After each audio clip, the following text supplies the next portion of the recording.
A woman dreamt as she traversed the river of time. In her dreams, she encountered a peculiar, battered sword during her youth. The broken sword assisted her in healing her wounds and imparted the art of cultivation to her. Subsequently, she feigned a desire for marriage to infiltrate her adversary's household. Finally, I have avenged my family's grievances, fulfilling my long-held desire.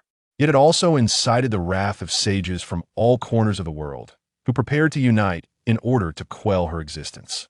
In the face of a united front of the 9 great sages of the world, she revealed her final smile. "Mr. Broken Sword, may I embrace you once more before the end?" Upon hearing those words, you let out a soft hum, revealing your form, yet this time, it was not in the shape of a sword. Instead, it harnessed the breath of creation within, transforming into its original visage, gently enveloping her in an embrace. In a fleeting moment, you and the 9 sages transformed simultaneously into a scattering of stars across the celestial expanse. At this moment, amidst the towering ancient trees, a battered longsword is skewed into the earth. Despite your considerable efforts, you find it utterly immovable. For a century, no one has sought the place where you reside. You absorb the essence of the sun and moon, and the cultivation within you accumulates, becoming increasingly magnificent. One wonders what the outcome would be when facing the saints of this world. A fleeting thought dances through your mind, yet you have long grown accustomed to such days, swiftly returning to your practice once more. But the voice of Myci resonated. Suddenly, the grass ahead, reaching half a person's height, stirred. A young girl, covered in wounds, emerged from within. The innocent visage of the little girl was marred by a mixture of tears and dust, while her frail body bore the haunting marks of dark crimson wounds. She stumbled forward, only to be tripped by the vines, falling to the ground in tears. However, she swiftly wiped away her tears and rose once more. Before her, a glimmer of cold light appeared. It was a sword. Though worn and weathered, it still exuded a chilling brilliance. She stepped back in fear, her eyes widened as she discerned that it was a broken sword. A voice emerged in her mind. In a flurry of anxiety, she searched for the source of the sound, even curling up in a ball. After some time, she finally comprehended that it was you speaking to her. "Mr. Broken Sword," she inquired softly. "You can't help but feel a twinge in your heart, as if this little girl were reproaching you." She tremulously drew forth a battered sword, nearly her own height, and carried it to the stream. There, she cleansed the blade in the water, and with the cuff of her sleeve, she meticulously wiped away the droplets that clung to the sword. Perhaps it is due to overwhelming nerves, or perhaps it is indeed a challenge to polish a sword that is nearly the same height as her. Her wound bleeds anew. Mingling with sweat, it drips upon the sword, establishing a faint yet palpable connection between you. You pondered lazily for a moment, ultimately deciding to let her lead you away from this place. With both hands cradling the polished sword, she ventured into the ancient forest. You leisurely inquired of her, "What is your name, little one?" She replied, "Ling Shuang." Ling, as in soaring through the sky, and Shuang meaning the frosty chill of winter. "The covenant between us is not one of servitude.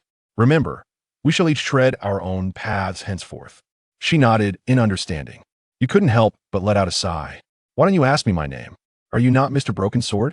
Though a sense of helplessness lingers within, you nonetheless guide her on how to tend to her wounds. You slightly adjust your breathing to alleviate her suffering, then suggest she apply herbs to her injuries. Despite the excruciating pain, it proves to be effective. The moonlight filters through the leaves. She gradually regains her strength beneath the moon's glow. In time, you tend to her wounds with the silvery light of the moon. As the crescent moon sets and the dawn breaks, she has already begun her journey to health. Unbeknownst to her, a month has slipped by. The gentle sound of the nearby stream beckons. Arriving at the water's edge, she gazes into the flowing waters, hope blossoming in her eyes. "If you wish to go, then go. I shall not be watching." You may consider that her wounds have nearly healed, and she can now encounter the water once more. Yet she timidly remarked, "There are vicious fish in the river that can bite." You let out a cold snort. "Rest assured, if I were to place myself in the river, not a single fish would dare to approach." Upon hearing your words, Ling Shuang harbored not a shred of doubt. As the long sword plunged into the water, it swiftly drove away the few fish, only to be subsequently positioned before Xing. As Ling Shuang stepped into the water, she began to wade downstream. Her petite figure gradually submerged beneath the surface. As the distance widened, the long sword, seldom relinquished, was on the verge of being released. Her eyes were instantly filled with a profound sense of apprehension. Rest assured, I shall not run away with long legs. She let out a soft sigh, releasing her grip at last. Yet, she turned back thrice, lingering in her gaze. Ultimately, when the water reached her neck, she began to cleanse her body. Although turned away, one can still glimpse half of the face and those occasionally darting large eyes. You stand in the water like a guardian deity, facing the few spirit fish that have returned, glaring at each other with wide eyes. They momentarily could not discern what lay before them. Yet after a while, as they acclimated, their courage began to swell, and they contemplated transcending your very essence. As they drew nearer, you silently scoffed, instantly unleashing the formidable aura of the celestial sword. The fish immediately scattered in all directions, while the audacious Xing Tiao was overwhelmed by the pressure and lost consciousness, floating belly up and being swept away by the current. Seize that fish. Do not let it escape, you suddenly exclaimed loudly. As Ling Shuang turned around, she unexpectedly found a plump fish leaping into her embrace. Was this a gift from the heavens? Overwhelmed with joy, she cradled the fish in her arms. You may only respond with utmost seriousness. No, this is a reward bestowed upon you by the esteemed Sir Broken Sword. This fish has become tonight's dinner. The skin of the fish over the fire has turned crispy. You can closely observe the interior of the fish on the skewer to determine whether it is thoroughly cooked. Ling Shuang raised her long sword, gazing at the fragrant roasted fish that had already begun to emit its enticing aroma. Tears, unbidden, streamed down her cheeks, for it was a rare delight to have warm meat to savor. How could she not be moved? After being cleansed, her delicate visage radiates a rosy glow under the warmth, and her eyes sparkle with a crystalline delight. As night gradually descends, when the moonlight spills its nectar upon the earth, the healing for this evening shall commence anew. Amidst the chorus of insects, Ling Shuang's delicate visage was rendered crimson by the lingering smoke of the fire. She gently grasped the long sword, warmed to perfection by the flames. Having been scorched by fire for such an extended period, the long sword bears not a trace of charred remnants. Mr. Broken Sword, how warm you are. No response. A slight dimness flickered in her eyes. Her body curled upon the ground, even though the remnants of the bonfire still held a trace of warmth. Yet, that is still insufficient. May I embrace the body of Sir Broken Sword as I sleep tonight? She inquired with utmost caution, like a little creature making a heartfelt plea. After a prolonged silence, you finally responded. Indeed, it is troublesome. With a soft thud, the sword you had angled against the ground fell towards her. She joyfully embraces you, finding solace in countless restless nights. At last, she peacefully drifts into slumber. The following day, as the sun rose, she rubbed her slowly awakening eyes, only to discover that the long sword in her embrace had, unbeknownst to her, already been drawn. A voice, devoid of any courtesy, resounded. Awaken, for you have a long journey ahead. Although your words were candid, she remained utterly indifferent, the warmth in her embrace gradually dissipating. Yet deep within her heart, clarity has increasingly emerged. In the past, she dreaded the very moment before dawn broke, but now she no longer harbors such fears. She rose to her feet, embracing her long sword, and once more ventured into the dense forest. In the ensuing 3 years, her reliance on you grew exponentially, as you became inseparable companions.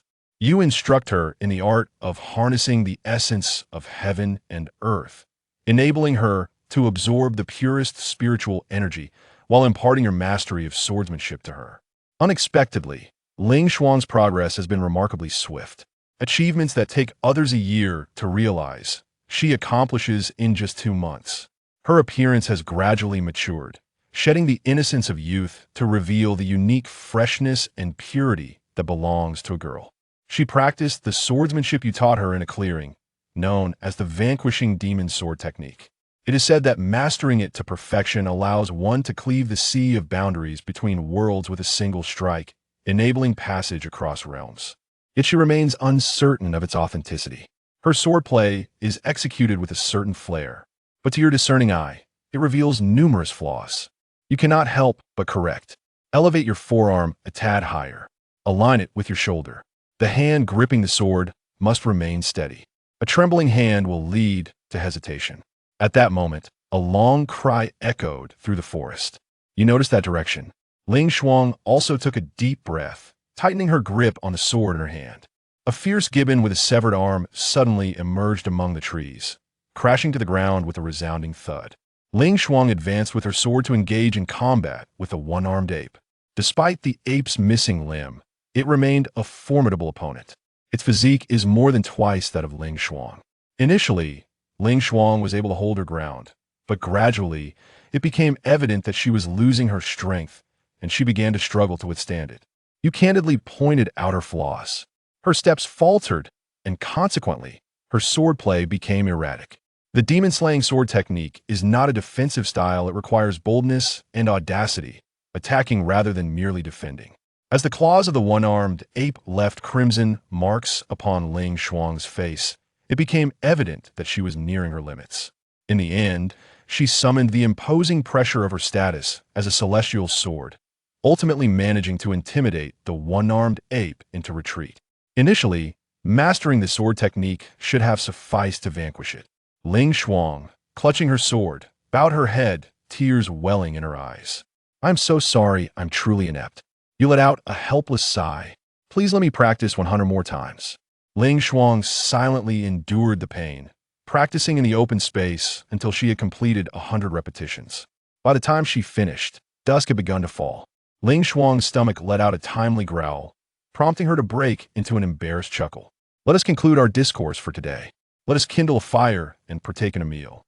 Ling Shuang joyfully embraced her sword as she prepared dinner, the weariness and fatigue in her expression dissipating entirely. Like a lark ensnared, chirping away as it walks, chirping as it ambles along, though you respond only intermittently. Seeing Ling Shuang, transformed from her former self, cannot help but evoke a subtle sense of pride within. After dinner, Ling Shuang tightly clutched the long sword encased in leather, her legs resting upon it, unwilling to part. Beneath the inky blackness of her long hair, her serene visage resembled that of a celestial maiden beneath the moon. On the other side of the dying embers, a figure clad in a straight white robe quietly emerged, revealing itself in the lingering glow of the fire. Unexpectedly, the enchanted sword had already found its master. Alas, alas, it seemed I arrived a moment too late. The voice of the figure in white softly resonated. He shook his head. "No, it is a broken celestial sword." Avoiding Ling Shuang's embrace, I stand before her, shielding her behind me as I face him.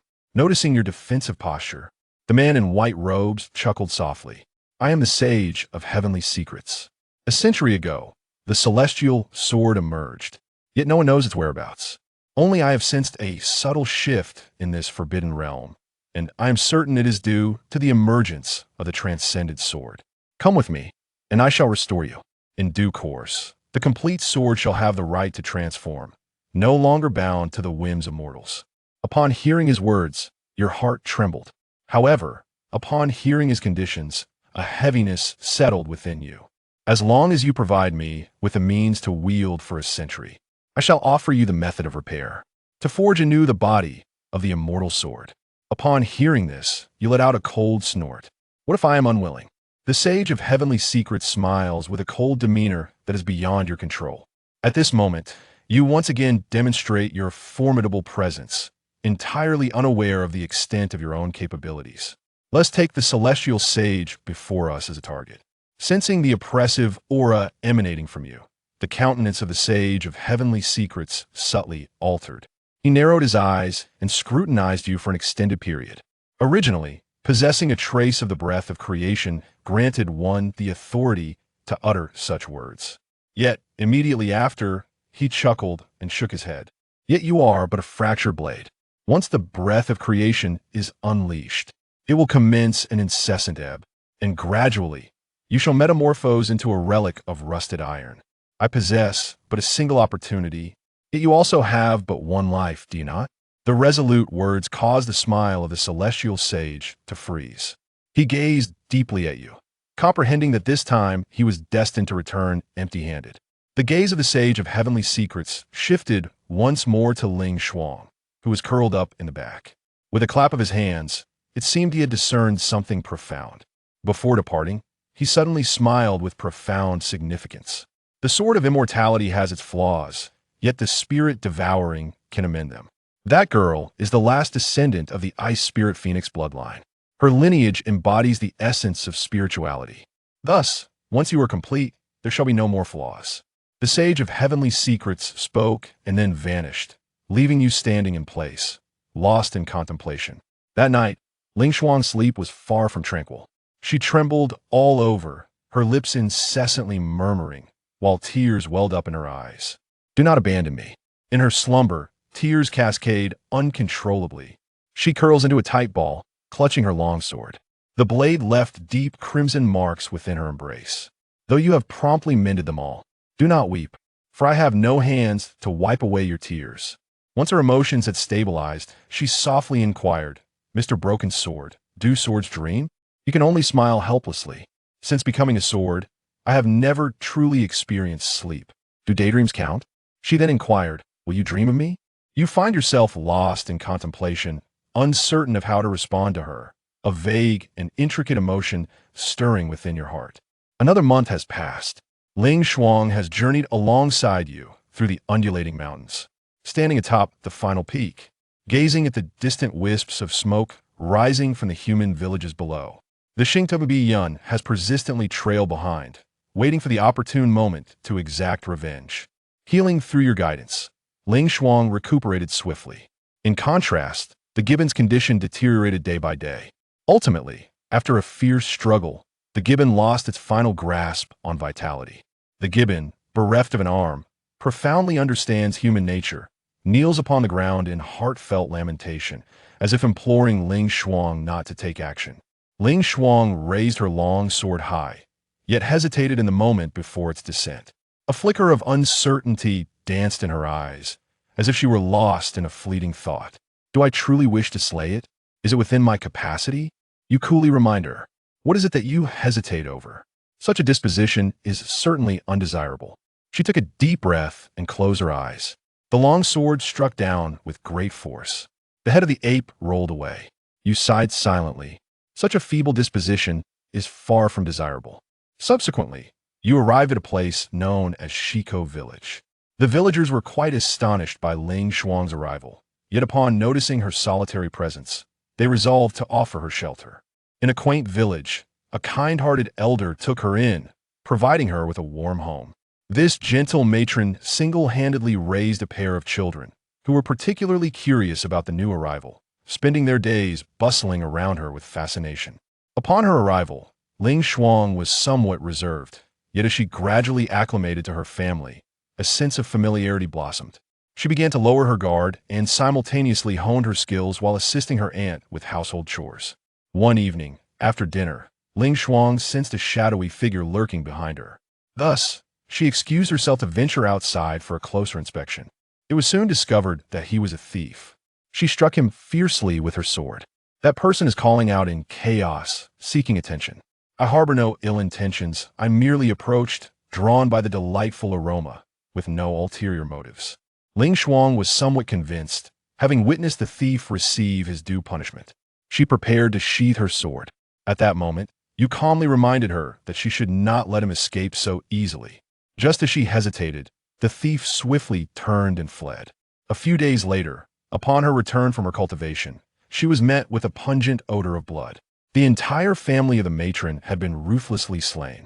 Ling Shuang sat by the door, clutching her long sword, at a loss for what to do.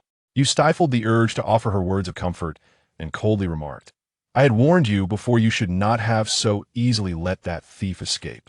The murderer was apprehended by the villagers within half a day. It was a group of idle men from the village, swayed by some unknown instigator, who claimed that the old lady's home held treasures. Soon, the idle men were executed by the villagers. However, Ling Shuang's former smile had vanished.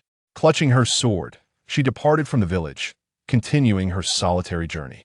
She wandered aimlessly towards the desolate wilderness, avoiding the throngs of people and venturing into the lairs of wild beasts. Yet you remain silent. She is both perplexed and helpless, even in the face of blame. She longs to hear your voice. Suddenly, a white tiger descended from the mountain, pouncing towards her. In a daze, she found herself staring blankly at the approaching beast, utterly unresponsive. In that very moment, your voice resonated, coldly uttering, "Take up the sword," the tone devoid of any emotion. At the moment Ling Shuang heard the sound, an overwhelming sense of grievance washed over her, and tears began to well up in her eyes once more. "Take up the sword once more." Your words, devoid of emotion, resurface yet again. I gently bite my crimson lips, suppressing the tears that well up in my eyes. Her trembling hand grasped the hilt of the sword. The blade flickered into view. The immense body of the white tiger crashed to the ground. She stood her ground, straining through her tears. With a voice laced with sorrow, she inquired, "Is it my fault?" You did not respond to her. You merely remarked with a hint of indifference, "Slow down, not fast enough." The anticipated response did not materialize, leaving Ling Shuang enveloped in an even greater sense of helplessness. How did it come to this? Clearly, Mr. Broken Sword is not one to behave in such a manner. Ling Shuang embraced her sword in the wilderness for an entire month, gathering the courage to re-enter the world of mortals. Fearing the repetition of tragedy, she quietly clutched her sword, distancing herself from the throngs of people. Under your tutelage, her swordsmanship has progressed by leaps and bounds. With your nurturing, her innate talent is on the verge of transcending the ordinary. She has noticed that you rarely offer her praise anymore, nor do you provide the childlike comforts you once did. Even her nighttime requests for your companionship as she drifts off to sleep have been met with refusal. She diligently immerses herself in the art of swordsmanship, striving to adhere flawlessly to your standards, yearning for praise and affirmation from those who possess expertise. Xing Tian practiced his swordsmanship at night as usual, but suddenly he heard the sound of footsteps approaching from all directions. From the rear of the courtyard to the rooftop, it seems as though enemies surround me on all sides. A sense of apprehension gripped her heart as she realized that these individuals must surely be seeking her out.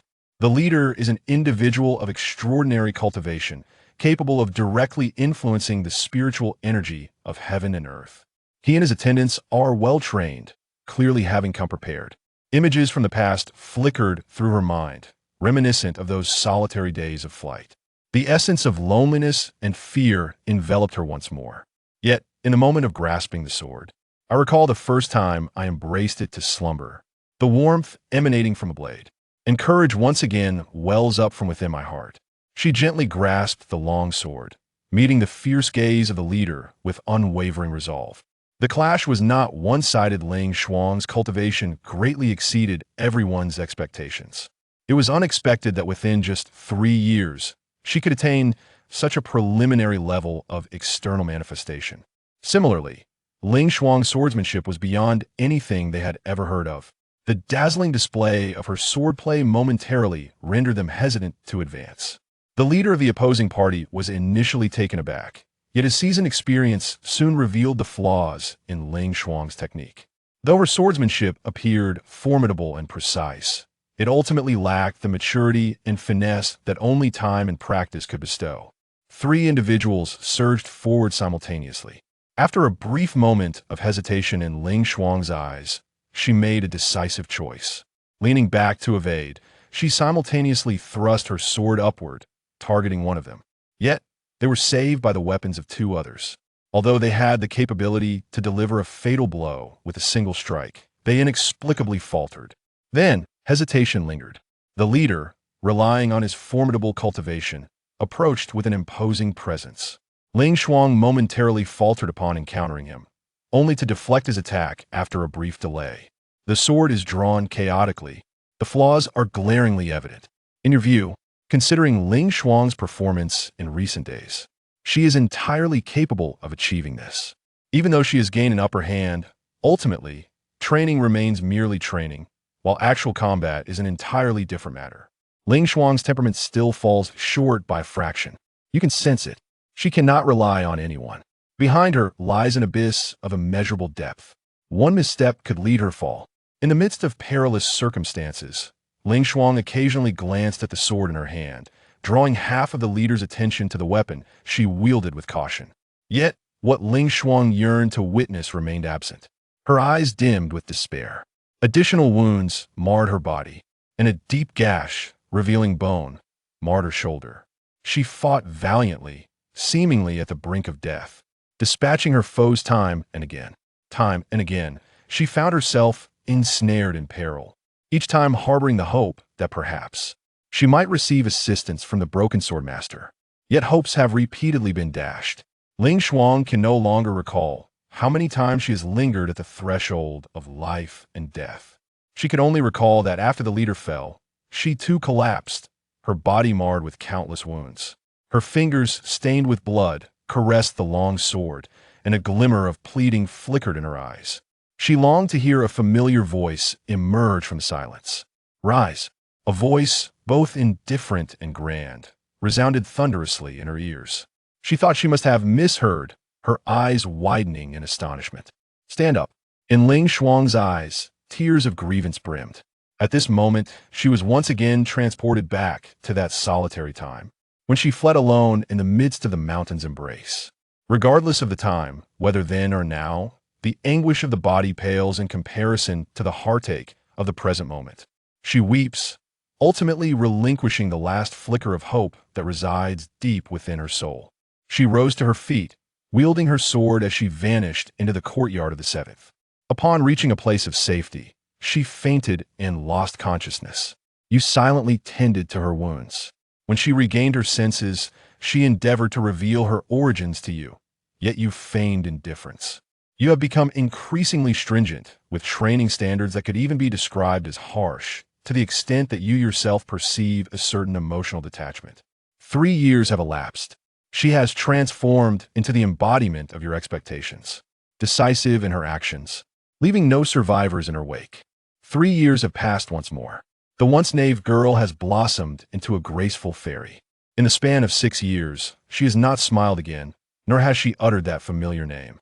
She has become a mere echo of obedience, flawlessly fulfilling your every demand. On this day, she chose to take the initiative to inform you, "I am setting forth to pursue my own path." She, too, became as frigid as her name suggests. You are aware that this day will inevitably arrive. Go forth, yet on your journey, I shall not accompany you. Your path can only be traversed by you alone. In an instant, the usually calm depths of Ling Shuang's eyes stirred with a myriad of emotions.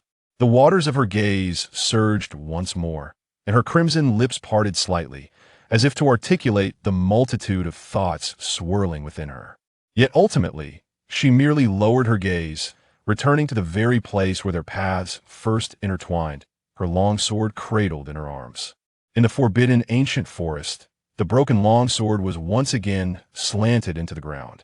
She retraced her steps, descending gradually, step by step, continuing her journey downwards, step by step, observing the silhouette that has grown taller. Your gaze inevitably carries a tinge of remorse, much like the tender child who, in the past, stumbled through the thicket, inquiring within. After all the twists and turns, we find ourselves back at the starting point. Jingshan City, Zhang family. The grand residence is adorned with vibrant lanterns and decorations. An atmosphere of festivity permeates every corner. The youngest son of the Zhang family is marrying today, his bride being the eldest daughter of a prominent family from the great city of Northwest. With this union, the influence of the Zhang family shall significantly expand into the Northwest region. In recent years, the Zhang family has become increasingly active in the Northwest, seemingly in search of something. Many observant individuals believe that this is laying the groundwork for a more significant endeavor to come. Congratulations, congratulations. Master Zhang, a paragon of elegance, has joyfully found a splendid match. Such a grand occasion calls for celebration. Tonight, dear Ming, you must indulge until inebriation. Countless individuals gathered around the head of the Zhang family, Zhang Jiangming, to extend their congratulations, all eagerly anticipating the arrival of the bride's procession, only to behold the 7 red lanterns hanging. The procession adorned in crimson attire draws near. At the heart of the procession, the red sedan descends before the grand mansion. The crowd eagerly awaited the moment when the bride would emerge from her palanquin. However, the crimson curtain was lifted by a delicate hand, revealing a slender figure clad in simple woven attire. Dressed in white, adorned in mourning garments, she stood in stark contrast to the vibrant red surroundings. Everyone present was filled with trepidation. It was she, Ling Jiayue. Someone recognized her. Before there was time to react, Xing Qingzhou slightly raised her gaze. Though her hand bore no sword, it was as if she wielded one, gently sweeping downwards. On the exquisitely beautiful visage, there exists naught but an endless frost. Despite the congregation of the most formidable forces from various realms, none among them can rival the woman before them. She, devoid of both sorrow and joy, stepped expressionlessly through the main entrance of the Zhang residence. With each step, she took causing a multitude to fall. A young man, adorned in a groom's vibrant red attire, emerged from behind upon hearing the commotion. Zhang felt a tightening in his heart, as if it were about to shatter.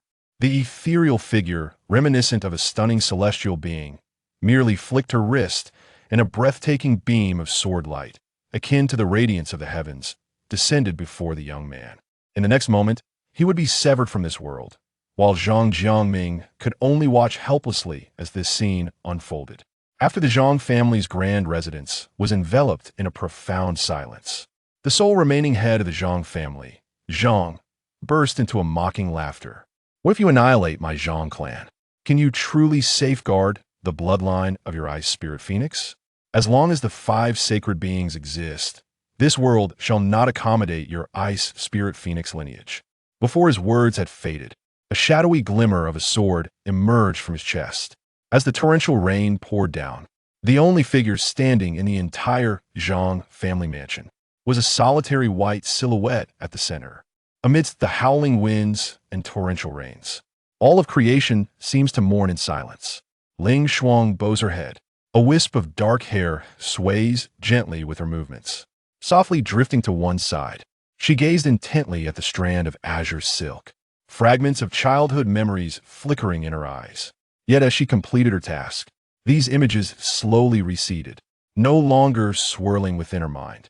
Yet she did not experience the elation she had longed for. Instead, a deeper sense of emptiness enveloped her. Her slender fingers, slightly curled as if grasping, seemed to yearn for something that ought to be there, something that should accompany her. She suddenly smiled, a smile so radiant that her unparalleled beauty surpassed even the combined charm of the most exquisite women in the world, falling short of 1/10 or 1/12 of her allure. Yet as she smiled, tears mingled with raindrops, cascading down her delicate visage. She whispered softly, her voice imbued with utmost tenderness, as if confiding the most treasured secrets of her heart. Mr. Broken Sword, in truth, I have heard everything. That night, in a state of drowsiness, she glimpsed through the narrow fissures of her eyes a figure clad in white, engaged in conversation with the long sword that stood guard before her. She was unaware of how long the two had conversed or the substance of their dialogue. She only heard the final words left behind by the man in white as he departed. She weeps and laughs, standing alone amidst the tempest. She returns to the beginning, all by herself, untethered and unadorned. From her body emerged resplendent azure wings, accompanied by a phoenix head enveloped in icy crystals, radiating an extraordinary blue luminescence. As the phoenix raises its head and emits a long cry towards the heavens, the entire icy blue bird materializes and ascends from the ground.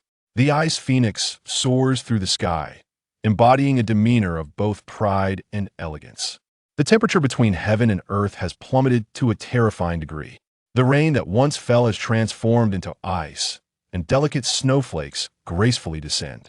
She is enveloped in blazing azure flames, and her entire being has transcended a certain threshold. Her radiant eyes discerned a certain direction, where undulating mountains and countless ancient forests lay. With a gentle flap of her wings, she soared towards that destination. Yet upon the earth, there suddenly arose 5 pillars of radiant and unparalleled brilliance. In the distant expanse of the 4 great seas, 4 equally formidable columns of light soared into the heavens.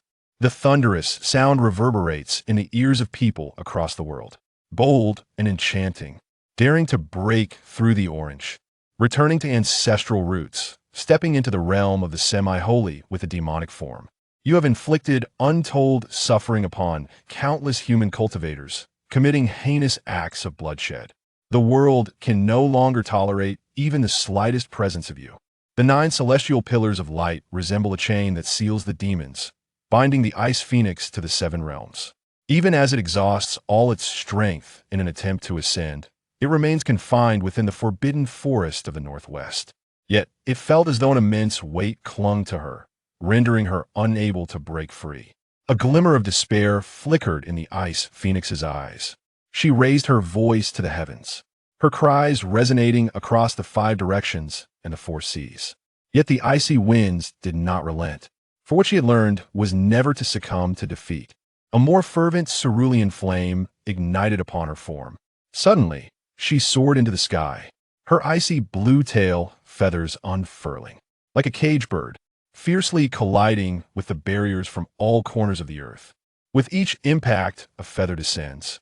In an ephemeral moment, a flurry of feathered snow begins to fall from the heavens.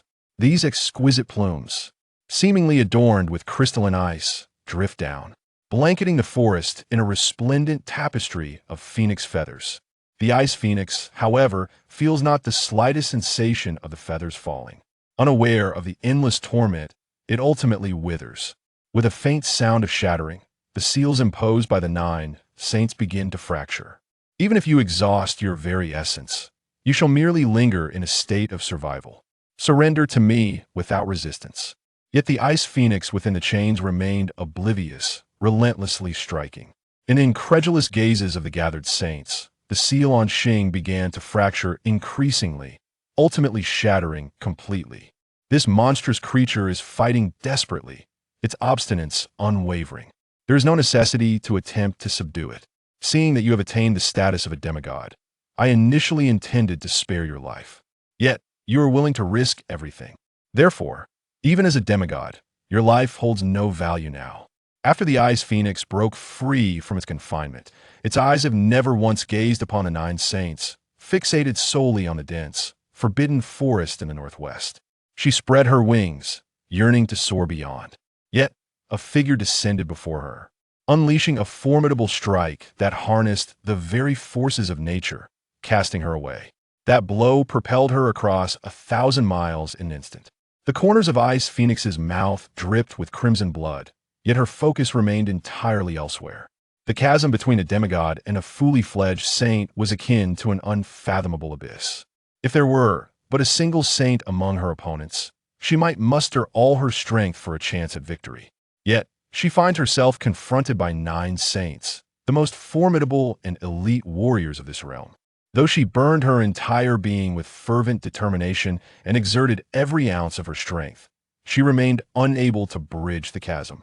She could only watch helplessly as the forbidden forest receded further from her grasp. Once more, the sage unleashed a concentrated strike, propelling her into the air again. This time, her colossal form landed perilously at the edge of the mountain precipice, where loose stones tumbled into the abyss, cascading towards the sea. With just one more step backward, she would plunge into the depths below. Yet she harbored no fear of it.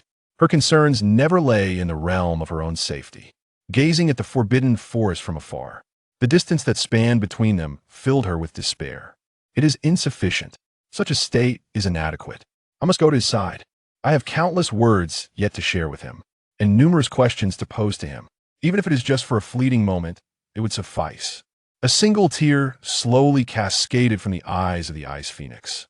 Subsequently, that magnificent form vanished, leaving behind the ethereal and unparalleled woman. Yet, at this moment, her aura was exceedingly frail. Her exquisite visage bore a trace of sorrow, intertwined with an unfathomable depth of regret. The 9 saints manifest their forms in the 9 cardinal directions, encircling the Ice Phoenix that descends at the center. A resounding voice echoes across the heavens and the earth, reminiscent of a solemn judgment. Regrettably, if the Ice Phoenix of the half-saint realm were to willingly offer itself for the spirit sacrifice, that sword might reach an unparalleled level of audacity. Yet, how could it easily permit you to achieve such a feat? This is the decree of destiny. Ling Shuang raised her gaze towards the sage who uttered these words. It was none other than the revered sage of heavenly secrets. The sage of heavenly secrets smiled at her and said, "Years ago, I foresaw that your destiny would unfold in this manner. And now all has come pass." Seeing that she remains unwilling to yield, the sage of heavenly secrets finally declared, "If you still cling to the hope that the fragmented celestial sword will manifest, you might as well abandon that desire entirely." The surrounding sages also remarked, "That sword dares not reveal itself. Though it possesses the form of a celestial blade, it is but a hollow title devoid of true merit." However, contrary to their expectations, Ling Shuang below did not exhibit signs of despondency. Instead, she smiled as if a great burden had been lifted from her shoulders. Many questions that once held significance have lost their importance. His absence may indeed be the most favorable outcome. Within the circle of saints, she found herself relaxing instead. In an instant, a tide of weariness enveloped her thoughts. In a moment of daze, she found herself transported back to that time of cold, hunger, and pain. She exerted every ounce of strength within her petite frame, daring not to pause even for a moment as she ascended the mountainside, only to stumble and fall. The wound has throbbed with pain, weeping for a while before continuing to rise and climb. Her pleas go unanswered. Her sorrow lingers. Her fears, everything about her, remains unanswered. In the desolate valley, only the roars of wild beasts and the eerie howls of spirits fill the air. Uncertain of where danger may lurk, she can only run forward. Without a goal, without direction, unaware of when to cease her relentless pursuit, she is acutely aware that to halt is to perish. Until she heard that voice, she uttered the unforgettable title, Mr. Broken Sword. Overwhelmed by fatigue, her thoughts swiftly sank into darkness. Yet, she could not help but smile. As her musings delved deeper into the shadows, the surroundings grew increasingly dim. She curled into a field, whispering softly into the embrace that, though seemingly devoid of substance, tightened around her still. Her tender tone resembled the carefree reliance she had on him. "Could I, in the end, embrace you just once more?" It has been a long time since she last felt that warmth, so long that she was on the verge of forgetting what that warmth truly felt like. She relinquished the final vestige of memory, her thoughts submerged into an abyss of darkness. Yet, from behind, an unexpected warmth began to envelop her. In the final moment of contemplation, she found herself reminiscing. The warmth felt somewhat akin to her memories, yet undeniably different. Suddenly, endless darkness was torn asunder from behind, a singularly sharp instrument severing all that existed. The world was delineated as if by the line of dawn and dusk. The familiar yet foreign sound of a gentle hum lingers in my ears. "Old man, is it truly amusing to bully the weak with the strong?" At the ends of the earth, you tenderly lift that fragile figure, cradling it in your embrace. A few pounds that seem almost weightless. Originally, this is how it feels to embrace. Her fragile form in your arms trembles slightly at these words. She leans against your chest, her eyes cast down, daring not to look up. Tears brimmed in her eyes, uncertain of their origin, whether born of grievance or joy. A myriad of emotions intertwined within her heart. AI 接口账户已欠费，请登录接口网站充值. Oh, you incomplete being! How dare you show yourself? It seems you are prepared to seek your demise. Even relying on the breath of the celestial being, do not forget that you are not the true envoy of the immortal. If it were but one of us alone, perhaps we might still feel a headache.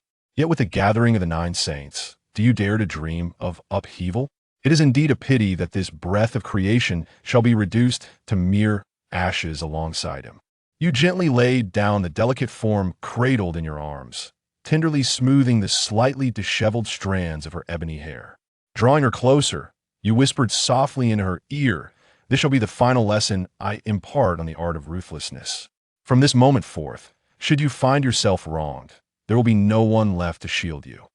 Chapter 9. The final lesson. Ling Shuang raised her gaze toward the sage who had spoken, none other than the sage of heavenly secrets.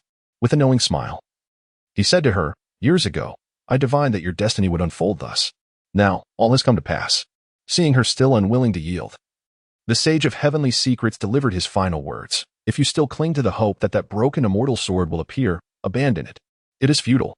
The surrounding sages chimed in with mocking laughter. Huh, that sword wouldn't dare show itself. Though it bears the name of an immortal blade, it is but an empty title. Even if it did come, with 9 sages gathered here, could we not subdue it?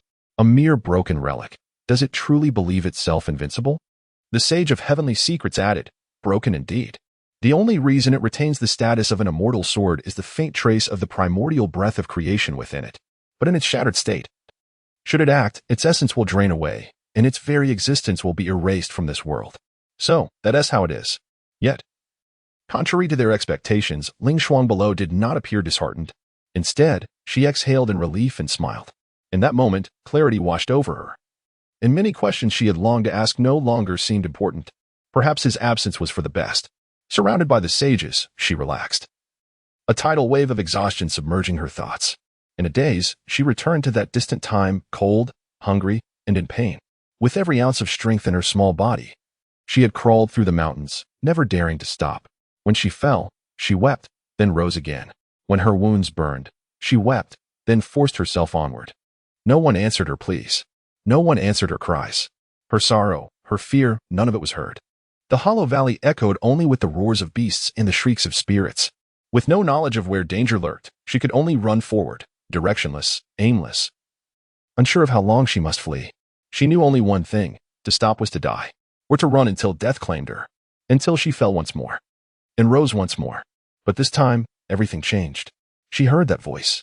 She uttered the name she could never forget. For the first time, her words were met with an answer. Broken sword. Sir. Now, as exhaustion dragged her toward darkness, she could not help but smile. Memories of those 3 blissful years surfaced, each one cherished. As her thoughts sank deeper, the world around her grew darker. Is this the end? Yet, curling into herself, she whispered into the emptiness of her arms, her voice tender and childlike, just as it had been when she could still rely on him without restraint. May I hold you one last time? It had been so long, so very long, since she had last felt that warmth. So long that she had nearly forgotten what it was like. Releasing the last vestige of memory, she surrendered to the endless dark. Deeper and deeper I sink, into an abyss without boundaries. No exit in sight, no purpose, no direction. Yet from behind, an unexpected warmth begins to permeate. In the final flicker of consciousness, she hazily perceives this warmth resembles something from memory, yet not quite the same. Suddenly, the endless darkness is rent asunder by an incomparably sharp blade, cleaving through all existence. Heaven and earth divide as distinctly as dawn from dusk. A voice both familiar and strange reverberates through her soul. This is. Her thoughts are abruptly recalled. Her eyes fly open wide. Yet she dares not look back. You old reprobates, does bullying the weak amuse you? Su Yuan's voice erupts like thunder, resonating across thousands of miles. Her bones have achieved unprecedented perfection, every drop of her bloodline essence fully awakened. She is transformed into the true Frost Phoenix. She charges toward you. Her intentions. The celestial secrets are obscured. You discern nothing useful. The celestial secrets are obscured. The celestial secrets are obscured. You wield the breath of creation left by the immortal. After absorbing the essence of sun and moon for a century, the breath of creation has grown ever more refined. You shape a body with it. Boundless cultivation energy flows within you. Yet as a broken immortal sword, your fractured form cannot perfectly contain the breath of creation. It leaks ceaselessly. Once fully dissipated, your existence will be erased. This simulation concluded. You arrive by her side. At the edge of the heavens, Su Yuan gently gathers the frail figure into his arms. Cradled against his chest, she feels almost weightless. So this is how it feels to hold someone. The words send a tremor through the delicate form in his embrace. Pressed against him, her eyes remain downcast. Too afraid to look up. Tears pool in her eyes, whether from sorrow, joy, or some tangled emotion beyond naming. She cannot tell. She lifts her gaze slightly, then lowers it again, fingers clenching, shoulders trembling with mingled fear and disbelief. You truly came for me. Su Yuan lets out a soft laugh, the sound drifting across the skies, echoing in every heart. Ah, you broken vessel, daring to show yourself. Have you prepared to die? Even wielding the immortal's breath of creation. Remember, you are no immortal yourself. Against one of us alone, you might pose a challenge, but against the 9 saints united, you dream of overturning heaven itself. Pity this wisp of creation's breath will scatter to ashes with you. Setting her down, Su Yuan smooths the unruly dark strands from her forehead before drawing her close once more. His whisper brushes her ear. This is the last time I teach you ruthlessness. After this, if others wrong you, I want to be there. Enveloped in his warmth, Ling Shuang can no longer restrain her tears. They fall like rain. She collapsed onto that warm chest, sobbing uncontrollably. Yet Su Yuan's gaze grew increasingly piercing, until murderous intent flickered in his eyes, a fleeting crimson glow flashing through their depths. Without holding back any longer, the vast cultivation within him erupted completely, transforming into a towering pillar of light that pierced the heavens. Its razor-sharp sword intent carrying the terrifying momentum to rend the very sky asunder. None of the 9 saints present remained unshaken. Celestial Diviner, didn't you claim his strength was merely at the threshold of sainthood? How could such an anomaly exist? Celestial Diviner, do not deceive us. If we suffer, you shall not escape unscathed. They turned on the Celestial Diviner in frantic accusation, sensing impending doom. Before this abyssal surge of power, they were but fragile boats adrift on a tempestuous sea, and what truly terrified them was not the sea itself, but the unfathomable abyss that lay beneath it. The Celestial Diviner, in particular, paled in horror, his earlier confidence utterly shattered. No, this can't be. He frantically calculated within his sleeves, yet no matter how he tried, the numbers refused to align. No. This is impossible. Why does the heavenly mechanism show no trace of this? By the time his calculations ended, his faith had crumbled, his gaze hollow and disbelieving. Could it be that the heavenly mechanism was wrong?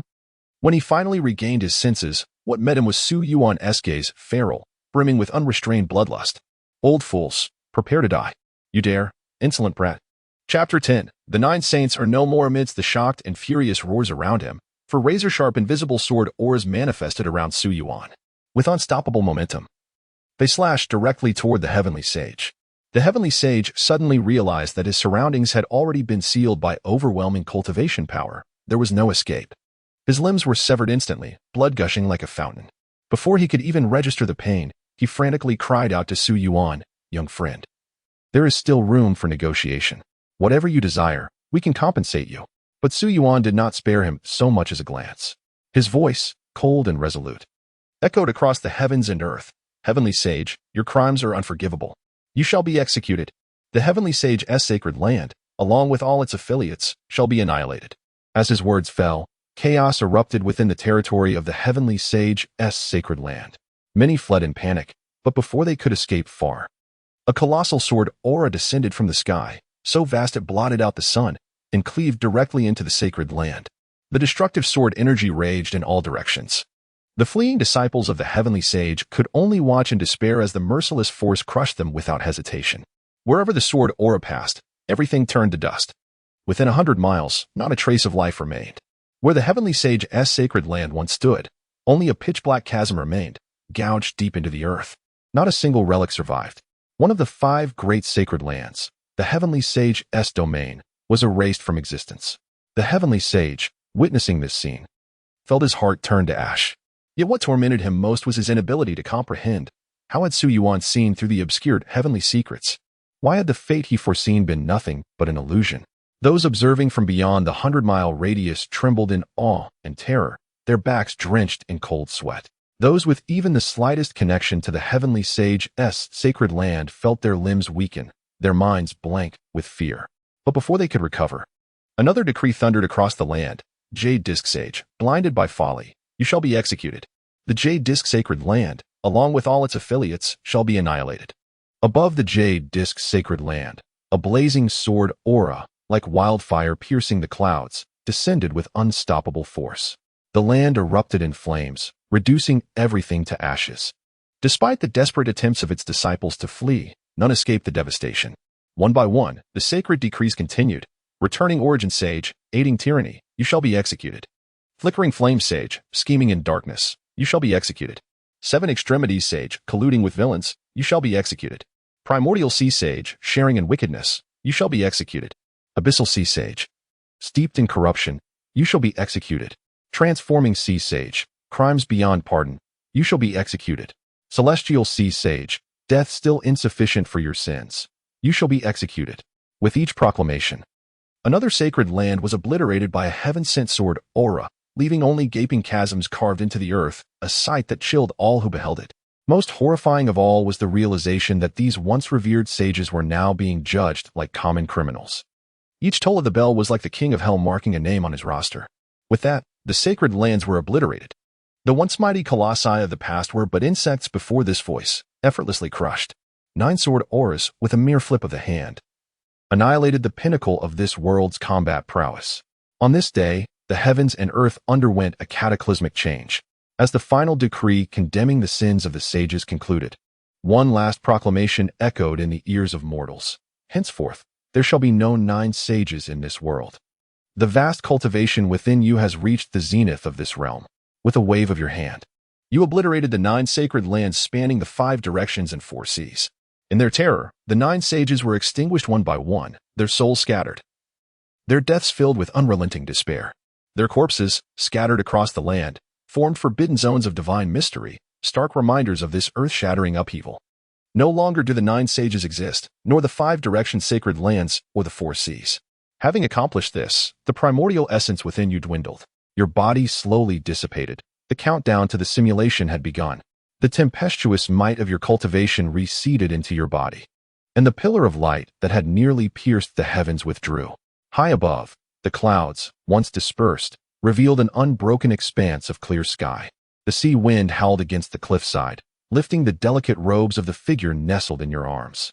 In this moment, the world seemed exquisitely serene and beautiful.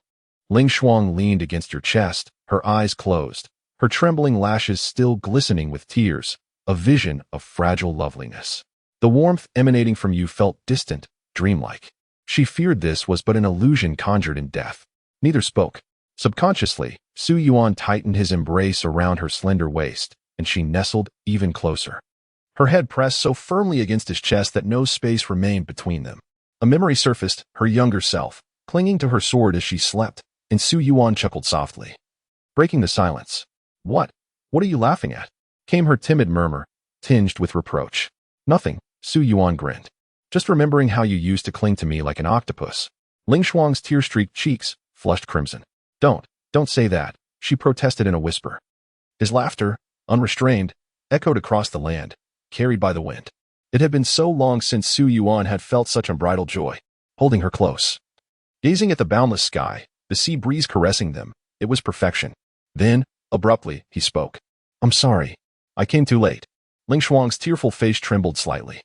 She shut her eyes, fighting back fresh tears, and shook her head against his chest. No, it was my fault. I was wrong. Su Yuan shook his head, exhaling softly.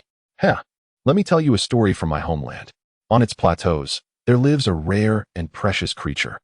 Foolishly unaware of its own worth, it would wander toward humans, even following them if they held food. However, there exist many wicked individuals who slaughter them in droves. If these innocent creatures fail to distinguish between good and evil, naively approaching any human out of curiosity, they will inevitably fall into the hands of malevolence. Thus, when encountering these guileless little beings, people often scold them loudly or even strike them, driving them far away from humanity, whether benevolent or malicious, ensuring no contact remains. Yet I am no fool. A melancholic voice murmurs once more. Ha, truly not a fool. Had I indeed been a villain who devoured you, what then? You still followed me, did you not? Chapter 11. The goddess gazing at the sea. Why didn't you just tell me? Then I wouldn't have. A soft chuckle escaped Su Yuan's lips as he gently silenced her. Some things cannot be conveyed through words alone. If mere speech could alter fate, this world wouldn't be filled with so many tragically ignorant yet arrogantly confident souls. His expression remained serene, utterly unlike one on the verge of fading away, yet his form had already begun to dissolve. Flecks of shimmering light drifted from his body, carried by the wind into the distance, gradually dissolving into nothingness. Ling Shuang's lowered lashes trembled, the sorrow in her eyes deepening. Her fingers tightened slightly against the warmth of his fading form. Lips parting, she murmured something indistinct. Su Yuan, unable to discern her words, leaned closer, only for Ling Shuang to tilt her head upward, pressing her lips near his ear as she whispered with quiet resolve, "Devour me." Her voice trembled, yet carried an unshakable conviction. The celestial sword is incomplete. Consuming a spirit can mend it. I am the last Ice Phoenix spirit. Devour me, and you shall be restored as a complete vessel of the divine blade. Su Yuan exhaled softly, his hand resting atop her head. Foolish girl. An arrow once loosed does not return to the bow. With his heart unburdened after their shared honesty, his form grew even more translucent. Ling Shuang felt the warmth beneath her fingertips thinning, slipping away once more. She bit her lip, vision blurring anew. Do you remember, back then? When you tripped over those vines and fell. You cried so pitifully. I can still picture it now, haha. Su Yuan's voice grew distant, as if receding into the wind. But after weeping, you still stood back up. From head to toe, his body dissolved into motes of light, scattering like embers upon the breeze. Darkness crept into Su Yuan's vision as his eyes, too, began to fade. His final words drifted toward the trembling figure before him. I have always believed, even without me, you would rise again. The words melted into the wind. Summoning the last vestiges of her courage, Ling Shuang lifted her gaze, only to find even a final glimpse denied to her. Through tear-blurred eyes, all that remained was the faintest trace of a fading smile, the curve of his chin speaking volumes where words could not. Some things cannot be conveyed through words alone. The echo of his voice lingered in her ears. Rising onto her toes, she pressed her lips gently against the nearly vanished silhouette before her. The ghost of a touch. So faint it might have been imagined, yet the remnants of that fading smile seemed to deepen ever so slightly in response. When she opened her eyes again, nothing remained. Only scattered glimmers danced in the sunlight. Whether reflections upon the rippling sea or traces of his passing, she could not tell. The world stood silent, empty save for her alone. And at last, the dam within her shattered. Tears spilled freely, the fleeting warmth they had shared doing nothing to ease the ache of separation. A torrent of emotion surged from the depths of her heart, overwhelming and raw. Only now, in truly losing him, did she realize she could not bear the agony of his absence. Yet she could not walk alone. His words of standing up without him were but a hollow illusion. The strength he had crafted for her shattered into nothingness in an instant. The world was left with only the mournful cries of the maiden and faint, lingering whispers, broken sword. Deep within the forbidden forest, where a shattered immortal sword once stood, the fractured blade remained as it had been a century ago, leaning slightly in its place. Time had left no mark upon the surroundings, save for a single vine before it, now bent forward as if someone had stumbled over it.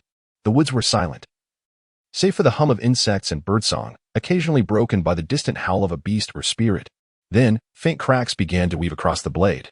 So fine at first they were nearly invisible, but as they multiplied, an unceasing sound of splintering filled the forest, unnatural, abrupt.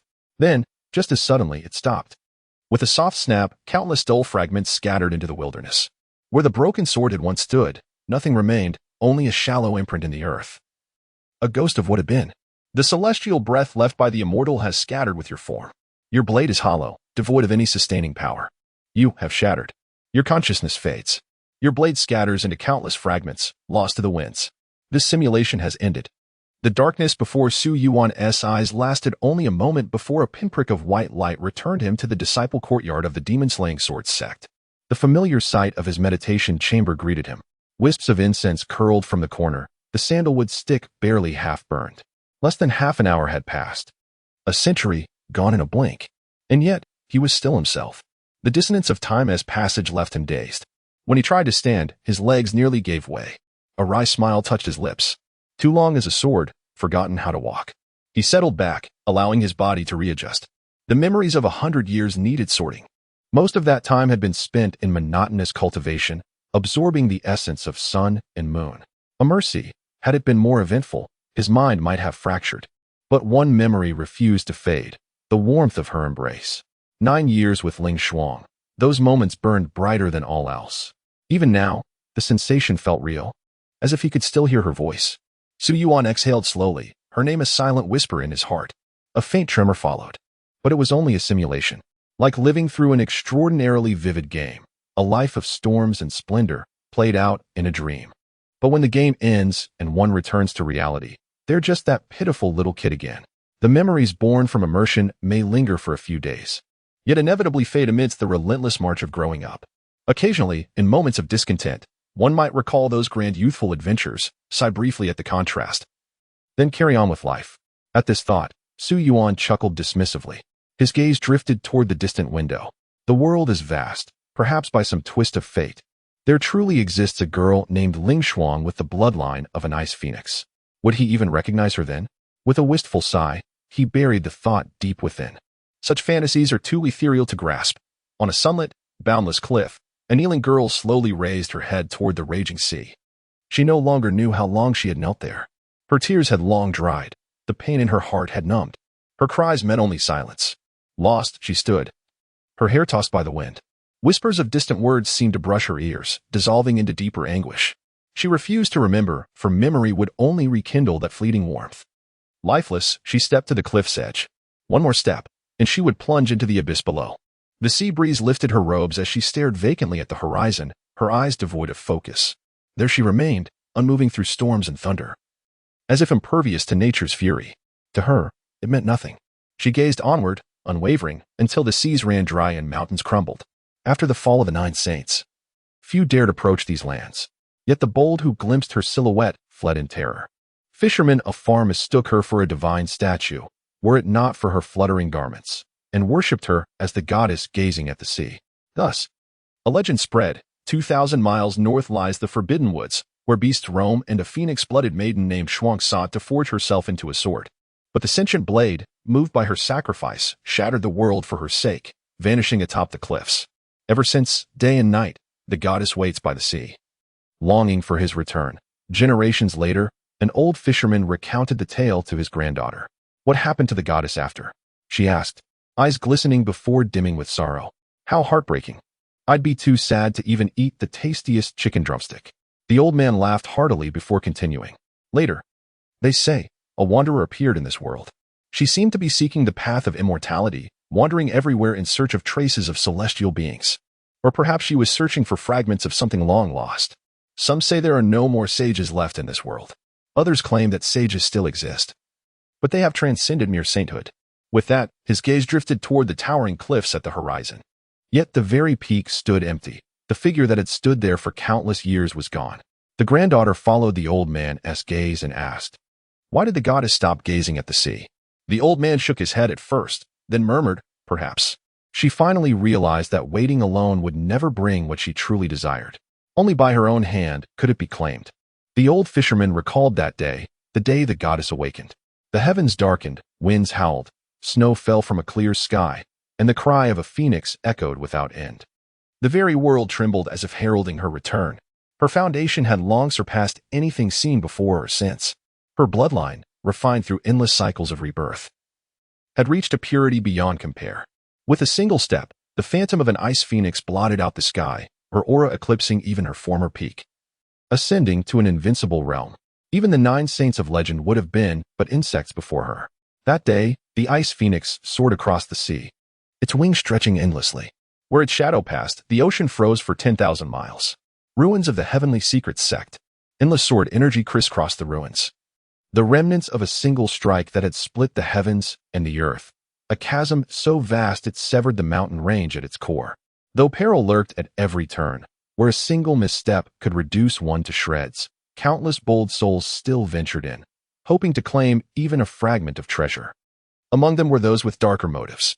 Most of the heavenly secret sect's legacy had perished beneath that annihilating sword light, yet a handful survived. Now, they were hunted like rats, their very existence a prize for those who sought their secrets. They hid, clinging to life, dreaming of restoring their sect's former glory. Junior sister Xuanji, I obtained a strange fragment from the underground market. Holding it shields one from the rampant sword energy within the ruins. Though untested for how deep it can take us, if we avoid the sword abyss and search only the outer ruins, we may yet find something invaluable. Such a treasure truly exists? Senior brother Xuaning, we must go at once. That day's calamity took everything. Our master, our fellow disciples, all but you and me. I will never forget this debt. I will restore our sect's legacy, and I will flay that wretched woman piece by piece until she begs for death.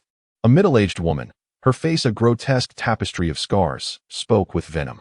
These wounds, they never heal. The pain is unending. Everything I lost, I will carve back from her flesh. Beside her, a man could only sigh in silence. Junior sister, under our master's guidance, we bathed in the blood of the Ice Phoenix clan, reaching the pinnacle of external manifestation before 30, merely a step away from sainthood. Yet this final step has eluded us for 50 long years. The master had orchestrated everything, forcing the last descendant of the Ice Phoenix to awaken her ancestral form, capturing and imprisoning her, draining her blood and carving her flesh, enslaving generations to our sacred land. Perhaps then, we too could have ascended peacefully.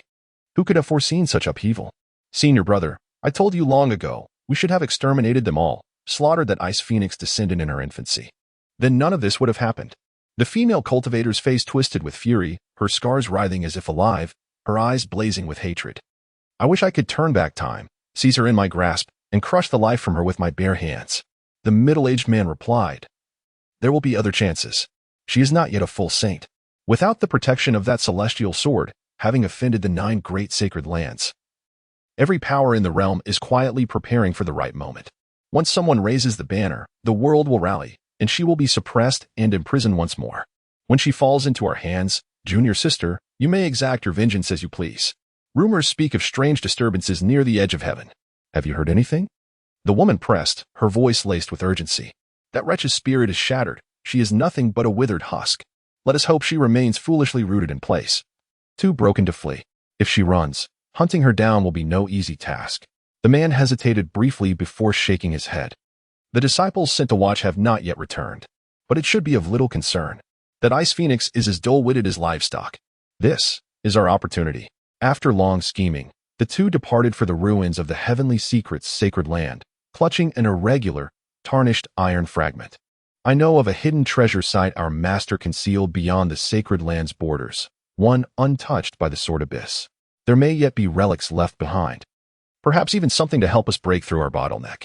Ah, junior sister, our master truly favored you. All these years, the rest of us knew nothing of this. His treasures were forbidden to us, and now, all destroyed by a single sword stroke. What a waste. Humph. You know the master's temperament. Were it not for me, he would never have revealed it. Sometimes I wonder, was it he who barred our path to sainthood?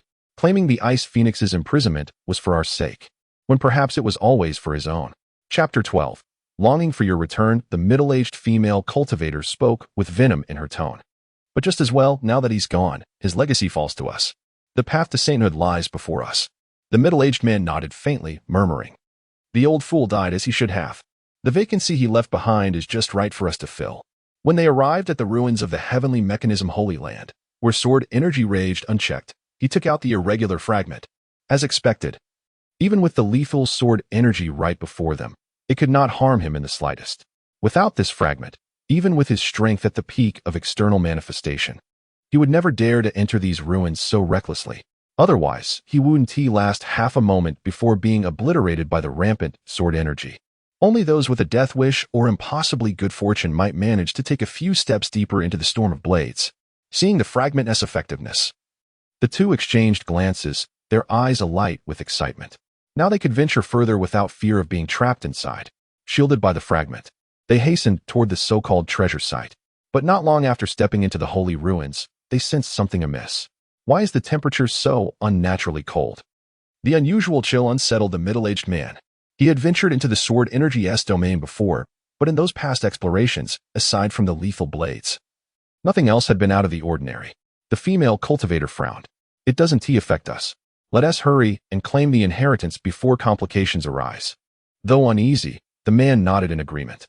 The woman oriented herself using the remnants of the Holy Land's mountain range, but when her gaze shifted to a certain angle, her eyes froze in shock. Her lips trembled soundlessly. The man followed her line of sight and stiffened in horror. Atop the highest peak of the heavenly mechanism Holy Land, a solitary figure stood beneath the moonlight, silent and still. The figure was ethereal, robes fluttering in the wind. Long hair swaying like a celestial maiden bathed in moonlight. It couldn't be. A terrifying thought exploded in the man's mind. His first instinct was to flee, yet his body refused to move. In horror, he looked down and saw frost creeping over his feet, binding him to the frozen earth. "Junior sister." He turned in panic toward his companion, only to witness something even more horrifying. The woman's body was already encased in ice, as though clad in armor of frost, with only a single eye exposed. One hand stretched toward him in a silent plea. Her gaze filled with terror, yet no sound escaped her lips. The man shuddered. When he turned back, the figure on the distant peak had vanished. Instead, before him stood a graceful silhouette. The face was exquisitely carved like flawless jade, breathtakingly beautiful, but the hollow, lifeless eyes drained all vitality from that beauty. Staring at this figure, the man felt his fear reach its absolute peak. Ling Jiayu, you. Before he could finish speaking, the frost beneath his feet had already crept up to his chest, advancing relentlessly toward his head. The spiritual energy within his body was nearly frozen solid. Only when the icy tendrils fully enveloped him did he realize how utterly insignificant he was before this presence, no different from an insect. As the frost climbed higher, his hands stiffened, his chest became immobile, leaving only his head capable of movement. A horrified scream tore from his throat, yet he remained powerless. "Save me. I'll serve you like a beast of burden. I'll hunt down the remnants of the sacred land for you. I'll expose that old bastard Tianji's crimes, transcribe his forbidden legacy, and reveal his true nature to the world." Yet no matter how he pleaded, the figure before him remained unmoved. She approached slowly, her gaze never once settling upon the man. Instead, her eyes remained fixed on the strange, irregular fragment clutched in his hand. Only when her fingers brushed against that dull, jagged shard did a ripple of emotion stir in her vacant eyes, a flicker of life returning to them. The man before her fell silent, his entire body encased in frost, his face frozen in an eternal mask of terror. The middle-aged female cultivator nearby, her single visible eye alternating between venomous hatred and abject fear, could only watch as the ethereal beauty reached out with jade-like fingers and took the fragment. Cradling it in her palms, an overwhelming sorrow welled up in her eyes. She turned slowly, step by step, walking toward the northwest. Behind her, the two frost-covered statues crumbled into countless shards, vanishing without a sound. In the forbidden lands of the northwest, deep within the dense forest, a figure of celestial grace descended upon an unremarkable patch of overgrown weeds. Ling Shuang surveyed the surroundings. These weeds, now only reaching her waist, had once towered over her entire frame, until she had tripped. She took a few steps forward, pushing aside the tangled growth until she found a thick, gnarled vine. But beside it, there was no trace left of the immortal sword that had once rested there. In the end, she herself had been the one to leave it behind. Her face twisted with profound grief as she gazed at the fragment in her hands. Even in its shattered, irregular form, she recognized it instantly. "Wait for me." She turned, vanishing from the spot. A majestic ice phoenix soared into the heavens, its crystalline feathers shimmering with an ethereal blue radiance, so breathtakingly divine it could drive mortals to madness. The moment the phoenix appeared, every demonic beast in the forbidden lands trembled in silence, not daring to make a sound beneath its overwhelming presence. With a piercing cry that resonated across the world, the ice phoenix declared its existence to all beneath the heavens. In the scorching forge of a blacksmith shop, the smith pulled a peculiar fragment from the molten steel. "Huh? Why won't this thing melt? Is the heat not enough?" he muttered to himself. The furnace's temperature was so intense it could effortlessly melt refined steel. Yet suddenly, he noticed an unfamiliar figure had appeared in the smithy. The silhouette was graceful, yet its features remained indistinct, impossible to discern clearly. She approached the blacksmith directly and reached for the fragment freshly retrieved from the blazing forge. Horrified, the blacksmith attempted to intervene. "Wait, that's just been," but he found himself paralyzed. The figure took the fragment from his hand without hesitation, utterly unaffected by its searing heat. An inexplicable sorrow emanated from her, so profound it seeped into the blacksmith's own heart. This must be something of immense significance to her. The thought arose unbidden. In the next instant, the figure vanished without a trace. Despite standing near the roaring furnace, the blacksmith broke into a cold sweat. At least the senior harbored no ill intent. Yet the moment he turned back, he realized the once fiery sword-forging furnace had dimmed drastically, on the verge of extinguishing. "I must stoke the flames at once." Forgetting the strange fragment and the apparition, he hurried to replenish the fire. The goddess had returned, and the world knew. Remnants of the 9 holy sanctuaries gathered furtively. Tension thick in the air. Representatives from 8 sanctuaries had arrived, but where were those from the Celestial Divination Sanctuary? The Celestial Divination Sanctuary caused the most trouble. If not for that old fool's meddling, we wouldn't be implicated. Humph, don't act as though your Jade Disc Sanctuary is blameless. Everyone knows what you've done. And what of your Azure Sea Sanctuary? You reap the benefits too, yet now you posture with righteousness. Hypocrite. Enough. A voice cut through the bickering. Our sanctuaries lie in ruins. Survival alone is a miracle. We must unite. The reason for this gathering is this. We've obtained a peculiar fragment. It shields us from sword energy, but one alone is insufficient. If any among you possess similar fragments, bring them forth. We must salvage what remains of our legacies and treasures with all haste. Who would willingly surrender such a treasure? Time is against us. You've all witnessed the Ice Phoenix's madness. She spares none with even the faintest ties to the sanctuaries. The 5 realms and 4 seas will be overturned in this purge. Soon, even the clans sheltering us will fall.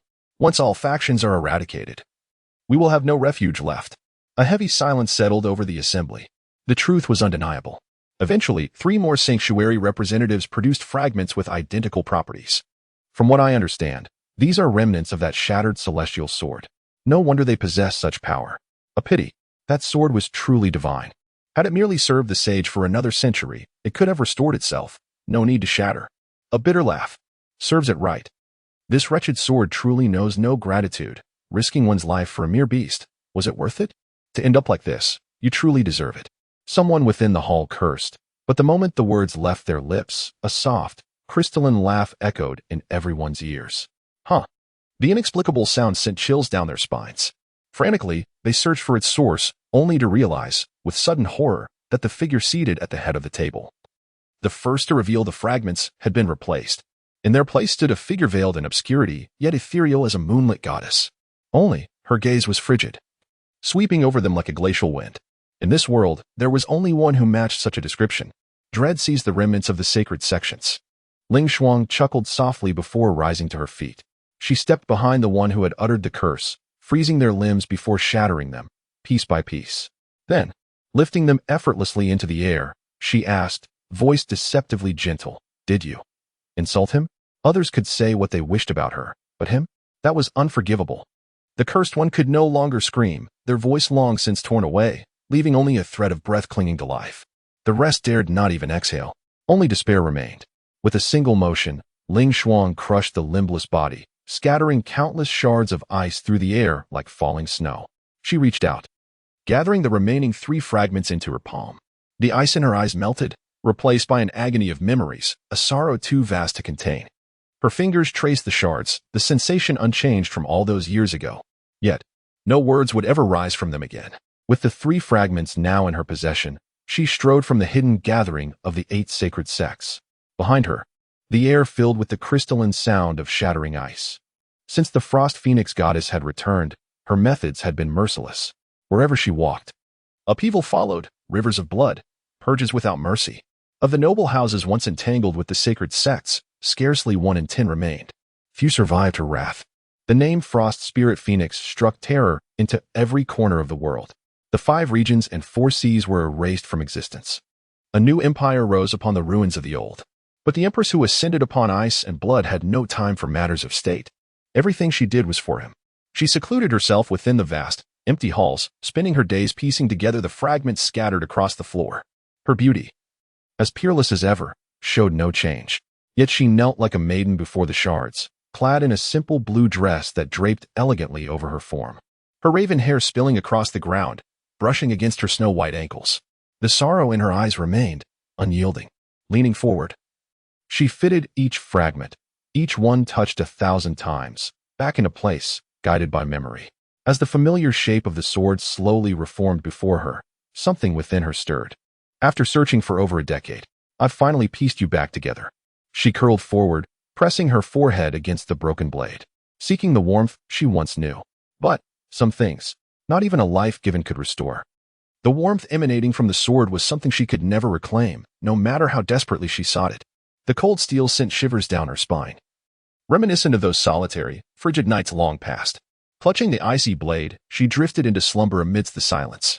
In her dreams, she returned to those 3 years when she first met him, when every night, she could embrace the warmth of the sword and sleep peacefully. In the dream, someone lifted her gently, smiling softly at her. As she slowly raised her head, about to glimpse his face, the vision shattered abruptly. Startled awake, her fingers traced the fractured sword. One last fragment was still missing. Just one more piece, she murmured under her breath. Rising to her feet, she stepped out of the hall. After hearing the old fisherman's tale, the granddaughter tossed and turned for countless nights, unable to sleep. She longed to know whether the celestial maiden in the story had ever reunited with the one she yearned for. But neither she nor the old fisherman knew the answer. Tormented by curiosity, she wandered to the shore one sleepless midnight, her bare feet splashing through the gentle waves. The coastline was hushed, save for the rhythmic lapping of the tide. As she walked, her toes brushed against something hard. Curious, she picked it up, a small, irregular shard of metal. Her eyes sparkled. Tomorrow, I can trade this at the blacksmith's for something sweet. But when she lifted her gaze, she found a beautiful woman standing before her, as if materialized from the moonlight. The stranger's azure robes fluttered like celestial silk in the sea breeze. You look like the goddess from the stories. The girl gasped. Ling Shuang smiled faintly. May I have that fragment? The girl hesitated but eventually extended her hand. What is it? She asked. With immeasurable tenderness, Ling Shuang whispered. It is the most precious thing I have. The girl recalled the tale her grandfather had told of someone who had sacrificed everything for what mattered most. She turned toward the distant cliff, its silhouette looming against the moonlit sky. Do you know what happened there? She asked, pointing. Ling Shuang's gaze shifted, her gentleness dissolving into sorrow. I know. The girl brightened. Then do you know how it ended? Did the goddess ever see the one she missed? She likely did not. Really? The girl's excitement dimmed. That's so sad. If my friend Xiaobei didn't visit me for 3 days, I'd be too heartbroken to even eat chicken legs. Ling Shuan gently stroked the girl's hair. Though I do not know the ending.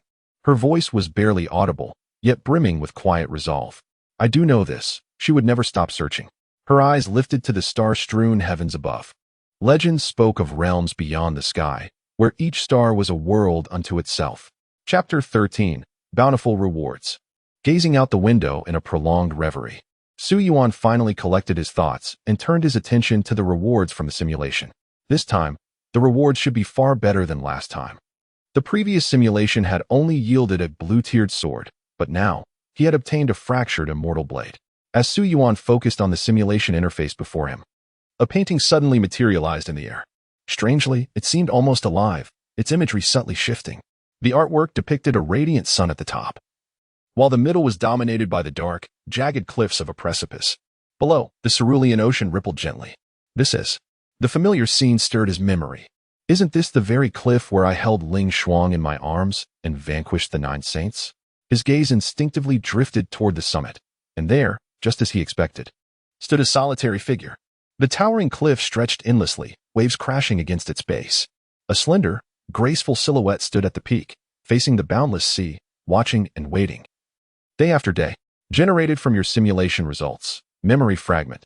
Divine maiden gazing at the sea, gold. The divine maiden gazes at the sea, longing only for your return. Special effect. Before the simulation begins, randomly enhance 1 talent to gold tier. At this moment, Su Yuan paid no heed to the memory fragment's special effect. His attention was wholly captured by that fragile figure, her robes fluttering in the wind. He recognized her instantly. This silhouette was achingly familiar, like scenes shifting in a slideshow. The waves continued to crash, the sun blazed brilliantly, and the sea winds howled. The figure, too, seemed to come alive, her vacant eyes staring out from the cliff, waiting aimlessly for someone who would never return. He stared for what felt like an eternity before letting out a bitter chuckle. Silly girl? Still waiting, huh? But he understood. This was merely the self-consistent conclusion of the simulation, akin to an ending cutscene in a game. Even so, longing only for your return. Muttering the words, an inexplicable impulse surged within him. He wanted to step forward, to tell her, stop waiting. To me, you're just an NPC. To you, I'm nothing but an illusion. He reached out, fingers brushing toward the painting, only to pass through it effortlessly. So close, yet utterly untouchable. He laughed again. What was I expecting? Fake. All of it is fake. Damn it, now I get why some people call 2D characters their waifus. TCH, shaking off the sentiment. He turned his focus to his other gains. The greatest advantage of this cheat was its ability to aid him in refining his life-bound profound sword. After all, he was counting on it to break through to the Earth tier and secure his place in the intersect. The simulation casts you as an immobile, fractured celestial blade. For the first century, you remained unremarkable, aloof from worldly strife and the clashes of sages, though perhaps it was simply beyond your capability to intervene. Yet with sagacious resolve, you devoted yourself to cultivation, drawing upon the essence of sun and moon to fortify your primordial breath, or perhaps you had no other choice. Only when discovered by a maiden bearing divine veins did your stagnant existence regain motion, though. Again, you had little say in the matter. Su Yuan could bear it no longer. Damn it all. Must every statement be undercut with such mockery? He nearly wished to throttle the simulator itself. You became her most treasured companion. For 972 nights, she embraced you in slumber, only 28 nights shy of 1,000. If a single night of intimacy binds 2 souls for 100 days, then yours was a bond worthy of 10 such unions, guided solely by your singular will. You forged her into a blade of peerless edge, heedless of the wounds it carved upon her heart. You were, without question, An unyielding fool of steel, she sought to sacrifice herself as a spiritual offering to mend your fractures, yet failed. Thus, you remained fractured to the end, your body was broken, but where precisely a piece was missing, none could say in the final act. You unleashed devastation upon 9 sages and their sacred domains, wrath spanning 10,000 leagues, leaving millions trampled beneath your fury. The world itself knelt before your rage, a fleeting, intoxicating triumph. You defied her ordained fate, yet in doing so, condemned her to an eternity of solitude. Gazing into the void you left behind, you bore the weight of her karma, but whether such bitter fruit could ever be swallowed without choking, none may know. Evaluation, unrivaled tyranny, destiny rewritten. Su Yuan couldn't shake the suspicion that the simulator delighted in needless provocation, as though whispering veiled insults. Yet he had no recourse but to endure. At least the evaluation was favorable. Unrivaled tyranny, destiny rewritten. Rolling the words in his mind, he envisioned himself as a mystic sovereign, standing solitary atop the peaks, the winds of fate billowing his robes. Admittedly, the grandeur suited him. This simulation's rank was undoubtedly high, and the rewards would surely reflect it. As expected, achievements unlocked, no other choice. 10 Knights Bond, the unyielding fool, the missing fragment, karma's burden, reward. Phoenix would hairpin, epic. Achievements came with rewards? Su Yuan exhaled sharply, then stiffened at what followed. Simulation rewards, innate sword heart, mythic, advancement of soulbound profound blade, from human tier, 7th stage, to earth tier, 1st stage. Soulbound profound blade unlocks frost phoenix form, dormant, a wisp of malice. Condensed from the lives of 10,000. It amplifies the blade's dread and lethality. Mortals dare not meet its gaze. The inauspicious karma has been dissolved. It can be refined, and with sufficient enlightenment, one may comprehend the supreme sword intent known as the Black Fiend sword intent. Even if enlightenment is lacking, it can still enhance one's perception of this formidable sword intent. A wisp of primordial creation energy, a faint, almost imperceptible strand of pure chi capable of reviving the dead and regenerating flesh. As long as a single breath remains, it can reconstruct the body, though this mere trace is only enough for one person. If a method to accumulate it is discovered, sufficient primordial creation energy might perhaps. The simulation rewards were so bountiful that Su Yuan could scarcely believe them. The Crimson Tier innate sword heart alone left him utterly stunned. Innate sword heart, Crimson, you possess an innate affinity for the sword, reaching the pinnacle of comprehension. Common sword techniques are effortlessly mastered. Profound techniques require but a moment's contemplation. And supreme techniques are instantly understood. Your harmony with the blade allows you to merge sword and self with ease. This was not merely a talent for simulation. It was a reward, meaning Su Yuan could directly wield the effects of the innate sword heart. Sword techniques in circulation could generally be categorized into 3 tiers. Common sword techniques, widespread among practitioners, accessible even to novices who may grasp only the rudiments without mastering the essence. Profound sword techniques, typically inherited by prestigious sects or created by peerless swordsmen who distilled their life's wisdom into their craft. Supreme sword techniques, exclusive to the most elite factions, varying in difficulty. Among them was the demon-slaying sword art, a supreme technique of the demon-slaying sword sect, reserved solely for its disciples. Yet the demon-slaying sword art was easy to begin but arduous to master. Divided into 5 forms, those lacking enlightenment might remain stagnant at the first form for decades. Mastery of the 5th form could, in theory, cleave through the boundary sea separating the 5 realms and 10 heavens. However, legend held that none had achieved this in a millennium, as even the sect's prodigies often pursued other supreme techniques, equally formidable but less daunting. Now, recalling the demon-slaying sword art, Su Yuan was flooded with countless new insights. During his first simulation as a sentient sword, his comprehension had reached the level of an inner disciple, equivalent to over a decade of training. Yet now, those past realizations seemed almost laughable. His current understanding likely surpassed a century's worth of cultivation. The innate sword heart is truly terrifying. Su Yuan nearly summoned his life-bound profound sword to practice in the courtyard. In terms of comprehension alone, he could now be deemed a grandmaster of the sword. Moreover, his life-bound profound sword had ascended to the earth rank. A gleaming, translucent short sword emerged from his palm, its faint blue glow indicating its recent breakthrough. Life-bound profound swords were classified into heaven, earth, and mortal ranks, corresponding to violet, blue, and green hues. Once forged, even without cultivation, the sword alone could rival practitioners of the same rank. and when infused with true power, peers would be effortlessly outmatched. Only disciples from equally prestigious sects could barely withstand it.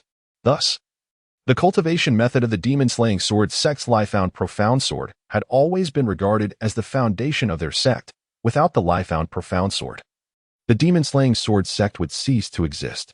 The azure life-bound profound sword flipped lightly in Su Yuan's palm, shrinking to the size of an ordinary blade.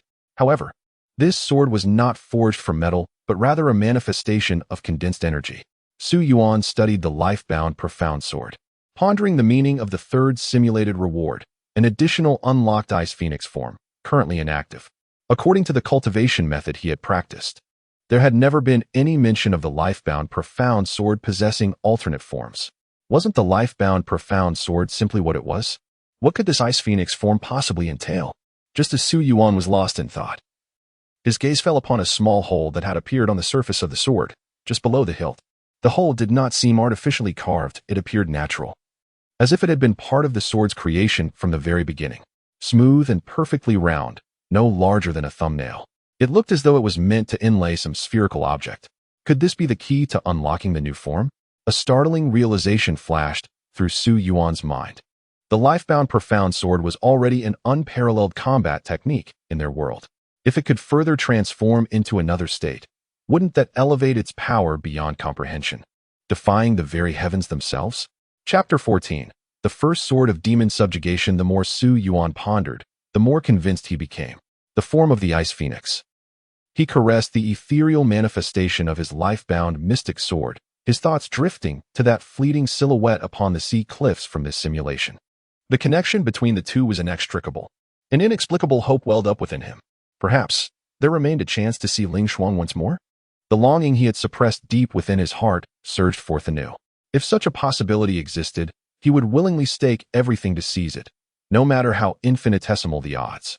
His only wish was that, should they truly meet again, she might still recognize him.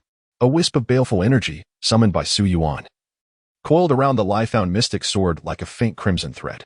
From within that sanguine aura emanated faint, mournful wails. Merely standing before it sent a chilling gust of malice rushing toward his face. Countless lives had been condensed into this mere trace of blood chi. During his first simulation, when he obtained this strand of baleful energy, Su Yuan had noted the ominous karma attached to it. Now he faintly grasped the purpose of that ill-fated causality. Gazing at the baleful energy, Su Yuan fell into contemplation.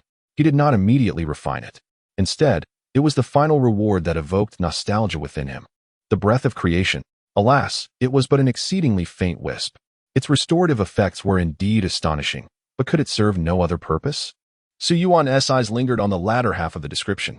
If accumulated.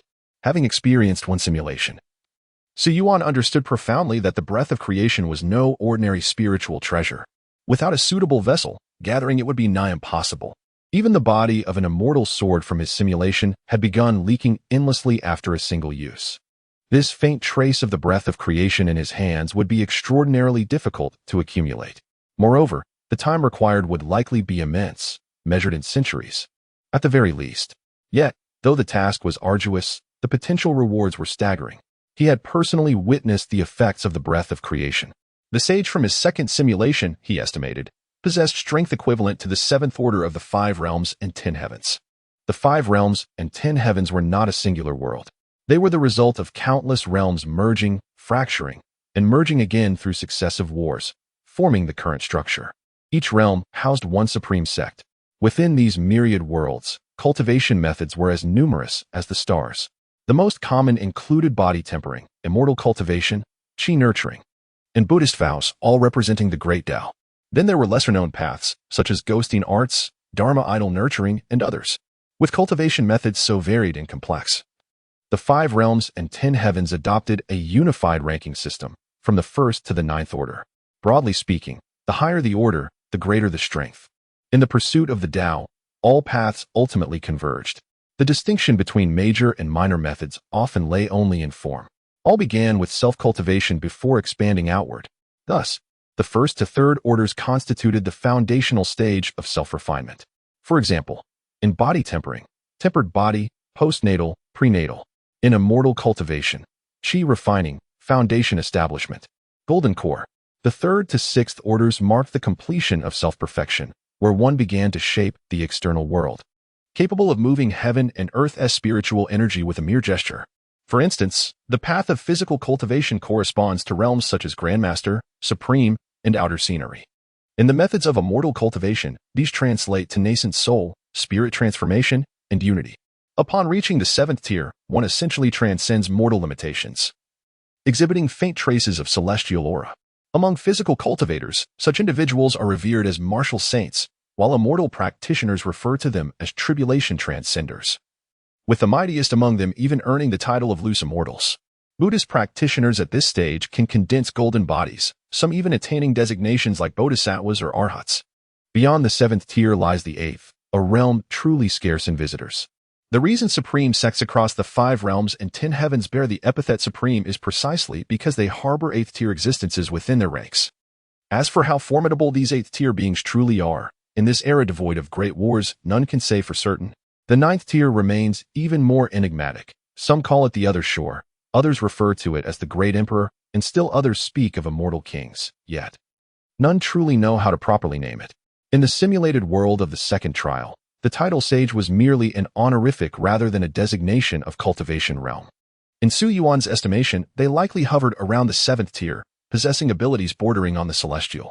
He also noted that the immortals in the simulation differed from the immortals of the 5 realms and 10 heavens. This appeared to be a specific term. The wisp of world-initiating breath he obtained from an immortal was extraordinarily potent, capable of suppressing even 7th tier experts wielding immortal-like techniques. Evidently, the simulator held its own interpretation of what constituted an immortal, not merely those capable of summoning winds and rains or moving mountains and seas. This world-initiating breath, originating from immortals, could oppose 7th tier beings with just a nurtured wisp. What might a complete strand accomplish? Su Yuan dared not imagine. Yet nurturing such breath was no simple feat. Attempting to absorb solar and lunar essences, as in the simulation, proved futile. Perhaps timing was key. The simulation suggested gathering violet solar energy at dawn or lunar brilliance at moonrise to cultivate the breath. Su Yuan resolved to attempt this come evening or the following dawn. Reviewing his simulation rewards, Su Yuan realized entering the intersect would pose no difficulty. His only concern lay in reasonably demonstrating his natal profound sword's rapid advancement from human to earth tier. Fortunately, the demon-slaying sword sect imposed lax oversight on outer disciples. Barring violations of sect rules or leakage of secret techniques, evaluations occurred only once every 3 years. Having joined merely 3 months prior, Su Yuan faced no imminent review. Alternatively, outer disciples could proactively ascend to inner status by challenging the Sword Gate Mountain trials at any time. Historical precedents suggested Earth-tier natal profound swords sufficed for aspirants under 20. Su Yuan planned to attempt this when opportune. While his bone structure ranked merely above average, sufficient for admission but not exceptional, Su Yuan's dual life experience granted sharp wit and eloquence, securing his outer disciple position. At this thought, Su Yuan suddenly felt a profound nostalgia for the twin paths talent from his second simulation. That ability could enhance one's foundational constitution. He clicked his tongue wistfully, imagining the bliss of embracing tender youth while caressing delicate feet, all while improving his root bones. What divine serendipity! Alas, such pleasures were confined to the simulations. Then, he nearly forgot the achievement reward, the Phoenix wooden hairpin. The moment he beheld it, Su Yuan froze. One end of the hairpin was exquisitely carved into a lifelike wooden phoenix, its beak parted in a mournful cry. Wings spread as if in flight, tail feathers even depicted mid-shedding, its sorrow and urgency so vivid it seemed to leap before his eyes. Stunned by the craftsmanship, he lost himself in contemplation for an immeasurable span before finally stirring. An inexplicable familiarity lingered. As his fingers traced the wooden phoenix, a strange sense of recognition washed over him. Phoenix wooden hairpin. With a solemn expression, he carefully wrapped and stored it away. Outside, dusk had settled. Having readjusted to his body, he could now move freely. When the moon ascended, he stepped into the courtyard, attempting to absorb lunar essence as he had in his sword form. Tonight was a full moon, the sky pristine and cloudless. Moonlight draped over him like a silken robe, and to his astonishment, the wisp of primordial chi, rewarded from the simulation, began faintly drawing in the lunar radiance. It worked, his spirit soared, only to be doused just as swiftly. The thread of primordial chi, having barely thickened, dissipated just as quietly, leaving no trace of growth. Absorb and scatter, in perfect equilibrium. There was no accumulation whatsoever. This is utterly futile, he lamented inwardly. Defiant, he remained in the courtyard all night until dawn's violet solar energy emerged. The same phenomenon repeated, absorption matched by dissipation. The primordial chi unchanged. After a fruitless night, he conceded. If I wish to nurture this primordial chi, another method must be sought. Surely, I need to truly cast myself into a forge and temper into a sword to sustain it. The thought was absurd. Being a sword in the simulation was vexing enough. To willingly forsake humanity for such a path was unthinkable. In the following days, Su Yuan devoted himself to adapting to the transformations brought by his earth-rank profound sword. The demon-slaying sword art comprised 5 stances. Without the profound sword, it was merely an exceptional technique. But with it, each stance awakened with unparalleled vitality. The first stance required only a human-rank profound sword to master, while the second demanded earth-rank. The first, being the most widely practiced, boasted abundant legacy insights, making initiation relatively straightforward. Yet it was no singular stroke but an entire swordplay system, one that could be distilled into a single, all-encompassing motion. That one stroke was the pinnacle of difficulty and the hardest to comprehend. Yet equally, its might stands preeminent among the supreme sword techniques. The simplicity of the demon-slaying sword art lies in the ease of mastering its first complete form. The profundity emerges in the challenge of executing that singular strike. As Su Yuan performed the inaugural sequence in the courtyard, poised to transition into the second form, his gaze underwent a sudden metamorphosis. His blade commenced an ethereal dance of lightning-quick deductions, though in reality, it remained utterly motionless. Abruptly, a flash of divine insight illuminated Su Yuan's eyes as he beheld. In that fleeting instant, the peerless brilliance of an unparalleled sword gleam revealed through his mental calculations. Chapter 15. Not her his untouched sword lifted effortlessly, tracing an identical arc of breathtaking brilliance. A subtle shift in the winds. A darkening of the skies, whether an omen of rain or the mystical resonance of that single stroke remained unclear. And this was merely a display of raw technique, devoid of cultivation or the invocation of his life-bound spirit sword. By the time Su Yuan regained his senses, he had held the final stance for over a quarter of an hour. He savored the nuances of that strike, enlightenment dawning upon him like the first light of morning. The first sword of the demon-subduing sword art, mastered. Blessed with an innate sword heart, he had grasped the essence of the first form within mere days. Even among inner disciples, only a rare few could execute such a stroke. No longer would he call it the first form, it was now the first sword. Emboldened, Su Yuan flowed into the second form of the demon-subduing sword art. Yet after completing the sequence, none of the earlier transcendence lingered. He understood this second sword would not yield so easily. After all, the first sword had barred countless aspirants for decades, even centuries. The second sword? To wield it marked one as a prodigy unseen in 100 years. Only those who had long shed their disciple status, now bearing titles within the sect, could claim such mastery. Even an innate sword heart had its limits. But Su Yuan felt no urgency. Time would unveil its secrets. As his training concluded, a resonant bell tolled across the mountain ranges of the sect. The skies above darkened further, streaked with countless swords, each bearing a figure whose aura warped the very fabric of the world. Su Yuan's breath caught. These were cultivators nearing, or perhaps already at, the 7th stage. So many powerhouses, as though the entire demon-subduing sword sect had mobilized. They took positions atop strategic peaks, tension thickening the air. That bell, something extraordinary had occurred. Deep within the sect's rear mountains, a painting etched by sword intent depicted an ethereal inkwash landscape. Upon the rippling waters, 2 Taoist figures, one male, one female, stood serene. The man, noble and refined. The woman, graceful and dignified, both appearing no older than 30. Though rendered in sword strokes, their visages pulsed with lifelike profundity, enough to intoxicate any master of the blade. As the bell's echo faded, their lips parted. A star brightens in the heavens. Oh, has another peer emerged beyond the 5 realms and 10 heavens? More than that, the star net trembles. Even the celestial charts of the observatory have shifted. Hence, the bell tolls. It seems this one is restless. Rare indeed. The other paramount sects already know. Such celestial changes cannot be hidden. Now that we understand, there's no need for such alarm. As their conversation concluded, a covert decree emanated from that place. And the turmoil stirred by the bell within the demon-slaying sword sect swiftly subsided into its former state. Su Yuan watched as the countless flying swords that had just streaked across the sky now retraced their paths back, whence they came. The majestic aura traversed the heavens twice. Truly awe-inspiring. For reasons unknown, Su Yuan felt a sudden stirring in his heart.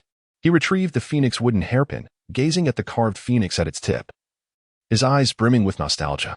Gently caressing the phoenix's head, he silently murmured a name before carefully tucking it away once more. On this day, Su Yuan accepted an invitation to accompany several fellow disciples to a lakeside not far from the mountain gate. The vast lake nestled against a few low hills, adorned with pavilions and towers, presenting a picturesque scene of serene mountains and waters.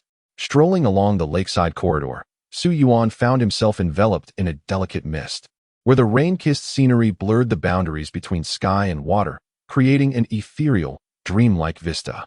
The lake's surface mirrored the hues of the heavens like polished glass. Once again, his thoughts drifted to that fleeting, delicate figure. As he gazed at the distant lake, his peripheral vision caught a slender silhouette passing behind him. The figure was petite and graceful, standing elegantly, and the familiarity of it sent a momentary flicker of confusion through Su Yuan's eyes. Staring blankly as the figure receded into the distance, he suddenly snapped back to reality and hurried after her. Yet as he drew nearer, he deliberately slowed his pace. Wary of startling the person ahead, adjusting his robes, he continued forward, gradually closing the distance until he overtook her on the corridor wide enough for two. Casually, he glanced sideways as he passed. The owner of the graceful figure lifted her gaze to meet his. Their eyes locked briefly in the middle of the corridor. But upon seeing her face, an inevitable flicker of disappointment crossed Su Yuan's eyes. It wasn't her. The girl possessed delicate features, her sparkling eyes brimming with vivacity, and her youthful face exuded an innocent charm untouched by worldly cares. She regarded Su Yuan with mild curiosity, while he hastily averted his gaze. Noticing his reaction, she pressed her lips together in a faint, mischievous smile. Does the young master seek something? Perhaps an invitation to the lakeside pavilion ahead? She inquired playfully. Su Yuan had intended to pass by in silence, but the girl's unexpected address left him flustered. A hint of embarrassment colored his expression. Ah, no, he began, then reconsidered. Outright refusal would only heighten the awkwardness. Better to offer a polite gesture. If the young lady is willing, perhaps we might share tea at the lakeside pavilion and admire the view, he amended. The girl pouted slightly, seemingly dissatisfied with his response, yet relented with feigned reluctance. Well, I suppose that would be acceptable. Su Yuan paid little heed to her demeanor, merely intending to share a cup of tea as an apology before excusing himself. Nodding, he extended a hand in invitation. After you. With a demure smile, she dipped into a slight bow. Young master, after you. Arriving at the lakeside pavilion at the heart of the lake, Su Yuan found a secluded window seat on the third floor and asked the waiter for a pot of fine local tea from the nearby mountains. Unexpectedly, the young girl stopped the waiter and requested the owner's prized preaching Ming tea instead. Are you from around here? Su Yuan inquired curiously. More or less, she replied demurely, seating herself across from him and glancing up at him with a quiet grace. I happened to be staying nearby and thought I'd take a stroll by the lake. When the tea arrived, they sipped the delicate brew while gazing at the misty landscape beyond the window. Though the mountains and waters were obscured by the drizzle, there was an ineffable charm to the scene, a wistful emotion lingering in the air, softening Su Yuan's tone. This tea is excellent. Of course, she said with a light laugh. One should savor the finest things in life, or what is the point of living? Quite a liberating philosophy, Su Yuan mused, his melancholy easing as he chuckled along. Their conversation flowed effortlessly, laughter weaving between their words until the sparse lanterns along the lakeside reminded them of the late hour. Su Yuan was about to excuse himself when the girl spoke first. Tell me, when you first saw Su Yuan, whose shadow did you see? Su Yuan blinked in surprise. The girl, Su Yuan, pursed her lips. That look of longing on your face was obvious to anyone. Su Yuan could no longer pretend. Ah, I almost mistook you for someone I knew. Su Yuan tilted her head, her gaze slanting knowingly. A friend? Or someone you loved? There is no shame in admitting it. Tales of scholars and beauties are hardly rare these days. It's not that dramatic, Su Yuan replied, flustered. Just a fleeting thought. His expression dimmed slightly, perhaps illusion would have been a better word. But then he straightened, forcing a smile. No regrets, really. Just an occasional memory. Forgive my sentimentality. Su Yuan's lips curled mischievously. No regrets at all. Her own eyes grew distant, a sigh escaping her. Men always claim to have no regrets, never realizing how often women wait until their hearts break, until the seas run dry. Su Yuan studied her, then ventured cautiously, You're still young, Su Yuan. Have you been reading too many romantic tales? None of your business. Her cheeks flushed crimson. Su Yuan laughed heartily, his spirits lifting at having turned the tables. Chapter 16. Drumbeats at Jianmin Mountain. Su Yuan bit her crimson lip lightly and shot him a glare. Young Master Su, a day from now, a month from now, a year from now, you may feel no regret. But 10 years later, a century later, when you think of her, will there truly not be the faintest trace of remorse in your heart? Su Yuan froze, his hand pausing midair as he lifted his teacup. Outside the window, the night mist clung to the darkness, mingling with the distant lantern lights from lakeside households. Hazily, they formed the image of a face, gentle, demure, smiling sweetly with lowered eyes. She stood sideways, cradling a longsword in her arms, her gaze brimming with tenderness and contentment. Her lips parted slightly, as if whispering something inaudible. The mist-formed visage seemed to sense something, lifting its eyes to meet Su Yuan's. Yet what met him was sorrow, deep, aching sorrow. Her mouth shaped words unmistakable. Do not come.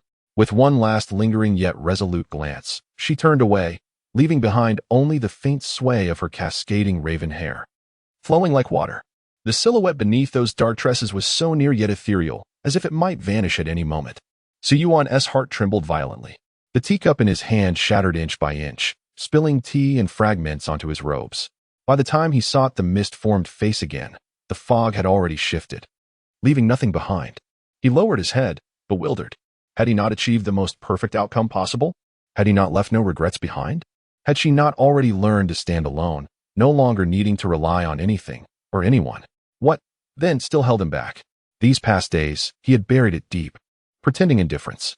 But 10 years from now, a century later, when he had taken a wife, raised children, built a life of his own, how would he look back upon this chapter? Would he laugh it off? Or would he gaze back in melancholy? It was merely a simulation. He had meant to console himself thus. But under Su Yuan's piercing scrutiny, he could no longer deceive himself as he did in solitude. With the simulation's end, the aftermath fermented like celestial wine, richer, more potent with time. His desolation, his inexplicable sense of loss, the way he chased after shadows, mistaking them for her. All of it was nothing but longing suppressed, yet irrepressible. A bitter smile touched his lips. I have woven my own shackles. Perhaps facing it openly would have spared me this torment. Su Yuan observed him with a complex expression. The faint sorrow clinging to this man was no pretense. The way he stared out the window carried a tenderness, nostalgia, and grief she could scarcely comprehend. Had she not witnessed it herself, even the most exquisitely penned romance would have failed to capture such depth of emotion. Suddenly, a sliver of envy stirred within her. How wonderful! She couldn't help but murmur under her breath. If even the young master feels thus, how much greater must her sorrow be? The regrets in her heart, compared to his, they must be 100-fold, 1,000-fold. Before Su Yuan's eyes, the mist threatened to churn once more, a tempestuous cliffside. A solitary figure standing at the precipice, staring vacantly into the abyss for eternity. But his attention was snatched away by Su Yuan's next words. When he glanced back, the mist showed no change at all. It had only ever been a trick of his yearning mind. Within the 5 realms and 10 heavens, mortals presumed themselves the center of creation, yet beyond these boundaries lies an unfathomable expanse of countless worlds, as infinite as grains of sand upon the shore. To transcend the 7th tier is to traverse the barriers between realms, rendering even the most formidable divides permeable. This boundless possibility means that even if the one you seek dwells beyond the 5 realms and 10 heavens, one may still cross the churning seas of existence, overcoming every trial to find them. Should Su Yuan ever encounter someone for whom she would willingly sacrifice all, she would do precisely this. With these words, she rose to depart, leaving behind a final utterance. Otherwise, should I recall these memories a decade or a century hence, the regret would consume me. Such anguish would sear my soul until death. Su Yuan stood frozen, struck by her declaration. His head bowed as he murmured, until death. Then, an unnamed fire kindled in his eyes. In that moment, it was as though he had discovered a new purpose, an urgency burning within him to see this day arrive. Reach the 7th tier. Find her. Su Yuan surged to his feet. Whether the simulated worlds were real or illusory, he would test their limits. No matter the trials ahead. Resolved. He turned to return to his sect, only to notice a frayed red cord left where Su Yuan had sat. It appeared to be a fragment of some ornament. Its ends worn with age, its crimson hue long faded. He moved to call after her, but by the time he reached the foot of Wangshan Tower, she had vanished into the night. With no trace of her direction, he resolved to inquire after her dwelling the following day. Yet dawn brought no answers. None among the locals recognized the name Su Yuan, and after fruitless inquiries, Su Yuan abandoned the search. Upon returning to the sect, his first act was to strike the great drum at the foot of Jianmin Mountain. Someone is challenging Jianmin Mountain already? Murmurs spread among the disciples. It has only been months since the last outer disciple selection. Could someone ever find their life-bound profound sword to the earth tier in such short time? Such prodigies emerge in every generation, another remarked. No need for astonishment. Indeed, the annual drumming at Jianmin Mountain drew crowds of inner and outer disciples alike, transforming into a grand spectacle for the demon-slaying sword sect. Jianmin Mountain stood as twin blade-like peaks, a treacherous staircase carved between them. Su Yuan waited at the first step, anticipating the arrival of the presiding elder. To advance toward the 7th tier, the simulations remained his swiftest path, but before the 3rd trial, he must first ascend to inner disciple status. A middle-aged elder descended upon the wind, alighting before Su Yuan. Outer disciple Su Yuan petitions for the trial of Jianmin Mountain to enter the inner sect, he declared, cupping his hands in salute. The elder inspected Su Yuan's token, then commanded him to manifest his life-bound profound sword. As the pale blue destiny sword materialized before the assembly, a collective gasp echoed through the surroundings. Su Yuan, this unassuming youth, had quietly advanced to the earth realm. Sigh. Though selected as an outer disciple alongside him, I remain merely at the 3rd stage. Having foolishly considered myself among the talented within the outer sect, little did I know. Indeed, the outer sect harbors no shortage of prodigies. Rumors speak of one who has attained the 5th stage, yet none anticipated such hidden mastery. Even the presiding elder's countenance betrayed faint astonishment as he remarked, the Destiny Sword unmistakably marks the 1st stage of Earthrealm, and his identity is beyond question. Chapter 17. Entering the Celestial Barrier Palace after verifying everything was in order, he nodded solemnly. At that moment, 2 elderly figures descended gracefully upon their swords, landing nearby. The presiding official immediately bowed in greeting. Elder Wan, Elder Su. Each elder was accompanied by a younger disciple. Beside Elder Wan stood a tall, elegant woman, while Elder Su was flanked by a cold and aloof young man. The 2 elders merely waved their hands, indicating they were merely passing by and that the official should proceed without minding their presence. Thus, the official signaled Su Yuan to begin his trial. Su Yuan's gaze swept briefly over the 2 elders. Elder Wan and the tall woman beside him offered a faint smile, while Elder Su gave a slight nod, and the young man remained silent. Su Yuan ascended the towering steps, walking toward the narrow passage between the 2 sword peaks. As his figure vanished from sight, the 2 elders began conversing. Reaching the Earth rank in 4 months. While not quite a once-in-a-century genius, he certainly qualifies as a once-in-a-decade talent, remarked Elder Wan. Comparable to Jin Feng, wouldn't you say? Jin Feng.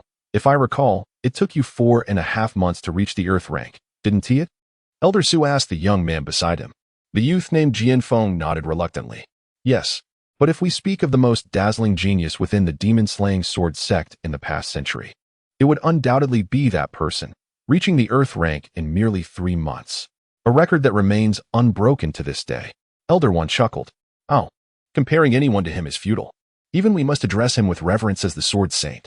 Unbeknownst to them, Su Yuan had also achieved the Earth rank in 3 months, only deliberately delaying his application for the Sword Gate Mountain trial by an additional month.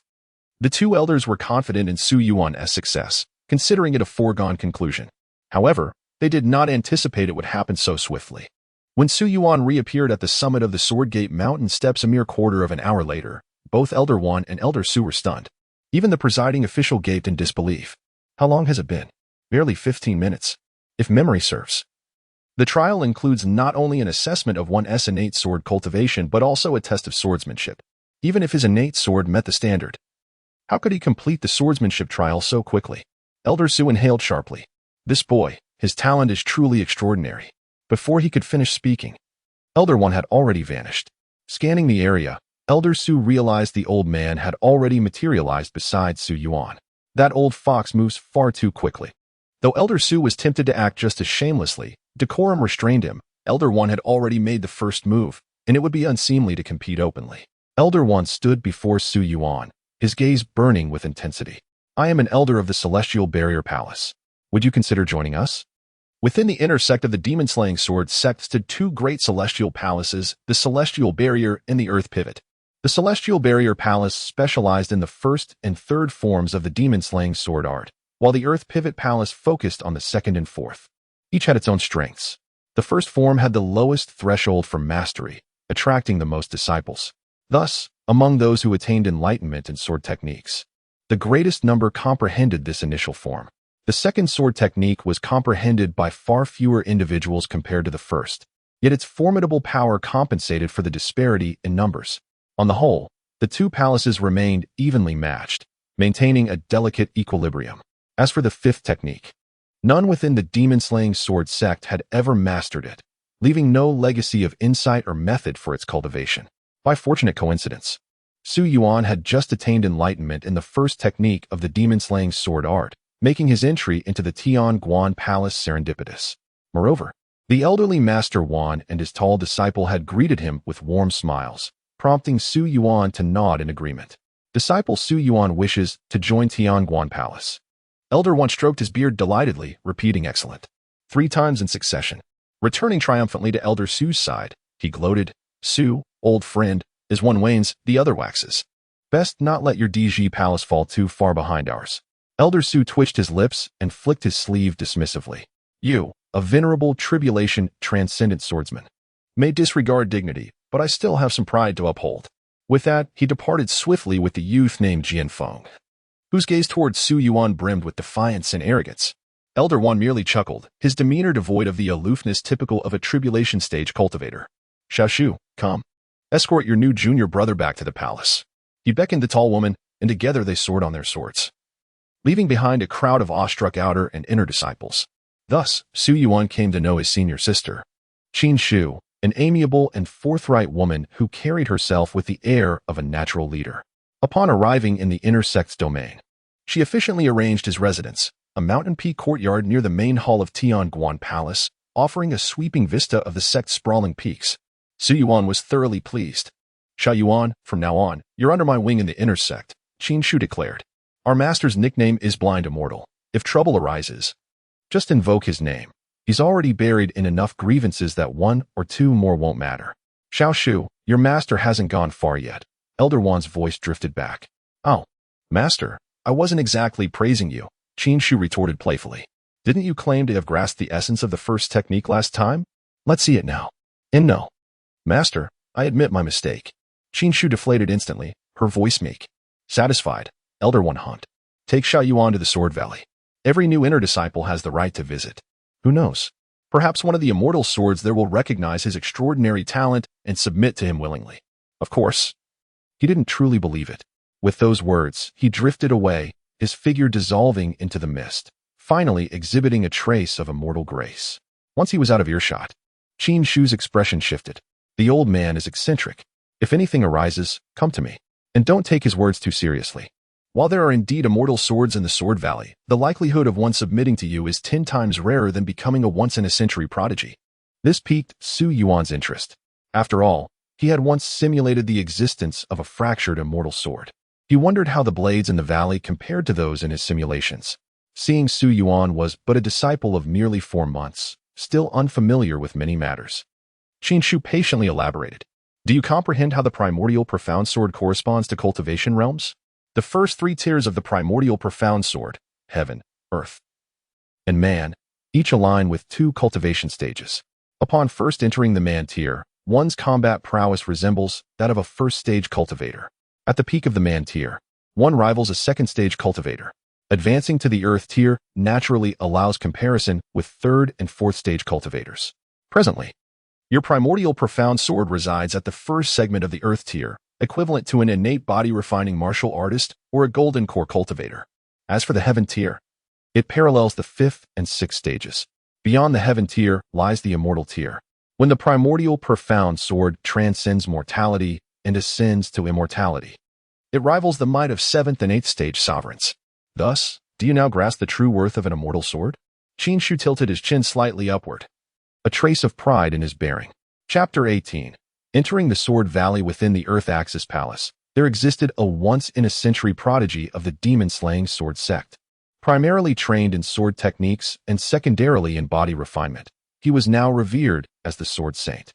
His comprehension was so profound that he mastered the second form of the demon-slaying sword in merely 30 years. Yet even he, upon entering the Sword Valley, obtained nothing more than a heaven-rank peak longsword. Only after years of nurturing and infusing countless rare treasures did it barely ascend to the threshold of an immortal sword. The chasm between the immortal and the mortal realms far exceeds imagination. A trace of longing flickered across Qin Shu's face. Su Yuan now understood the rarity of immortal swords. Where do the immortal swords in the Sword Valley originate from? Su Yuan inquired curiously. The question struck a blind spot for Qin Shu. She averted her gaze. You may ask the palace master during his sermon. Perhaps he will enlighten you. The palace master? The master of our celestial barrier palace, whose cultivation surpasses even our masters. You understand. Qin Shu cast him a knowing look. Su Yuan's eyes widened in realization. An 8th-tier powerhouse, the pillar of the demon-slaying sword sect. He wondered whether his peak self from the second simulation could rival this palace master, and who might prove superior. Qin Shu shared many more insights about the sect before concluding with solemnity. Xiao Yuan, though your recent display of talent will undoubtedly draw attention, do not let it erode your dedication to the sword. The path of the sword, compared to other disciplines, is swift in its early stages. Consider how many years cultivators spend progressing from chi refining to foundation establishment, then to golden core. Body refining martial artists endure grueling training from childhood to temper their physiques. Yet we, by honing our life-bound profound swords, swiftly attain comparable combat prowess, but not without cost. The further one advances, the greater the perseverance required, far surpassing other methods.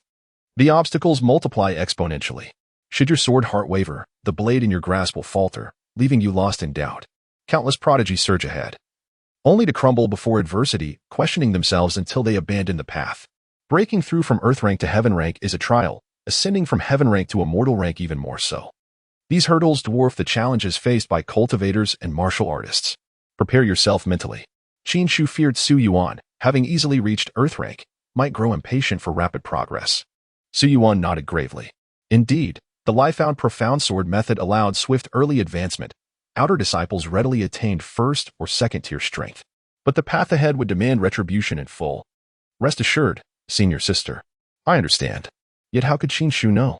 Having endured 2 simulations spanning 150 years, Su Yuan's resolve had long been tempered into unshakable steadiness. Qin Shu smiled faintly. Typically, beyond mastering the life-bound profound sword, inner disciples cultivate an auxiliary method, like the sword saint, who chose body refinement. After tempering his physique to perfection, his swordsmanship grew increasingly fierce, the combined effect far surpassing mere addition. With the sect's abundant resources supporting him, cultivating a second technique would undoubtedly yield twice the result with half the effort. When time permits, you may contemplate which path to pursue. The sect offers a vast array of choices, though not all are the pinnacle of cultivation methods, yet none are mediocre. This way, even if he were to lose his innate profound sword, he wouldn't be rendered entirely powerless. Such an arrangement aligned perfectly with Su Yuan's intentions. Having relayed the necessary instructions, Qin Shu allowed Su Yuan to rest for the day, promising to escort him to the Sword Valley the following morning. Su Yuan, meanwhile, had already decided when to initiate his 3rd simulation. That very day, news of Su Yuan's achievements spread throughout the inner and outer sects, forging an Earth-grade profound sword in just 4 months and clearing the Sword Gate Mountain trial in a mere quarter of an hour. Outer disciples were astir, and a steady stream of challengers flocked to the trial grounds, though none succeeded. Most were merely impulsive, lacking even a fully refined human-grade profound sword, let alone the skill to pass. Among the inner disciples, particularly those of the Celestial Barrier Palace, many sought to test Su Yuan's swordsmanship. More than his rapid forging of an Earth-grade sword, they were intrigued by his swift completion of the Sword Gate Mountain trial. The most time-consuming segment of that trial was the swordsmanship assessment. His speed implied extraordinary comprehension. For inner disciples, such comprehension determined whether one could grasp even one of the 5 swords from the demon-slaying sword art. Mastering even a single stroke was a rare feat, worthy of renown within the sect. Those of the Celestial Barrier Palace might comprehend the first sword, while disciples of the Earth Axis Palace might attain the second, each a rarity among rarities. It was said that the proud disciple of Elder Su from the Earth Axis Palace was but a hair's breadth from comprehending the second sword, a feat achieved only after a decade of meditation before the Sword Scar Wall, one of the palace's treasured sites. The wall bore the marks of past geniuses who had grasped the second sword, their lingering insights aiding those who came after. Even with such advantages and innate talent, Elder Su's disciple had only brushed against the threshold. Such was the difficulty of the 5 swords. Su Yuan, however, paid no heed to the outside clamor. Qin Shu shielded him from the unwelcome attention of strangers. The next day, under Qin Shu's guidance, he arrived at the Sword Valley, nestled between the Celestial Barrier and Earth Axis palaces. These grand structures gleamed like jewels amidst the mountain ranges of the demon-slaying sword sect, their golden splendor visible from 100 li away. Ordinary disciples could never hope to enter the valley. As the personal disciple of Elder Wan, Qin Shu led Su Yuan through layer upon layer of guarded checkpoints, each overseen by figures whose presence rivaled Elder Wan's own. This deepened Su Yuan's understanding of the sect's formidable strength. At the final gate, a middle-aged female cultivator shifted her gaze from Su Yuan's face, closed her eyes, and nodded. As a newly ascended inner disciple, he was granted a single opportunity to enter the Sword Valley. Remember, if you encounter danger within the Sword Valley, your foremost priority is to preserve your life. Otherwise, even the sect master will be powerless to intervene should misfortune befall you. Should you fail to emerge after 7 days, we shall presume your demise. Su Yuan committed the female cultivator's words to memory while silently contemplating. The true nature of the Sword Valley remains veiled to the outside world. Only by venturing within can one grasp its essence. Not even the sect master of the demon-slaying sword sect possesses such insight. As these thoughts swirled in his mind, Su Yuan lifted his gaze. Before him lay the Sword Valley, encircled by towering cliffs with only a narrow crevice as its entrance, barely wide enough for a single person to pass through. I shall await you here. Qin Shu nodded to Su Yuan, gesturing for him to proceed through the fissure. With a solemn nod, Su Yuan strode forward into the valley. The moment he stepped inside, the atmosphere transformed abruptly into one of razor-sharp intensity. Indeed, Su Yuan sensed an overwhelming keenness permeating the surroundings. Even the very air seemed capable of cleaving through stone. Advancing with utmost caution, his sense of peril escalated with each step. Wary of being sliced by the invisible, cutting aura. Upon emerging from the narrow passage, his vision expanded into a breathtaking panorama. The distant sky was framed by 4 towering cliffs, resembling colossal swords standing sentinel. The overwhelming sword intent that radiated from them momentarily transported Su Yuan back to his days as a blade incarnate. At the heart of the valley stood another mountain, soaring straight into the clouds, though not as lofty as the surrounding cliffs. Hidden from the outside world, this formation created a ringed valley brimming with boundless sword energy. Scattered across the ground lay an untidy array of abandoned swords, strewn haphazardly in every direction. Chapter 19. In the name of the sword, some swords lay dull and lifeless, while others shimmered with an otherworldly brilliance, their ethereal glow piercing the heavens. There were blades broken in half, others missing hilts or bearing jagged edges. The variety was staggering. Every type of sword Su Yuan had ever known, and many he had never seen, stood before him. Slender and long, flexible or rigid, broad or thick, each one a masterpiece in its own right. The sheer abundance left Su Yuan dazed. How could he possibly choose? Reaching out, he brushed his fingers against the nearest sword, only to recoil as a sharp pain lanced through his hand, repelled by the sword's fierce aura. It seemed this blade was not meant for him. For hours, Su Yuan wandered the valley, testing one sword after another, yet each rejected him. Whether a tarnished relic or a radiant treasure, none yielded to his touch. And still, he had barely grazed a fraction of the valley's vast collection. Clearly, this method was futile. Time, at least, was on his side. With no strict limit imposed, and no other disciples to share the space, he could take his time 7 days to find his match. His thoughts turned to Qin Shu's tales of immortal swords. Surely, among these countless blades, a few held celestial might. Yet, no divine spectacle had greeted him, no sword leaping into his hand like some chosen hero. He chuckled wryly. Once, he had been a sword himself. Shouldn't that count for something? But reality sobered him. He was no prodigy. His achievements came not from innate talent, but from other means. No immortal sword would simply come to him. Still, he searched, if only to glimpse their legendary forms. Hundreds of extraordinary blades gleamed in the valley, each radiating its own mystique. Overwhelmed, Su Yuan paused. What had set him apart when he was a sword? He recalled his past existence. No radiant aura, no miraculous signs. Just one truth remained. The essence that had made him an immortal blade, a wisp of the Creator's breath, left behind by an ancient immortal. Perhaps that was the key. The valley, as the sect's entrance guardian had said, was beyond even the sect master's reach, a place severed from the outside world. Su Yuan closed his eyes. summoning the faintest trace of the Creator's breath within him. Though it was but a shadow of what he once wielded, it was still the breath of creation. And that, perhaps, was enough. As the breath of creation was activated by Su Yuan, this nearly imperceptible wisp of clear chi took on a trace of spirituality. Swimming like a fish within his dantian, Su Yuan felt an unusual connection forming between himself and the heavens and earth. His perception of the world around him transformed entirely, as though he had gained an additional eye observing the sword valley from a higher dimension. From this elevated vantage, Su Yuan immediately noticed an ancient short sword exuding an extraordinary aura not far away. Approaching it, he found the blade unremarkable at first glance. Had it not been for his heightened perspective, he might have overlooked it entirely. But now that it had caught his attention, he mused silently. Fate has brought us together. With cautious hands, he reached out and grasped the ancient short sword. Before he could examine it properly, an unexpected change occurred. New innate talent activated. In the name of the sword, purple, whenever a suitable offering is present, you may bestow corresponding power through the sword's divine ability, with the effects reflecting back upon yourself. The rarer the offering, the greater the divine power granted, and the more substantial the feedback you receive. Su Yuan was taken aback. The simulator had delivered a new prompt. This sword had unexpectedly awakened a new innate talent.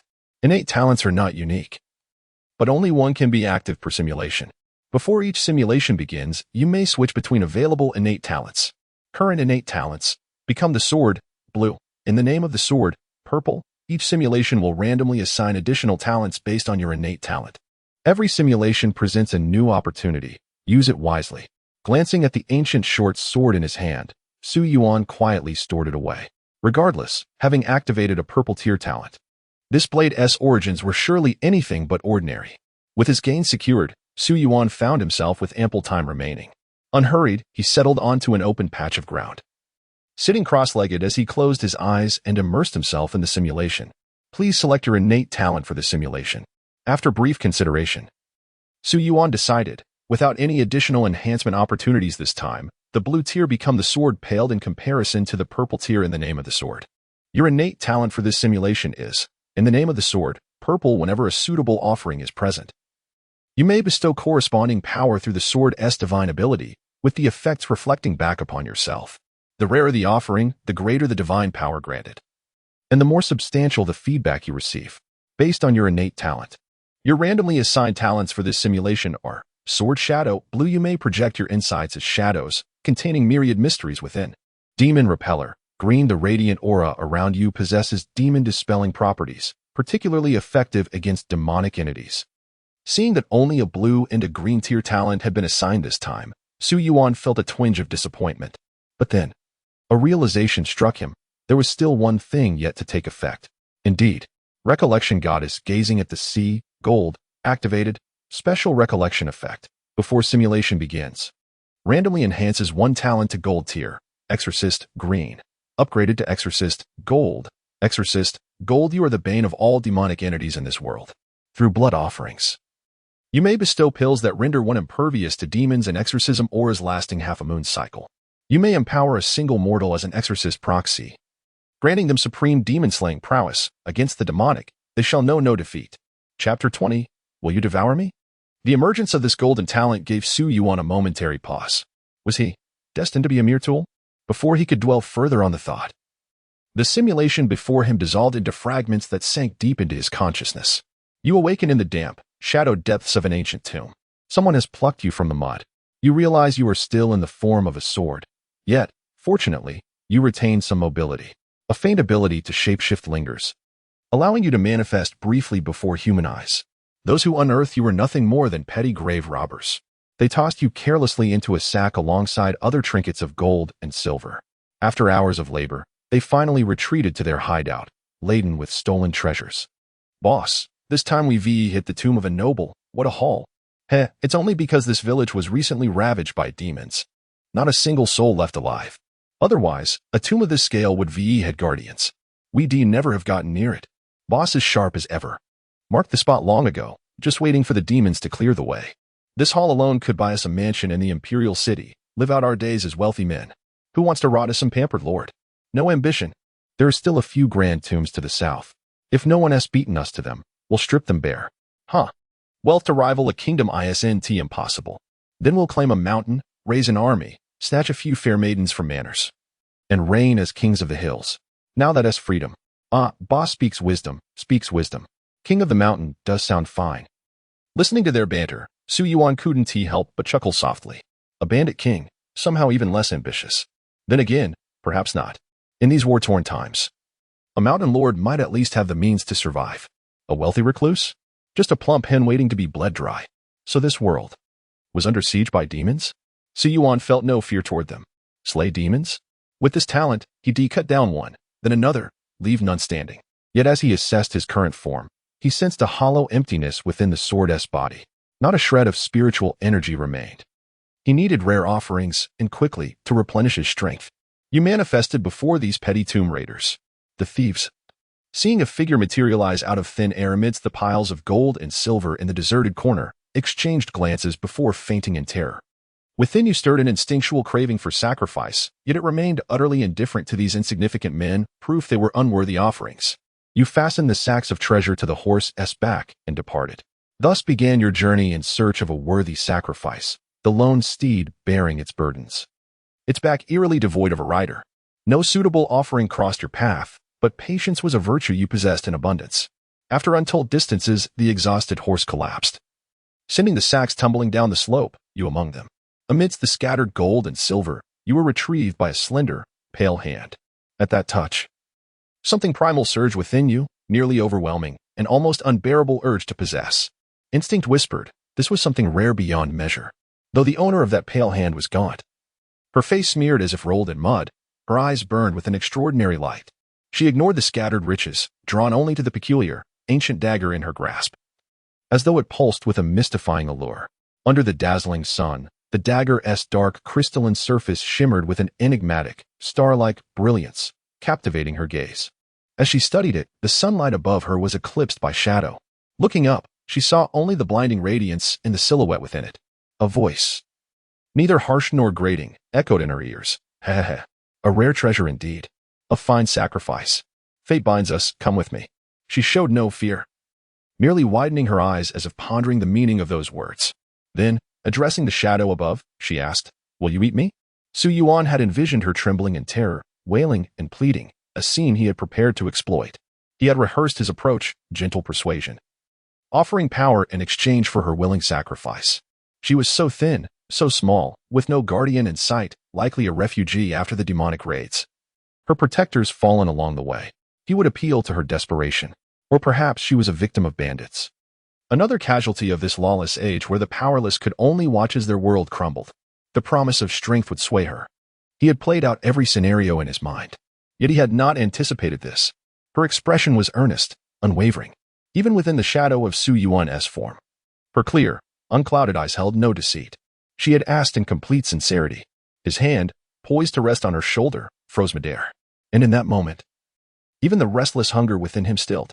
The pale, slender hands clutching the dagger shifted to cradle it instead, their owner casting a puzzled glance at the sudden silent figure that had emerged behind her.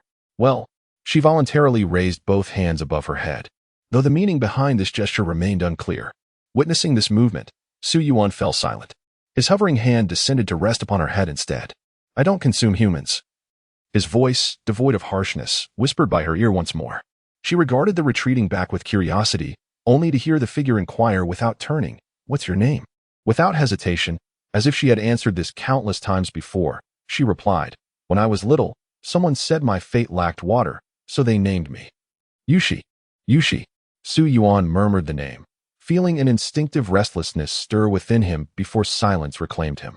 He began gathering the scattered gold and silver artifacts from the ground, packing them into his bundle. Simultaneously, the clinking of metal reached his ears. Turning, he saw the girl named Yushi mirroring his actions, bending to collect the precious items. One hand gathered the treasures while the other cradled something against her chest. Beneath the scattered gold and silver lay that ancient dagger. The way she held it close, as if protecting something irreplaceable, triggered fleeting images in Su Yuan's mind. Wordlessly, the two gathered every fallen artifact. One tall, one small, their figures moved forward in quiet tandem. Then, abruptly, the taller figure halted. The smaller one nearly collided with his back. Peering upward, she heard him ask, do you desire power? Compelled by an overwhelming instinct, Su Yuan had voiced the question. He refused to surrender entirely to his baser urges. yet couldn't easily dismiss such an exceptionally rare offering. After much internal conflict, he had reached a compromise with his instincts. If she willingly agreed, he would grant her wish. Power? She tilted her head, nodded, then shook it. Humph. Su Yuan exhaled faintly at her indecision and resumed walking. Uncertain of the meaning behind his scoff, Yushi nevertheless followed as the tall figure strode ahead. The fallen horse was freed from its restraints, its burdens now shouldered by the mismatched pair. Aimless, unaware of what lay ahead, they wandered together across the ochre wasteland. Two solitary figures beneath the vast, indifferent sky. Chapter 21. Let me teach you the rare sacrificial offering you encountered does not crave power. Your instinct to bestow strength thus remains unfulfilled, though you gained no feedback and remained devoid of cultivation. The gold and silver plundered from grave robbers ensure your livelihood is secure. Yet the treasure was too abundant, you buried most of it, taking only a small portion with you. A girl named Yushi follows you like a shadow, her steps echoing yours wherever you go. You care little for the hardships of wilderness living, but upon seeing Yushi's frail frame and dirt-streaked face, you resolve to find a city. You head south, only to encounter a horde of fleeing refugees, their tattered clothes stretching for miles. The refugees hail from Nongguan City. Now fallen beneath the iron hooves of the demonic horde, none who remain survived. You steer Yushi away from the refugees, yet her gaze lingers on them, unmoving. You hesitate to continue south, but for the first time, Yushi takes your hand and leads you onward. Along the way, Su Yuan sees villages in ruins. 9 out of 10 households abandoned, the roads littered with shattered weapons and bones picked clean. Even the carrion birds, having feasted on human flesh, regard the 2 living souls with unsettling hunger. Yushi observes it all with childlike solemnity, her expression clouded by confusion. Do you feel anything, seeing this? Su Yuan asks. She nods first. I must protect all of this. Do you desire power, then? She shakes her head. Without power, how will you protect anything? A quiet bewilderment flickers in her eyes, a serene, accepting confusion, as though fate has ordained her duty, yet she remains detached from its meaning. At last, Su Yuan understands the dissonance he sensed. Perhaps this girl is not fearless, just numb. A calm hollowness, like a vessel without a soul. Who taught you this? Su Yuan sighs. Everyone says so, Yushi murmurs timidly. I was born to protect. I am the dawnlight in the rain, so I must guard all things. Isn't that right? Su Yuan scoffs. Empty words of guardianship, devoid of true understanding. How could such a heart ever yearn for power? He believes he has found the root of the issue. Very well. Let me teach you what true protection means. Then you will realize your own weakness and helplessness. He cares not for what or whom she wishes to protect, nor for her origins. Perhaps she is the descendant of a fallen general or a survivor of some ruined noble house. Such things mean nothing to him. All he needs is for her to utter those words herself, grant me power. That alone will suffice. Yushi gazes up at Su Yuan's face, half shadowed by the sun. Something stirs in her ancient, unchanging eyes, a ripple in still waters. These were words she had never heard before, words that those around her would never utter. She asked him, "What is your name?" Su Yuan answered without hesitation. "Call me Demon Sword, but you don't seem like a demon. Real demons are terrifying. Am I not terrifying?" The girl shook her head. Su Yuan felt his imposing aura crumble. You'll see it soon enough. The moment you utter your desire for power. I hope you won't regret it. Hearing no reaction from below, Su Yuan, unsatisfied, added with a sinister chuckle, "Ahehe." But he couldn't quite muster the eerie tone he intended, and the girl's expression remained unchanged. Frustrated by his inability to intimidate, Su Yuan was puzzled. Still, he would have his way eventually. Determined, you refuse to let this rare opportunity slip away. You've discovered the hidden side effect of this talent. Just like in the last simulation, the instinct to seek sacrifices is growing stronger within you, especially when in the presence of such a rare offering. You urgently need her to speak those words herself. You journey deeper into the northern wilderness. But the path is gruesome. Even the grass has been stripped bare, leaving nothing to scavenge. Starving refugees lurk, eyeing you with desperation. Su Yuan's manifested form was far from frail. Compared to the emaciated, skeletal refugees, he appeared robust, especially since he required no sustenance. He no longer knew where they were. Only that refugees still crossed their path. From a relatively intact fleeing caravan, likely belonging to a wealthy family, he bartered for food with silver. At first, they refused outright. Only after Su Yuan's menacing threats and an exorbitant offer did they reluctantly agree. Eat. Su Yuan unceremoniously tossed the coarse bran cake before Yushi. Made from sifted wheat husks, the cake was rough and hard to swallow, yet a rare luxury on this desperate journey. Yushi, already gaunt from hunger, had survived only by clutching 2 stale flatbreads she carried from who knows when. She never once complained, never uttered a word of hunger, until she collapsed. Only then did Su Yuan realize she had long run out of food. He berated himself inwardly. Hurry up and eat. If you starve to death, where am I supposed to find another prime sacrifice? Yushi opened her eyes, her clear, autumn water gaze reflecting Su Yuan's figure, half shrouded in the blazing sun's shadow. She stared at him, lost in thought. She had been awakened by the sound of arguing. She saw clearly Su Yuan, fierce and threatening, nearly coming to blows. Beneath his robes, his frame seemed unremarkable, but when he rolled up his sleeves, the bulging muscles were intimidating. Just as fists were about to fly, the caravan's leader intervened, offering only the bran cakes, no fine rice to be had. Su Yuan had no choice but to relent, paying several times the usual price for just 2 pieces of bran cake. She recalled his ferocious expression when he nearly came to blows with someone, now overlapping with the slightly vexed face before her. What truly constitutes protection, she pondered. Her gaze drifted back to the 2 bran cakes, and a flicker of understanding animated her eyes. She attempted to rise, but her weakness betrayed her, and she collapsed against the sturdy arm before her. A mocking voice drifted down from above. With this state of yours, what kind of protection can you even offer? Whoever taught you those words must have been fools. Listen to me instead. Once we find a stable place, I'll teach you. Yushi sat cross-legged on the ground, leaning against his chest as she lifted her head. His ramblings barely registered in her mind. She picked up the bran cake and brought it to her lips, though coarse and difficult to swallow. A faint sweetness lingered on her tongue. Are you even listening to me? Su Yuan, having prattled on at length, noticed the slight rustling of the small head before him, clearly not paying attention, and sighed in exasperation. The whisper-soft reply made Su Yuan feel his authority had been greatly undermined. He hardened his tone once more. They say there's a small town 50 li north. Get up. We need to keep moving. Steadying Yushi, he helped her sit upright before standing himself. But the moment he turned away, her hand caught his. Chapter 22. A bowl of porridge. The slender, frail hand hung limply in the air, trembling slightly as it clutched at his. I can't stand up. The voice was faint as a mosquito's hum, quivering with exhaustion. Su Yuan turned to see Yushi, covered in grime, sitting on the ground. In one arm, she cradled the half-eaten bran cake and the ancient short sword, while her other hand shakily grasped his. Yet, Su Yuan felt no warmth from that touch, only cold, brittle bones. As if he were holding not a hand but a lifeless thing.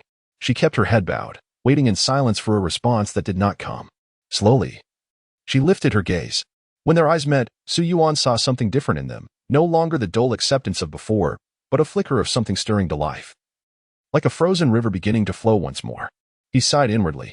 Did I choose a sacrifice, or did the sacrifice choose me? No matter. Everything will be repaid in time.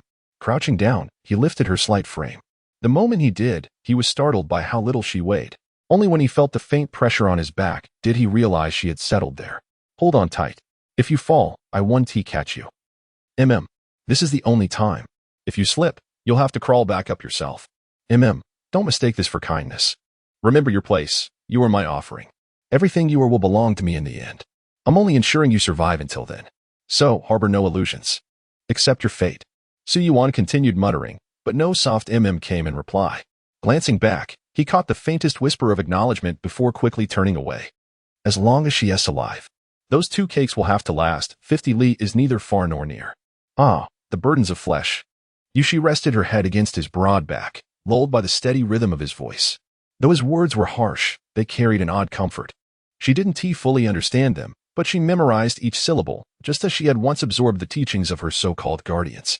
Only this time, she really tried to grasp their meaning, to think about them, so that when he asked again if she wanted power, she could answer him properly.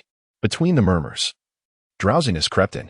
Her eyelids grew heavier, and just before they closed, one last thought drifted through her mind.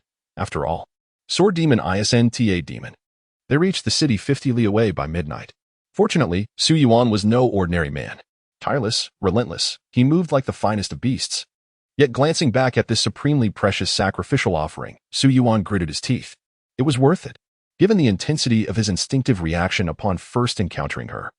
She was likely the rarest existence in this world, perhaps utterly irreplaceable, as long as he instilled the right beliefs in her, that the demonic clans were brutal, that the world was drowning in suffering, and that only by standing forth could the vast lands be saved. She would inevitably fall into his scheme. Throwing herself into the cause without hesitation, Then, it would be a victory for all three parties, him, her, and the entire human race. He would obtain what his instincts craved. She would fulfill her ideals, perhaps becoming a hero immortalized for centuries, eternally remembered by the world. And humanity would be freed from the grasp of the demonic clans, accomplishing an unparalleled feat under her leadership. A world where no one was harmed would be achieved. Anyway, Su Yuan turned to look at the sleeping profile beside him, gaunt and dust-streaked, yet still bearing traces of delicate beauty. If you claim to be the dawn's light in the rain, born to protect, then so be it. You arrived at Jishui town, where many refugees had fled. Blending among them, the townsfolk showed no surprise at your presence. You settled temporarily in Jishui town, though with the influx of refugees, food prices had skyrocketed. Understanding the wisdom of not flaunting wealth, you refrained from extravagant purchases. The townsfolk, mostly sharing surnames or bound by kinship, would inevitably take notice of an outsider's spending, inviting unwanted trouble. Mingling with the refugees to beg for food, you managed to secure 2 portions, both given entirely to Yushi. After a month of proper meals, her condition improved significantly. Her frail frame no longer looked so emaciated. At their makeshift shelter, Su Yuan entered with 2 bowls of thin porridge. Eat. He pushed both bowls toward Yushi. The gazes of nearby refugees, some covert, others blatant, settled upon them. Su Yuan paid no heed. Yushi stared at the 2 bowls before her. She sipped slowly. Tomorrow, I'll go myself. Su Yuan shrugged. Fine. He nodded. He was here to serve anyone. The next day, Yushi followed the refugees alone to beg for food, but returned with only half a bowl of leftover gruel. Her expression remained unchanged, no fear, no worry, only quiet acceptance, as if detached, as if all had been predestined. Except for the faint flicker in her eyes upon seeing Su Yuan. Before that flicker could fully form, Su Yuan stormed toward her, fury etched across his face. Where is the porridge? He demanded. Taken. No sooner had Yushi spoken than Su Yuan seized her hand, dragging her back the way she came. Who? Not far into their search, Yushi lifted her gaze, scanning the crowd before pointing at a group of grinning men. Those men, upon seeing Su Yuan, showed no fear. Instead, they raised their bowls, licked clean in mockery. The number of bowls in their hands was precisely 1 more than their head count. Su Yuan cursed under his breath and was about to charge forward when a small hand tugged at him. Yushi looked up at him and shook her head. But Su Yuan shook off her grasp. Wait here. Don't move, he commanded before lunging into the fray, disregarding the numerical disadvantage. He seized one opponent and pummeled him relentlessly, ignoring the blows raining down on his own body. For every punch he threw, he endured several in return. Yet Su Yuan clung to his target like a man possessed, beating him until the man wailed pitifully, his agonized cries louder than anyone else's, sending shivers through the onlookers. Even those surrounding Su Yuan grew increasingly unnerved by the harrowing screams, but try as they might, they couldn't pry the 2 apart. Damn it, this guy's insane. Separate them before someone dies. One shouted. We shouldn't have provoked him over a damn bowl of porridge. Another spat in regret. What's the use saying that now? We thought he'd be easy prey, traveling alone with a kid. Who knew he'd fight like a madman? What's he thinking? If he goes down, what'll happen to the child? Chapter 23. A glimmer of understanding. Yushi stood motionless, still clutching the half-empty bowl of watery porridge. Her expression no longer one of quiet resignation, but rather an unanticipated bewilderment. Her gaze remained fixed on Su Yuan, as though unable to comprehend what had just transpired. It was just a bowl of porridge. She lowered her head slowly, the murky liquid reflecting her dirt-streaked face, only her clear, bright pupils shimmered distinctly in the rippling surface. Yet now, those mirrored eyes trembled faintly. Was it the trembling of the water, or the unrest within her own heart? Su Yuan moved with terrifying strength, as though his vigor were inexhaustible. After the first man crumpled to the ground, battered and barely breathing, Su Yuan turned his bloodshot eyes toward the others. He lunged at the nearest one, who shrieked in terror and fled without looking back. The remaining men, seeing their companion drenched in blood, felt a chill shoot through their skulls. With just a slight shift of Su Yuan's stance, they scattered like frightened rats. Wiping the corner of his mouth and flexing his arms, Su Yuan finally strode toward Yushi. The surrounding refugees shrank back with each step he took, leaving only Yushi standing alone in the center. Let us go. Su Yuan led her back toward their temporary shelter. Along the way, Yushi opened her mouth several times, only to hesitate and fall silent. Su Yuan, without turning, guessed her thoughts and spoke first. If you don't deal with trouble early, people will push their luck. Then it becomes an even bigger mess. He paused. Besides, you're my offering. If you starve to death, I'll be in deep trouble.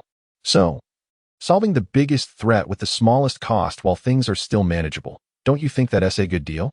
He added after a moment. This body is strong enough anyway. A few minor injuries will heal quickly. His words settled into Yushi's ears, though he had said nothing profound.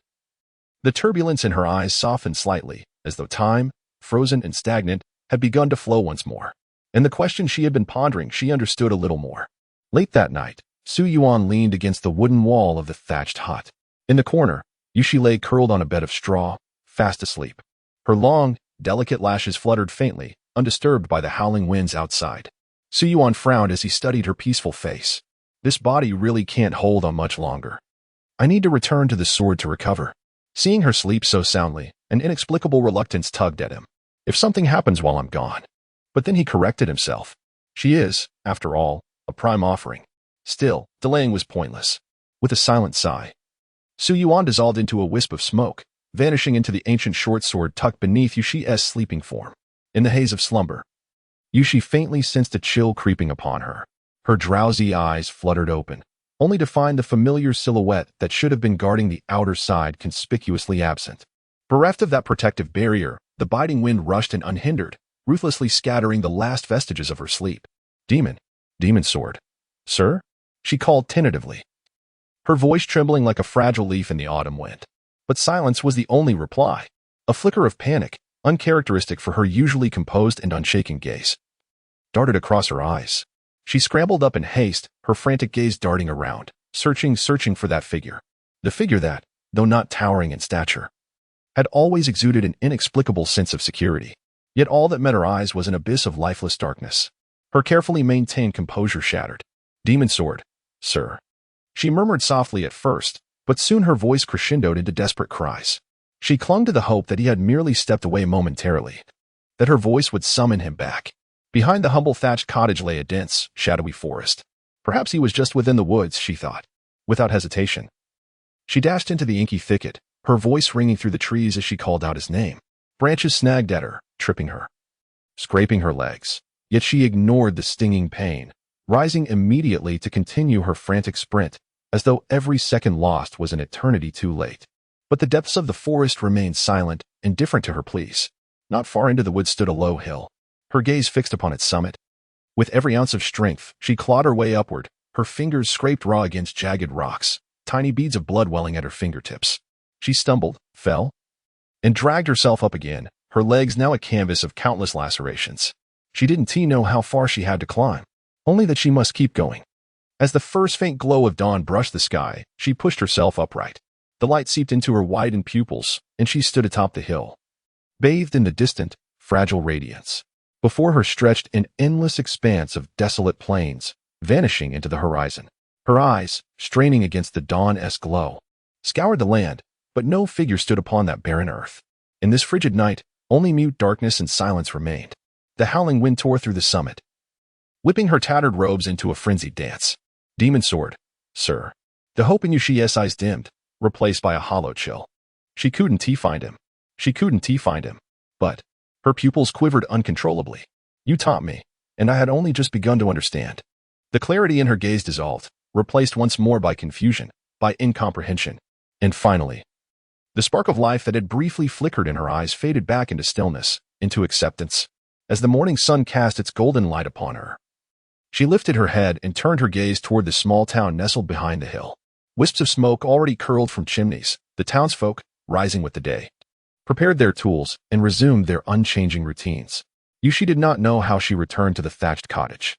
As she stepped into the thatched cottage, a final glimmer of hope still lingered within her. Yet upon beholding its hollow emptiness, even that last vestige of expectation vanished. When she retrieved the ancient short sword from the straw, a fleeting light flickered in the depths of her eyes, only to be extinguished moments later.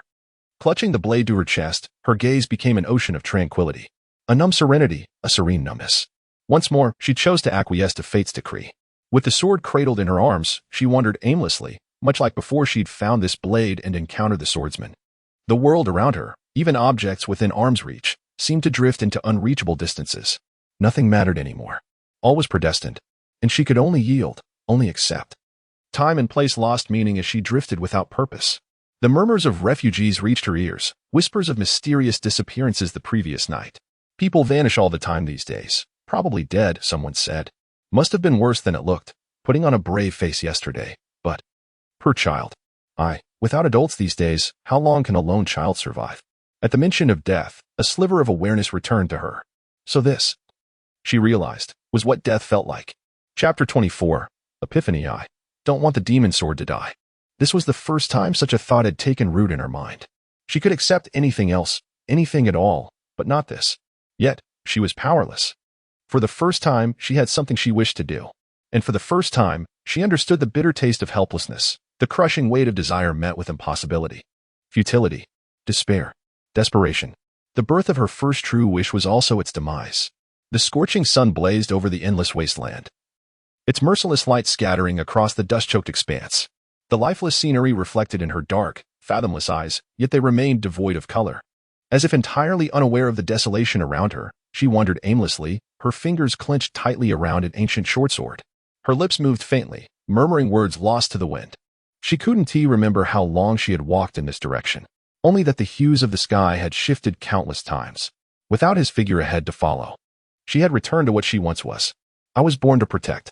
I am the dawnlight in the rain, so I must protect everything. Her whisper carried no emotion, as though she were merely reciting words long ingrained. Before encountering that presence ahead, this had been the only purpose she knew, the only duty she understood, until someone had told her they would teach her what true protection meant. In her dazed state, she had grasped a fragment of understanding. But now, that person was gone. So, what was she to do now? Her expressionless face furrowed slightly, as if puzzled by her own uncertainty. For a brief moment, confusion flickered across her impassive features. I must protect. Yes, she must protect. Her face hardened with resolve, only to falter once more into bewilderment. But why must she protect? And what was she to protect? Her troubled gaze fell upon the ancient blade in her hand. These were questions her former self would never have asked. The pastor would have accepted it all without question, every decree, every predetermined end, as though they held no connection to her at all. After turning the thoughts over in her mind and finding no answers, her brow smoothed once more, her delicate face settling back into blank serenity. Within her clear eyes, the answers others had given her resurfaced. She didn't need to know why. She didn't need to understand. She only needed to obey. Protect, with my, as the. But before she could finish, little sacrifice, where do you think you're running? A voice, neither harsh nor grating, drifted from behind her. Trying to escape? You are my offering. Where could you possibly go? The words scattered with the wind, growing fainter, as though spoken from another world. Didn't I tell you? Know your place. You are my sacrifice. I haven't even begun teaching you what true protection is. Until then, I want to let you go so easily. The figure clutching the ancient dagger stood motionless in silence. Only after confirming that the voice truly emanated from behind did she slowly turn around. Her gaze shifted with deliberate slowness, until it once again fell upon the silhouette before her. With meticulous attention, she scrutinized that familiar form. As the light in her pupils began to shimmer anew, like time resuming its flow after an abrupt halt, or a frozen brook thawing back to life. Her trembling irises now reflected a vitality more vivid than ever before, as though something profound had been irrevocably reawakened. In that moment, Yushi grasped with crystalline clarity the true meaning of guardianship. Then, darkness engulfed her vision, and her body, bereft of strength, collapsed. Su Yuan, having just materialized, rushed forward to catch her slight form. Cradling her in his arms, he could scarcely believe how weightless she felt, lighter than any human ought to be. Even more insubstantial than the 2 sacks of bran cakes he had once carried on his back. His expression darkened with deepening concern. She remained unconscious for days. What had transpired? He could only hope no irreversible harm had been done. There was no time for regret. Gathering her feather-light body, he sprinted toward the horizon without hesitation. Yushi collapses unconscious in your arms. You tirelessly sprint 100 miles until the city walls come into view, but the city is under curfew. Its gates sealed shut with patrolling soldiers atop the battlements, desperate to enter yet unable to scale the walls. You pound on the gates and call out. The guard captain approaches, observing your refugee appearance in the unconscious child in your arms. Showing reluctance to harass you, bound by military orders, he denies your entry. He warns that demonic forces have intensified their assault, with their cavalry lurking nearby. Poised to strike, offering some water and millet, he advises caution. Carrying Yushi, you find an abandoned post house outside the city. Trickling water between her lips and feeding her spoonfuls of millet porridge, you cling to hope that she merely fainted from hunger. Fortunately, upon examination, she bears no major wounds, only numerous small lacerations on her hands and legs, embedded with grit and debris. Drawing water from the post-house well. You boil it to cleanse her injuries. As you tend to her wounds, her brow faintly furrows, yet she remains unconscious. You continue moistening her lips and spoon-feeding her porridge. She does not awaken. A fever takes hold, placing a damp cloth upon her forehead. You persist in hydrating and nourishing her. Dawn breaks with her fever unbroken, worsening instead. Medicinal herbs are needed, but the desolate surroundings offer no remedy. The city remains your sole recourse, replacing the cloth on her brow, now warmed by her heat. You resume the cycle of care. The millet for porridge dwindles. Barely enough for 2 more meals, then the thunderous cadence of hoofs. A relentless drumming, like muffled thunder, growing ever nearer. Glancing back at the pallid face upon the makeshift bed, Su Yuan reaches for the ancient dagger clutched in her hand. Her grip resists at first. With gentle insistence, he pries her fingers loose. Stepping past the post-house's crumbling threshold, he beholds the horizon, a surging tide of darkness, silver-armored demonic cavalry advancing like a storm. Their grotesque, inhuman visages radiate pure malice. Embodiments of slaughter. Su Yuan stands composed, the 2-foot blade glinting coldly in his grasp, its obsidian surface devouring light, as unfathomable as the abyss. The demonic horde spots him. With unified war cries, they raise their weapons and charge. 1,000 nightmares galloping as one, turning the very air to dread. Chapter 25. The vanished protagonist. The demon cavalry commander sneered viciously as he swiftly closed the distance, his great sword thirsting for blood. Yet, at the moment of impact, the figure before him merely raised his blade with effortless grace. A surge of pristine energy descended with an overwhelming force. The commander's cruel grin had scarcely faded before his head tumbled to the ground. The thunderous hooves of 800 demonic steeds shook the earth, sending waves of tension through the city as defenders. Behind them, an endless tide of battle cries erupted, as though 2 mighty cavalry forces clashed in furious combat. Only after an hour did the clamor of slaughter and the rumble of war horses finally subside. An hour, by all accounts. The demonic cavalry should have long since reached the city walls. Yet the guards, straining their eyes toward the horizon, saw no sign of the enemy. The garrison commander, his unease mounting, resolved to lead a scouting party toward the source of the commotion. When they arrived, not a single soldier dared utter a sound. Even their steeds fell deathly silent, frozen in terror. Before them lay the ruins of a once frequented outpost, now a sea of blood and carnage stretching beyond sight. Piles of corpses, both demon and steed, rose like grotesque hills. The stench of iron and death hung so thick in the air that even the most battle-hardened warriors retched. The garrison commander, a veteran of countless campaigns, felt his breath hitch, his heart constricting as if gripped by an unseen hand. At the center of this crimson nightmare stood a lone figure. Unmoving, he remained before the shattered outpost, his presence an unshakable monolith amidst the slaughter. A lieutenant beside the commander shuddered violently, his pulse hammering like war drums in his chest. Him. Impossible did he, alone, annihilate 800 demonic riders. 800 demonic cavalry, especially these monstrous, bloodthirsty fiends, could carve through an army of 10,000 without breaking stride, leaving nothing but ruin in their wake. Escape was unthinkable. Then, a faint rustling emerged from the collapsed remnants of the outpost. A pale, gaunt face peeked out from behind a creaking wooden door, eyes trembling with fear, until they locked onto the lone figure standing amidst the carnage. Only then did her frantic gaze steady slightly. Then, she nearly collapsed. Su Yuan whirled at the sound, catching Yushi just before she crumpled to the ground. "Don't look," he barked, pressing her face against his chest before she could lift her head. He feared the gruesome sight would worsen her already fragile condition. The small figure in his arms obeyed, remaining still. Demon blade, sir?" Her voice was barely a whisper. "I understand now." "Understand what?" "You're delirious with fever." Su Yuan's temper flared. For this rare sacrifice, he had expended considerable effort he fully intended to reclaim from her in due time. He carried her back to the makeshift bed of straw. Pressing a damp cloth to her forehead, glaring down at her frail form, he exhaled sharply. "Stay silent and still, or I shall hunt you down even in death. To this day I have not tasted the offerings, and all these debts shall be settled upon you. Understand?" Yushi blinked her bleary eyes in partial comprehension. Then she felt something being pressed back into her hand, its handle slick with moisture, accompanied by the faint dripping sound of liquid falling to the ground. From outside the post house came voices in conversation. That domineering voice demanded of the other, "Medicine to cure my illness." For some reason, the corners of her lips curled slightly upward. Then darkness gradually veiled her vision as her gaze grew distant, until she finally succumbed to heavy, dreamless sleep. You flung the cavalry commander's severed head at the city defenders. All you sought was medicine to cure Yushi's illness. The garrison commander and his light cavalry stood dumbstruck, gaping in shock before they could react. When they regained their senses, none dared meet your gaze. They granted your every request without question, even forcibly gathering all 53 physicians from the city, bringing with them precious medicinal herbs and fine grains and meats from the apothecaries. As the cavalry returned, tales of your fearsome reputation spread through the city. Soon every soul knew your name and deeds. A lone swordsman annihilating 800 demonic riders. Soldiers revered your legend. Commoners were grateful. Children wept at the mention of your name. You cared nothing for this, concerned only with Yushi's condition. To facilitate treatment, the garrison commander housed you within the city walls, adjacent to the medical clinic. Benefactor, this maiden merely suffers from malnutrition-induced frailty, compounded by emotional turmoil that left her vulnerable to wind chill. Proper rest will see her recovered. Yet after several days, Yushi's fever showed no signs of abating. As Su Yuan fretted, the city's most eminent physician examined her pulse for the third time that day and reassured, "Worry not, benefactor. Her constitution was always delicate, unable to endure such trials.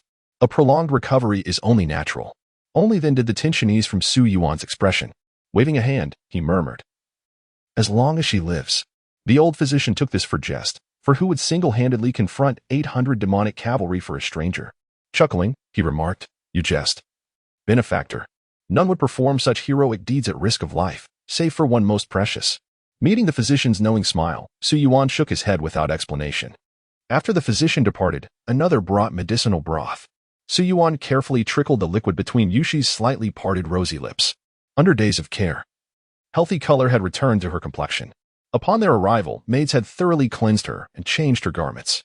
Gone was the grimy face, replaced by delicate though pallid features still bearing traces of childish innocence, yet revealing the promise of striking beauty beneath. In just a few more years, she would shed all traces of childishness and blossom into a truly graceful maiden.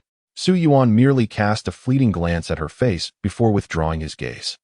After administering the medicine, she carried the empty bowl away, unaware that behind her, Yushi's eyes had cracked open ever so slightly. Through her blurred vision, she comprehended every action taken by that comforting silhouette.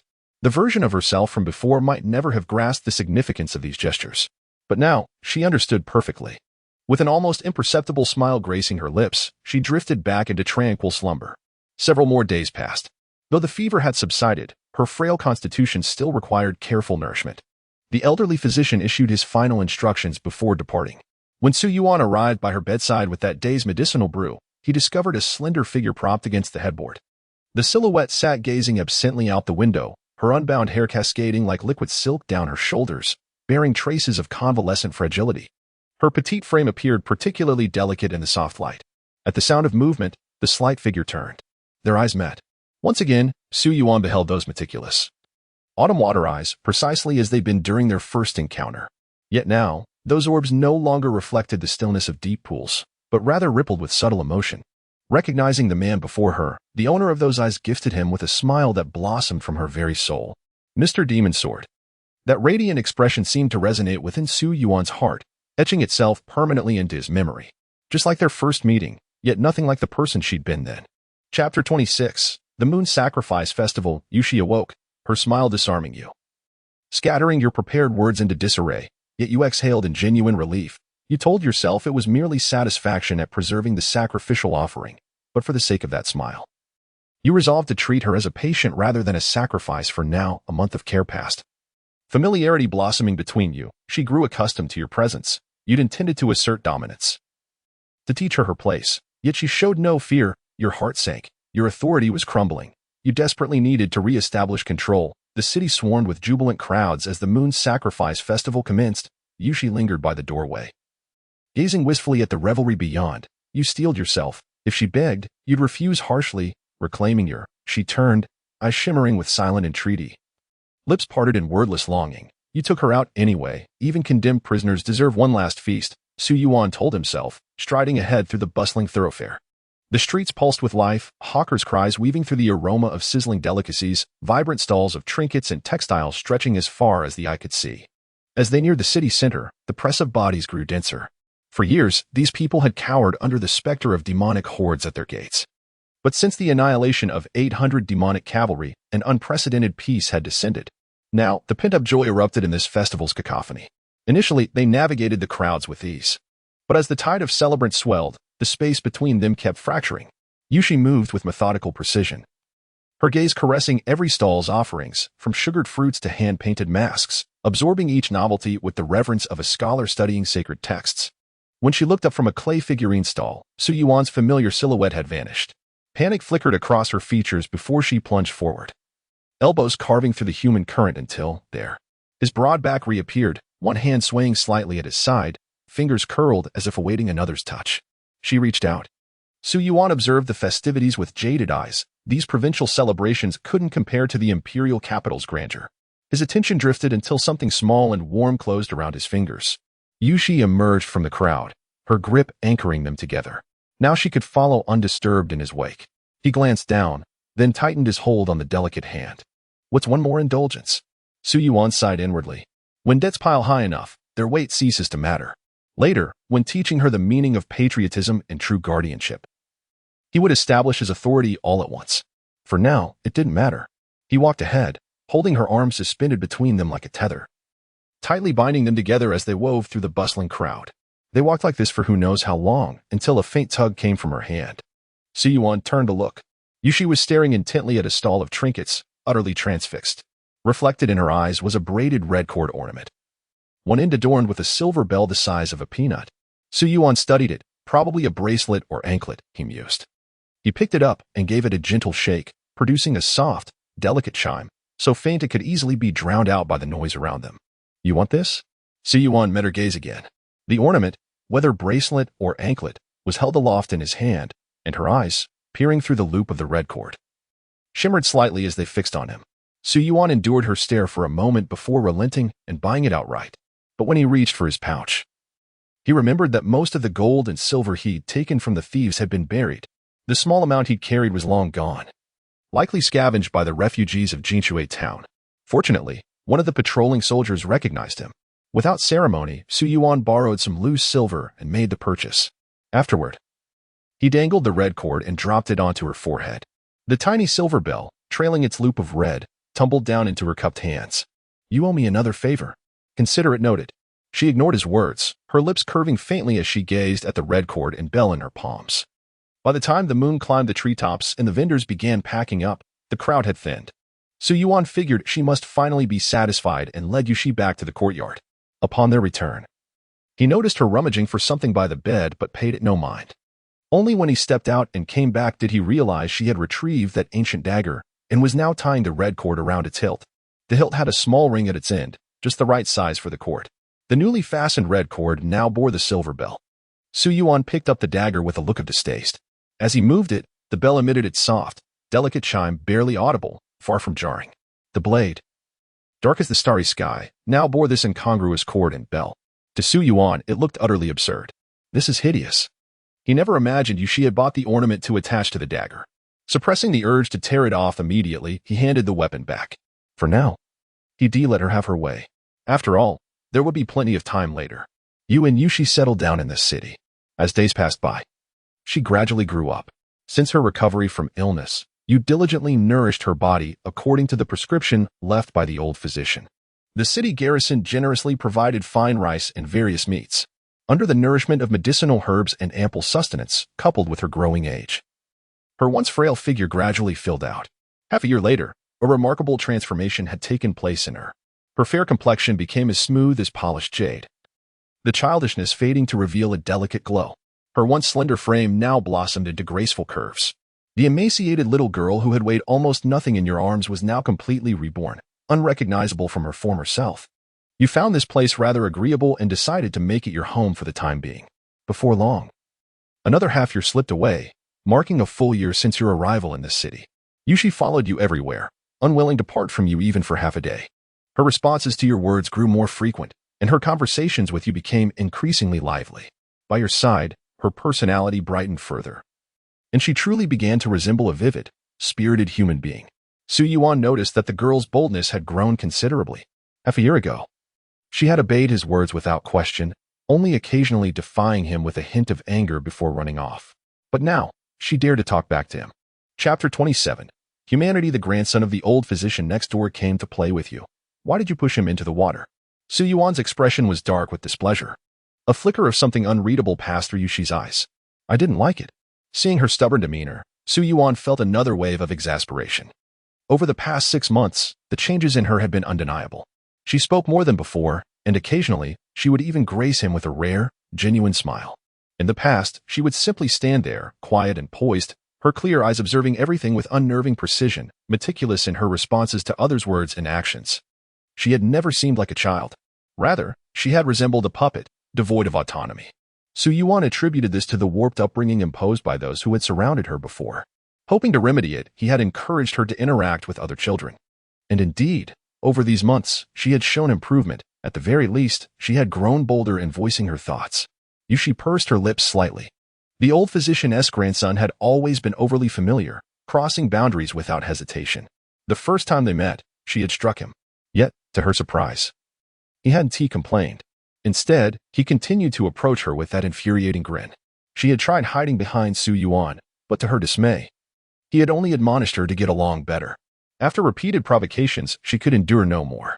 But that doesn't mean you can push him into the water. If you dare do that today, what's next? Will you shove me in tomorrow? Su Yuan slammed his hand on the table. You will apologize to him later. I want tea. Yushi's voice was firm. Su Yuan shot to his feet. You dare.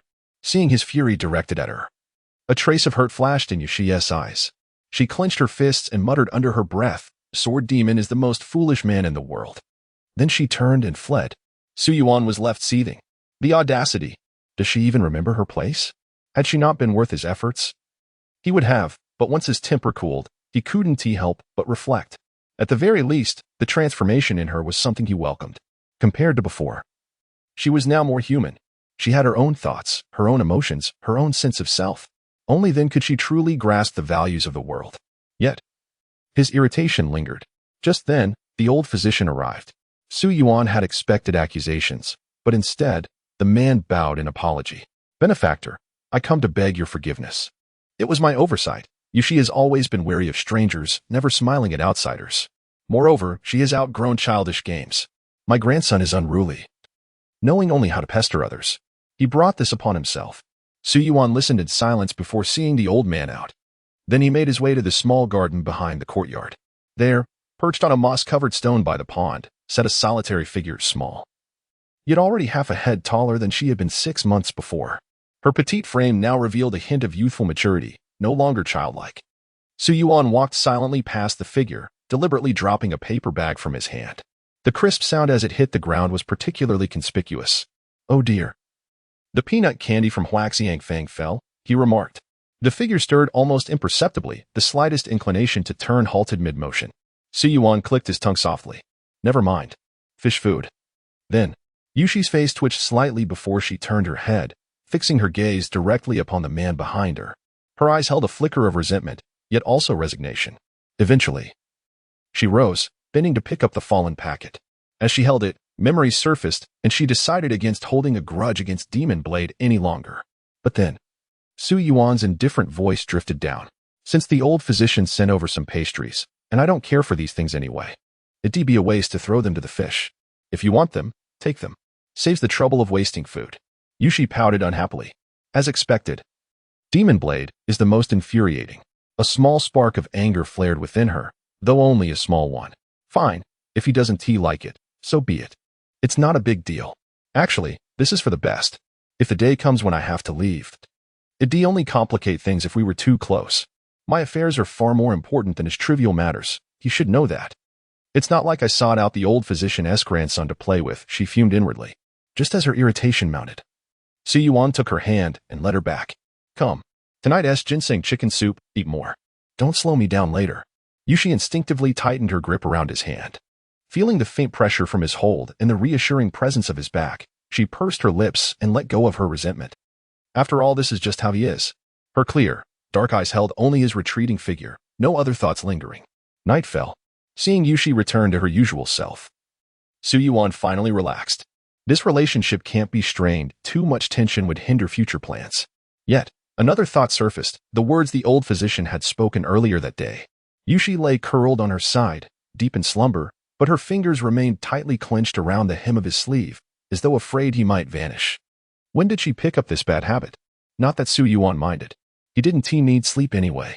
But she wasn't so young anymore. Before, when she was frail, she had appeared much younger than her years. But after a year of proper nourishment, the difference was stark. The timing is almost right. She understands human emotions now. The next step must be set in motion soon. Apart from occasional stubbornness, you were generally satisfied with her demeanor. After a year in the city, you gradually untangle the thoughts in your mind, thoughts about how to guide her, confident and brimming with anticipation for the tangible future ahead. You begin instilling in Yushi the proper values, the meaning of guardianship, the essence of serving one's nation and people. Regardless of her rigid past beliefs or the misguided teachings of those around her, you are determined to reshape her worldview under your guidance. Only with the right principles can she awaken to the tragic plight of humanity, truly comprehend the agony of powerlessness, and yearn for change from the depths of her soul. Yet, against all expectations, you fail. You preach the virtue of worrying before the world worries, rejoicing after the world rejoices. You recount countless tales of selfless devotion to homeland and sacrifice for the greater good. Her response is indifferent, as though untouched by these noble ideals. Frustration consumes you, anguish cries, helpless despair. All your efforts seem wasted, yielding neither interest nor principle. If only you could uncover who filled her childhood with hollow, meaningless doctrines, you would confront them without hesitation. Not elated by external gains, not saddened by personal losses. At the court, worry for the people. In distant exile, worry for the sovereign. Thus, in advancement or retreat, one remains burdened. When, then, does joy arrive? Surely, it lies in worrying before the world worries, rejoicing after the world rejoices, Su Yuan intoned solemnly. Amidst a shattered land, some choose to spill their blood, their courage staining battlefields 1,000 miles wide, their bodies wrapped in horsehide upon return. Others shoulder infamy, enduring humiliation, biding their time for decades like Gojian tasting gall. Still others preserve their loyal hearts to illuminate history's annals. Different times, different souls, countless heroes faced the same trials and made their choices. Su Yuan spoke fervently. Yet Yushi listened with distracted disinterest. Though her eyes reflected his figure, her mind wandered far from his words. The rise and fall of a nation rests on every commoner's duty. Each guards what they cherish in their own way, yet all contribute their share. At this, Yushi's attention flickered briefly. Cherish things. Before she could fully grasp the thought, Su Yuan's face loomed suddenly before her. Stern, he demanded, Yushi. Repeat what I just taught you. Worry before the world worries, rejoice after the world rejoices. Her flawless recitation betrayed no lapse in memory, yet Su Yuan knew she had absorbed nothing, merely parroting words, rigid and unfeeling. And if you stood in their place, what would you choose? He pressed. Silence. Yushi lowered her head, mute. With a sigh, Su Yuan admonished, pay attention. Listen with your heart. Patience, he had in abundance. Turning away, hands clasped behind his back, he closed his eyes, drawing from the deepest recesses of memory to continue his lesson. Yushi raised her gaze once more, resting her chin in her palm as she stared vacantly at Su Yuan. Her eyes shimmered like autumn waters rippling under moonlight. As Su Yuan racked his brains to deliver impassioned words one after another, he turned back only to find Yushi's head bobbing drowsily. Strands of hair swayed delicately against her increasingly exquisite brows, moving rhythmically with each nod. Su Yuan cleared his throat softly. No response. He coughed more forcefully. Yushi lifted her eyelids slightly, glimpsing his familiar silhouette through her haze before curling her lips into a dazed smile and drifting back to sleep. Su Yuan had endured enough. With a sharp slam of his palm against the table, he fixed her with a glare. Yushi could only open her eyes, blinking sleepily as they locked gazes. Have I given you? Though countless words clamored to spill forth, Su Yuan swallowed them all, exhaling a resigned sigh instead. He reflected that his teachings remained superficial, rigid, and dull, yet this was simply his limit. He wished he could cram the mind of a classical literature scholar into his own skull, but such miracles did not exist. At least his memory now surpassed the fog of his past, allowing him to recall and articulate knowledge clearly. Otherwise, even these meager lessons would be beyond him. Another year passed. Within the city walls and beyond, peace prevailed. Since the annihilation of the 800 demonic cavalry, the garrison had not encountered even a shadow of the demonic horde. Many speculated the demons had been cowed, terrified into submission by you.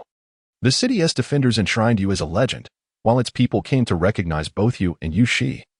Knowing it was you who slaughtered the 800 demonic riders and secured this hard-won era of tranquility. All knew of you, yet none knew your name. You cared little for such things. But beneath this stability, devoid of urgency, you found it increasingly difficult to cultivate Yushi's temperament in such an environment.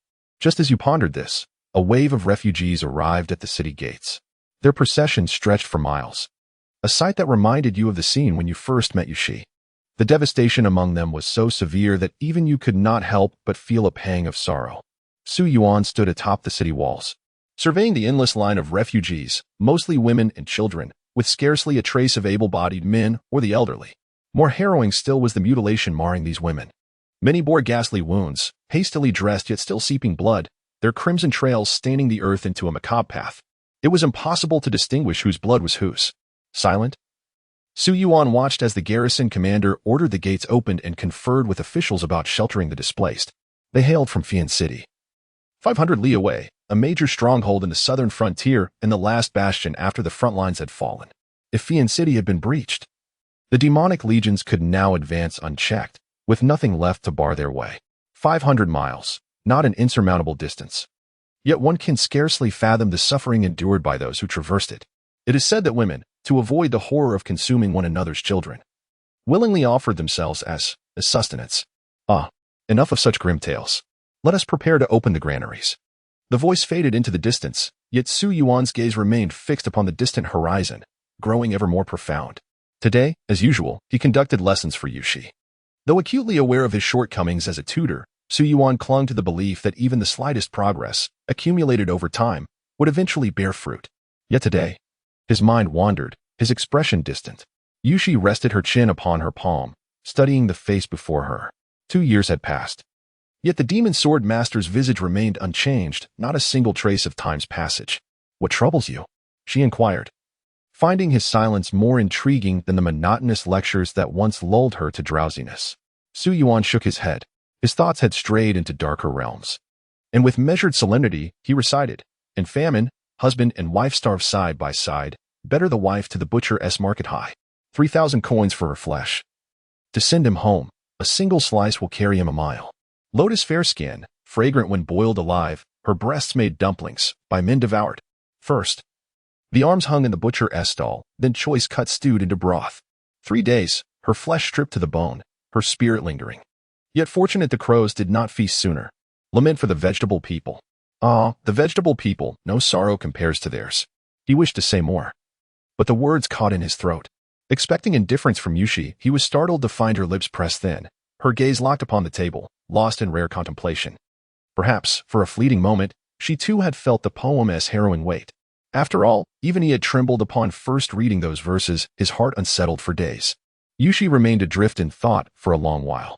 When she finally stirred, her long lashes lowered, veiling the emotions beneath.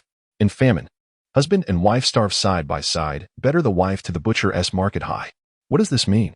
she asked, though her comprehension was evident. Su Yuan hesitated, then explained. During famine, a couple faced certain starvation together.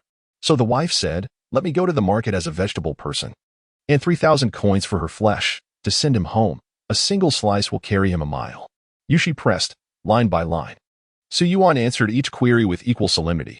"I shall become a vegetable person and earn 3,000 coins, enough to send you home. Each slice of my flesh will carry you 1 mile further." Yushi continued her questioning, and Su Yuan continued his explanations. She listened with uncharacteristic intensity, still ensnared by the tale long after he had finished. "Is this protection?" she suddenly asked, lifting her eyes to meet his, studying him with piercing focus. Su Yuan met those eyes once more, recalling the very first glimpse of Yushi. He nodded. Yes, this was protection. Chapter 28. Unspoken anticipation. After the day's lesson concluded, Su Yuan had expected some shift in Yushi's perspective. Yet, she remained largely indifferent to the rest of his teachings. Often lost in thought. Daydreaming again? Su Yuan tapped the bamboo ruler lightly against the girl's forehead, leaving a faint red mark beneath the strands of her hair. Yushi clutched her forehead, pouting, her gaze flickering toward him defiantly. Still stubborn? He raised the ruler again, but she remained silent, refusing to yield. Su Yuan hesitated mid-air before finally lowering it. This temperament of yours grows more unyielding by the day. Copy yesterday's lesson 10 times, no, 100 times. With that, he tossed the ruler aside and strode out, leaving Yushi alone in the study. Sunlight streamed through the window, painting the room in warmth. Outside, bamboo leaves rustled in the breeze, and birds chirped incessantly. Seated at the desk, Yushi rested her chin in her palm, staring blankly at the wooden surface. She remained motionless until the shifting sunlight bathed half the table in golden hues. Only then did she snap out of her reverie, recalling Su Yuan's punishment. She pursed her lips wordlessly and picked up her brush. Every character, every phrase from yesterday's lesson was etched clearly in her mind. She transcribed them meticulously, flawlessly. Her stroke swift and precise. 1 copy. 2, 3, 10, 15. Despite her speed, the task was tedious. By midday, she had barely reached the halfway mark. As the sun dipped westward, the study remained silent, devoid of approaching footsteps. Her stomach growled. Distracted, her brush slipped, marring a single character. Biting her lip? She stubbornly crossed it out and rewrote it below. She tried to hasten her pace, but errors multiplied, slowing her progress. Still, she pressed on. By dusk, she had just finished the 100th copy. Outside, the sunset painted the clouds in fiery hues. Yushi massaged her stiff wrist and rose to leave. The courtyard beyond the study was eerily still, no signs of life stirring within. A flicker of disappointment crossed her eyes. Yet, as she stepped through the doorway, her peripheral vision caught something unexpected. Leaning against a pillar, arms crossed, was a familiar figure. At the sound of her footsteps, he opened his eyes. Finished? Su Yuan asked. His tone indifferent. Yushi stared at him, momentarily speechless. Only when he approached did she snap back to reality, turning her face away and closing her eyes. Refusing to meet his gaze. Observing her stubborn demeanor, Su Yuan felt both exasperated and amused as he reached out to gently touch her forehead. The mark had faded, and there was no swelling. Yushi merely cracked her eyes open a slit, casting a resentful glance through her lashes at the man before her, remaining silent. Yet the tender sensation from his touch stirred something peculiar within her. She wanted to pull away, but her body betrayed her, leaning subtly into his hand instead. Until he finally withdrew after indulging in the gesture. Su Yuan seemed oblivious to the faint resentment in her gaze. Then, an unmistakable sound emanated from the young maiden's stomach, startlingly loud in the quiet courtyard. The prideful tilt of her face instantly flushed crimson, the rosy hue spreading down her smooth neck to the delicate collarbones peeking from her ropes. Humph, if you were hungry, you should have told me earlier. You could have eaten before copying those texts. Who needed stay silent? I even took a nap out of boredom. At his words, Yushi's eyes flickered open slightly, brimming with indignation and grievance. How unreasonable. Why is everything suddenly my fault? She lowered her head, biting her lip lightly as if to protest, but in the end, she sealed her lips and said nothing, allowing Su Yuan to lead her to the dining table without resistance. The dishes, though modest in number, were exquisitely prepared, each one fragrant and visually appealing. Yet Yushi sat motionless, her expression unreadable. Su Yuan shot her an unimpressed glance. If you don't like it, I'll serve you nothing but watery porridge and coarse rice from now on. The little head remained stubbornly silent, recalling the resentment in her eyes earlier. Su Yuan knew she was still sulking, so he softened his tone. Fine. Starving you would only bring more trouble. Open your mouth. I'll feed you. One cannot rely solely on discipline. Sometimes, a carrot is needed alongside the stick. At his words, Yushi's composure visibly faltered, torn between pride and the gnawing hunger amplified by the aroma of the food. Open, unless you'd prefer I force you. Though her reluctance was evident, she obediently closed her eyes and parted her lips, a faint, inexplicable anticipation threading through her defiance. She didn't understand what she was waiting for. Only that, since he had commanded it, she would comply. That was all. Or so she rationalized to herself. Yet after a prolonged silence, nothing happened. Peeking through one half-lidded eye, she was met with a knowing, teasing smirk, as if every thought in her mind had been laid bare. A wave of mortification crashed over her, her fair cheeks burning brighter than the setting sun. You told me to, so now you listen to me? Yushi opened her mouth to retort, but no words came. Any explanation would sound feeble. With a glance at Su Yuan, she clenched her teeth, shut her eyes once more, and obediently parted her cherry-like lips. Humph. Su Yuan ceased his teasing and finally began dutifully feeding the meals into those rosy lips, watching Yushi lower her head to chew quietly. Her previous defiance completely gone, Su Yuan felt a sense of hard-won triumph. At least he had prevailed this once. This was how it should be, if he always indulged her willful nature, who knew what she might become. Recalling Yushi's behavior in class, Su Yuan felt another pang of exasperation. The road ahead was long and arduous indeed. Yushi, cheeks flushed, kept her head down as she chewed, letting the aroma of the food spread through her mouth. But what stirred her heart even more than the taste was an inexplicable sense of contentment. Was it because the food was delicious? She pondered briefly but dismissed the thought. Was it because her expectations had finally been fulfilled? She mulled it over but found no clear answer. Yet, despite her uncertainty, The corners of her lips curled upward involuntarily, a glimmer of delight flickering in her eyes. The grievances of the day gradually melted away. Chapter 29. Maiden under moonlight. The night was serene, with moonlight spilling quietly through the window. Upon the wooden bed by the window lay a youthful maiden, her figure just beginning to blossom into grace. She lay with her back turned to the shadowy figure seated beside her, her vivid eyes fixed upon the silvery glow outside, lost in contemplation. After a moment of silence, she turned, fingers lightly grasping the hem of the garment before her. Hesitation flickered briefly in her gaze before she finally spoke. Mr. Demon Sword, I don't want to attend lessons anymore. Su Yuan, who had been feigning sleep, immediately opened his eyes and firmly refused. No. He couldn't afford to relent. This was his bottom line. They were so close to the final goal now, he would not allow any deviation at this critical juncture. Yushi pondered for a moment before speaking again. I already understand. Su Yuan knew what she meant. He shook his head. You understand? Then let me ask you. But midway through his words, he abruptly stopped. Yushi, too, was puzzled by his sudden silence. She tilted her head slightly, only to see an uncharacteristically conflicted expression on Su Yuan's face. Yet, he quickly masked it. The question he had long sought to ask now. He dared not even voice it, fearful that the answer might indeed be the one he dreaded. Do you crave power? If she answered in the affirmative, the delicate balance within him would inevitably tip. No. Su Yuan shook his head, dispelling the strange sense of apprehension. How could I possibly fear this? Isn't this exactly what I wish to see? With how distracted you were during lessons, do you truly seem like someone who has grasped anything? With a flick of his fingers, he lightly tapped Yushi's forehead. Ow, she clutched her head, wincing. She wanted to explain, but the words tangled on her tongue, refusing to form. I truly understand, she murmured instead, her voice soft yet resolute. She didn't know how to articulate this feeling, this peculiar yet unshakable certainty. Su Yuan remained silent. Then, a delicate warmth pressed against his leg. Yushi had wrapped her arms around him, curling slightly as she closed her eyes.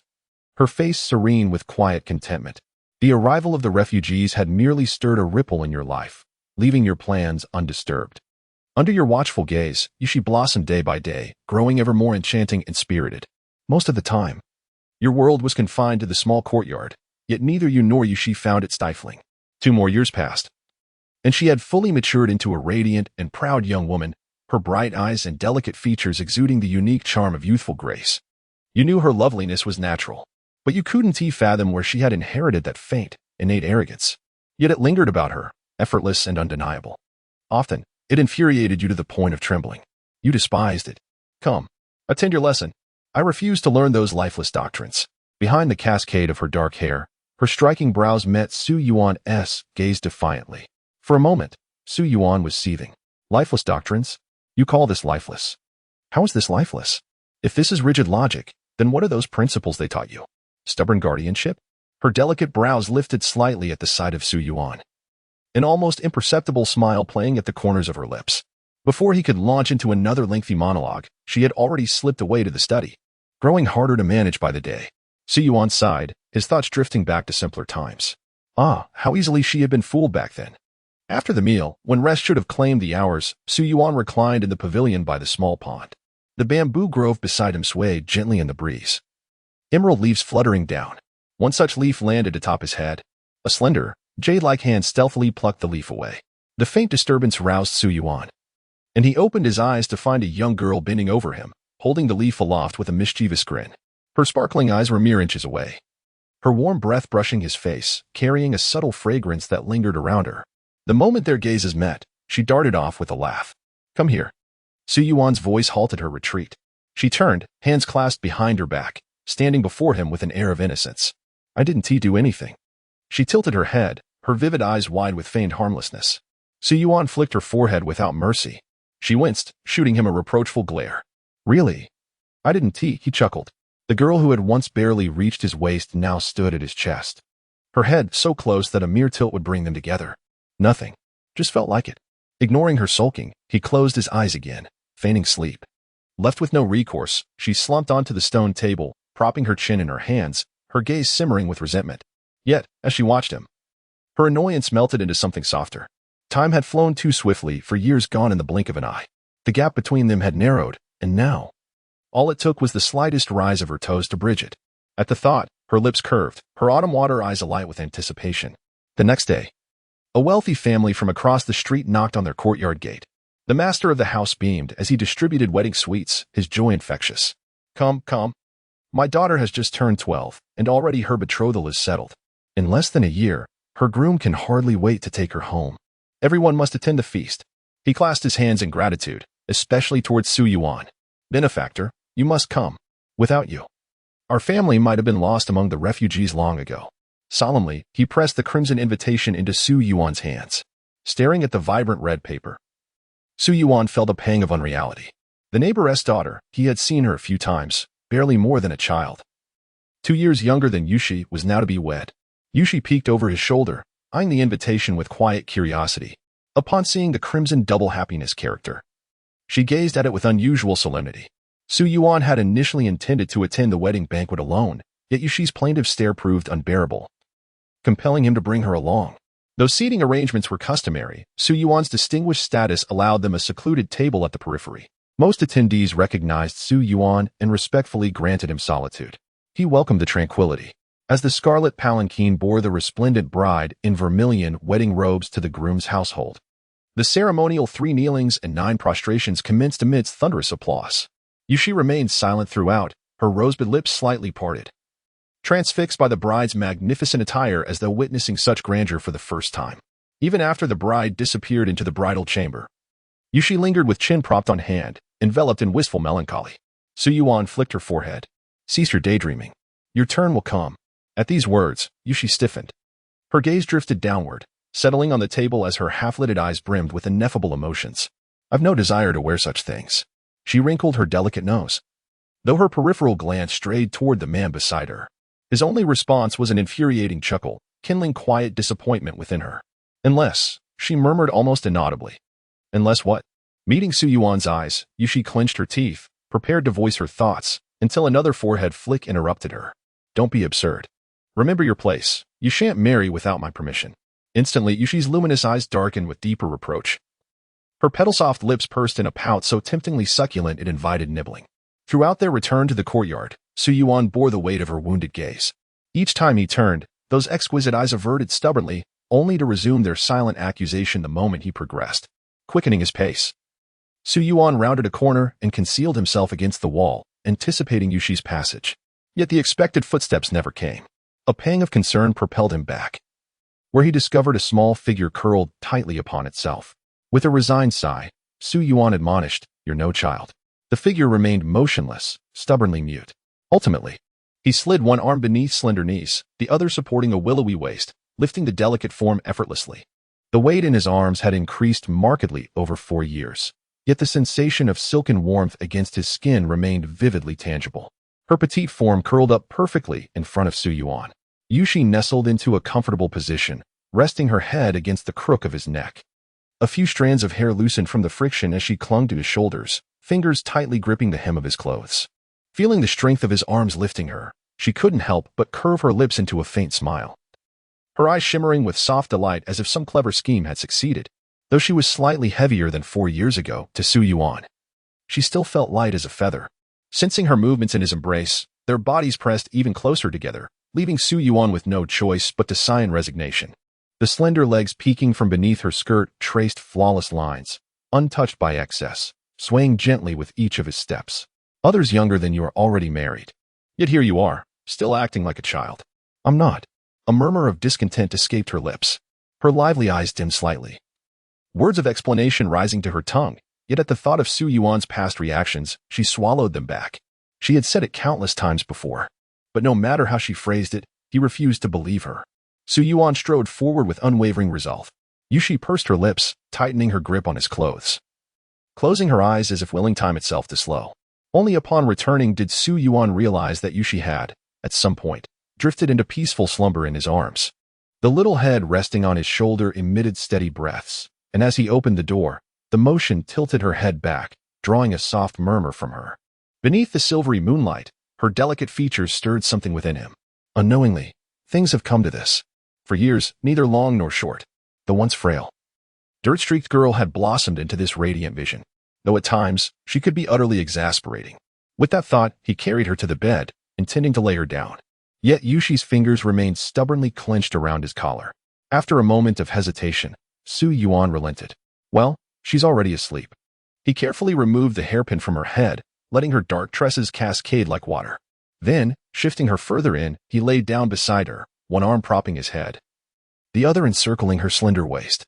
And so, for the first time, Su Yuan slept in a bed. For the first time, he held Yushi in his arms. His gaze lingered on the head nestled against his chest, her raven hair gleaming under the moonlight. Unbeknownst to him, beneath those silken strands, a barely concealed smirk curled at the corners of her lips. That day, the city guard commander, an acquaintance of Su Yuan's, sent an invitation. With nothing pressing at hand, Su Yuan obliged. Upon entering, however, he found the commander and other officers deep in grim discussion. The war drags on endlessly. Our defenses keep retreating soon. This place will shift from the flank to the front lines. For 2 years now, support from the capital has dwindled. Our strongest can no longer contend with the powerful demons. Every region is stretched thin.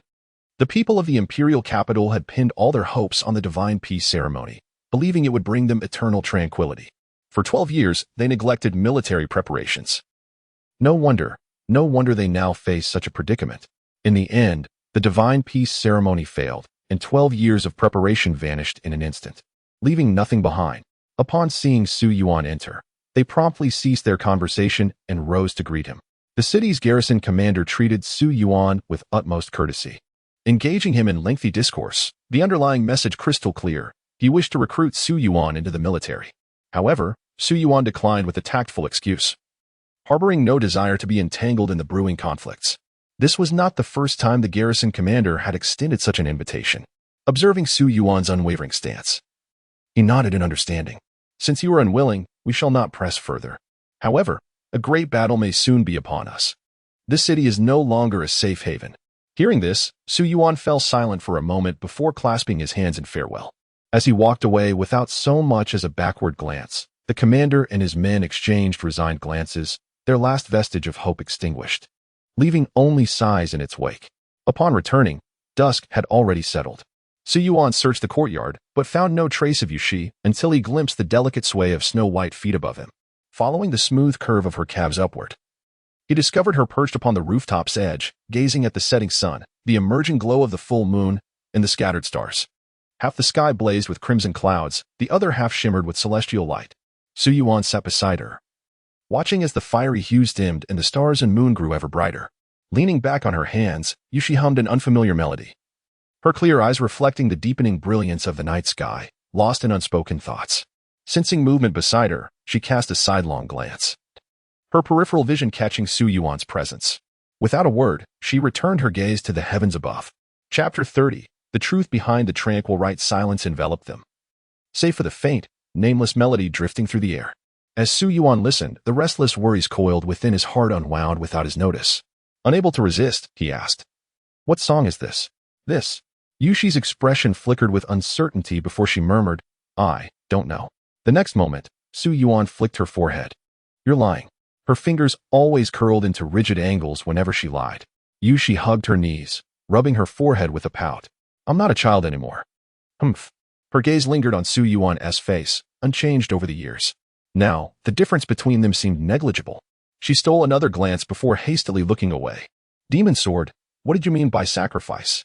After a pause, she finally voiced the question. Su Yuan had expected her to bring it up first. No. He found himself reluctant to answer. "A sacrifice?" He smirked. "Someone to bear my children, wash my clothes, cook my meals, a slave for life." But as soon as he said it, he realized, wasn't he that everything he did for her? Except for the children. Not that it mattered. Be bare children. Yushi's face burned crimson, the flush spreading down to her neck, stark against her pale skin. If not for the strands of hair veiling her, Su Yuan would have noticed the unnatural hue immediately. Her carefully prepared words scattered, leaving her speechless. She could only lower her head in silence. Amused, Su Yuan chuckled. "Scared?" After a long pause, a muffled voice emerged from behind her knees. "Too small." Su Yuan nearly toppled off the roof. "That's the issue here." Taking a deep breath, he steadied himself and placed a hand atop her head. "I was joking." "You believe that?" "Oh, of course I knew." Relief tinged her voice, though a trace of disappointment lingered. "Humph. What if being my sacrifice meant I had to devour you? Would you still agree?" Su Yuan teased. But when he met her eyes, there was no trace of playfulness, only solemn stillness. It reminded him of their first meeting, when she had faced him with that same unwavering resolve, ignorant, yet prepared for anything. Her lips parted softly. Yes, the word hung in the air, dissipating slowly, while Su Yuan's shock remained frozen on his face. Yushi crept closer, cat-like, her hands braced against the rooftop. Loose strands of hair cascaded around her as she leaned in, her delicate features mere inches from his. A faint smile graced her lips. If it's you, demon sword. Her answer was absolute. Those earnest eyes drew closer to Su Yuan, as images of him replayed in her mind, and she began to gradually comprehend why. Su Yuan, who had never anticipated such a response, was momentarily speechless, yet a restless instinct flickered in the depths of his gaze. The nearer Yushi approached, the more urgent this restlessness became. He yearned to seize the delicate figure before him right then and there, wishing to avoid such a scene. Su Yuan swiftly withdrew, retreating into the dim confines of his chamber. Clutching the ancient short sword in his hand, the turbulent agitation within him slowly subsided. Left alone on the rooftop, Yushi's eyes dimmed with melancholy. She had been so close to touching the sword demon. She remained in her previous posture, head bowed as if she had committed some grave mistake. She wondered if she had misspoken, or perhaps. Night fell, and Yushi curled beneath the blankets, watching Su Yuan seated at the table. The once vibrant light in her eyes dulled further. For 4 years, Su Yuan had never failed to stay by her side until she slept. She feared opening her eyes to emptiness again, to the biting chill of the wind, to the whispers of death from those around her. Torn, she longed to speak, but the memory of their rooftop encounter silenced her. Su Yuan broke the stillness first. I have something to attend to. Sleep first. Yet Yushi remained silent. Su Yuan rose to comfort her. I'll return shortly. Midway, he halted. Advancing further felt like crossing into another world, shattering an unspoken balance. His gaze, fixed upon Yushi, turned chillingly unfamiliar for a fleeting moment, terrifying in its detachment. But he restrained himself at the precipice. Turning away, he strode out without approaching her again. I'll be back soon. At the sound of his retreating footsteps, genuine disappointment settled in Yushi's eyes. Curled on the bed, she wished to explain, yet an inexplicable distance stretched between them, widening with each passing second. It was tea like this before, she thought in confusion. Her gaze lingered on her outstretched hand. Every night, she could easily grasp the hem of his sleeve. Even that small touch had been enough to lull her into peaceful slumber. But now, that fragment of fabric slipped from her grasp, as though she could never hold onto it again. Just this once, she told herself. When I wake, everything will return to how it was. Meanwhile, Su Yuan, his heart restless, wandered unwittingly to the city walls. The guards, familiar with him, saluted respectfully.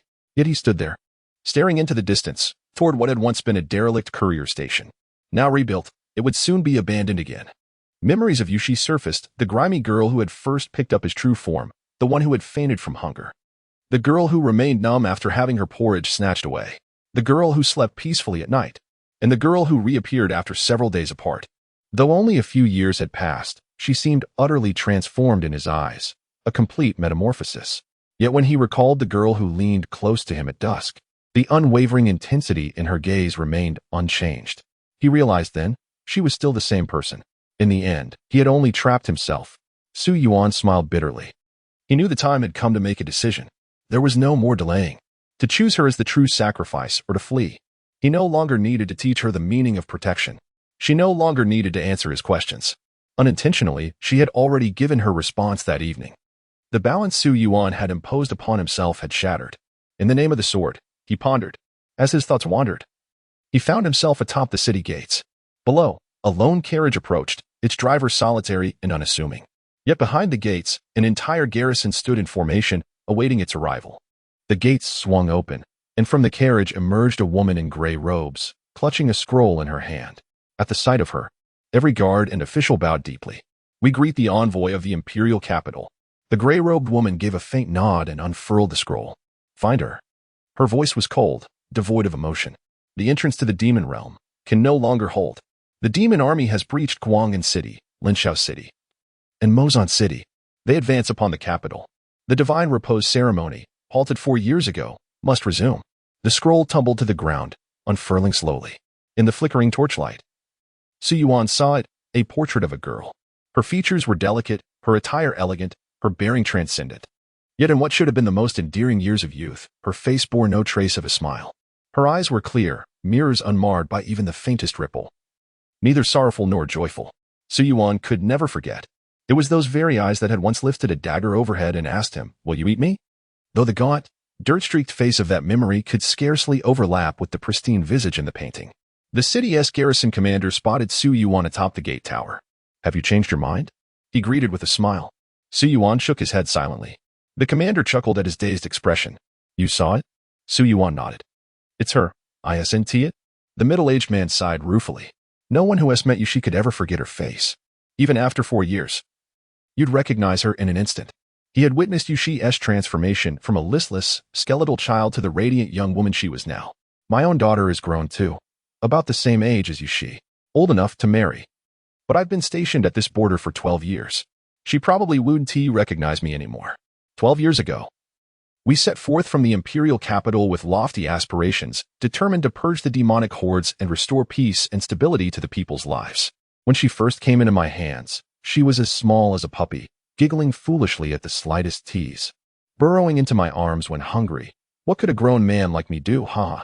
I had always opposed those mystical, superstitious rituals. Better to rely on oneself than to beg the gods. Yet when the choice is between one life and millions, the decision is always made too easily. I just never imagined the sacrifice chosen for the divine appeasement ceremony would be that child, Yushi." The middle-aged man before me bore an expression of utter exhaustion. The gate tower was deathly silent before he finally spoke in a measured tone. "The imperial envoy has been diverted to the northern quarter. The guards at the southern gate have all been replaced with those you know. Go as far as you can, and never be found again." Su Yuan remained silent for a long while before asking, "What is the divine appeasement ceremony?" "The divine appeasement ceremony is the offering of a chosen sacrifice to the demon lord. If the demon lord is pleased, he may simply wave his hand, and the demonic armies will withdraw." The middle-aged man turned and walked away, his figure gradually receding into the distance. And in that moment, Su Yuan suddenly understood why those clear, unwavering eyes had once gazed at him so intently, sword in hand. She had wanted him to cut her open himself, and she had accepted it with perfect serenity. That night, Yushi drifted into a hazy slumber, alone and unaccompanied. In her dream, she returned to that day. A grand procession had departed from the imperial capital, the resplendent carriage laden with gold, silver, and jewels, and at its center, she sat, adorned like a precious gift. "You were born to protect. All that you are is destined to be given in sacrifice for that purpose. You are our hope. You must protect everything. You must offer yourself. Your name is Yushi, the dawnlight and the rain. The world blossoms with light because of your coming. One life in exchange for millions. You understand, don't you, Yushi? What is protection? Protection is sacrifice. It is devotion. The time has come for you to give yourself, Yushi. The sacrifice of this era is you." Countless voices echoed in her ears. The final pronouncement came from a woman of regal bearing. Having delivered her decree, the woman turned and left without another word, leaving behind only a small, outstretched hand, pleading, "Mother." No answer came. Dressed in ornate robes, her hair pinned with golden hairpins, she was dragged away by the guards. The silent innocence of her young face gradually faded, leaving behind only stillness. Attended by maidservants, she was clad in strange garments, their design utterly alien to human tastes. Supported by their hands, she was seated upon the treasure-laden carriage.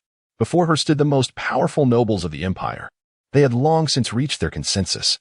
Not a single voice of dissent was raised. With serene smiles, they watched as the carriage bore her away from the palace. All along the road, rows of armored guards stood in solemn formation, their ranks stretching 10 miles beyond the city walls. The armored guards dared not raise their heads to look at her. And the palace maids they encountered along the way bowed silently, offering no words of greeting. It was as though everyone existed in another world, one she had merely stumbled into by mistake. Only when she passed through the palace gates did she see the vast expanse of the blue stone-paved street, crowded with a sea of shadowy figures. They watched her from afar, separated by the guards, pointing and murmuring among themselves. Some shook their heads in sorrow, others gazed in silent pity, some sighed in regret, while others laughed and pointed at her. Some even celebrated. Children her own age peeked out from behind the legs of adults, staring at her with wide-eyed curiosity, clutching painted sugar candies and chattering incessantly. Boys tugged at girls' braids, and girls retaliated with fierce swats. Every face bore a different expression, 1,000 emotions for 1,000 souls. Yet, no one thought she should not go. A flicker of realization passed through her clear eyes, and then her expression grew even calmer. "I am Yushi. I was born to protect. I am the dawn's light in the rain. I must protect all of this." The grand procession moved from city to city under the gaze of countless people. With each city they passed, Yushi grew more composed, the serenity in her eyes deepening. Everyone believed it was her. She, too, believed it was her. It was she who should go. Until the day the gray-robed female guard clutched her in panic and fled into the wilderness. The guard ran until she could run no more. "Your Highness, run." Dropped from the guard's arms, she stood frozen for a long moment. Only when the guard's furious roar rang out again, "Run," did she finally begin to run. She hadn't gone far when she glanced back. The guard was smiling at her, waving with a face full of relief. Yushi merely looked at her calmly before turning away and running again. She did not know why she was running, only that the woman had told her to run. So she ran. She did not know how far she had run, nor did she know where she was meant to go. She cared nothing for what she encountered along the way. Running was the only thing she needed to do, just as they had told her that protection was her duty. Until that day, when gold and silver coins tumbled before her, glittering brilliantly under the scorching sun. Yet none of it caught her attention. Only the obsidian dark dagger, shimmering with an eerie radiance. She picked it up and saw how the ancient blade seemed to glow like a starry sky in the sunlight. Then a vast shadow fell over her. From within that shadow, an indistinct face uttered two words, "the sacrifice." And she remembered what she was meant to do. To protect was to offer oneself. To be a sacrifice was to be devoured. She lifted the dagger with both hands and extended it toward the figure. "Will you eat me?" she asked. Tilting her head, she tried to see the face above her, but the sunlight was too bright. She could not make it out. The dream ended there. Sunlight streamed through the window, dazzling and warm. The blue sky stretched endlessly, white clouds drifting in tranquil beauty. She sat up, scanning the room, but the figure she longed to see was nowhere to be found, dressed in her flowing gown. She pushed open the door only to find a figure leaning against the pillar in the courtyard. Yushi's gaze lingered upon that face, her pupils trembling slightly. At last, she saw clearly. Chapter 31. Self-deception. As Yushi emerged, Su Yuan couldn't fathom the expression on his own face. It likely wasn't a pleasant one. Step by step, Yushi drew closer to him. Her unadorned hair cascaded loosely over her shoulders, her flawless complexion radiant like freshly fallen snow, untouched by cosmetics. With each graceful movement, her silken tresses swayed gently behind her, shimmering under the morning sun, casting an ethereal allure. For a fleeting moment, Su Yuan's gaze grew distant as he beheld the once frail and grubby child now transformed into such a vision. Yet, almost imperceptibly, he retreated a step. Once more, the distance between them widened. Yushi's steps faltered, confusion flickering across her delicate features before she lowered her head, as though weighed by guilt. Su Yuan spoke softly, his voice barely above a whisper. "You needn't attend lessons anymore." It felt as though he had made a decision of profound gravity. And with those words, an inexplicable weight lifted from his shoulders, leaving behind a strange sense of relief. Yushi's eyes wavered, dazed. This was once among the words she had longed most to hear. Yet now, they carried an inexplicable weight, laden with unspoken meaning. Her slender fingers twisted anxiously behind her back, the rosy hue of her knuckles paling from the tension. How peculiar. Since yesterday, everything had begun to shift, unraveling into something unfamiliar. Why would he say such a thing? What did it mean? Yushi struggled to steady her voice, willing it not to betray her sinking heart. I don't understand," she murmured, though her words dwindled into silence. She didn't know what to say. Her mind was a blank canvas, adrift in confusion. She didn't understand what had happened. Why now, so abruptly? Unease coiled within her. Su Yuan gestured toward a bundled parcel nearby. "I've packed your belongings. Everything you need is inside, along with silver for the journey." His tone was measured, deliberate. "The garrison commander warned me the demon cavalry approaches. War looms near. This city is no longer safe." But Yushi's bewilderment lingered. Then why must we? The disquiet in her heart refused to settle. "The carriage is ready." Su Yuan lifted the parcel and pushed open the gate. Outside, a carriage awaited, accompanied by a woman and a driver. He placed the bundle inside with care. "We'll depart through the southern gate," he said quietly, turning back to Yushi, who remained rooted in place. "Come, it's time to leave."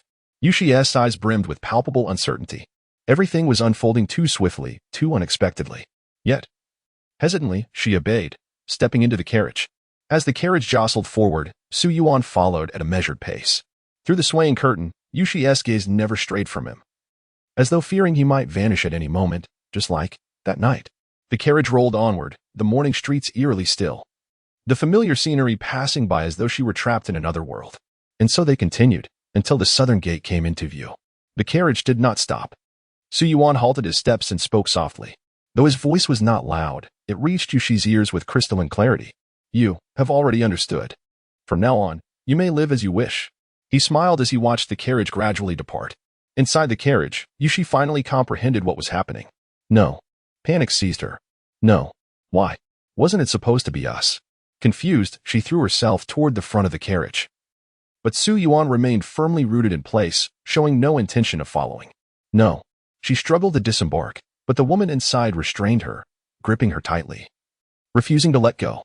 Release me, she cried helplessly, to no avail. Her trembling eyes reflected his figure, yet that figure was unmistakably receding. Yushi could only watch as his silhouette grew smaller and smaller, until it became a mere speck, vanishing from sight. His absence drained the life from her once luminous eyes, leaving them dull and gray. Why? Did I do something wrong?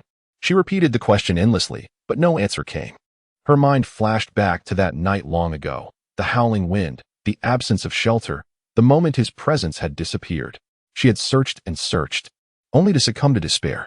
Yet, in her darkest hour, she had seen him again. At this thought, a flicker of life returned to her desolate gaze. Frantically, she lunged for the bundle beside her, rummaging through it with desperate hope. If only that one thing is still here. But no matter how thoroughly she searched, turning over every item, she could not find what she sought. Still, she refused to give up, repeating the motions again and again, praying that in some overlooked corner, it might appear. Then a faint, delicate tinkling reached her ears. The sound was so soft, so slight. It could easily have been drowned out by the noise of the carriage. Yet to her, it was a beacon of hope. Following the sound, she uncovered a single, solitary red cord. Nothing adorned it except a tiny silver bell. Yushi stared at the cord in her palm, frozen in disbelief. A silent tear slipped down her cheek. She clenched the cord tightly. The very thing she had refused to believe had come to pass. This time, she had truly been abandoned. But, she whispered, her tears now unrestrained. You taught me, and I finally understood. What he had taught her, the true meaning of protection. Protection was not self-sacrifice. Protection was not scowling fiercely yet still begging for food when she fainted from hunger. Protection was not a broad, warm back to lean on. Protection was not fury over a single stolen bowl of porridge. Protection was not constant vigilance at her sickbed. Protection was not 4 years of companionship. And now, it was gone. To protect is to stand by your side. Su Yuan remained motionless, watching the carriage gradually fade into the distance until it vanished from sight. Until the sun dipped below the horizon, weary birds returned to their nests. Stars emerged in the sky, and all fell into silence. Only when his fingers brushed against the cold touch at his waist did he snap back to reality. Lowering his gaze, Su Yuan beheld the ancient short sword in his hand, its obsidian dark blade mirroring the night sky, save for the emptiness where something once dangled from its hilt. In a fleeting moment of reverie, he saw it again, the same sword being picked up by a grubby little hand. A hollow chuckle escaped him. How foolish. Though he wasn't certain whom he addressed. The truth was, he had been mistaken from the very beginning. Yushi had been too. Their notions of protection diverged. She had long comprehended the nature of the burden she chose to bear. The sorrow of sacrificial lambs. She herself was humanity's sacrificial lamb in this world. She needed no guidance from him. No, she had made her choice 4 years prior. Just as Su Yuan had made his own choice 4 years ago. From the first glimpse of Yushi, from the moment she raised her sword and met his gaze, from her very first question to him, his decision had already been sealed. Not now. This was merely self-deception. Su Yuan mocked himself bitterly. Deep within, he had never truly regarded Yushi as an offering from the start. Chapter 32. The demon-slaying army at long last able to face himself. Su Yuan felt an indescribable sense of liberation. He turned and strode resolutely toward the city, his heart brimming with an inexplicable lightness. Yet, the most crucial matter still lay ahead. His gaze drifted toward the distant horizon, the direction from which the imperial envoy would arrive. When the garrison commander saw Su Yuan again, the middle-aged man was furious. Why haven't you left yet? I can't buy you much more time. The envoy doesn't come alone. She represents the imperial capital, the great noble houses. If they discover you, you might protect yourself, but what of Yushi? Su Yuan shook his head. The commander grew even more agitated. I know you're formidable, but the capital teems with masters no less skilled than you. Flee with Yushi while you still can. There's still a sliver of hope. Once surrounded, there's no escape. Again, Su Yuan shook his head, but this time, he spoke. Tell me of the strength of the capital's factions and of the demon army. The commander stared in disbelief. What are you planning? Even if you rallied every soldier in this city, either side would crush us effortlessly. And I I can go no further. I cannot betray the people I've sworn to protect. No, Su Yuan countered. We will strike the demon army. You're mad. The commander truly believed Su Yuan had lost his grip on reality. Yet he pressed on, the garrison numbers a mere 2,070. To face the demon horde would be suicide. And what of the city's people? Abandoning our post would leave them defenseless. Then, the memory of his first encounter with Su Yuan surfaced, the lone swordsman standing atop a mountain of demon corpses. His aura of slaughter so suffocating even a battle-hardened general like himself had shuddered. 800 demon cavalry, annihilated single-handedly. Indeed, Su Yuan's power was beyond his comprehension. Yet even so, to abandon the city and lead these 2,000 against the demon horde, such a thought was unthinkable. Not even Su Yuan could make it possible. Su Yuan showed no irritation at the commander's doubts. His expression remained serene as he explained. Do you truly believe we could flee far, now that the capital's forces have tracked you to this very city? The commander sighed in grim understanding. Though I know little of the noble house's schemes, if they pursued you here, flight is your only recourse, a desperate choice, but the only one left. For an ordinary man, perhaps. But Su Yuan was no ordinary man. Su Yuan's countenance remained impassive, yet his eyes grew increasingly resolute and luminous. Do you recall the words you once spoke to me? The middle-aged man stiffened, perplexed. Better to rely on oneself than to beg from others, Su Yuan murmured softly. Only by wielding power in one's own hands can one achieve what one desires. He turned his gaze toward the 1,000-strong garrison encamped beyond the military tent. I can bestow upon you the invincible purging chi of demon slaying and the demon-repelling pills. With these two treasures, 2,000 men will suffice against the demonic horde.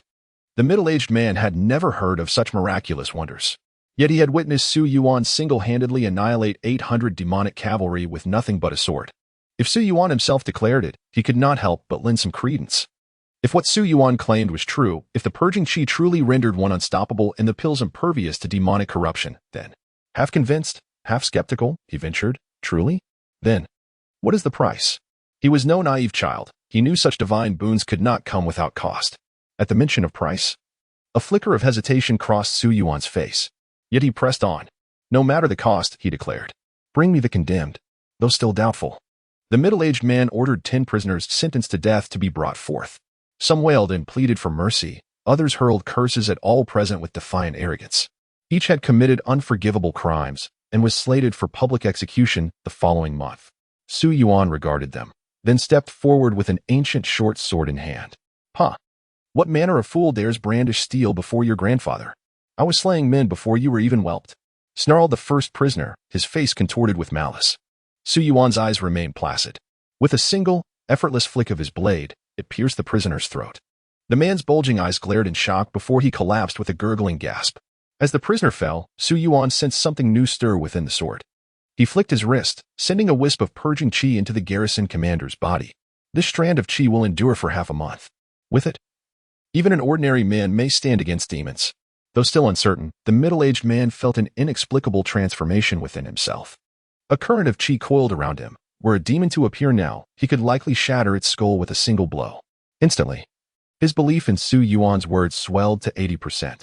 Su Yuan dispatched the remaining prisoners with swift precision, then sent 5 pills and 4 strands of chi into 5 chosen men.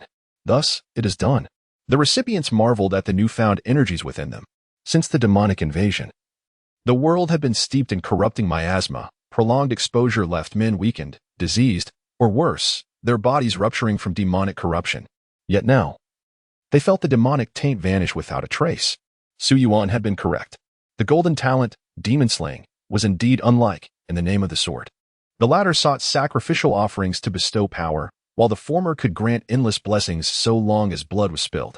Now, Su Yuan hesitated no longer. He reminisced about Yushi's delicate and charming smile, her graceful figure nestled in his embrace, those melancholic eyes, and that earnest face that crept close like a kitten to confide in him. With an icy tone, he commanded, "Bring forth all the condemned prisoners." Chapter 33, Slaughtering the Demon Crow. That night, you executed nearly 100 condemned prisoners, distributing the purified demonic essence and elixirs to a select squad of robust warriors.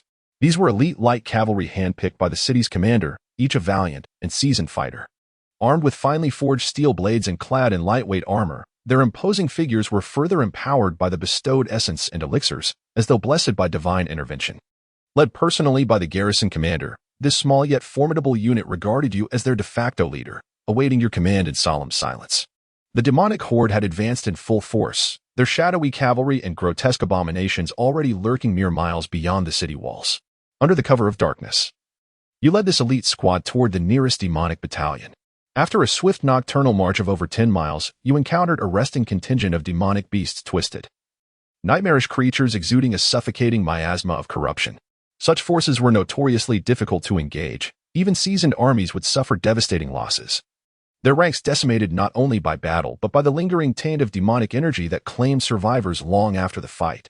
Yet you charged ahead, wielding only an ancient short sword, its blade radiating purifying energy as you cleaved through the tide of monstrosities. Against these abominations, you were an unstoppable force.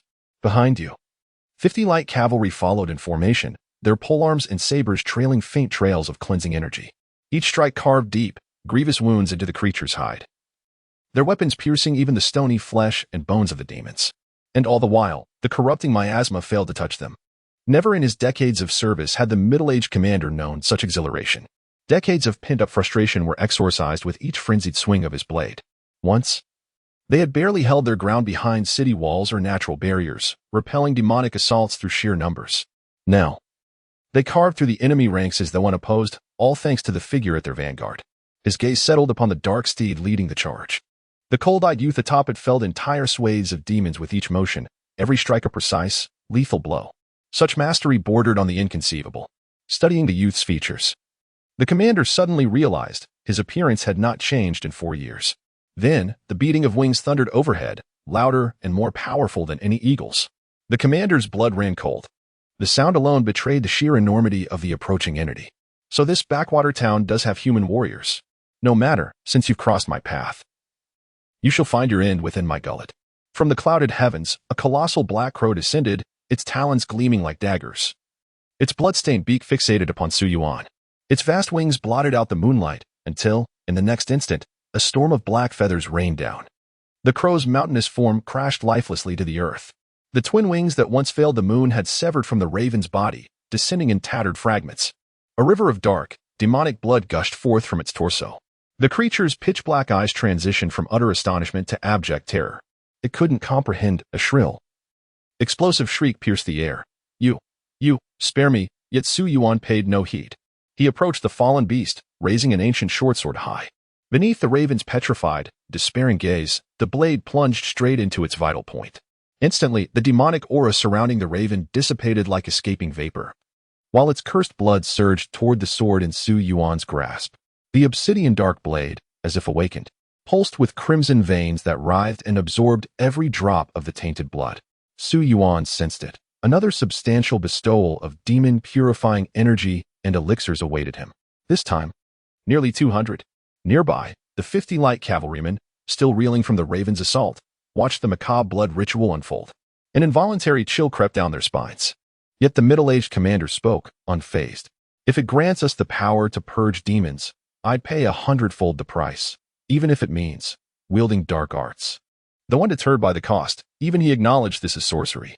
Unlike the demons born of that creeping black miasma, their power stemmed from blood sacrifice. This, too, was a form of darkness.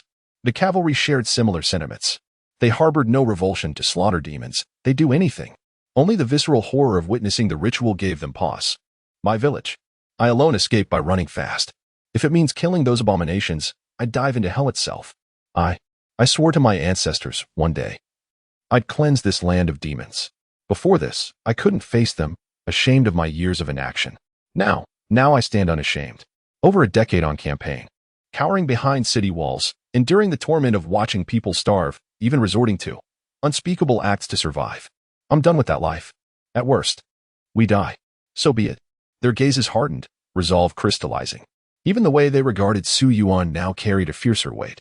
When the cavalry returned to the city gates, their armor slick with black blood, the guard captain scarcely believed his eyes. Not a single man lost. More baffling still, no trace of demonic corruption marred them. But what struck him most was the transformation in these riders.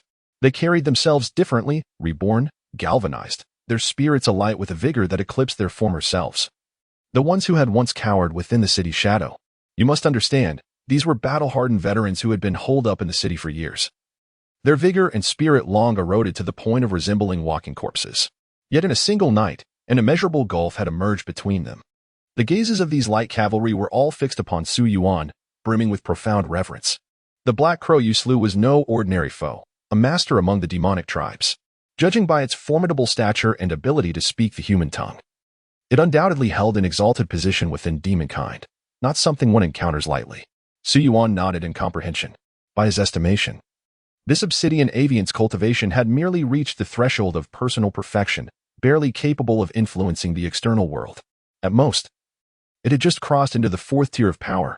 Turning to the middle-aged commander, he inquired with measured curiosity what might be the comparative strengths between the demonic tribes in the imperial capital. Chapter 34. The descent of the blacks on the demonic warriors rarely reveal themselves, yet each emergence leaves a trail of devastation, royal envoys disemboweled, their hearts feasted upon by these malevolent beings.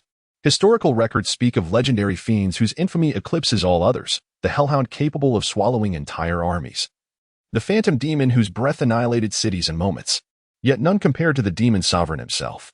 Whispers tell of his hand blotting out the sun, his mere thoughts summoning thunderstorms that shake the very foundations of the demonic realm. A flicker of dread crossed the seasoned general's face. None have laid eyes upon the demon sovereign. A decade passed. During the Western Campaign, we encountered a skeletal monstrosity towering like a mountain. It crushed 30,000 armored cavalry as though they were ants beneath its claws, laughing all the while. I merely survived by fortune's whim. Su Yuan contemplated silently. The demon sovereign's true power remained shrouded in mystery, while other high-ranking demons, judging by the Raven Fiend's capabilities, likely surpassed the fourth tier of cultivation. Yet not a trace of fear stirred within him. He was, after all, the natural bane of all demonkind. Precisely why his existence posed a dilemma. In the imperial capital? Su Yuan inquired. Surely they retained some formidable defenders, else humanity would have perished long ago. The commander nodded grimly. A century ago. The Sword Saint still held the demonic tides at bay, but as his interventions grew sporadic, then ceased entirely, the Black Sun ritual became necessary. His voice trailed off, eyes searching Su Yuan's reaction. The young cultivator remained silent for a long moment before responding. The threads of this tapestry are tangled indeed. Simplicity rarely accompanies such machinations. Recognizing Su Yuan's reluctance to discuss the forbidden ritual, whether from indifference or avoidance, the commander shifted topics. The answers you seek reside in the capital, locked within the vaulted chambers of the great houses, and more importantly, with the one who rules them all. And who might that be? The Phoenix Sovereign. The commander's tone acquired reverential warmth. Heir to the Sword Saint's legacy, trusted confidant of the late emperor, now reigning monarch in her own right. His description grew animated. Her Majesty's brilliance shone even before coronation, a peerless sword dancer whose celestial grace bewitched the martial arena. The old emperor demanded her presence in the imperial harem after but a single glance. Within 3 years, she ascended from concubine to empress regent, shouldering the empire's governance. Upon the emperor's passing, the throne became her rightful seat.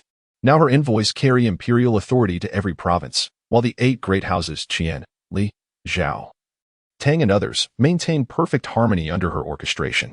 The commander exhaled heavily, as though the weight of history pressed upon his shoulders. The strife between noble houses is far more intense than commoners could fathom. These 8 ancient lineages have accumulated generations of irreconcilable conflicts, their enmity festering beyond repair. Though I hail from a collateral branch of the Zhao family that thrived 3 generations prior, our decline was sealed by these internecine wars among the aristocracy. Thus did Su Yuan gain preliminary understanding of both the imperial capital and the demonic tribes. Having discerned the crux of the matter, he murmured softly. The demonic horde approaches the capital. How far lies our path? Over 2,000 li, came the reply. A forced march would take half a month, while swift cavalry might traverse it in 3 to 5 days. Su Yuan chuckled lightly, gazing from the city walls toward the distant capital, his eyes ablaze with silent conflagration. The middle-aged Zhao commander, having squandered decades in mediocrity, could not fathom Su Yuan's thoughts, yet he sensed with growing clarity what the man intended. She knew not when sleep had claimed her, perhaps exhaustion from weeping. As her eyes fluttered open, tears still traced silver paths down her cheeks. She had dreamed, a continuation of her previous vision. In that earlier dream, she had raised a sword overhead, addressing a faceless figure shrouded in light. Will you devour me? This time, the question found its answer. The sun-drenched figure replied that he consumed no flesh, then gently ruffled her hair. The touch was featherlight. Yet it ignited an unprecedented sensation, as if she could surrender herself completely to those large, trustworthy hands. They exchanged names. He called himself Demon Blade Sir, a title she found incongruous. Nothing about him aligned with her conception of demons, ravenous beings who feasted on humans. Yet he had not. Her fingers tightened around the crimson cord in her palm, its silver belt chiming with each jolt of the carriage. Curling tighter into herself, fresh tears blurred her vision.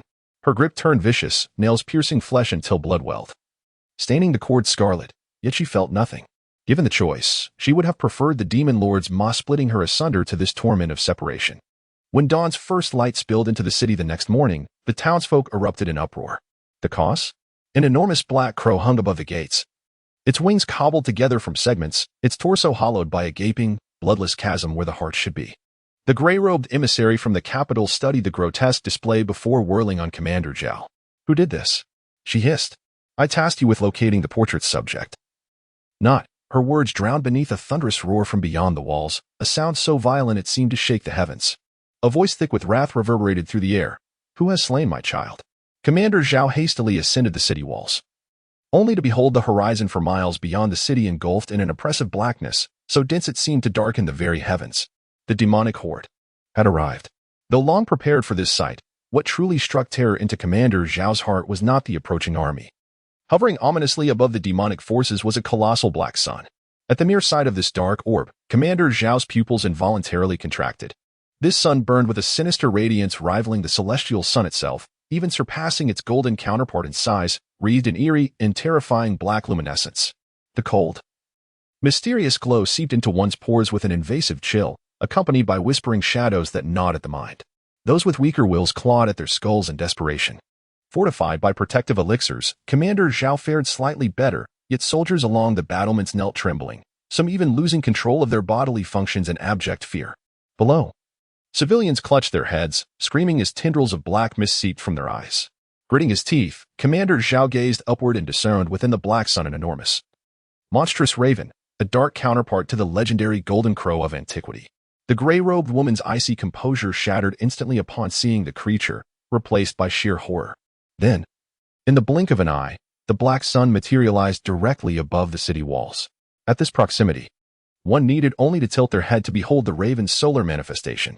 Its presence amplified the surrounding horrors 1,000-fold, plunging the city into pandemonium. Soldiers battered their heads against the ground as if tormented by internal parasites, their eyes leaking black vapor. Civilians, once fleeing in terror, turned feral, attacking one another wreathed in the same sinister mist. Under the black sun's baleful gaze, the city had transformed into a nightmarish mockery of its former self, a hellscape of demonic influence. The raven alighted upon the ramparts, its gaze immediately locking onto the black crow hanging from the gates and the gray-robed woman.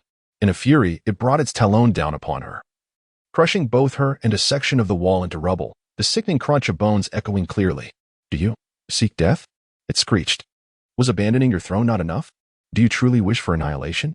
Shall I grant your wish and turn every inch of human territory into demonic wasteland, with all of you accompanying my child in death?" The gray-robed woman attempted to speak, but only gouts of blood spilled from her lips, her eyes wide with primal terror, reflecting only the raven's razor-sharp talons and malevolent gaze. Unsated, the raven plucked the black crow from the ruined gate with its beak and swallowed it whole. Its next shriek pierced every ear in the city, driving many to bleed from their ears as their minds drowned in demonic echoes. My child's lineage, utterly extinguished. Nothing remains. Nothing. Very well, splendid indeed. I shall transform the vast territories of your human race into demonic lands, where all shall suffer the torment of black flames for eternity, never to find salvation. Yet a faint voice drifted upon the wind. Kill the young, and the elders come. Do you also wish for your bloodline to wither away? A figure, neither towering nor imposing, yet inexplicably reassuring, stepped forth with measured grace. In the eyes of the approaching youth burned a frigid gaze, brimming with boundless murderous intent. Chapter 35. The demon-slaying army rises. Was it you who killed my son? A thunderous roar of fury erupted as the black sun suddenly expanded, seemingly on the verge of eruption.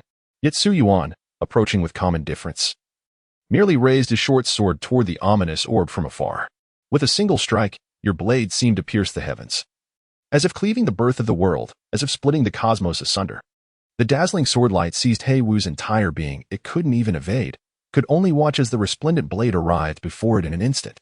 Within the black sun, Hei Wu's pitch-dark pupils no longer held malice, only the desperate urge to flee. It no longer sought vengeance, it only wished to manipulate the black sun's momentum and escape this place. Yet it failed. The black sun fell. The headless demonic army descended into chaos. Some demons, freed from control, turned on one another in slaughter, while other demonic cavalry charged toward the city. Behind you, 100 cavalrymen surged forth.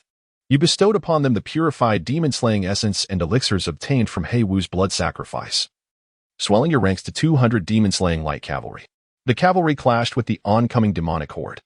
1,000 demonic riders collided with the 200 light cavalry in a roaring tide of darkness, swallowing the silver arrows whole. Yet, the silver arrows held firm. The foremost rider, facing numbers far beyond his own, confronted a sea of withered, ghastly demonic cavalry, every moment a struggle against a dozen blades. When he fell, another took his place. Not a single rider retreated. Like a true arrow, they pierced through the black tide, cutting forward with ruthless efficiency, felling demons in droves. After spearing through the 1,000 demonic riders, they wheeled about without hesitation, charging into the enemy's rear. Fearless. Empowered for the first time to match the demonic cavalry, their eyes burned with madness.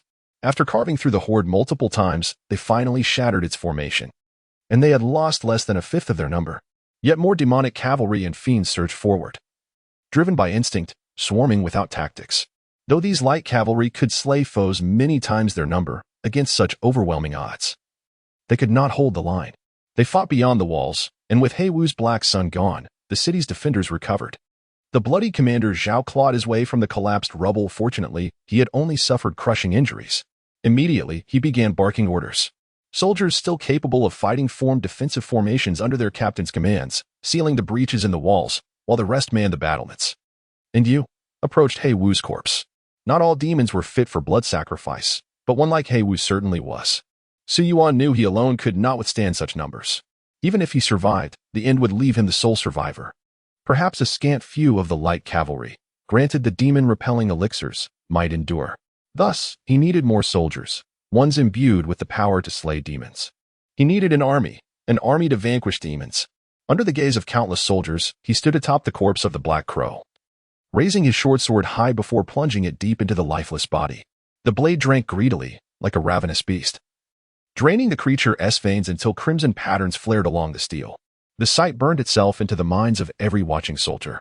Su Yuan felt the surge, the purifying energy and elixirs he could bestow multiplied in an instant. The Black Crow had been formidable, and the blood sacrifice yielded rich rewards. He could grant gifts to over 1,000 men. From his perch upon the demon's corpse, he nodded to Commander Zhao upon the distant wall. The middle-aged man, still smeared with blood at the corners of his lips, understood at once.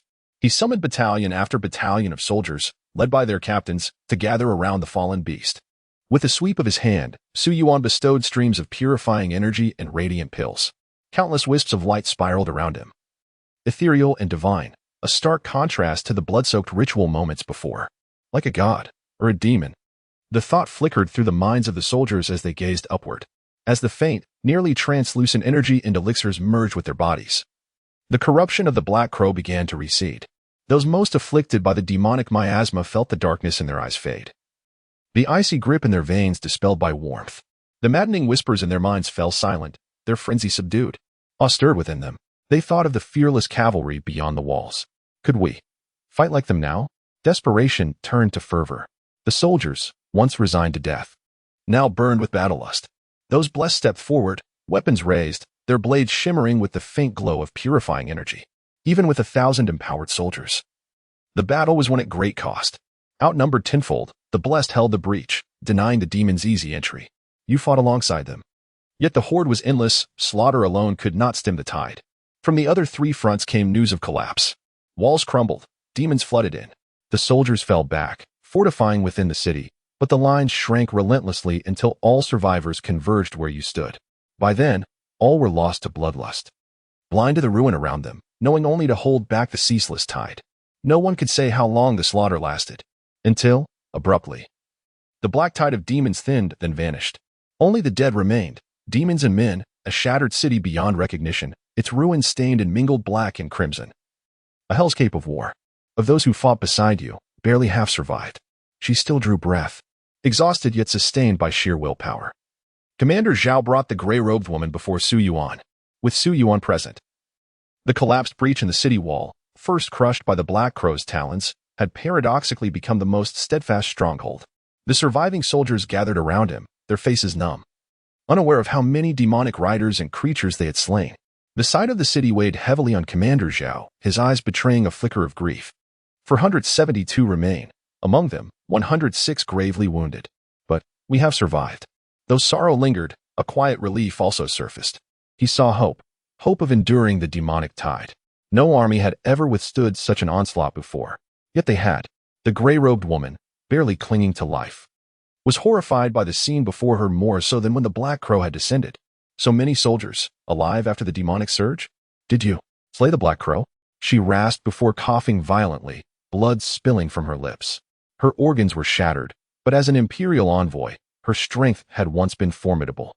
Though now, Commander Zhao mused, no one could truly be called formidable in the presence of this sword-bearing youth. He explained, every imperial envoy undergoes secret techniques to temper flesh and bone. Otherwise, she would have perished long ago. Still, her time was short. Ignoring Su Yuan's silence, she pressed on with her final breath. Who are you people? She refused to believe that mere soldiers, those who once cowered behind thick walls, could dare resist the demonic horde to this extent, let alone survive. And to have slain both the Black Crow and the Black Vulture, two of the demonic race's mightiest. Her fading gaze fixed on Su Yuan. And you? Who are you? That breathtaking sword stroke had not only seized the Black Vulture's focus, but also stirred the very essence of heaven and earth. As if the cosmos itself had bent toward its brilliance. Such swordsmanship she had only heard of in legends wielded by the previous generation's sword immortal.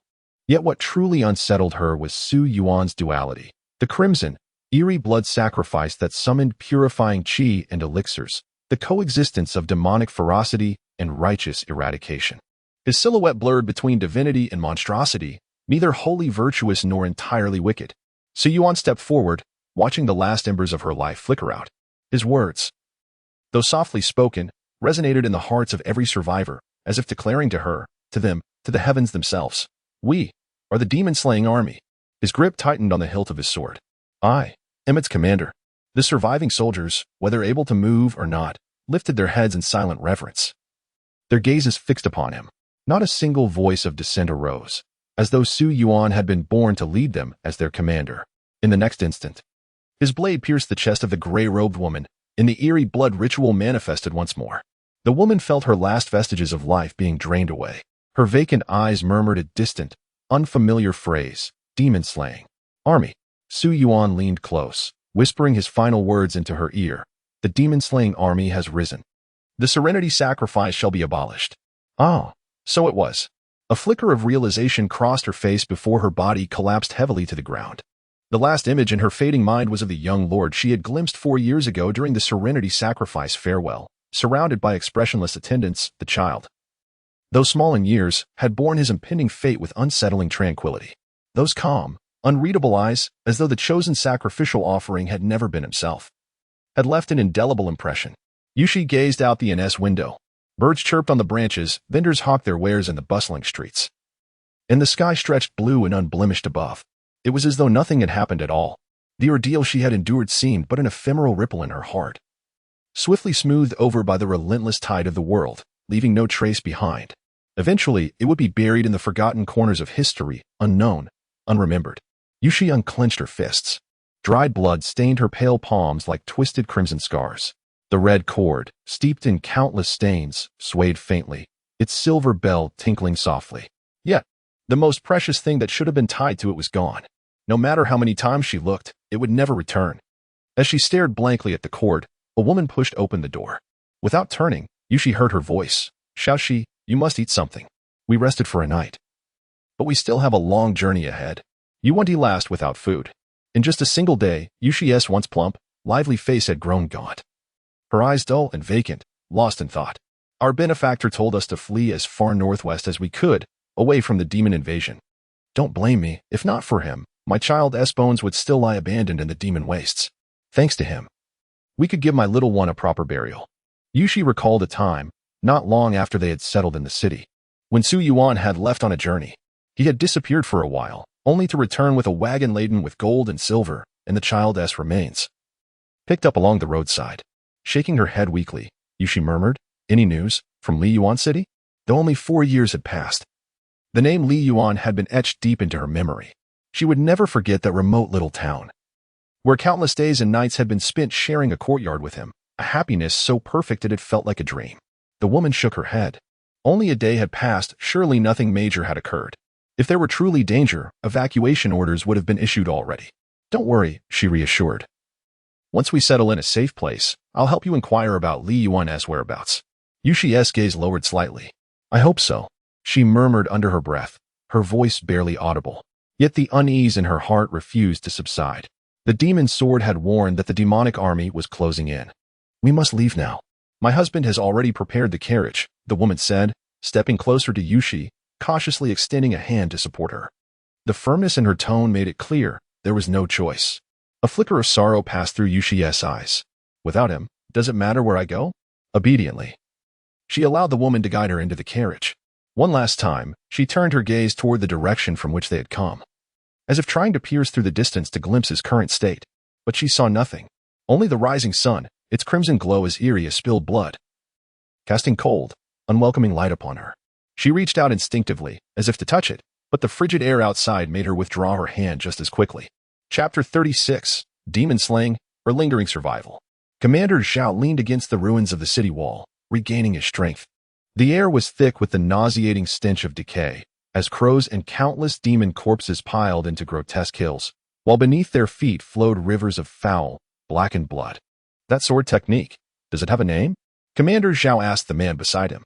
His mind flashed back to that fleeting, breathtaking gleam of the sword, a radiance so mesmerizing that, for an instant, the very essence of heaven and earth seemed ensnared by its brilliance, rendering all else insignificant. Demon Slaying First.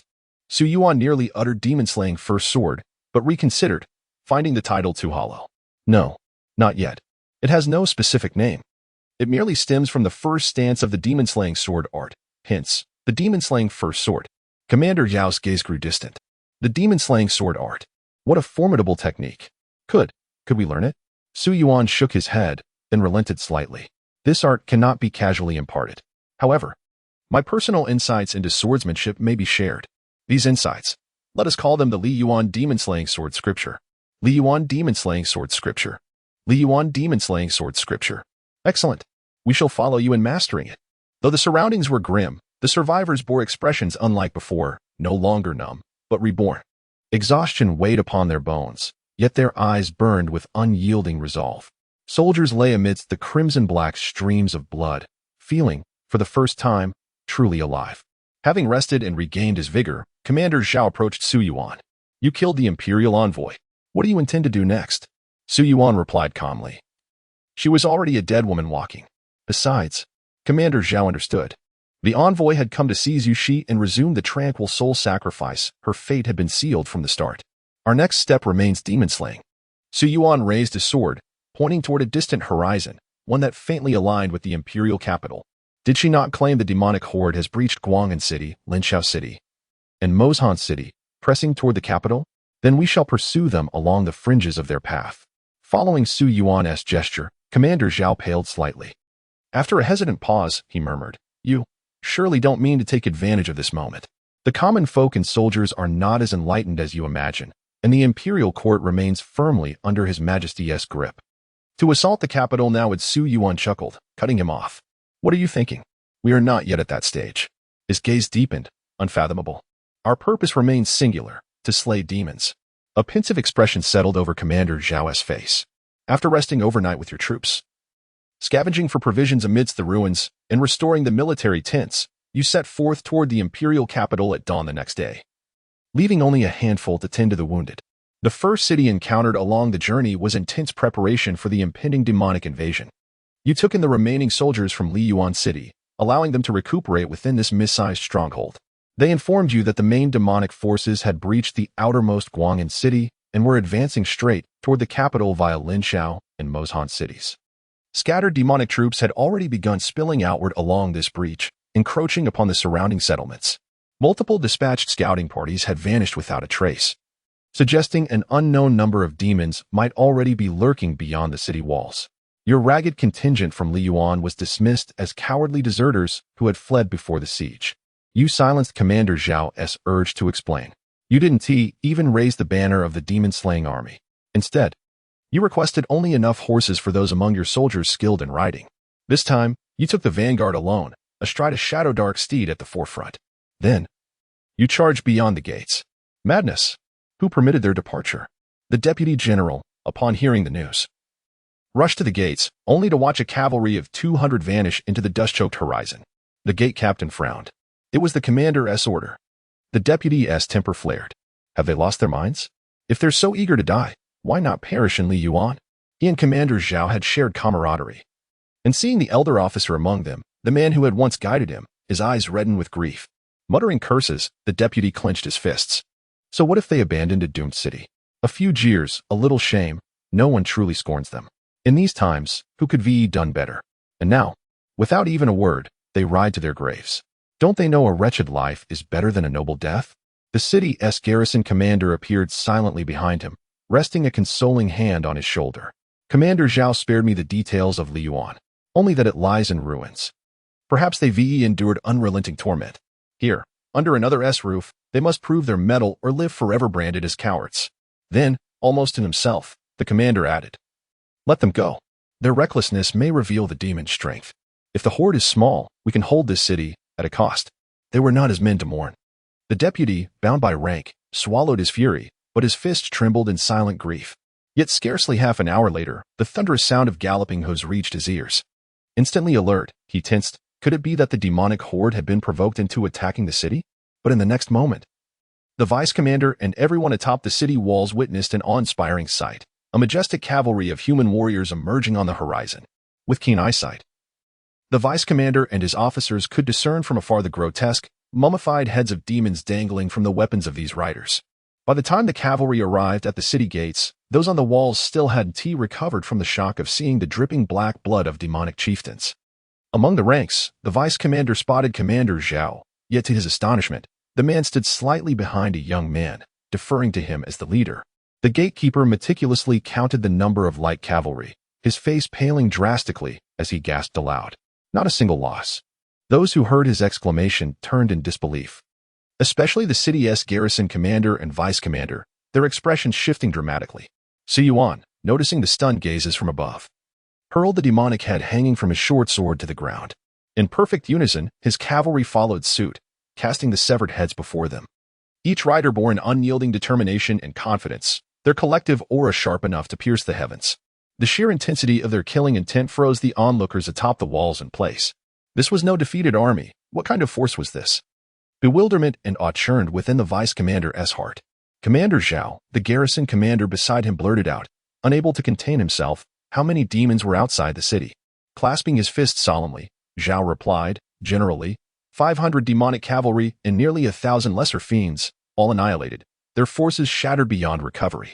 A wave of murmurs swept through the defenders. Such numbers would have cost them dearly even in a successful defense. Yet this light cavalry of fewer than 200 had crushed them all without a single casualty? Could these truly be the same soldiers who had abandoned the city in retreat? If you doubt my words, Zhao added coolly, send scouts to verify the battlefield. When dawn broke the next day, General Li led his officers and 1,000 soldiers to the site of the demonic purge. Silence fell over them as they took in the gruesome aftermath. Miles of demonic remains littered the ground, some hacked apart by blades, others impaled by spears, their grotesque black flesh visible through gaping wounds. Most terrifying of all was a colossal demon ape, kneeling motionless, its massive frame towering over 4 men in height. Though it bore no visible injuries, none dared approach. Then, from the ranks of the surviving soldiers of Li Yuan City, a dark steed emerged. Upon it sat the composed young man, gripping only a shadowy short sword, its 2-foot-long blade gradually revealing eerie crimson patterns. Every surviving soldier from Li Yuan gazed up at him with an indescribable reverence, their eyes alight with something beyond mere admiration. It was a gaze of recognition, a mingling of reverence and awe, as if the young man embodied the mandate of heaven, the one upon whom all hopes converged. General Li and his assembled lieutenants were deeply moved by this unified display of solemnity, watching as the youth guided his steed with effortless grace toward the demonic ape. Alighting upon its massive head, the eyes of 1,000 soldiers upon the field fixed upon him. Su Yuan's voice, though low, resonated powerfully in the ears of all present. The demons are cruel, the imperial court apathetic, our people wander displaced, the land scorched and suffering. Will you stand with them in battle? Or will you cower and watch as your cities fall and homes perish? With a flick of the short sword, countless streams of purifying chi surged forth. effortlessly cleaving the demonic ape's limbs, head, and torso into desiccated blackened flesh. He cast the blade, and it struck true, piercing the beast's brow. Radiant chi and luminous elixirs swirled around Su Yuan, erupting in a divine display, as though a celestial being had descended, ethereal and untouchable. Those who would fight, join my demon-slaying army. Receive the purifying chi and protective elixirs. Follow me, and cleanse this world of demons. Chapter 37, The Su Family Grandmaster. Your words struck like thunder, shaking the hearts of many. The soldiers and lieutenants exchanged murmurs, their once dull eyes now flickering with something unfamiliar. General Li asked you but a single question. After receiving your answer, he fell into prolonged silence. The following day, the demon-slaying army welcomed a surge of robust reinforcements. General Li transferred over half of the city's garrison into its ranks, swelling its numbers to 2,000 strong. Yet the demon-slaying chi and elixirs you had stored were insufficient. You ordered General Li to bring forth all the condemned prisoners in the city. From them, you replenished nearly 200 portions of demon-slaying chi and elixirs, yet the quantity remained inadequate. Combined with the reserves accumulated from slaying the demonic ape, you bestowed half of the army with these gifts, forging a formidable force of 1,000 fully equipped demon slayers. With this army of 2,000, you marched onward along the path of the demonic horde, toward the imperial capital. Along the way, you encountered several smaller cities. Some had already fallen to scattered demonic forces. Their streets devoid of life, transformed into demonic wastelands teeming with fiends. Others, by chance, were under assault just as you arrived, leading the demon-slaying army into battle. You rescued the remaining soldiers and refugees, absorbing them into your ranks. Through relentless campaigning, your forces swelled to 5,000. You focused on hunting the mightiest of demons, many third- and fourth-tier demonic elites, who had reveled in slaughter as if it were mere sport, each claiming dominion over a city. Their shock at your approach was palpable, their frantic demands for explanation met only with your blade. Without answer, you executed them, offering their blood in solemn rites to forge more demon-slaying chi and elixirs within the ancient shortsword. Through these accumulations, over 2,000 of your 5,000 soldiers received these gifts. Among them, 1,000 light cavalry and 300 heavily armored knights emerged, their plate mail scavenged and pieced together from the ruins of fallen cities. Yet the closer you drew to the imperial capital, the more harrowing the state of the cities became. Gradually, not a single intact settlement remained in your path, only hollowed husks. Their population slaughtered without mercy. Recalling these encounters, every demonic elite you crossed paths with reacted with profound astonishment at Su Yuan's presence. It was as though the demon-slaying army should never have appeared in these lands. They clamored and raged, demanding answers, anomaly Su Yuan noted carefully in his heart. Within the command tent, Commander Zhao and the other gathered officers debated fiercely. The demonic horde that breached Guang'an City followed the route from Linqiao City to Mozan City, a path of major settlements. Our trajectory diverges slightly, separated by 100 li. If the demon's true target was the imperial capital, we should not have encountered so many of their forces along the way. Another general nodded in agreement. The number of demonic beings we encountered in that small town yesterday was at least 20,000, if not for the marshal holding the front line single-handedly. Our casualties would have been far greater. The scouts sent out found no trace of fleeing soldiers or refugees within a 50-mile radius. Those small towns, they didn't even evacuate their citizens. A general frowned thoughtfully. Perhaps they didn't have time? Another scoffed. This is the heartland of the empire. Once El Nexio City and MSHN City, two key strongholds, fell, the surrounding towns should have been alerted and evacuated their people. How could the losses be so severe? Light, unhurried footsteps approached from outside the tent, and a composed young man clad in light armor entered. All the generals immediately rose to their feet, saluting Marshal. No one dared underestimate this seemingly youthful man. Every time they faced him, even these battle-hardened commanders couldn't help but feel a sense of tension. Su Yuan calmly took his seat at the head of the table, and only then did the generals dare to sit back down. How are the provisions and supplies arranged? Su Yuan asked. One of the generals stood to report. What about the wounded? Su Yuan's questions were answered one by one. With the demon-slaying army now vast in numbers, it was no longer as simple as before to grasp the full situation. Once the reports were concluded, Su Yuan said indifferently, in 1 hour, we marched to the next city. 1 hour?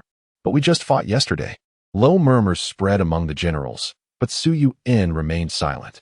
Within moments, the whispers faded into complete silence. You arrive at the next city, a mid-sized settlement. The demonic forces have just breached the gates, tearing through the walls. In the sky, a black-winged vulture let out a hideous laugh. You lead the demon-slaying army into the city. The vulture, upon seeing your arrival, shrieked in fury, shouting treachery. The demon-slaying army advanced like an unstoppable tide. 1,000 armored warriors formed the vanguard, their blades gleaming with purifying light, untainted by demonic corruption. The black-winged vulture, never having faced such soldiers, hesitated in suspicion. Cunningly, it refused to descend from the sky. Yet with a single stroke of your sword, you severed its wings. As the wings were cleanly sliced from their roots by a surge of purifying energy, the vulture crashed to the ground like a flightless ostrich. You can't kill me. It screeched in terror. This was agreed. Su Yuan pressed his blade against its skull. Agreed with whom? The vulture's eyes darted wildly. Su Yuan's sword pressed deeper into its neck, the purifying energy swirling violently around them, leaving no room for deception. The X family. We had a deal. These cities were ours to feast upon. In the next instant, the vulture's head split in two, black demonic blood spraying across the grass and trees. Sizzling like acid. The attacking demonic forces numbered roughly 10,000. Within half a day, the demon-slaying army had purged the city of the invaders. More than half of the city's inhabitants survived. The garrison commander of this city was assisted to Su Yuan's presence. The silver-haired commander bore dark veins beneath his eyes. His body already corrupted by demonic energy. His countenance bore the pallor of death, devoid of any will to survive. Yet as a white radiance flew from Su Yuan's hand, a pill entering his body, he gasped in astonishment as vitality blossomed anew within his withering form. The foul contamination purged away. The grizzled commander fixed his gaze upon Su Yuan, etching the young man's visage deep into his memory. My deepest gratitude for your aid. Su Yuan waved dismissively. Tell me of the demonic siege. The old commander clenched his fists, his chest heaving with a sorrowful sigh, eyes burning with hatred. We were under the protection of a grandmaster from one of Imo Mountain City's noble clans. He assured us that though Imo Mountain had fallen, the demonic horde had turned toward the imperial capital, so we need not fear. Yet, who could have foreseen? That grandmaster vanished overnight, and then the demons flooded in. No warning, no sign. The people, the soldiers, none could evacuate in time. We had no choice but to fight to the death. My sons, all three, torn apart by those fiends. Su Yuan nodded, his expression unreadable. Which noble clan did this grandmaster belong to? The Su clan, one of the capital's 8 great houses. A pensive gleam flickered in Su Yuan's eyes before he spoke again. His voice light yet carrying immeasurable weight. Would you join my demon-slaying army? The old commander's eyes widened, tears welling as he whispered in disbelief. The demon-slaying army? The words felt foreign, as though from an ancient tale. So long had it been since anyone dared speak them. For years, he and his fellow soldiers had cowered behind thick walls, numbed by despair. How many times had the ember of defiance stirred in his heart, only to be smothered by helplessness, leaving him adrift, too afraid to face the world's cruel truth? When realization struck, the old commander fell to his knees, tears streaming freely. I will. We are willing. Chapter 38. The 30,000 demon-slaying troops. You have gathered the forces under the old commander's leadership along with the able-bodied men still standing in the city. Among these soldiers, a rare few possess strength surpassing ordinary men, their muscles and bones several times more robust, clearly trained in martial arts. To your eyes, this resembles the legacy of body-forging warriors, though these men barely reach the first tier of power, barely capable of defending themselves against common demons. Yet with the demon-slaying aura and protective elixirs you bestow upon them, their effectiveness shall multiply beyond measure. Still, such soldiers are undoubtedly precious and rare in this world. The old commander explained to Su Yuan, these soldiers owe their prowess to my family's inherited techniques. Though we are no noble house, we once had ties to the ancient sword immortal, from whom we received a method to break through physical limits through rigorous training. To demonstrate, the old commander shattered a boulder the size of a man with a single punch. Thus, we have held out for so long. Fortunately, you have arrived. Su Yuan silently assessed the grizzled commander's strength, at most, the second tier. Yet compared to the demonic overlords, he was woefully outmatched, not even rivaling the imperial envoy. At Su Yuan's questioning, the old commander sighed heavily. Once, many lineages preserved their own techniques, but the noble houses. His eyes darkened with complex emotions, loathing, resignation. The 8 great houses have endured too long, entwined with the empire's fate. Their influence pervades every trade, even the military. My family's technique can only bring one to the peak of bodily refinement, one step short of the noble house's masters, who stride upon the air itself by bending the world around them. Yet that final step remains forever out of reach, save for the noble house's arts. The few surviving techniques share this flaw. In time, only the noble houses could produce masters and beyond. A master was merely the 4th tier. Su Yuan grew ever more aware of this world's decline, stifled by the noble house's monopoly. True power withered. Yet among the demons, third and fourth-tier warriors were commonplace. How could they prevail? Even that Black Crow was likely a sixth-tier entity. And the demon hounds and bone fiends Commander Zhao had spoken of, each a fearsome foe. The old commander lamented on. Battle after battle against the demons, those with inherited techniques fell slain, devoured. Lineages faded, their arts lost to time. Yet the 8 great houses stand unshaken. Now, even military glory hinges on their champions. Without them, our mortal ranks would be gnawed to bones by the demon tide. The noble houses have sent their masters to war, but against the demonic horde, they are but a drop in the ocean. I have shared my family's techniques with my men, yet most lack talent, nor the elixirs to temper their flesh. Few breached the first layer, let alone bodily perfection. Su Yuan listened in silence, his gaze directed towards the distant capital. In his heart, he silently murmured that name. Soon. It will be soon. While resting at the inn, Yushi overheard fragmented conversations. They spoke of the borderlands. The demon clan had already devoured several small towns at the frontier. She was uncertain if Li Yuan City was among them. Yet, whenever she closed her eyes, she envisioned Li Yuan City reduced to ruins. Countless demon corpses and the remnants of humanity intertwined within the dark crimson streams of blood. She could only helplessly hope. If only the demon sword master could survive. She cared for nothing else. Suddenly, she recalled the question the demon sword master had once posed to her. That question inquired whether she desired power. Now, she could affirmatively respond. Yes, regardless of the cost. She no longer wished to endure this feeling of helplessness. As night fell, she found herself alone in the empty room. She curled up, trembling gently, reminiscent of that time in the grass hut. When the figure that shielded her from the wind and rain vanished, after gathering the white-haired veteran troops, the demon-slaying army had swelled to over 10,000 strong. Among them were 3,000 light cavalry, 1,000 heavy cavalry, and even a small elite unit of over a dozen first-tier warriors, having thoroughly plundered the city's resources down to the last blade of grass. You led your forces toward the next stronghold. Over the course of half a month, your army carved a bloody path northward from the borderlands, fighting through demon-infested lands toward the imperial capital. Countless demons had fallen to your blades. Each soldier bore a kill count several times their own number. The most accomplished commanders were drenched in the black blood of nearly 1,000 fiends. Yet none had slain more than you. The exact tally eluded even your own reckoning. Now, only 300 li separated you from the capital. The demon-slaying army had swelled further, absorbing fresh recruits and able-bodied men until their ranks surpassed 30,000, 8,000 light cavalry, and 2,000 heavy riders. Beyond the army itself, countless rescued civilians provided vital logistical support. But as your forces expanded, so too did the strain of distributing the demon-purging aura and elixirs. Only half your troops could be blessed, leaving the remainder unfit for the front lines. Matters worsened as the first veterans from Li Yuan City neared the end of their fortnightly blessing cycle, their protective aura fading, forcing you to renew their empowerment.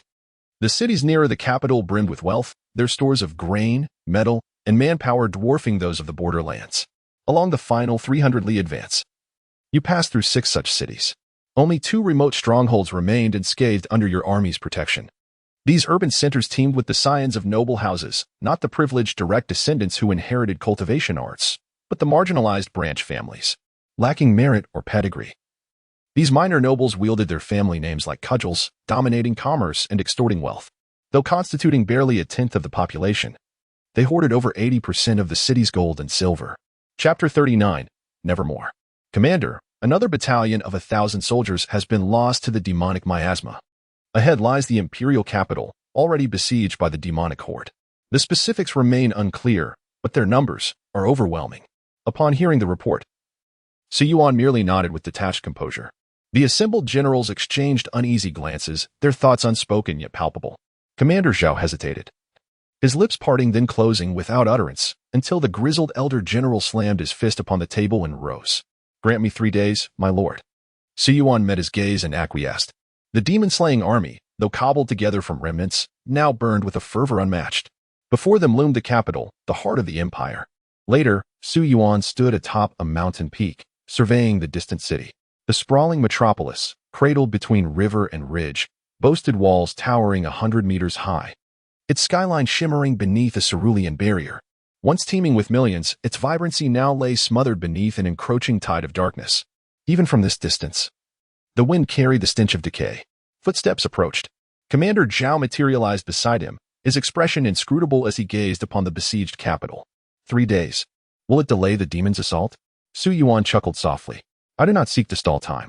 Zhao stiffened. You don't intend to wait until the city falls before deploying the army? He caught himself, shaking his head. Misunderstood again.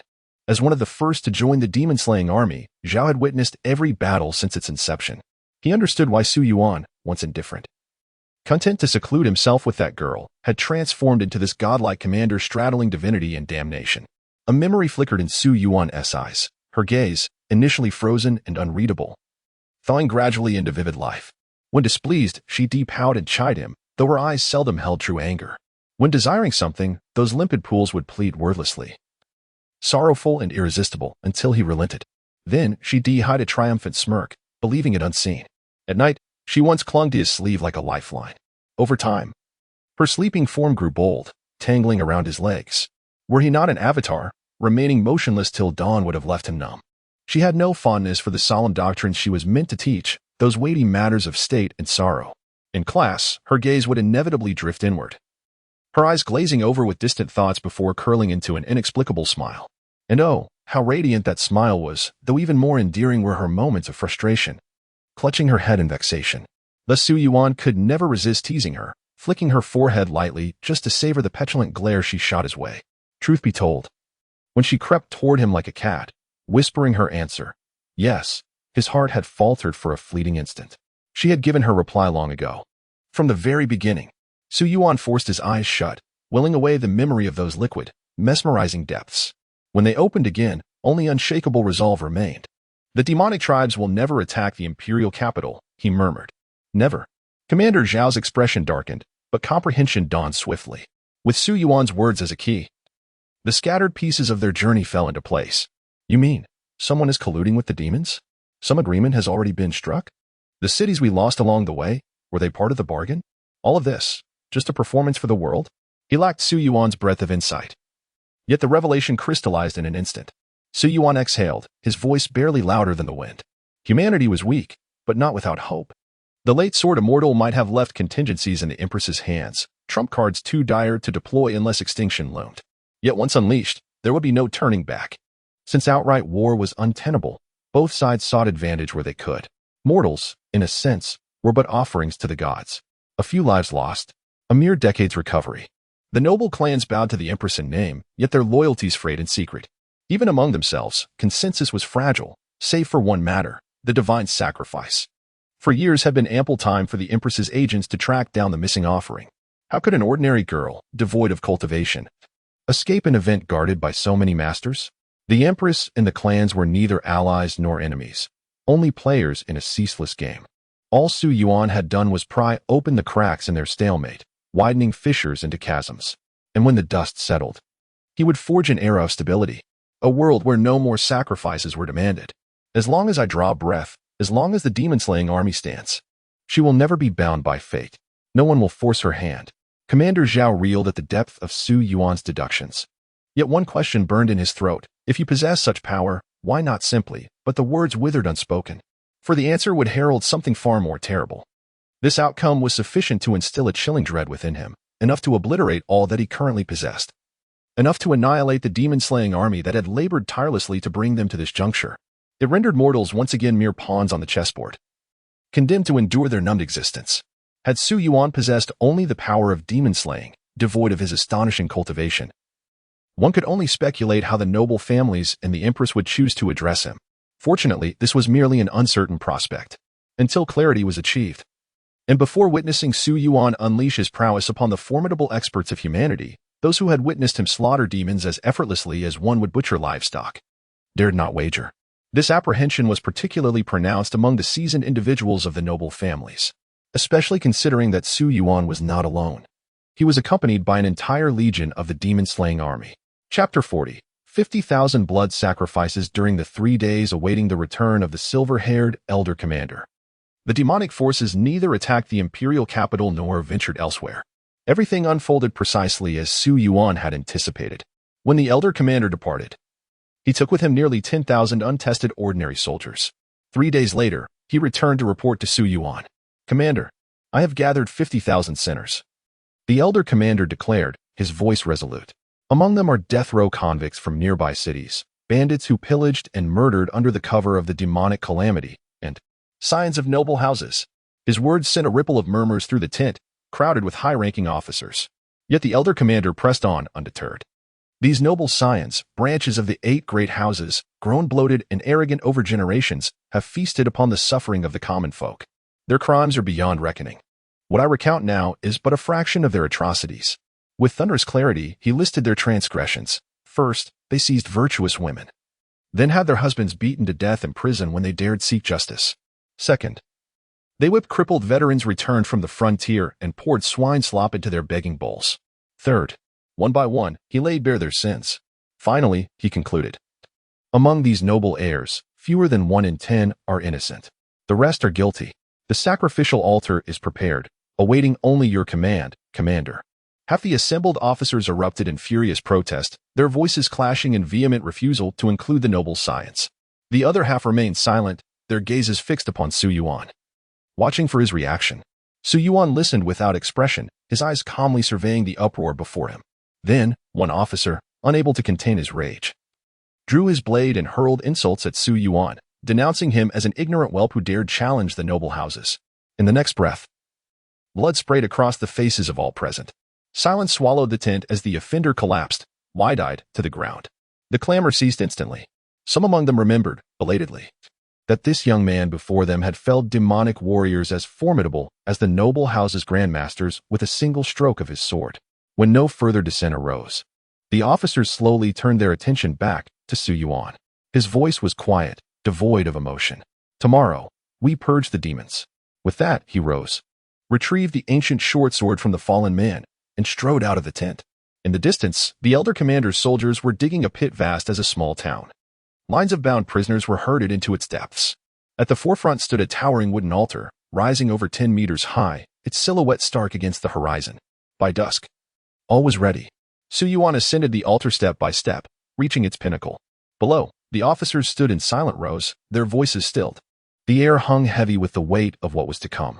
30,000 demon-slaying soldiers, excluding those guarding the abyss, stood in orderly formation before the altar, clad in armor. From the depths of the abyss, agonized wails echoed, yet Commander Zhao, upon hearing these cries, gazed toward the distant imperial capital with a complex expression and murmured to himself, I was born in that colossal city. In my youth, I once reveled in the privileges of an elite noble house. Yet, as a mere branch descendant with mediocre talent, I achieved little in the family's martial arts. Thus, I returned to where I belonged. Later, unwilling to accept mediocrity, I sought to distinguish myself through military exploits. Only after leaving did I realize my own folly. Without the backing of my lineage, I might have amounted to nothing. His voice trailed off as he reflected bitterly. Yet I also understand all too well. Though the empire thrives upon the noble houses, it is also their very existence that hastens its decline. Beside him, an aged commander with graying hair let out a cold snort and shut his eyes.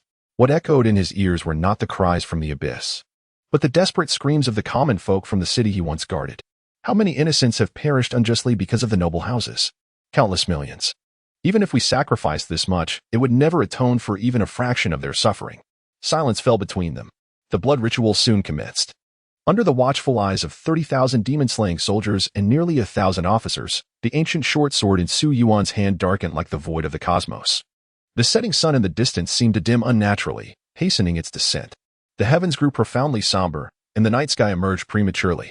Su Yuan's gaze fixed upon the endless tide of demons before the imperial capital. The short sword in his hand soared into the air, casting an eerie glow.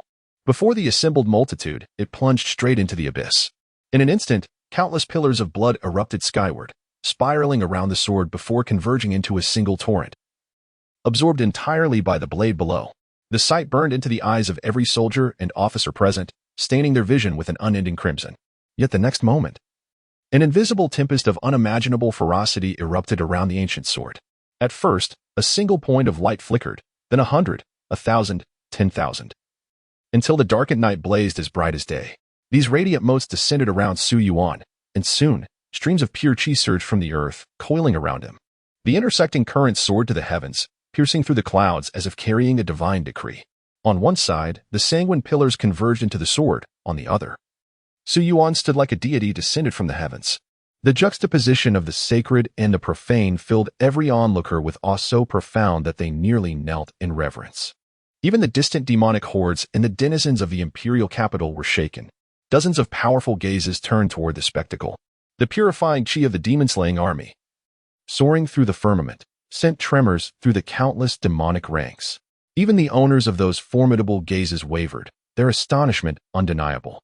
Within the imperial capital, 8 figures radiating formidable auras soared into the sky, alighting in 8 distinct directions while maintaining measured distances between them. Their gazes remained unwaveringly fixed upon the demon-subduing army below. Their countenances a mixture of bewilderment and alarm. Inside the palace, upon a resplendent golden throne within the grand, austere hall, a dignified noblewoman, her eyes previously closed in serene repose, suddenly opened them, revealing a flicker of startled astonishment. Upon stepping outside to witness the unfolding spectacle, her composed visage further betrayed profound astonishment. Meanwhile, in the demonic realm, a colossus of a being, one who seemed to bear the very heavens and earth upon his shoulders, abruptly snapped open his eyes, his expression brimming with incredulity. Across the capital and its surrounding territories, faint yet unmistakable, a luminous pillar had pierced the horizon, stretching from earth to heavens, bathed in the hues of the night. It shimmered with an ethereal, mesmerizing radiance. Among a group of refugees fleeing northward, a young girl clad in tattered garments stood transfixed, her gaze locked upon the resplendent beam. Enraptured, she murmured in awe, "Mother, look! Such a beautiful light, like the celestial river from the tales. Do you think we could make a wish upon it, like we do with shooting stars?" Beside her, a careworn woman turned her weary eyes toward the spectacle, and though her expression had long been numbed by hardship, she could not suppress a flicker of emotion. Gazing softly at the radiant pillar, she whispered, "Make your wish, child. Perhaps the heavens will hear you." The girl clasped her hands together, her voice trembling with hope. Then, "I wish for us to live like emperors, to have a house where the wind doesn't tee-howl through the cracks, a bed of straw that stays dry when it rains, and endless barley cakes to eat. And no more running, no more monsters chasing us, and no more fear for you, mother." The woman chuckled faintly, her exhaustion barely concealed beneath her smile. "Silly child, even emperors don't live so grandly." Yet, despite her weariness, she tenderly stroked her daughter's hair, murmuring with quiet conviction, "But somehow, I feel our days will grow brighter. Perhaps the heavens truly heard your wish." Chapter 41. The demon commander. A carriage raced toward a small town several miles away, seeking shelter for the night. Inside, Yushi suddenly turned her head. She saw a breathtaking radiance unfurling across the horizon of the night sky, a misty glow stretching into the starry heavens above, like a resplendent celestial river. Yushi stared, transfixed, an inexplicable connection stirring within her heart as she gazed upon that luminous pillar. Something within her trembled, a sorrowful tremor. A fragment of her soul seemed to twist in anguish, as though something cherished was slipping away, sinking into an abyss of deepening darkness. She could only watch helplessly, reaching out toward the void, desperate to grasp the last fading ember of hope. Yet, what thread remained to bind them? Though the sight was magnificent, a single tear, glistening like crystal under the radiant glow, traced down Yushi's cheek. Bewildered, she wiped it away, only for more tears to follow. She did not know why. She only knew to wipe, but no matter how fiercely she scrubbed, the tears would not cease. They fell upon the carriage windowsill, shattering like fragile jewels, one after another, in an unending cascade. Before the demon-suppressing army, 30,000 soldiers stood in awed silence, struck dumb by the towering pillar of pure light before them. Their vision was consumed by its brilliance, as dazzling as the Milky Way, and the white elixir hovering at its core. This sight would be etched into their minds, never to fade with time. The silhouette of the man upon the altar, in their eyes, he was no god, yet godlike all the same. But at the forefront, a crimson glow, bright as a blood-red sun, pulsed with increasing intensity. It was the dagger, now saturated with the essence of 50,000 sacrificial souls. Sinister scarlet patterns writhed along its blade, radiating an ever-brightening crimson light.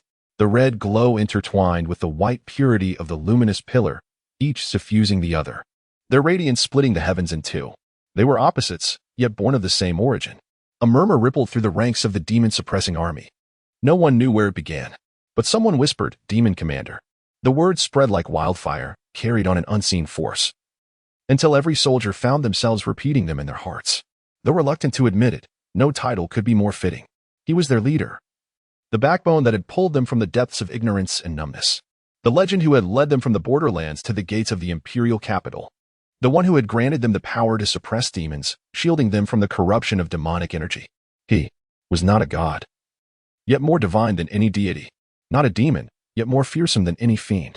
Between godhood and demonhood, his visage flickered, elusive in the passage of time. None could discern whether he was a deity or a demon. The boundary blurred into obscurity. Perhaps, unbeknownst to all, he had already begun his silent descent toward the abyss's edge. Su Yuan stood at the heart of a radiant pillar, encircled by tens of thousands of swirling demon-purifying auras and protective elixirs, their convergence distorting the very heavens. Bestow. His voice, resonant as a colossal bell, reverberated through the minds of the 30,000-strong demon suppression army. The hovering auras and elixirs, once stretching skyward, transformed into a tempestuous gale that swept over every soldier. The violent winds howled above their heads, yet when the storm passed, each warrior discovered, to their astonishment, a luminous protective elixir now dwelling within them, dispelling the faint demonic miasma of the world and radiating a gentle warmth. Their weapons, too, gleamed with a white radiance. Those who had witnessed the vanguard's battles recognized this blessing instantly. Those who had never received the demon-purifying auras or elixirs, those whose auras had long since faded. Now, they all possessed what they had yearned for. The crimson-glowing dagger drifted back before Su Yuan, its scarlet light casting eerie shadows across his impassive face. Yet as it returned to his grasp, the glow dimmed, the writhing crimson fading until the blade once more resembled polished obsidian. Su Yuan raised the sword before the 30,000, their expressions laid bare before him, some grizzled with age, others youthful with vigor. Yet regardless of origin, years, or past trials, their eyes now mirrored the same duality, reverence and dread in equal measure. They gazed upward at their sole commander. A cryptic smile curled at Su Yuan's lips, its meaning inscrutable. He stood tall upon the platform, his silhouette merging with the deepening night as the sun vanished entirely. Tomorrow, we eradicate the demons. A thunderous roar erupted from the demon suppression army, their spirits soaring to unprecedented heights. Nothing could stand in their path now. The replenishment of guilty noble science has ensured the sufficiency of the demon-purifying auras and elixirs you bestowed. All 30,000 soldiers of the demon suppression army now bear the demon-purifying auras and protective elixirs. Chapter 42. We are of the same kind as the first pale light of dawn crept across the sky. The demon-slaying army, fully armed and prepared, surged forth toward the distant plains like a mighty tide. Upon the plains, the endless horde of demons stirred restlessly. The formidable auras within the demonic ranks sensed the approaching threat, their instincts warning them of the army's lethal intent. Amidst the cacophony of roars, the demon-slaying army collided with the demonic forces like a swift stream merging into a blackened sea. Upon the towering walls of the imperial capital, the guards gazed upon the seemingly infinite demonic tide with growing unease. They besieged us for nearly a month now, yet they refused to attack. Do they mean to starve us out? One muttered. The capital's reserves can sustain us for at least 2 or 3 years, but I doubt we'll last that long. Another replied grimly. All contact with the outside world has been severed. The lands beyond must be in ruins. When will the noble clans and their masters intervene? Wait, do you hear that? A thunderous sound, like the pounding of 10,000 hooves, grew steadily louder, resonating through the air. Yet, against such an endless tide of demons, who would dare approach? Any army that ventured near would be courting death. But as they turned their gaze southward, a billowing cloud of dust, like a sandstorm, drew ever closer. The rhythmic thunder of galloping horses intensified. To their astonishment, an army plunged headlong into the demonic horde. Foolish mortals, you seek death. A colossal black demon hound, its massive form resembling a 100-meter hill even as it crouched, rose to its full height, towering nearly a kilometer into the sky. Its crimson eyes burned with unrestrained fury. The demons had grown restless after a month of blockade. The demon hound lunged forward, its pillar-like limbs crushing dozens of lesser demons beneath each step, casualties it disregarded without a second thought. With a snap of its jaws, it sought to devour the advancing army. Yet, at the vanguard of the demon-slaying army, a young warrior astride a dark steed merely raised his sword and swung. The blade's radiance was like a divine light, captivating the very essence of heaven and earth. For a fleeting moment, all existence seemed to fade, leaving only that single, breathtaking arc of steel. The demon hound, entranced by the sword's brilliance, found itself paralyzed, unable to resist or flee. Terror surged within its heart as it realized the inevitability of its doom. The sword's light, swift as a flash of lightning, struck true. No. The thought flickered weakly in its mind before darkness claimed it. The towering demon collapsed, its colossal form crashing to the ground like a fallen mountain. To the other demonic overlords and the watchers within the capital, all they witnessed was a single, transcendent stroke, faster than light itself, before the demon hound, the enforcer of the demonic siege, lay defeated. The speed of that strike defied comprehension, leaving onlookers breathless. This sword, it surpasses all understanding, murmured one. Even the elders within the capital doubted, could even the legendary sword immortal of old have achieved such a feat? Su Yuan faced the demonic hound whose aura was no less formidable than the black crow from before. Without hesitation, he unleashed the first sword of demon slaying once more. After that single stroke, he remained motionless in his swordsman's stance, indifferent to whether the beast lived or died, as though the divine essence of that strike still lingered upon him. Only he knew the truth. After slaying two supremely powerful fiends, he faintly sensed that the first sword of demon slaying had yet to reach its limits. This intuition had first stirred after felling the black crow, and now, with the demonic hound vanquished, the feeling grew even stronger. He was beginning to grasp that elusive sensation. With his innate sword heart, his comprehension of the technique had reached its zenith. Behind him, the tide of heavy cavalry parted, flowing around the fallen mountain of the demonic hound's corpse, charging toward the flanks ahead. None dared disturb Su Yuan. His figure stood unwavering, like an immovable boulder at the confluence of river and sea. The heavy cavalry led the charge, their steeds and armor bathed in radiant white light, their blades and spears gleaming with the demon-slaying aura. Where they met the demonic horde, the enemy melted like snow beneath the scorching sun, an unbreakable wall of steel. They advanced relentlessly, unstoppable, inexorable. The few survivors who slipped through had no time to react before another, vaster wave of cavalry crashed upon them. 3 times the number of the heavy riders, the light cavalry swept forward like a colossal net, ensnaring the demons across a broader expanse. And behind them came the infantry. Countless armored warriors forming mile-long battle formations, roaring as they clashed with the demonic legions.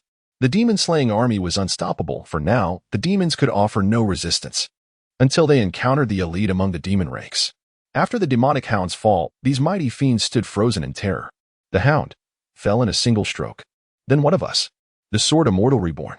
This must be the sword immortal reborn. Is this why our Lord forbade us from exterminating mankind? Yet now they seek mutual destruction. At least, this monster seems spent after that one strike. Their eyes never left Su Yuan. Just as they believed his motionless form would remain forever still, the youth atop the dark steed slowly opened his eyes. Still just shy of it. Even with his innate sword heart, Su Yuan's deductions had reached their limit without fully grasping that ephemeral sensation. Yet he knew, had he succeeded, the first sword of demon slaying would have ascended to new heights. His reopened eyes sent the remaining demon elites into panic. But he merely approached the fallen hound, whose massive, glazed eyes still held a flicker of awareness, clinging to its last breath. The beast could not conceal the dread in its gaze.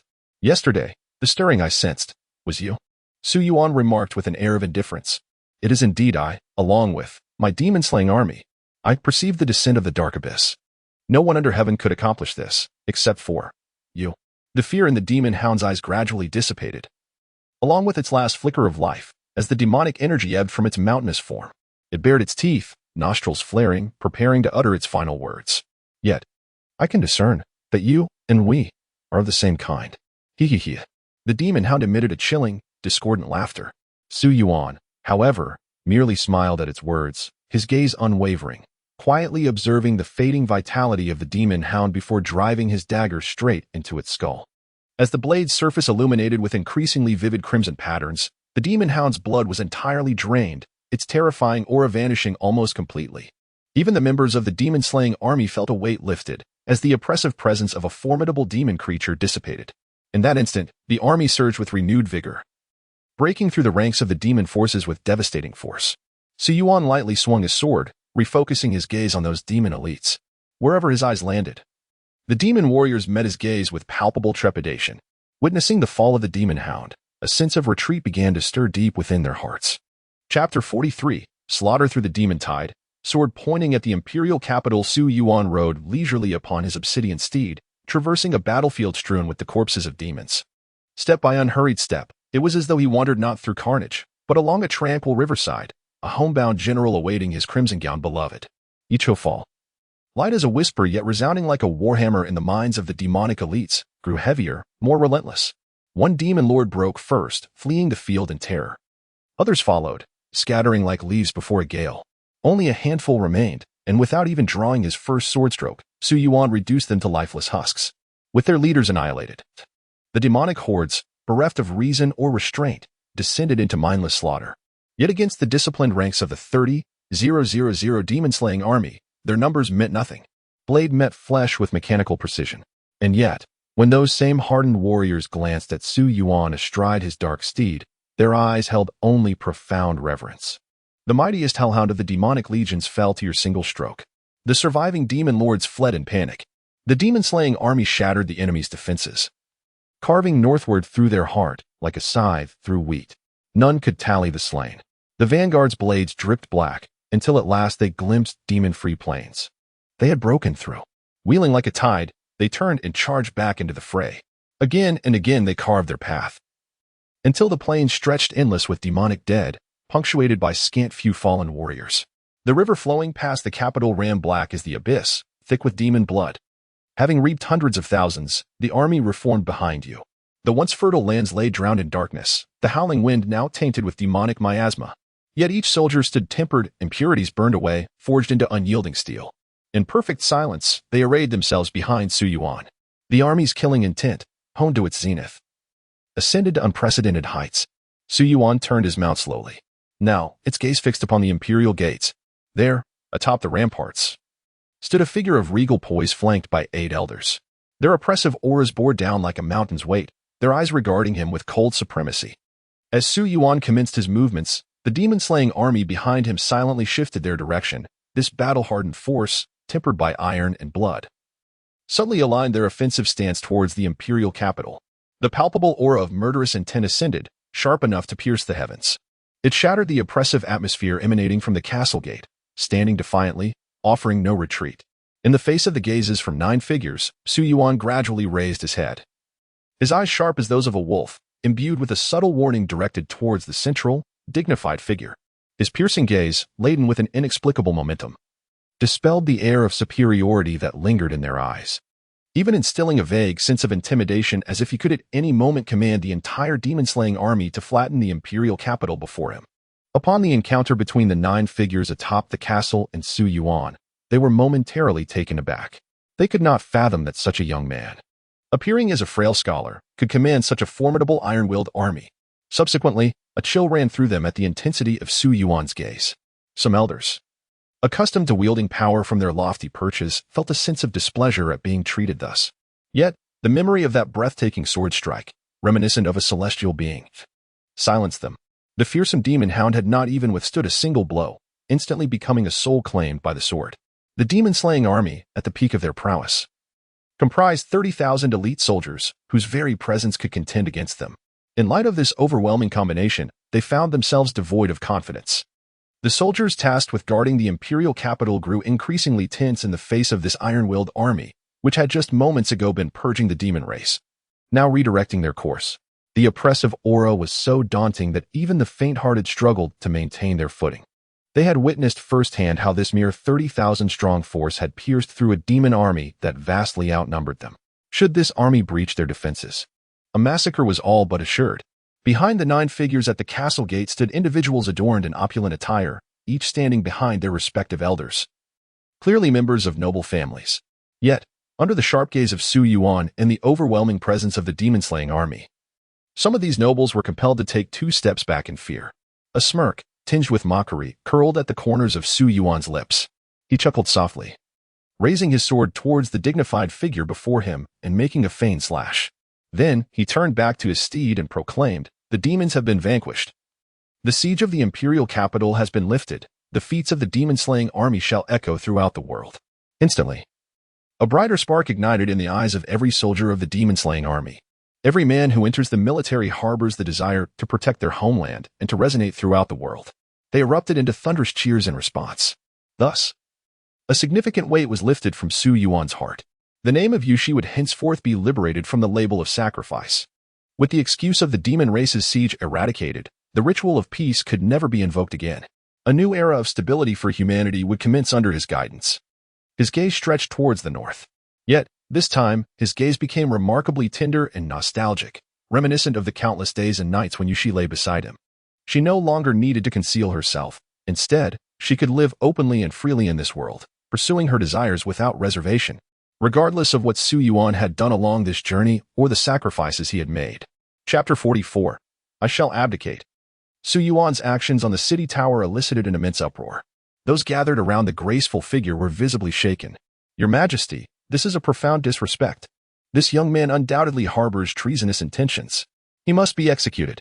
A rogue who dares to defy your Majesty, believing strength grants him immunity, deserves to be punished. Your Majesty. This individual has broken free from control, establishing his own faction, brazen and lawless. If left unchecked, he will become a significant threat. Your Majesty. I implore the 8 elders to act together. No matter how formidable his prowess, he will submit to captivity. The graceful figure observed the retreating demon-slaying army, and the incessant chatter of the civil and military officials provoked a sardonic smile upon her lips. Esteemed ministers, then, who shall rid us of this demon? With a mere utterance, silence enveloped the assembly as they exchanged glances, each lost in contemplation. Subtly, their gazes shifted towards various directions, seemingly in search of answers. In those directions stood the 8 venerable elders, yet even they found themselves at a loss for words. Indeed, who shall vanquish this demon? The Empress of Grace surveyed the assembly, her gaze briefly flickering with disdain as it fell upon the noble families and ministers. From this day forth, I shall appoint that individual as the Grand Marshal of the demon-slaying vanguard. Upon hearing this proclamation, the room erupted in chaos. It was evident that the Empress had no intention of holding anyone accountable. The slight offense of drawing swords seemed to have vanished without a trace. As the Empress concluded her statement and turned to depart, a cacophony of shock and protest erupted among the civil and military officials. This, Your Majesty. It cannot be. This is clearly inviting the wolf into the house. Your Majesty, while one may seek to appease, granting such a lofty title is unwise. That person is nothing but a wolf in sheep's clothing. His ambitions will only grow. Your Majesty, what if he refuses the title? As the Empress's figure receded into the distance, a light, airy response echoed back. He will. Surrounding the Empress were women clad in gray robes, and among them, the one closest to her, having witnessed the noble families and ministers retreating from the city gate, murmured, a group of short-sighted individuals. The Empress, unfazed, replied coolly, they are not entirely short-sighted. They are mere puppets of the noble families, all wishing for me to confront that army and that man directly. This indicates that even those old men lack confidence. Reflecting on this, she couldn't help but smile. The closest gray-robed woman inquired, then, Your Majesty, how shall we handle this army? The Empress nodded in acknowledgement. What other course of action is there? That man wields an extraordinary strategy. Commanding a demon-slaying army while refraining from infringing upon the imperial capital, it is nothing short of a masterstroke. Firstly, his sole focus on exterminating demons, coupled with this banner, is sufficient to rally the hearts of the realm. From this moment forth, the tides of power shall converge upon him alone.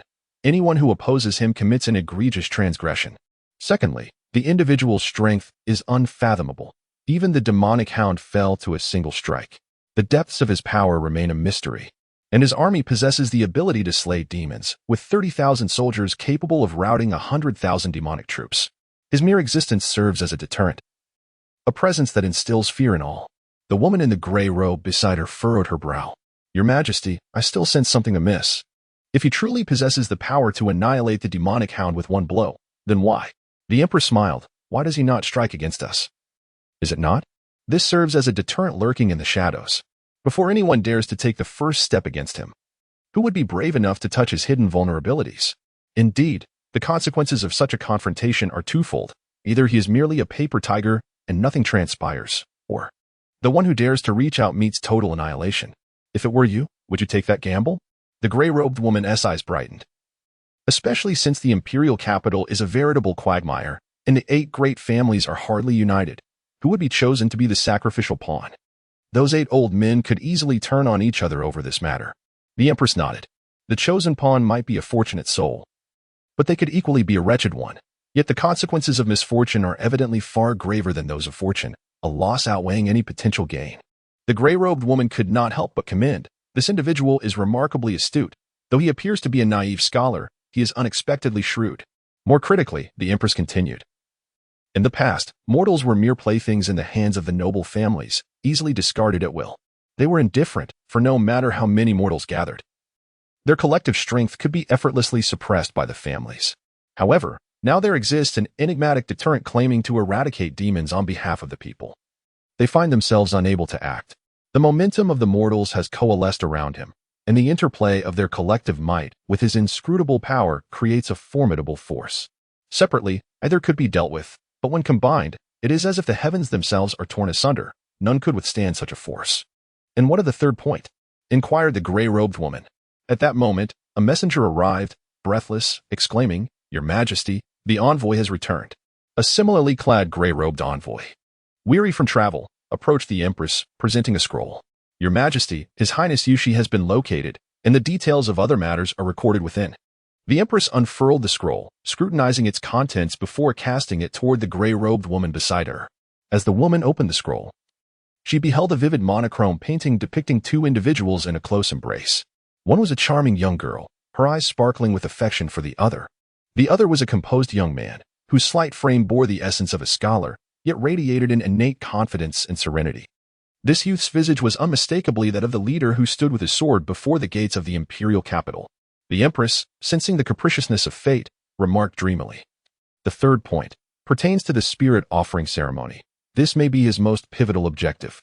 With the demon horde encroaching upon the capital, the noble families sought to press forward with the ceremony, yet now that the demons outside the capital have been vanquished, the necessity for the spirit offering ceremony is rendered obsolete, and thus there is no need for sacrifices. Should any prominent family insist on advancing the tranquility rite, even a mere child could discern the underlying issue. There are those colluding with the demon race. At that juncture, not only he, but the remaining families would seek to condemn the proponents of the tranquility rite to dissociate themselves from the matter. I too could wield this pretext to suppress those advocating for the rite, and no family would dare voice dissent. The closely allied woman in gray robes suddenly realized the brilliance of this strategy. What a masterstroke, achieving 3 objectives with a single action. This scheme indeed embodies an inescapable overt conspiracy. The Empress declared, "From this moment forth, the situation shall undergo a profound transformation, unlike any before. Within the dynasty, I, the noble families, and he along with his demon-slaying army shall form a tripartite balance of power, while outside the dynasty, the formidable demon race and the elite of the imperial capital shall also create a tripartite force, each hindering the others, maintaining equilibrium." After a moment of contemplation, the woman in gray remarked, "Does this not align perfectly with your aspirations? We need not retrieve His Highness Yushi to serve as a sacrificial offering." Yet the Empress smiled wryly, her smile tinged with a hint of bitterness. "Indeed, it aligns with my expectations, but this newly appointed Grand Marshal will hardly perceive me as a benevolent figure. In his eyes, I fear I am no different from the noble families. If truth be told, I too bear similarities to them." However, the unwavering resolve in the Empress's gaze was sharp enough to pierce through stone. "And I shall continue on my chosen path. In a few days, you shall go to bring Yushi back." The woman in gray furrowed her brow. "Your Majesty, are you intending to compel the newly appointed Grand Marshal to rebel? Yet did you not just acknowledge that he is a deterrent whom no one dares to provoke?" She refrained from voicing this question. Subsequently, the response from the regal Empress before her plunged her into an unparalleled shock. "I shall abdicate. It is time for the new emperor to ascend the throne." Chapter 45. Princess Yushi, you have successfully repelled the formidable demon army, your sword pointed towards the imperial capital, instilling fear in the hearts of its skilled warriors. Achieving an unprecedented feat, you led the demon-slaying army to rest near the imperial city, their victories numerous, yet the toll was equally staggering. With nearly 20% perishing and the remainder bearing wounds. They are not impervious to blades, they are mere mortals. During the period of recuperation, countless citizens of the imperial capital came to seek news, and members of noble families extended invitations to you, all of which you declined, save for the clemency granted by the capital. In recognition of your accomplishments in vanquishing demons, you were bestowed the title of Grand Marshal of the demon-slaying army, with all your officers receiving corresponding pardons, and the army itself was granted an independent banner, with all southern border cities assigned to its command. Furthermore, the miraculous feats of the demon-slaying army would be publicly proclaimed through the imperial edict. You also received word that all matters pertaining to the Anshin rite had been annulled, and those associated with it were imprisoned in the dungeons. You understood this to be their concession. You have succeeded. Since witnessing the breathtaking beam of light on the horizon that day, Yushi has been plagued by a recurring dream. In this dream, she appears as a child, trailing behind a figure that, though not tall, exudes a sense of comfort, inquiring, "What is your name?" The figure repeatedly answers, "Call me master of the demon sword." Yet she remains unconvinced, feeling that he is not truly a demon, for real demons are terrifying. She expresses her thoughts, and then the figure halts, slowly turning to face her. As she looks up to discern his visage, she sees it clearly under the radiant sun, yet the face is ghastly. Resembling a corpse, it is indeed the face of a demon. She stands frozen, breathless, staring in shock. In the next moment, a chasm appears beneath the figure, deep and black. Akin to an endless abyss, that demonic face plunges into the void. By the time she comprehends the situation, she finds herself leaning over the abyss, calling out into its depths. She cries out repeatedly, yet no response comes, no matter how fervently she shouts. Upon awakening from the dream, she is overwhelmed by an insurmountable sense of powerlessness. She can do nothing but curl up tightly in a corner, clutching her hands, which emit a faint jingling sound, delicate and light, yet she dares not look, for it serves only to remind her that the master of the demon's sword is no longer present. She can only huddle in her corner, listening to the sporadic chime of the bell, drifting into a dazed slumber in the cold night, only to be jolted awake again. It is not until the first rays of dawn stream through the window that she can escape the cycle. The rising light graces her face, her skin glistening like jade, marked by a hint of weary fragility and a touch of despondent chill. Suddenly, a woman bursts through the door. "Xiaoxi, there is news from Li Yuan City," the woman exclaims with joy. A spark of vitality returns to Yushi's face. It is said that there exists an extraordinary army known as the Demon Extermination Corps, renowned for its valor. This formidable force advanced northward, laying waste to the demonic legions and reaching the imperial capital. The term imperial capital stirred a wave of nostalgia within Yushi, a phrase so distant yet indelibly etched in her memory. And then, she inquired softly, her voice frail. It was rumored that the Demon Extermination Corps had passed through Li Yuan, perhaps rescuing some souls along the way. This revelation ignited a flicker of hope within Yushi. She whispered the name Demon Extermination, and for reasons unknown, it resonated deeply within her heart, evoking a sense of longing that she could not suppress.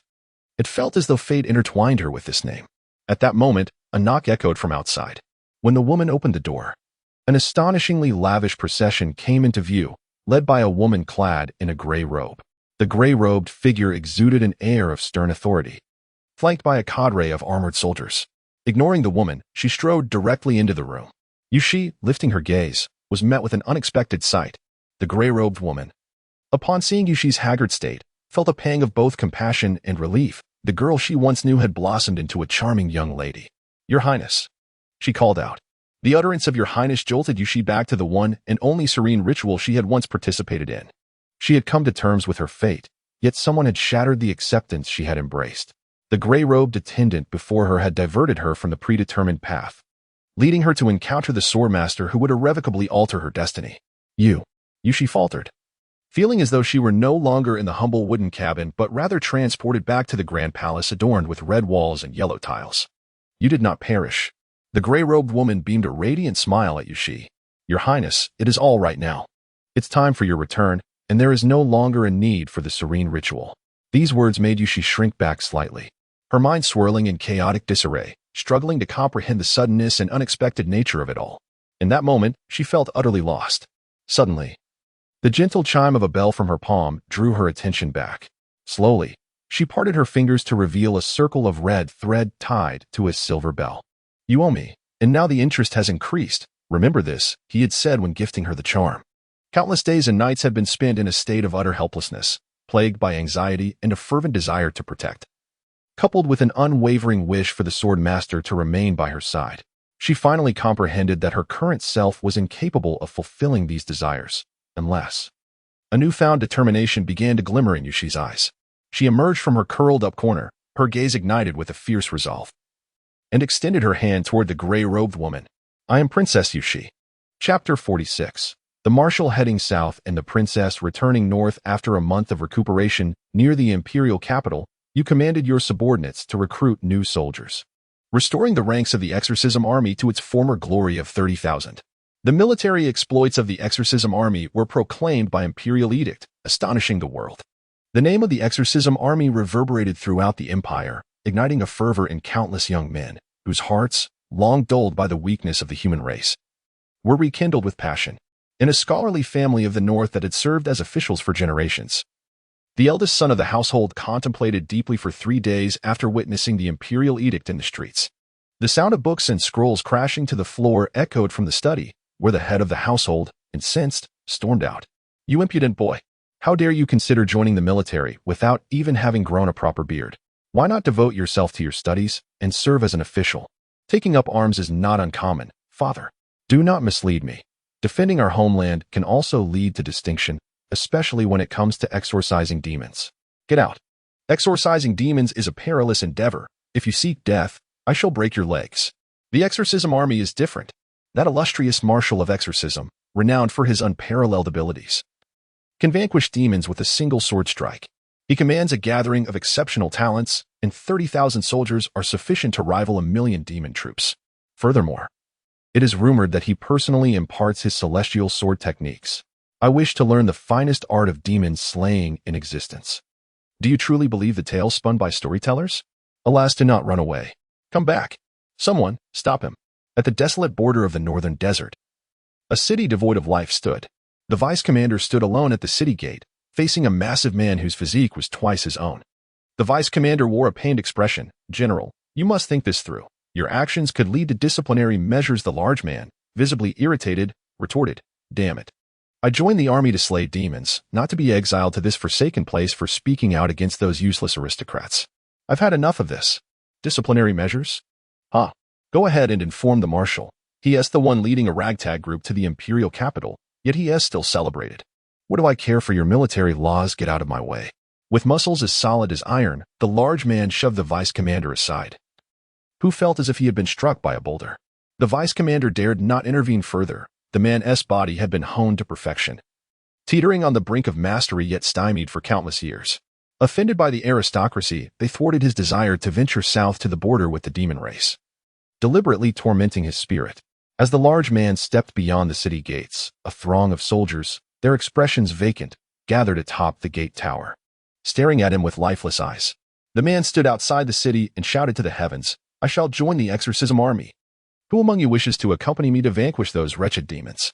Upon hearing his words, the numbed expressions of many soldiers began to waver, rekindling a glimmer of life within their eyes. During the period of regrouping, individuals continued to arrive, all of whom you integrated into the military. Among them were quite a few soldiers hailing from other armies. The marshal general's dispatch from the imperial capital could only smile awkwardly upon witnessing your actions, refraining from interference. As the ranks of the demon-slaying army swelled, you began to notice a significant number of individuals who met the requirements for in the name of the sword talent. This included a young master from a scholarly family in the north, as well as a general and his deputy from a border city. As people from various regions converged upon the demon-slaying army, the ancient short sword in your possession responded with increasing frequency. However, the reactions it provided for these individuals were not as pronounced, lacking the fervor experienced upon encountering Yushi. In terms of the sacrificial offerings required for in the name of the sword talent, they did not possess the rarity of Yushi. You assembled them all together and personally imparted the teachings of the demon-slaying sword technique. The ranks of the demon-slaying army expanded to a formidable number, exceeding 50,000.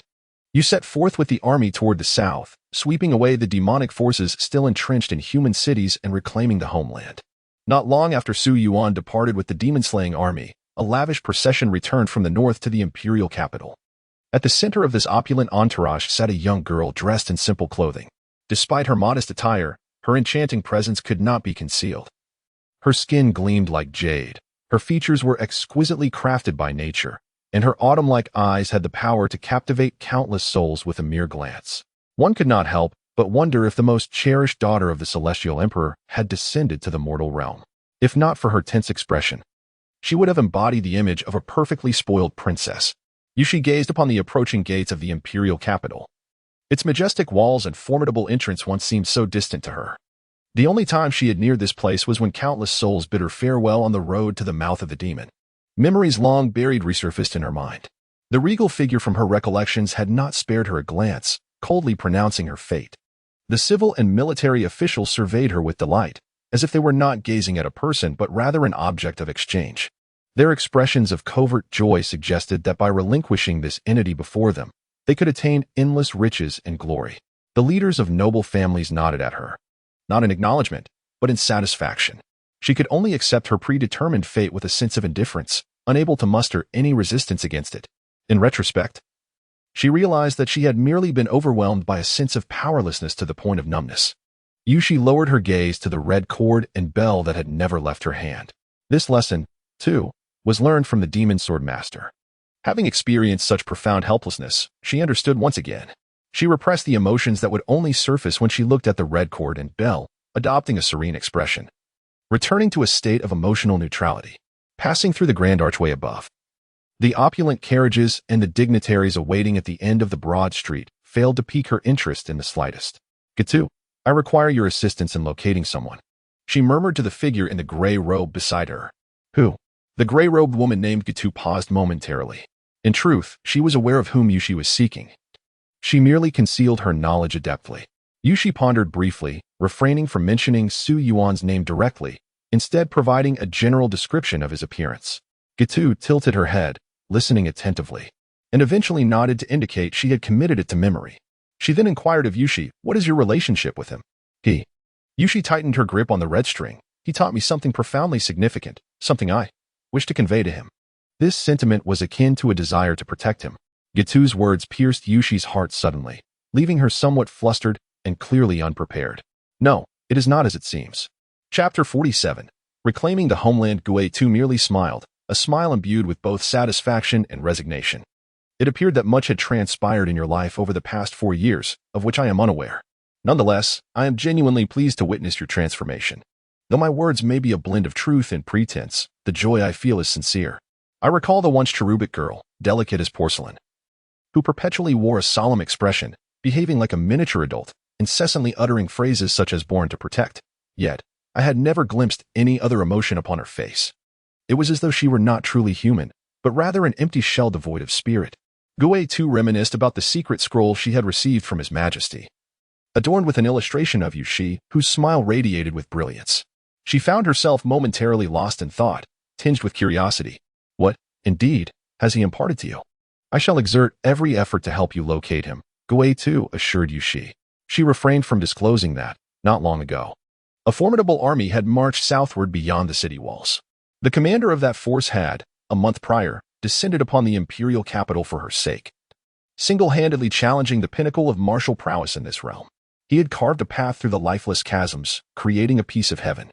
A lavish carriage was about to traverse the expansive bluestone-paved street, at the end of which awaited a throng of civil and military officials alongside members of noble families, followed by the palatial structures with their red walls and yellow tiles.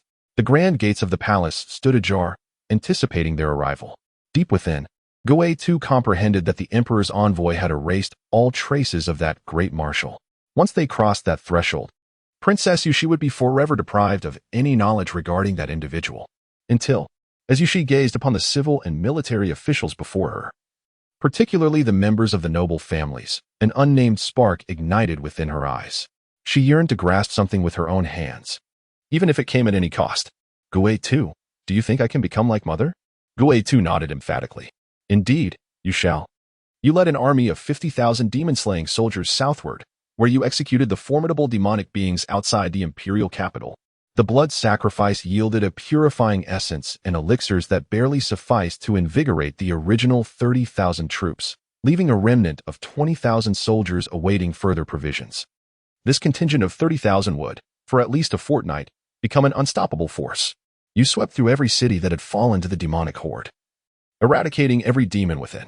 Some formidable demons, having fled from the battle at the imperial capital, encountered your forces, yet they were no match for your singular prowess. Among your ranks, several generals had cultivated ancestral martial techniques, which you generously imparted to the entire army, enabling them to practice the most suitable methods for body refinement. Though these techniques could not breach the threshold of the 4th tier to attain mastery, any advancement to the 1st tier would provide considerable assistance. Following the path taken by the demonic forces, you successfully reclaimed the grand cities of Ma Shanqing and Lingxiaking, along with numerous smaller towns along the way. Only one major city, Guang'an City, remained ahead. Guang'an City, the largest stronghold in the south and a vital transportation hub, held the key to controlling the entire southern frontier of the empire.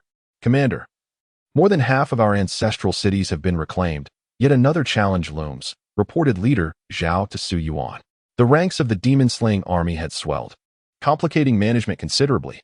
Fortunately, both leader Zhao and the elderly general with graying hair possessed decades of military experience, alleviating some burdens from Su Yuan.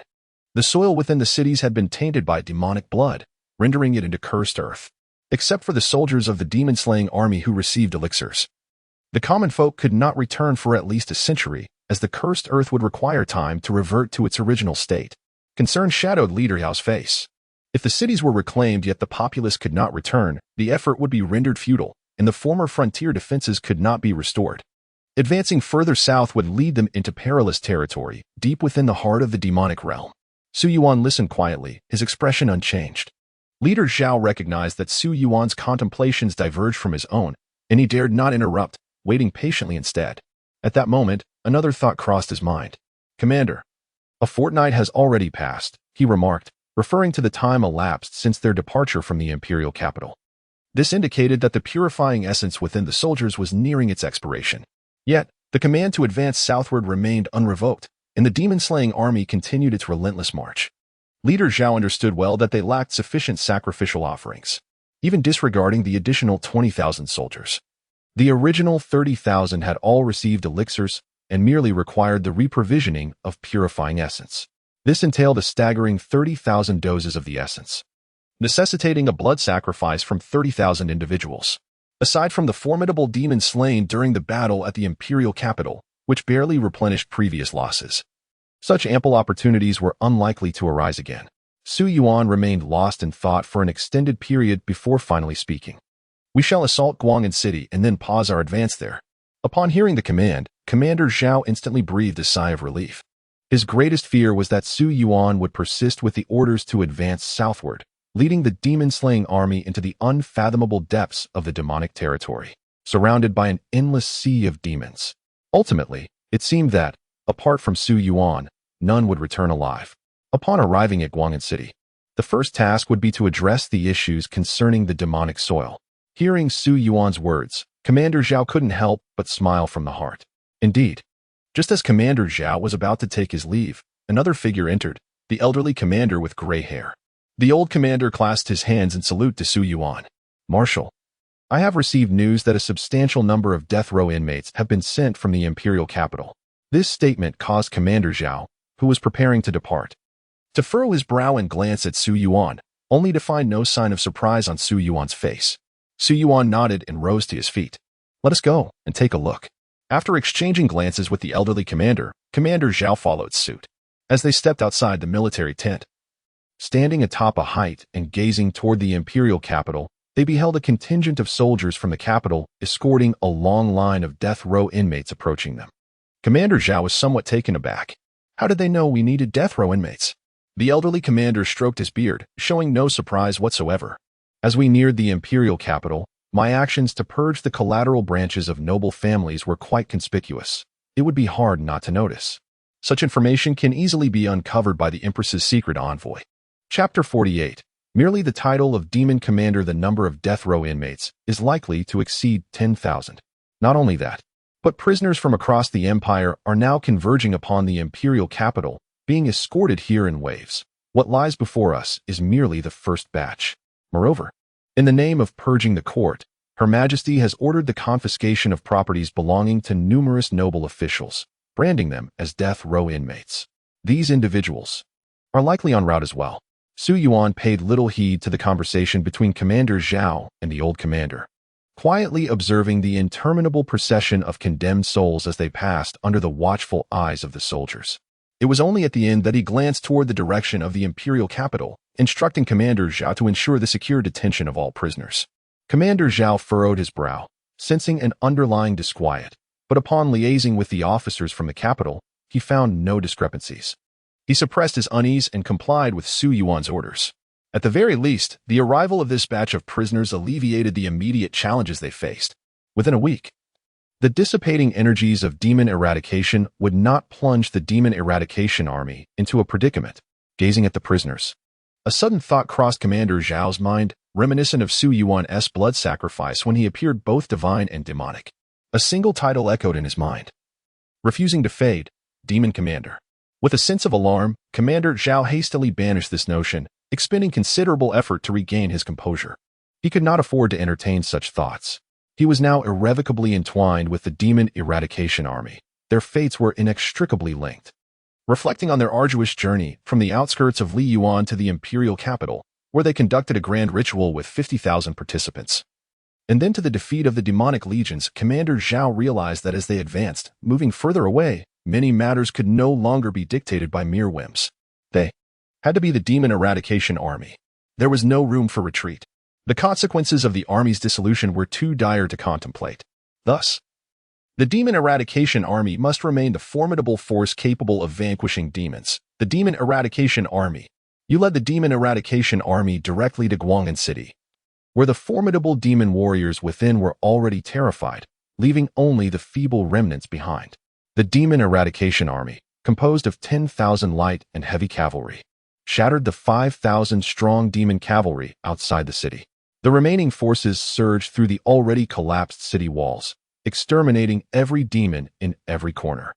Guang'an City, the greatest stronghold in the southern frontier, has been reclaimed. You were stationed within the city, commencing repairs on the walls and certain structures. Su Yuan arrived at a unique encampment, where all individuals met the talent requirements under the name of the sword. He came here daily to impart the Li Yuan Demon Eradication Sword Manual. The inhabitants of the camp eagerly surrounded Su Yuan, presenting their questions regarding the sword techniques learned the previous day. Even those who did not practice swordsmanship still gleaned valuable insights from the manual he had created, benefiting immensely. For instance, there was a towering figure named Nie Jinglong, who had attained the pinnacle of the third tier. Although he did not wield a sword, he learned rapidly and displayed remarkable comprehension. His deputy, though somewhat skilled with the sword, possessed only mediocre talent. Thus, Nie Jinglong followed Su Yuan daily to learn and then impart his knowledge to the deputy. A robust giant, as strong as an ox, wielded a sword that resembled a delicate embroidery needle, presenting a rather comical sight. Yet, none dared to mock him, for his prowess was among the finest in the demon-subduing army. Lacking the resources and techniques of noble families, he had nonetheless forged his body to the brink of mastery. Undoubtedly a rare prodigy.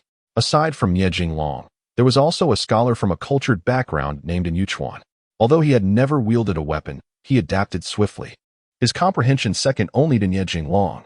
Just as Su Yuan was about to elucidate the day's teachings of the Li Yuan Demon-Subduing Sword Manual, a shadow suddenly lunged at him. "Bold thief!" Nie Jinglong shouted, the first to react as he charged toward the shadow. In an instant, the shadow was upon Su Yuan, raising a fist to strike him down. Yet, Su Yuan remained steadfast, his gaze locked onto the assailant, unmoving. Just as the fist descended towards Su Yuan's face, Nie Jinglong collided with the shadow, sending it crashing away. As dust swirled in the air, everyone finally registered the situation. A throng of demon-subduing army leaders accompanied by soldiers were rushing toward them. Nie Jinglong returned to Su Yuan's side, dragging a limp figure and discarding it on the ground. "Marshal, this individual's bones are as strong as gold and iron, having reached the pinnacle of postnatal cultivation, mere moments away from innate mastery. Such an assassin could only be dispatched by a noble family." Su Yuan nodded in understanding, his expression unwavering throughout the ordeal.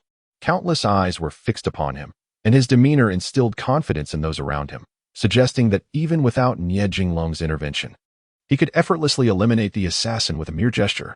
The 3 stages of body refinement, postnatal and innate, are meant to hone oneself until one can communicate with the heavens and traverse the void, culminating in mastery. In a world where martial arts are in decline and noble families reign supreme, a second-tier assassin is undeniably invaluable. The assassin, his bones shattered by Nie Jinglong, lay on the ground, unable to move, managing only a grim smile. The young assassin spoke, revealing his lineage. "Indeed, I am of noble blood, but I am not from the main branch. I am but a distant relative. Can you fathom the anguish of returning home only to learn that most of my family has been slaughtered?" His voice trembled with rage. "I infiltrated the condemned, solely to avenge my family by slaying you, the demon marshal." At this proclamation, the surrounding commanders gasped, their voices rising in outrage. "Preposterous! How dare you tarnish the name of the marshal? Marshal, this assassin speaks utter nonsense. He should be executed on the spot." Although the title of demon marshal was well known throughout the ranks of the demon-subduing army, never had anyone dared to utter it in Su Yuan's presence. Yet, upon hearing it, Su Yuan merely chuckled, gesturing for those around him to remain calm. Su Yuan fixed his gaze upon the assassin's eyes and declared, "Those whom I have slain are individuals deserving of their fate. Their demise is warranted. If you wish to shield them, it merely signifies that you are of the same ilk." A flicker of struggle and anguish shimmered in the assassin's eyes as he cried out, "I understand. Yet those individuals are my elders who have cared for me, my companions with whom I have grown up. What am I to do? I can only refrain from their corrupt ways, bury myself in martial training, aspiring to one day wield authority over the younger generation of my family. Their transgressions should be judged by His Majesty, not offered as a blood sacrifice by you. What difference is there between your actions and those of a demon?" Su Yuan chuckled derisively. "So it is acceptable for them to oppress the common folk, to foster calamity, while countless innocents perish as a result. For centuries, how many have perished due to the aristocracy, yet who seeks justice for them? What sins have they committed? As long as one does not directly kill, one may feign ignorance, sacrificing others to preserve oneself. Can such behavior truly mask one's own nature as a demon?" At a loss for words, the assassin's anguish deepened, and he began to laugh maniacally, repeating, "What can I do? What can I do?" Su Yuan shook his head, turning to leave, but before departing, he softly uttered, "As long as one can bear the corresponding responsibilities. If the aristocracy continues down this path, they must be prepared for the day when others may slaughter their entire lineage. You seek vengeance for your family, that is permissible. Yet you must also be ready to face death yourself." With determined strides, Su Yuan moved away as the surrounding commanders hastily approached, with Commander Zhao expressing his alarm at having failed to prevent the assassin's infiltration. Su Yuan merely waved his hand dismissively, assuring them, "It is of no consequence. You could not have stopped him." Under Su Yuan's direction, the chaotic scene instigated by the assassin gradually regained its order. Just before his departure, Su Yuan paused once more. "Tomorrow is the day of blood sacrifice, is it not?" After a moment of silence, Commander Zhao nodded. "Marshal, do not let the assassin's words trouble you. The plight of the aristocracy is a consequence of their own making. Any semblance of sympathy is unwarranted." Su Yuan responded with a smile, "No need for concern. I merely wish to suggest we keep the assassin alive for tomorrow. After all, we cannot let such an opportunity go to waste. Moreover, one could argue that the title of Demon Commander carries far more weight than that of Marshal." Chapter 49, The Princess's Decision. It has been half a month since Yushi returned to the palace. Initially, she found it quite unfamiliar to be attended by more than a dozen maids, indulged in opulent clothing and luxuries. Even during her baths, there were numerous individuals beside her, holding gowns and petals, along with many things she did not comprehend. In her memories, it seemed like this was also the case in her childhood. However, aside from a few vivid impressions, the rest remained hazy. In the early morning, with the assistance of the maids, she donned a gown of fiery red, enveloping her delicate figure. A subtle touch of makeup adorned her face, and her clear eyes resembled mirrors, reflecting the splendor of the priceless ornaments that gathered her flowing hair at the back. The overall appearance was both resplendent and regal. The once charming visage of the girl, now devoid of expression, exuded a certain nobility that rendered her seemingly untouchable, embodying elegance and distinction. If the previous version of Yushi was a spoiled and adorable princess, the current Yushi radiated the aura of a grand princess, bearing the weight of the world. As she walked with her slender figure, her calm eyes held an intensity that intimidated those who dared to gaze upon her. Gitu approached Yushi's side, and she remained as captivating as ever. Yushi merely nodded slightly, inquiring if her mother would be conducting lessons today. Gitu shook his head, stating that there would be no lessons today, as the emperor wished to show her something. "Then let us proceed," Yushi responded, taking the lead with a hint of urgency in her steps. Gitu, perceiving her anxiousness, followed closely behind, reassuring her, "Your Highness, there is no need to rush. The emperor's promises are steadfast. However, before that day arrives, it is essential for you to comprehend the various matters of the court and the intricate relationships among the noble families. All must be conveyed before the emperor can be at ease." Upon hearing this, Yushi's hands, concealed within her sleeves, tightened slightly, producing a faint sound of bells. "I understand," she replied softly, "I am not in a hurry." Yet, after uttering those words, she hesitated momentarily, recalling something. After a brief internal struggle, she ultimately inquired, "Gitu." Before she could finish, Gitu chuckled with resignation, already aware of what Yushi was about to ask. After all, she asked at least 3 times a day. "Your Highness, rest assured, should I truly discover that person, I will inform you at the very first opportunity. If there is still no news, I implore you to remain patient. Regardless of whether they are alive or deceased, I shall ensure they are brought before you." Upon hearing Gitu's solemn promise, Yushi gradually alleviated her hidden worries and followed him into a chamber within the palace. Inside, at a table, sat a resplendent figure clad in a vivid yellow robe. Upon seeing this figure, a complex expression flickered in Yushi's eyes. Yet she ultimately approached and took a seat beside the regal presence. Mother. Over the past fortnight, Yushi had slowly grown accustomed to this address. No longer finding it awkward, the elegant figure turned to her. It bore a face strikingly similar to Yushi's, appearing no older than 30. Unlike Yushi, the resplendent empress exudes an innate nobility and an indomitable authority that cannot be concealed. Her gaze, imbued with a lofty scrutiny, surveys all that lies within her sight. Yet, when her eyes fall upon Yushi, the intensity of that scrutiny softens somewhat. Yushi, look over there. As Yushi lifts her gaze in the direction indicated by her mother, she beholds a vast square in front of the palace, where everything is laid bare before her. At this moment, the square is filled with a seemingly endless line of individuals clad in white, all shackled and kneeling upon the ground. Yushi is not daunted by this scene. She merely tightens her grip on the red string in her hands, perplexed by the purpose of this gathering. The Empress then pushes a pile of documents toward Yushi. These individuals are all criminals. You are to review their records and determine whether they are to be sentenced to death. If they are deemed death row inmates, they must be dispatched. Dispatched? To where? Yushi inquires, bewildered by the notion that such a judgment rests upon her. To an army known as the Demon Eradication Corps, the Empress replies coolly. Yushi's confusion deepens. Her knowledge of the Demon Eradication Corps is scant. She recalls a woman from Su Yuan, who had accompanied her on her journey. Speaking of a valiant army that had slaughtered the demon forces all the way to the imperial capital, are they not an army that slays demons? Why would they require the condemned? She muses, questioning if this is a form of conscription.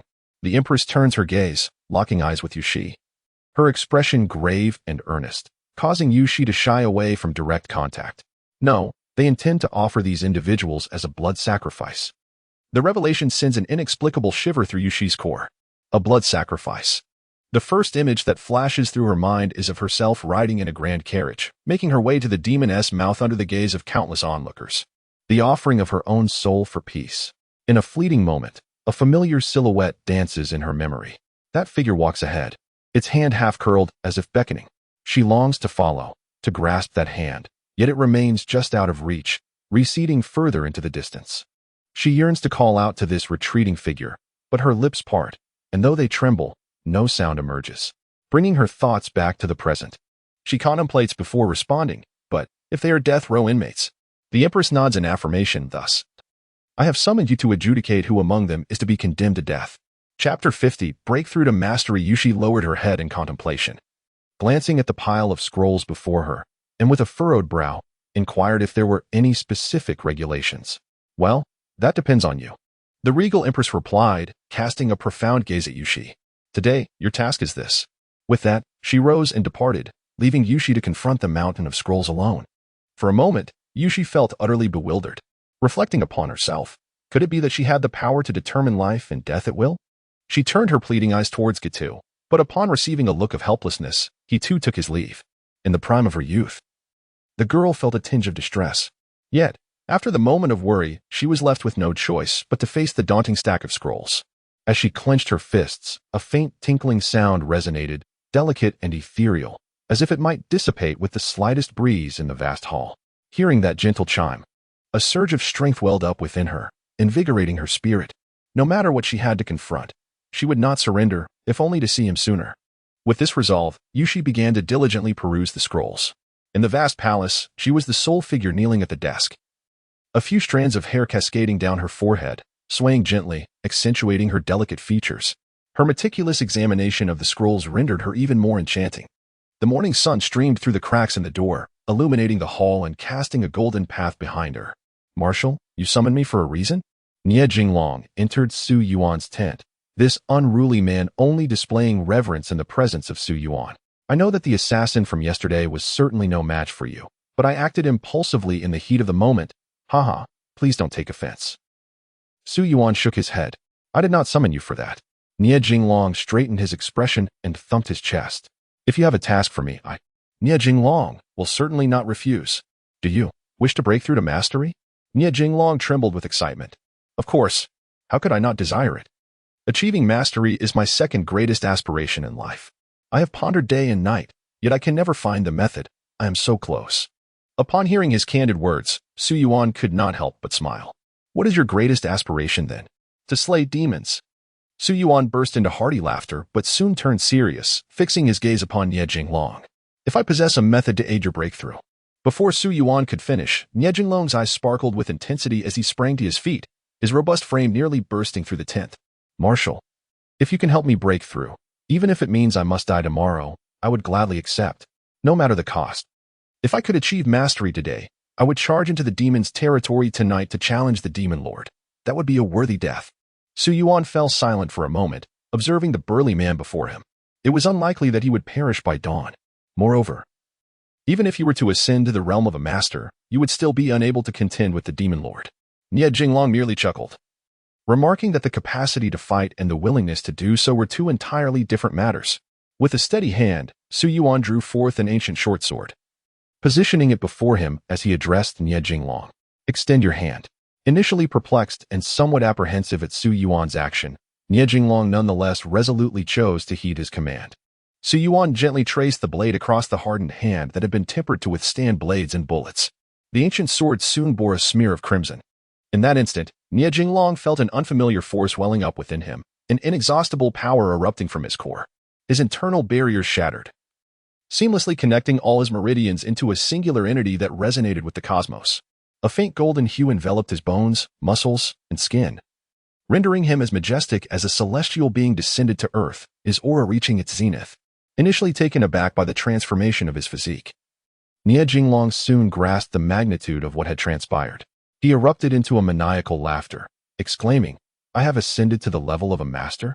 No, it is more than that. This is the pinnacle beyond mastery. Furthermore, I can feel an endless reservoir of strength within me. I could take on 10,000 foes single-handedly. Su Yuan quietly observed Nie Jinglong's metamorphosis. This marked his inaugural use of the divine power bestowed upon him in the name of the sword. In parallel, the towering figure before him had become the sacrificial vessel for the short sword. Su Yuan sensed that Nie Jinglong had forged an extraordinary bond with the ancient blade. From this connection, he discerned that the sword was extracting something elusive from Nie Jinglong. A nebulous essence surged forth from an unseen source within him, cascading toward the sword, which eagerly absorbed every fragment. Ultimately, Su Yuan noted that all traces had been drawn into the sword, leaving only a singular, indistinct thread linking Nie Jinglong to the blade. Furrowing his brow at this peculiar phenomenon, Su Yuan found himself at a loss. Additionally, he realized that to receive feedback from the bestowed power, he would have to wait until the sacrifice had met its demise. After death, Su Yuan instinctively tightened his grip on the hilt. Before him, Nie Jinglong had attained divine power, yet Su Yuan's own being felt hollow, save for the lingering energy granted by the demon-dispelling talent. Strangely, he felt a sense of relief wash over him. At least he would not face death by the morrow. He could sense the vibrant life force surging within Nie Jinglong. Silently, he smiled at this thought. Meanwhile, Nie Jinglong remained enraptured by his breakthrough and the ecstasy of acquiring divine power. Among all those who met the criteria, he was the one most profoundly affected by the short sword, his transformation sufficiently astonishing to Su Yuan. The bestowed divine power is commensurate with the rarity of the offering itself. The divine power granted to Nie Jinglong. Su Yuan pondered for a moment and decided to name it innate divine strength. Elated by the bestowed power, Nie Jinglong reveled in his joy for a while before remembering to express his gratitude to Su Yuan.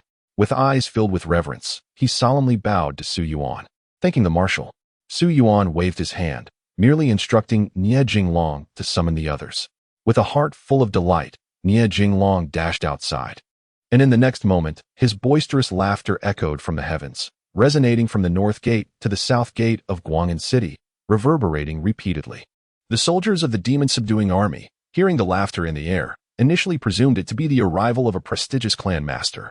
Some commanders appeared alarmed, but upon discerning the distinctive, robust figure in the sky, their faces brightened with joy. It was General Nie. He has transcended to a master. We have a master now. Instantly, the entire demon-subduing army was enveloped in the elation brought about by Nie Jinglong's breakthrough. Chapter 51. Resolving the demon soil. Those who chose to respond to the short sword were bestowed with divine powers. Among them, In Yuchuan from the scholarly lineage received a divine ability second only to Nie Jinglong. He could summon a pair of his destined swords, and his power surged to a level just beneath that of Nie Jinglong, marking him as one of the few who had leaped directly to the third tier of offerings. These individuals were organized into various teams, each leading a force dedicated to vanquishing demons. That evening, the time limit for the purging aura of the demon exorcising army had expired, and you once again initiated the blood sacrifice. Marshal, everything is prepared, reported the gray-haired old commander, clasping his fists. This time, there are a full 30,000. Su Yuan merely nodded and ascended the city wall step by step. Beyond the wall, on the demon soil stained black with demonic blood, deep pits had been excavated. The gradually setting sun cast an orange glow upon the earth, while on the opposite side, the night sky began to reveal itself. This scenery reminded Su Yuan of the moment he once shared with Yushi on the rooftop, gazing at the horizon. He turned his gaze northward, as if crossing 1,000 miles, and beheld a charming figure adorned with a playful smile. I wonder, how is she faring now? Su Yuan slowly withdrew his gaze, standing alone atop the city wall, gradually raising the short sword in his hand. Suddenly, a familiar voice echoed from the pit below. It was the assassin from yesterday. Demon Lord, are you prepared to face the responsibilities that lie ahead? Su Yuan simply smiled faintly, remaining silent. The ancient short sword in his hand began to manifest vivid crimson patterns. As time elapsed, the light behind Yushi gradually shifted until the great hall was enveloped in an orange hue. Unbeknownst to her, dusk had arrived. Yushi, engrossed in her work, suddenly noticed a long shadow stretching before her, snapping her back to reality. At that moment, the stack of documents before her was nearly completed, transforming a small mountain into another. Yushi lowered her gaze, realizing the time. When one is fully focused, time seems to fly by. Much like the days spent alongside Master Demon's sword, which always seemed to pass in a blur. She rose, and outside the hall, a figure leaned against a pillar, waiting for her in the twilight. For a moment, Yushi felt disoriented. Demon. But just as she opened her mouth, the figure turned. It was Gue Tuesday. Yushi promptly closed her mouth, witnessing Gue Tu approach her with a smile. Your Highness must be hungry. His Majesty instructed us not to disturb you until you emerged. Here, these are delicacies prepared by the Imperial Kitchen. Gue Tu produced a box of snacks from behind him. As she beheld the offering, Yushi felt a wave of disorientation wash over her. Your Highness? Is everything all right? Only then did Yushi shake her head, accepting the snacks. I'm fine. Just a bit tired. Gue Tu smiled knowingly, for after a day devoted to state affairs, it typically takes one several days to recuperate. Yet, Your Highness, you resemble the former emperor in a peculiar way. Once engrossed in your duties, it seems fatigue eludes you entirely, as you often find yourself seated in the palace for an entire day, only to rise the next morning invigorated and ready to continue. Yushi could only manage a smile as her gaze swept around, catching sight of the setting sun on the horizon, casting the clouds in hues reminiscent of flames. A flicker of emotion crossed her face as she pointed to the high eaves of the palace. Gue Tu, can we ascend to that place? Merely a trifle, Your Highness. Do not move. With a gentle leap, Gue Tu lifted Yushi effortlessly onto the rooftop. A soft breeze caressed them as Yushi gazed at the sinking sun, the fiery clouds embracing it, while the opposite side of the sky succumbed to the encroaching night. Such a sky rendered her momentarily lost in thought. Beside her, Gue Tu opened a box containing delicacies, inquiring, Your Highness, how do you feel after a day like this? Yushi paused, her mind drifting back to the documents she had perused throughout the day, her expression becoming slightly complex as she struggled to articulate her thoughts. After a moment, she found the right words and softly replied, One's body is not one's own. Fate plays its tricks. Gue Tu momentarily halted his actions, then smiled brightly at Yushi. It seems Your Highness is a quick learner. Yushi offered a silent smile, her gaze returning to the setting sun, plunging her into contemplation. As she stared, an inexplicable stirring within her led her to recall the magnificent beams of light she had witnessed from the carriage that day. Gue Tuesday. Just as she was about to inquire if he knew anything about those beams, a sudden flash of brilliance caught her peripheral vision. She immediately turned toward the source of the light. In the farthest reaches of the horizon, she discerned a beam of light suspended in the sky. This beam, dazzling in its brilliance, resembled a quietly floating galaxy, as captivating as ever. Yushi found herself momentarily entranced. Although this sight was farther away than the last, it was undeniably identical to the beams she had seen previously. Yushi gazed at the light, unable to shake off the spell it cast upon her. Yet, for reasons unknown, a deepened sense of loss enveloped her. It was a feeling of something slipping away, some intangible essence that eluded her grasp, retreating further into the distance. As she beheld the beam, an inexplicable sadness washed over her, silently consuming her spirit. A solitary tear trickled down her cheek, which she discreetly brushed away. What is happening to me? She murmured to herself. But no one was there to provide an answer, only a muffled sound carried by the wind. Its meaning lost to her ears. Upon securing the city of Guang'an, you set about addressing the issue of the corrupted land. Simultaneously, you divided the demon exorcism army into several factions, dispatching them to reclaim the southern frontier cities beyond Guang'an. Each unit was led by seasoned generals paired with individuals blessed with divine abilities, while you remained stationed in Guang'an. The army, though divided, continued to radiate an unyielding vigor. As a stream of good news poured in, one after another, the frontier cities were reclaimed. Concurrently, progress was made regarding the tainted land. It was discovered that the blood of soldiers who had consumed the divine elixir could mitigate the effects of the malevolent soil. If the quantity of this blood were sufficiently ample, it could entirely eradicate the corrupting influence and restore the land to its original state. In light of this revelation, you issued a decree to first eliminate the corruption within Guang'an, restoring the city to its former glory. Chapter 52. Escaping the palace to Su Yuan in the wake of the bloodshed by tens of thousands of soldiers. The land of Guang'an City has been restored to its former state. In the ensuing time, the border cities under the command of the demon-subduing army gradually returned to their original appearance, with reconstruction efforts steadily advancing. The demon-subduing army has established a formidable defense against the demonic forces in the southern border. The entire army is dispersed across various cities, stationed in different locales, and rotates every half-month. Rumors have begun to circulate, leading to a return of displaced refugees to these border cities. Not only were death row prisoners sent from the imperial capital, but also relocated citizens. A large-scale migration movement has commenced. For at least the next 6 months, the entire empire remains in a state of turmoil, burdened by heavy taxes and oppressive levies, resulting in widespread discontent and an unceasing chorus of lamentation across the land. As Gu Tu prepared for a conversation, Yushi's intent became clear. She reiterated her sentiment countless times, albeit in a different manner. Your Highness, there were scarcely any survivors in Su Yuan during the calamity, and we have yet to ascertain their fate. As for searching elsewhere, it is akin to seeking a needle in a haystack. We must take our time. However, Yushi unexpectedly shook her head. I did not come to inquire about this.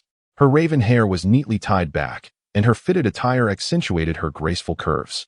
Though her expression was composed, her eyes shimmered with restless determination. We are leaving the palace. Gu Tu was momentarily taken aback. Your Highness, if you have any requests, please command us. There is no need, yet. The words that followed from Yushi sent a chill down Gu Tu's spine. We are going to Su Yuan. Yushi spoke with unwavering certainty, her demeanor tinged with anticipation. Gu Tu internally panicked, though he maintained a calm exterior. Your Highness, leaving the palace requires the Emperor's decree. Otherwise, if anything were to happen en route, none of us could bear the responsibility. Yushi cast an annoyed glance at Gu Tuesday. If anything happens, I will take full responsibility. I did not come to discuss this with you. We are leaving now. With that, she grasped Gu Tu's hand and led him down a narrow passage within the palace. Over the past 6 months, she had thoroughly familiarized herself with every corner of the palace. She had also discovered a pathway that maximized her chances of evading her mother's watchful gaze. Gu Tu, unable to extricate himself from her grasp, was compelled to follow her down the dimly lit corridor. This secluded passage was rarely traversed, and they encountered no obstructions until they arrived at a spacious palace gate, guarded by layers of imperial soldiers. Upon seeing Yushi, the guards respectfully saluted her. However, the moment Yushi set foot into the palace gate, the soldiers barred her passage once more. Your Highness, without His Majesty's decree, you cannot venture outside at will. The world beyond is not as stable as you might imagine. The captain of the Imperial Guard dared not meet Yushi's gaze and could only bow his head. Yushi surveyed the surrounding guards, her expression becoming inscrutable, her thoughts hidden from view, her eyes as frigid as a mirror of ice. Her demeanor transformed entirely, exuding an air of nobility and authority. Had it not been for her mother's command, how could this princess possibly leave the palace? Her voice was remarkably calm, the essence of a sovereign unmistakably present. Would you not agree, Gu Tu? Yushi turned to inquire of Gu Tu, discreetly winking with one eye. After a moment of internal conflict, Gu Tu could not help but sigh within her heart. Indeed, she could not betray Yushi at such a moment. The captain, seeing the esteemed figure beside the Empress, nodded in acknowledgement. Although he was 7 parts convinced, a sliver of doubt remained, prompting him to furrow his brow and instruct his subordinates to verify the situation. When a guard swiftly departed, both Yushi and Gu Tu felt their hearts rise to their throats. As seconds ticked by, Yushi's unease grew, a hint of stubbornness gracing her otherwise impassive face. No, she would have Gu Tu lead her in a bold escape. But just then, the guard returned. He nodded to the captain, who immediately smiled and stepped aside, no longer obstructing their path. In that instant, Gu Tu found herself engulfed in a haze of confusion. Meanwhile, Yushi, taken aback, instinctively stepped through the palace gates. Passing through the deep palace walls, she beheld the sunlight outside and the throngs of people bustling along the distant bluestone streets. A wave of unreality washed over her. Yet, this sensation was swiftly replaced by an overwhelming urgency within her heart. She fixed her gaze in a particular direction, towards the southwest. In that region, there lay a small town called Su Yuan. Your Highness, you are unprepared for this journey and will not venture far. Perhaps I should show you around the capital for a day and return by nightfall. Gu Tu's brow, once furrowed by confusion, quickly relaxed as she realized the implications and altered her phrasing. However, to her surprise, Yushi turned to stare at her, a playful smile gracing her delicate features, a glimmer of mischief flickering in her eyes. Gu Tu felt a prickling unease under that gaze, uncertain of what thoughts were brewing in Yushi's mind. Gu Tu, you must know many discreet supply locations. The preparations for our journey shall be entrusted to you. Gu Tu felt a sense of despair. Half a day later, a carriage blended into a convoy and slipped out of the city. Guang'an City. Captain Zhao presented a new list before Su Yuan. Marshal, the resettlement of the new batch of commoners has been completed. Su Yuan nodded, setting the list aside. After a moment of hesitation, Captain Zhao spoke again. Marshal, commoners from the capital continue to arrive in droves. Should we accept them? Accept them. Why not? Su Yuan did not raise his head. For what purpose would a dead city serve? However, this is clearly their scheme. With so many cities and countless citizens, our military strength is entirely divided, rendering us completely constrained. If we wish to advance even a step further, we lack sufficient troops. Given that this is a deliberate strategy, we must proceed accordingly. After all, assimilating the population benefits us more than it harms us. For them, the optimal outcome is to maintain a balance. Since we have successfully blocked the tide of demons, they need not confront it themselves. Presently, we are firmly established in the southern frontier, with cities and citizens rebuilt from the ground up, which they are most pleased to witness. Moreover, there is another matter. The cursed soil of Su Yuan remains unremovable. The dark soil, influenced by that malevolent force, is impervious to the blood of ordinary demon-slaying soldiers. I understand now. Let us abandon Su Yuan City. Upon hearing this, Commander Zhao nodded, comprehending the course of action. Yet, just before departing, he could not resist casting a sidelong glance at Su Yuan, whose face was partially shrouded in darkness. That visage, unchanged from years past, wore a faint trace of crimson lines appearing intermittently. Over the past 6 months, to sustain the demon-slaying army, a blood ritual has been conducted every fortnight, resulting in the souls of hundreds of thousands perishing by Su Yuan's hand. Chapter 53. Are they demons? After a half-day's journey, the carriage departed from the imperial capital and arrived at the nearest small town. As evening approached, Gu Tu, the driver, chose an inn to rest. Your Highness, I shall tend to the horses. Yet, stating this, Gu Tu vanished without a trace, leaving no hint of his whereabouts. Yushi was well aware of his intentions but chose not to voice her understanding.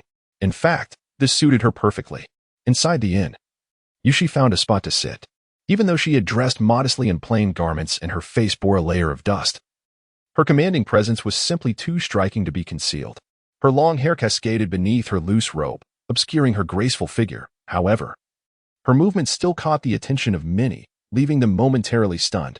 Such a delicate young lady, if she were to adorn herself, she would undoubtedly be a breathtaking beauty. Her extraordinary aura suggested she hailed from an affluent family, perhaps even a noble lineage. In these times, it would be wise to tread carefully lest one finds themselves ensnared. As the murmurs subsided, all eyes returned to their previous pursuits. Behind you, she sat another table of patrons, engaged in hushed conversation, their whispers drifting towards the topic of the demon suppression army. Instantly, Yushi pricked up her ears, keen to absorb every word. They are no different from demons themselves. My neighbors, all 18 of them, were forcibly relocated last month, and since then, there has been no word of their fate. Indeed, they claim to be reclaiming cities taken by the demon race. But who could survive in such a cursed place? They merely seek an excuse to seize people. Who knows what befalls those who are taken? Ah, there is one silver lining. Everyone is behaving themselves now, fearful that a slight misstep will label them as condemned criminals. Several idle ruffians from my neighborhood have vanished, and the few remaining are too terrified to leave their homes." Upon hearing this, Yushi felt a cloud of confusion envelop her, her brow furrowing. What has transpired? Hadn't the demon suppression army driven the demons away? Why did it seem as if everyone was terrified of them? Suddenly, a loud shout erupted from within the inn. "You little rascal, you've stolen from your grandfather," followed by the desperate pleas of a young thief, who repeatedly cried, "Please, don't alert the authorities." Just then, a group of officials passed by the inn, their attention caught by the commotion inside. The leader's eyes lit up, and without hesitation, the officials rushed in and seized the young thief. "Daring to steal, you will accompany us," the leader declared. The thief, unable to contain his anguish, cried out, "I want to go. I want to go. I merely took something. I am not a condemned criminal. I am not a condemned criminal." The leader scoffed coldly, "You shall find out if you are not, for it is the esteemed judgment of the demon suppression army that will determine your fate. Who knows if you have committed other crimes?" As the officials dragged the thief away, Yushi gently furrowed her brow, observing the remaining patrons in the inn, who fell silent, afraid to speak above a whisper. In that moment, Yushi grasped the unsettling reality. She sat by the table, staring blankly at its edge, lost in thought, unaware even when Gitu took a seat across from her. "Your Highness, what occupies your mind?" Rainishi raised her eyes, a hint of distraction still lingering within them, and inquired of Gitu. "Gitu, how much do you know about the demon-slaying army? Do they truly capture people to serve as living sacrifices?" Gitu gazed intently into Rainishi's eyes for a long moment. "Your Highness, do you genuinely wish to know?" Rainishi slowly nodded. She herself was uncertain why she felt such concern for the demon-slaying army. However, each time she heard those words, a wave of unease stirred within her.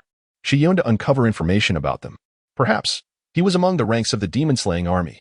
Gitu's lips remained tightly sealed, and finally, she exhaled, as if in resignation, and spoke. "Indeed, the demon-slaying army requires blood sacrifices, many, many." Those simple words felt like the final straw that shattered Rainishi's composure, prompting her to question, why are they not slaying demons? Indeed, they are demon slayers. Yet they equally demand blood sacrifices. Rainishi's gaze unconsciously fell, her mind a tumult of confusion. Silence lingered for an extended period until Rainishi mustered the courage to pose her final question. "Then, are they demons?" Observing Rainishi's despondent demeanor, Gitu felt a twinge of compassion, though it was swiftly overshadowed by resolve. "That is a question you must ascertain for yourself." Half a month later, Gitu accompanied Rainishi back to the ruins of Li Yuan City. Rainishi walked unsteadily towards the remnants of the city. Gitu led the horse, gazing at Rainishi's silhouette from a distance. Though Rainishi was already aware of Li Yuan City's destruction due to the calamity, the sight before her revealed the true depth of her emotions. The ruins appeared utterly foreign to her eyes. She recalled her last view of the city from the departing carriage, when Li Yuan still resembled the image in her memory. Yet now, it lay as a mere heap of debris upon cursed earth, the air heavy with the stench of decay, black and red staining everything in sight. One could only imagine the ferocity of the battles that had transpired here. Amidst the rubble, Rainishi could still recognize familiar streets. She could not resist following them, trembling as she clutched a small object in her palm, approaching a place that was achingly familiar. A faint jingling echoed through the desolate ruins where only she remained. With great effort, Rainishi arrived at the remnants of a small courtyard. In an instant, her gaze turned vacant. In her memories, she had spent the most beautiful 4 years here. No one disturbed her. She could lie carefree beside that figure, clutching his garment, and drift into peaceful slumber. During the afternoon respite, she could gaze at him as he feigned sleep, free from any worries. He delights in provoking his own anger. Yet each time he manages to soothe himself through other means, even if he has sworn deep within his heart to ignore him forever. Memories flashed vividly before her eyes, one by one. Yet now, the once vibrant courtyard has transformed into a desolate ruin, a mere shadow of its former self. She, too, is no longer that charming and slightly proud young girl. That figure has vanished without a trace. Yushi stands before the courtyard, stifling her sobs. "Where exactly are you?" Chapter 54. The princess ascends to the throne. Gue, too, silently stood behind Yushi, who lingered for a long time at the ruins of the courtyard before slowly turning around. However, when Gue, too, looked at her again, all he saw was a pair of vacant eyes devoid of any emotion. "Your Highness," Gue, too, called softly. Yushi shook her head. "I am fine. Let us return." Moments later, seated in the carriage, Yushi could not help but gaze at the distant ruins of Li Yuan City, reminiscent of the time she had been forcibly taken away. Yet, now, she no longer held any hope for this small town. Yushi cast one last glance at the ruins gradually succumbing to darkness after sunset, then turned her head and closed her eyes. When she opened them again, all emotions had vanished from her gaze, leaving behind a pair of eyes as clear and emotionless as a mirror. Only the faint jingling sound, delicate and elusive, could be heard in the wind, uncertain whether it was caused by the carriage's movement or the grip of its owner. When this carriage, bearing the sole heir to the imperial throne, returned to the capital, Yushi had already been absent for an entire month. Yet, the palace remained tranquil as if nothing had transpired. However, the esteemed princess in the eyes of all became increasingly diligent and, moreover, increasingly silent. She no longer incessantly questioned Gue Tu about that oft-posed query. Instead, she closely followed the regal figure of the Empress, absorbing all that she saw and heard. Regardless of the multitude of tasks assigned to her, she would complete them to near perfection without uttering a word. Countless late nights. The lights in the princess's quarters would remain lit until dawn. The next day, during the court assembly, amidst the officials below, the princess sat beneath the royal throne, diligently attending to various state affairs in place of the majestic Empress. Many of these matters were handled in such a manner that even the most seasoned officials could only marvel at the lack of better methods. As for the resplendent Empress, her gaze towards this widely acknowledged heir to the throne grew increasingly satisfied. Another 6 months passed. It had been over a year since the princess returned to the palace. The girl who had once entered the palace with timidity and unease had undergone a profound transformation. Her features remained largely unchanged. Yet she had shed some of her youthful navet, gaining an aura of unyielding authority that commanded respect, making it clear that her youthful visage should not be underestimated. Even under the lavish provisions of the palace, her skin became increasingly tender, as if it could be broken by a mere touch. Her figure was perfectly sculpted, adorned in a vibrant gown that flowed behind her. A beautifully crafted golden hairpin held her long hair in an elegant bun, and with the simplest of glances, she could captivate the hearts of many. The only flaw was the perpetual indifference in her eyes. It seemed that nothing could spark her interest, leaving her gaze unperturbed. Even in the face of the most challenging state affairs, with just a few words, she could unravel their complexities. In the face of differing opinions from her ministers, a mere glance from her sufficed to silence them, as she articulated her rebuttals with clarity and poise, always maintaining the upper hand. No one had ever managed to gain an advantage over her.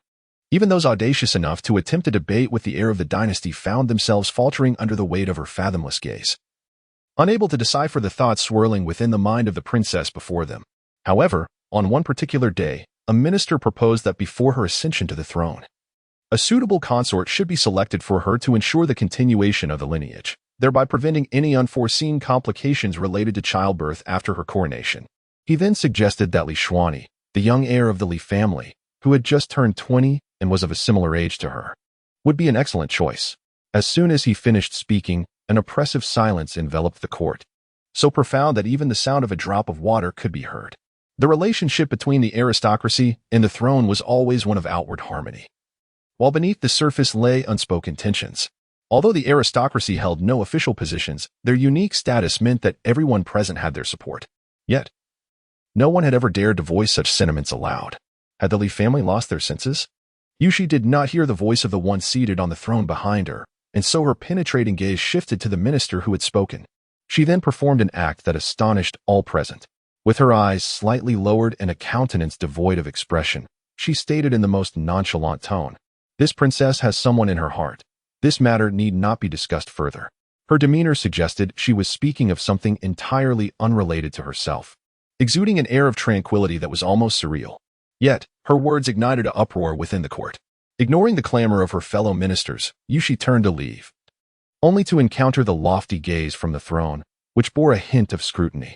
Unfazed, she met that gaze with her own before departing. Upon returning to her quarters, as she had anticipated, she was summoned to the palace.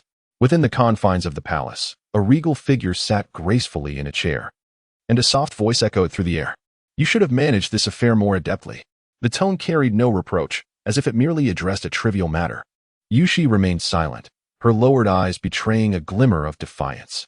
She clenched her fist, resolute in her thoughts. She did not wish to comply. She could acquiesce to anything else, but not this. You must not allow your emotions to cloud your judgment. You need to understand what responsibilities await you once you ascend to this position. Only by making the most rational decisions, as you have in the past, can you become a worthy emperor. Yushi bit her soft, crimson lips. and in the solitude of the palace, she trembled slightly as she broached a question long hidden in her heart. Is it the same as when you chose me all those years ago? As soon as the question escaped her lips, silence enveloped them, thick and palpable. Both understood the weight of choice, yet neither dared to utter those 3 words. The silence lingered until, without lifting her head, Yushi turned and walked away. I shall find him. Her voice faded along with that graceful silhouette within the palace chambers, and after an indeterminate passage of time, a soft sigh resonated through the air. Yet, this sigh lacked the former air of superiority and the weight of authority that once accompanied it. Following the unexpected turn of events in the court, within less than a month, the entire assembly of ministers, and indeed, the entirety of the imperial capital and dynasty was left in astonishment. The empress, who had sat upon the throne for decades, casting her shadow over half of the realm, announced her impending abdication. The successor shall be the current princess, Yushi, now known as Empress Shi. Chapter 55, The Demon-Slaying Expeditionary Force for more than 6 months. The scale of the demon-slaying army had remained stagnant, barely maintaining a force of 50,000, dispersed across various cities. The numerous cities under the command of the army had gradually shown signs of improvement after a prolonged period of recuperation. Following the arduous initial cultivation, they had finally established a foothold. However, you understood that such a passive approach could not suffice. It merely addressed the symptoms rather than the root cause. Thus, you began to devise plans for the first expedition against the demon race. Commander Zhao engaged in desultory conversation with the increasingly gray-haired old general. Outside, whispers of discontent seemed to circulate. I had heard some rumors from the newly arrived individuals. It is impossible to silence tongues. Let them speak. It has only been a year. Surely, they do not forget the calamity of the demons. Humph, had it not been for the demon-slaying army, the demon disaster would have swept across the entire dynasty by now. How quickly they forget their wounds. Commander Zhao could only offer a wry smile at the old general's usual obstinacy.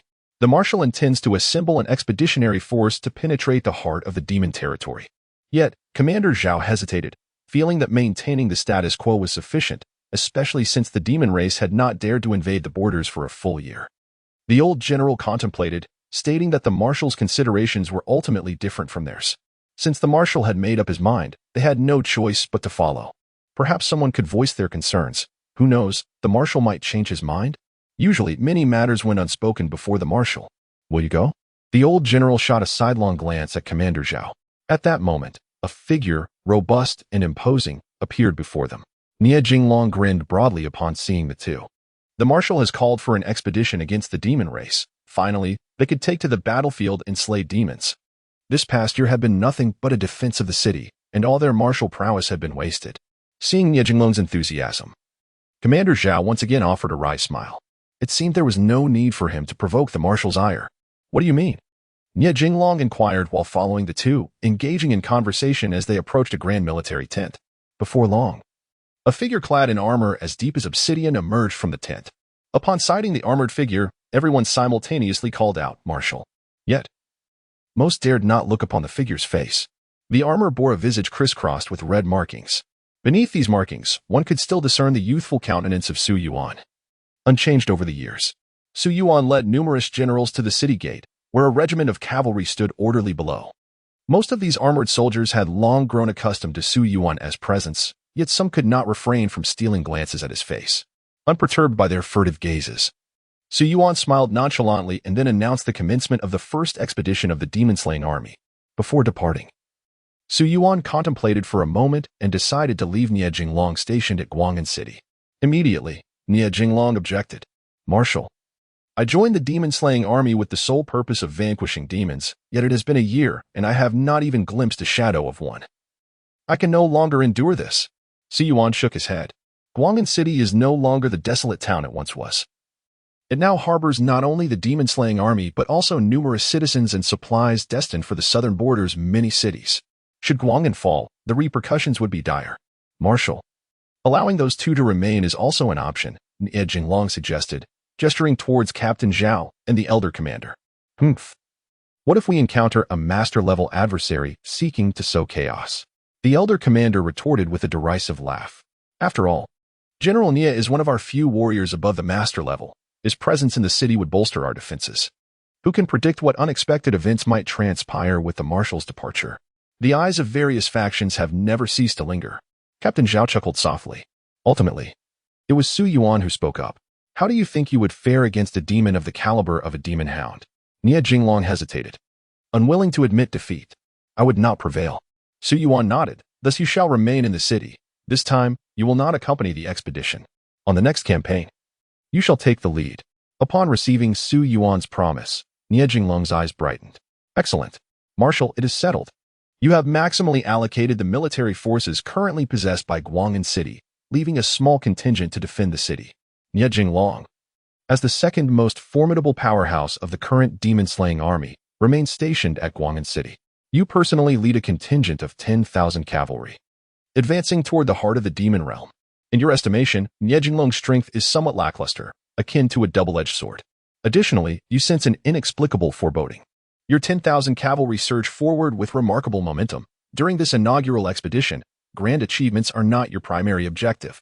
Rather, you seek to comprehend the terrain of the demon realm and gauge the true strength of its formidable beings. Should the demon lord make an appearance, you yearn to witness the extent of their supernatural prowess.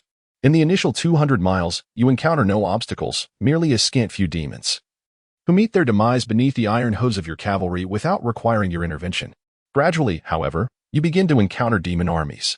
Yet, these forces, upon encountering you, scatter like headless flies, unable to match the speed of your cavalry.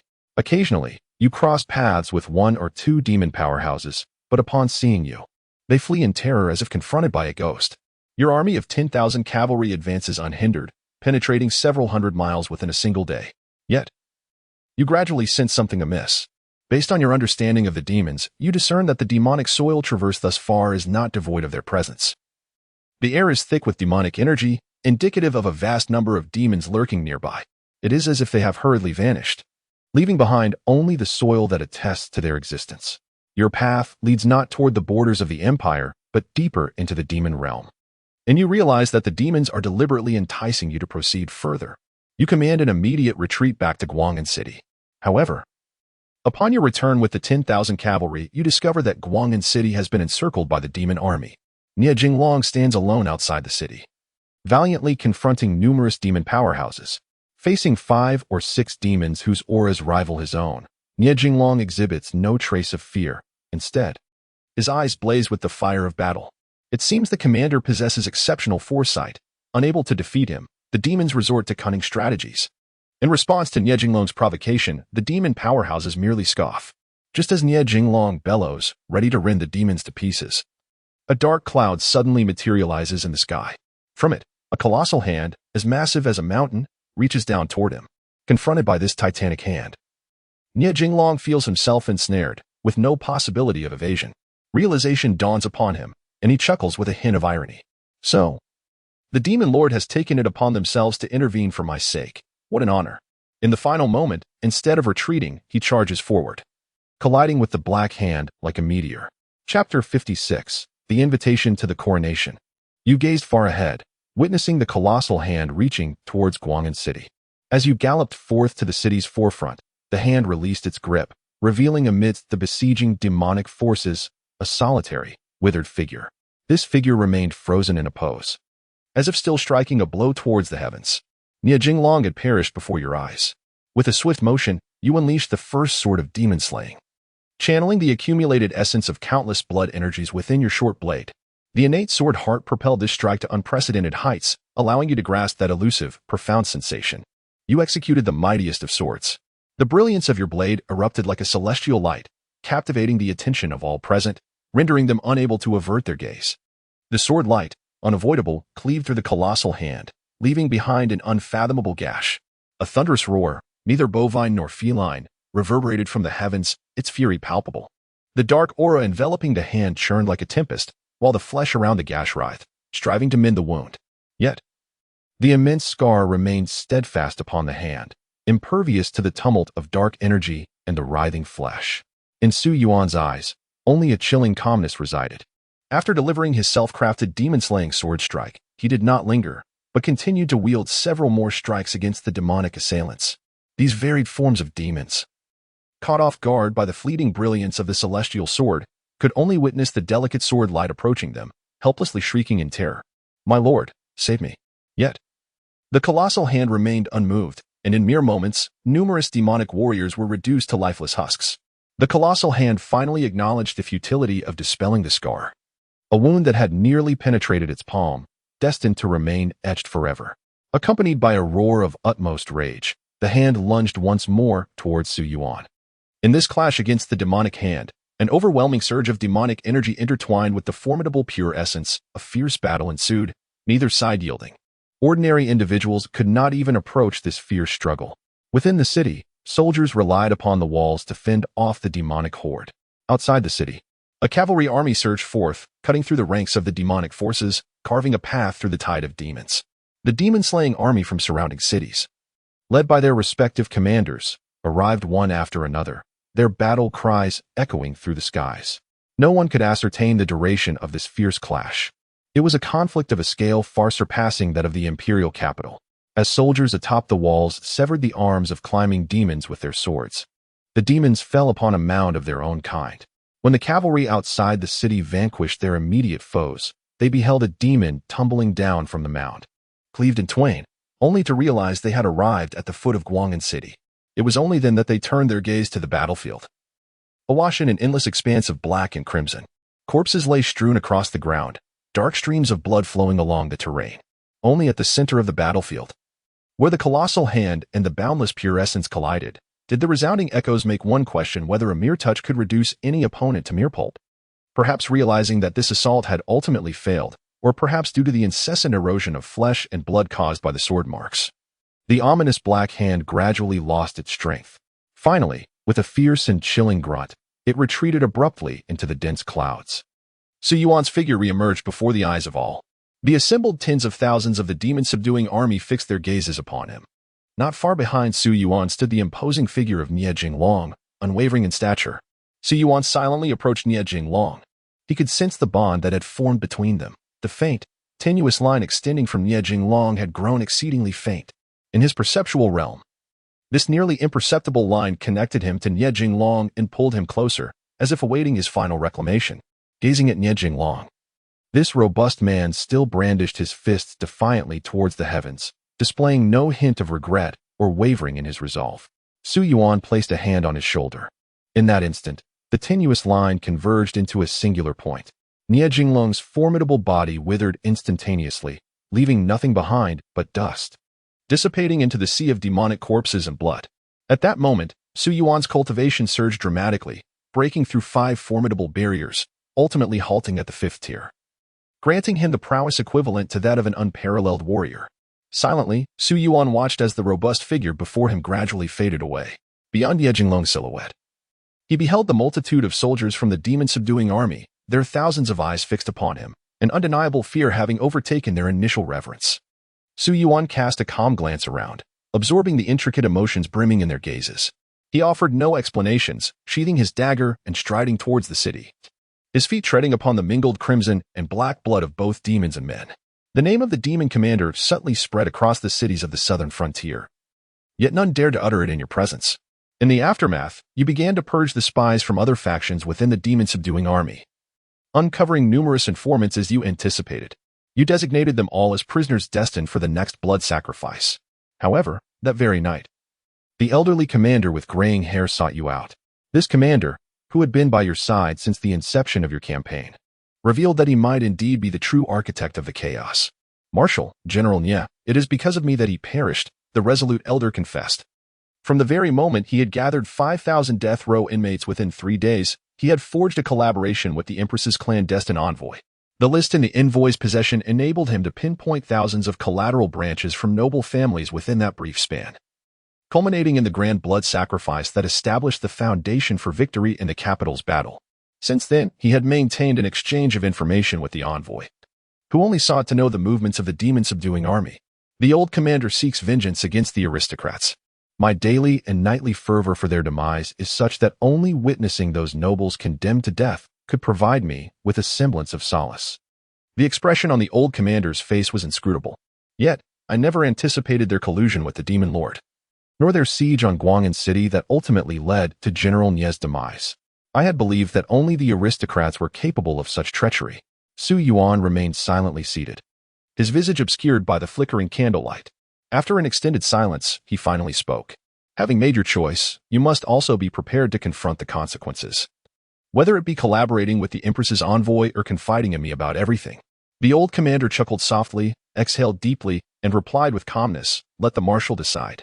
The old commander's designation as a death row inmate sent shockwaves through the demon-slaying army, prompting a multitude of generals to intercede on his behalf. Su Yuan quelled all dissenting voices. Commander Zhao approached Su Yuan, pleading earnestly. Marshal, there must be some misunderstanding. I firmly believe he has not betrayed you. This assault by the demon forces is largely a result of the aristocrats' collusion. After a moment of contemplation, Su Yuan responded, before the expedition. Very few were privy to the news, and the generals were only informed the day before departure. Moreover, even upon receiving the information, it had to be relayed back to the imperial capital within a remarkably brief time frame. Commander Zhao grasped Su Yuan's implication. His complexion turned ashen. Under these circumstances, he understood that Su Yuan could not be mistaken. The Empress's envoy had wielded control over the entire dynasty for decades, unless the aristocrats had employed a master to serve as the messenger.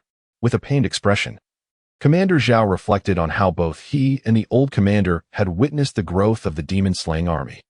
From the ruins of their city to the reclamation of their homeland. Only they could truly empathize with such experiences. He understood the rationale behind the old commander's actions. Yet he also recognized that Su Yuan's resolve was unyielding and irrevocable. During the blood ritual, the old commander willingly stepped forward. The soldiers of the demon-slaying army quietly observed the ritual, a scene that played out every fortnight. However, this time, they sensed something distinctly different. Upon the conclusion of the blood ritual, you did not gaze upon the expressions on their faces, nor did you meet anyone's eyes. You simply walked back with tranquility. Suddenly, a gray-robed envoy of the Empress made an unexpected visit, presenting you with an invitation to attend the coronation of the new emperor. The Empress abdicated, and the princess ascended the throne, heralding a new generation of sovereign, known as Empress Shi. Chapter 57. Alone and returning to the imperial capital, my lord. The ceremonial attire for the coronation has been prepared. Will you not try it on? Gui Tu called out several times, yet the young woman seated in the corner, lost in thought as she gazed out the window, remained unresponsive. From Gui Tu's perspective, the girl's profile was as flawless as jade. Her slightly upturned nose and supple lips seemed divinely crafted, exquisitely unique, while her entranced eyes fluttered slightly, fixated on an unknown point. After a prolonged silence, she finally lowered her head, retracting her gaze from the view beyond. Has my mother also invited that marshal of the demon-slaying army? She inquired. Her understanding of the demon-slaying army was limited to the whispers she had overheard during her previous visit to Li Yuan, where she learned only that it was led by a certain marshal. Gui Tu spoke without reservation, explaining that the coronation was no trivial matter. To ensure a smooth transition and the widespread acknowledgement of your new title, this step was indispensable. With her eyes cast down, Yushi's thoughts wandered, her gaze wavering. Gui Tu, tell me truthfully, how much do you know about the demon-slaying army? Gui Tu fell silent, a bitter smile emerging on his lips. My lord, this matter can only be observed by you after your ascension. None among us can narrate it to you. However, but what? Yushi turned to face Gui Tu immediately. The only thing I can disclose is that this marshal is known to the world as the Demon Marshal. Upon hearing the term Demon Marshal, Yushi's breath nearly caught in her throat. Yet, her mind quickly recalled the incident on the journey where officials had captured death row inmates. Those condemned souls were offered as sacrifices. She reassured herself, no, the Sword Master would never commit such acts. Yet, an inexplicable pull and concern stirred within her, igniting a fervent anticipation to meet this Demon Marshal. She felt both anxious and hopeful. Sort of demons, Demon Marshal, only a single character separates them. To ascertain the truth, she felt compelled to witness it with her own eyes. The title Shi Huan particularly captures your attention. You decide to accept the invitation and proceed to the imperial capital for the new emperor's coronation. However, before your departure, you make other preparations. As Su Yuan beheld the majestic walls of the imperial capital once more, he noticed that they were adorned with vibrant red lanterns, while the gates bustled with a flurry of activity. The official roads were festooned with decorations, enveloping the entire capital in an atmosphere of grand celebration. Su Yuan had come alone, without any companions, as he approached the imperial capital. As he traversed the thoroughfare, passers-by cast him curious glances. Alone on a magnificent black steed, clad in intricately patterned dark obsidian armor, a brilliant crimson cloak billowed behind him, closely adhering to his form. Yet, This was not what intrigued the onlookers the most.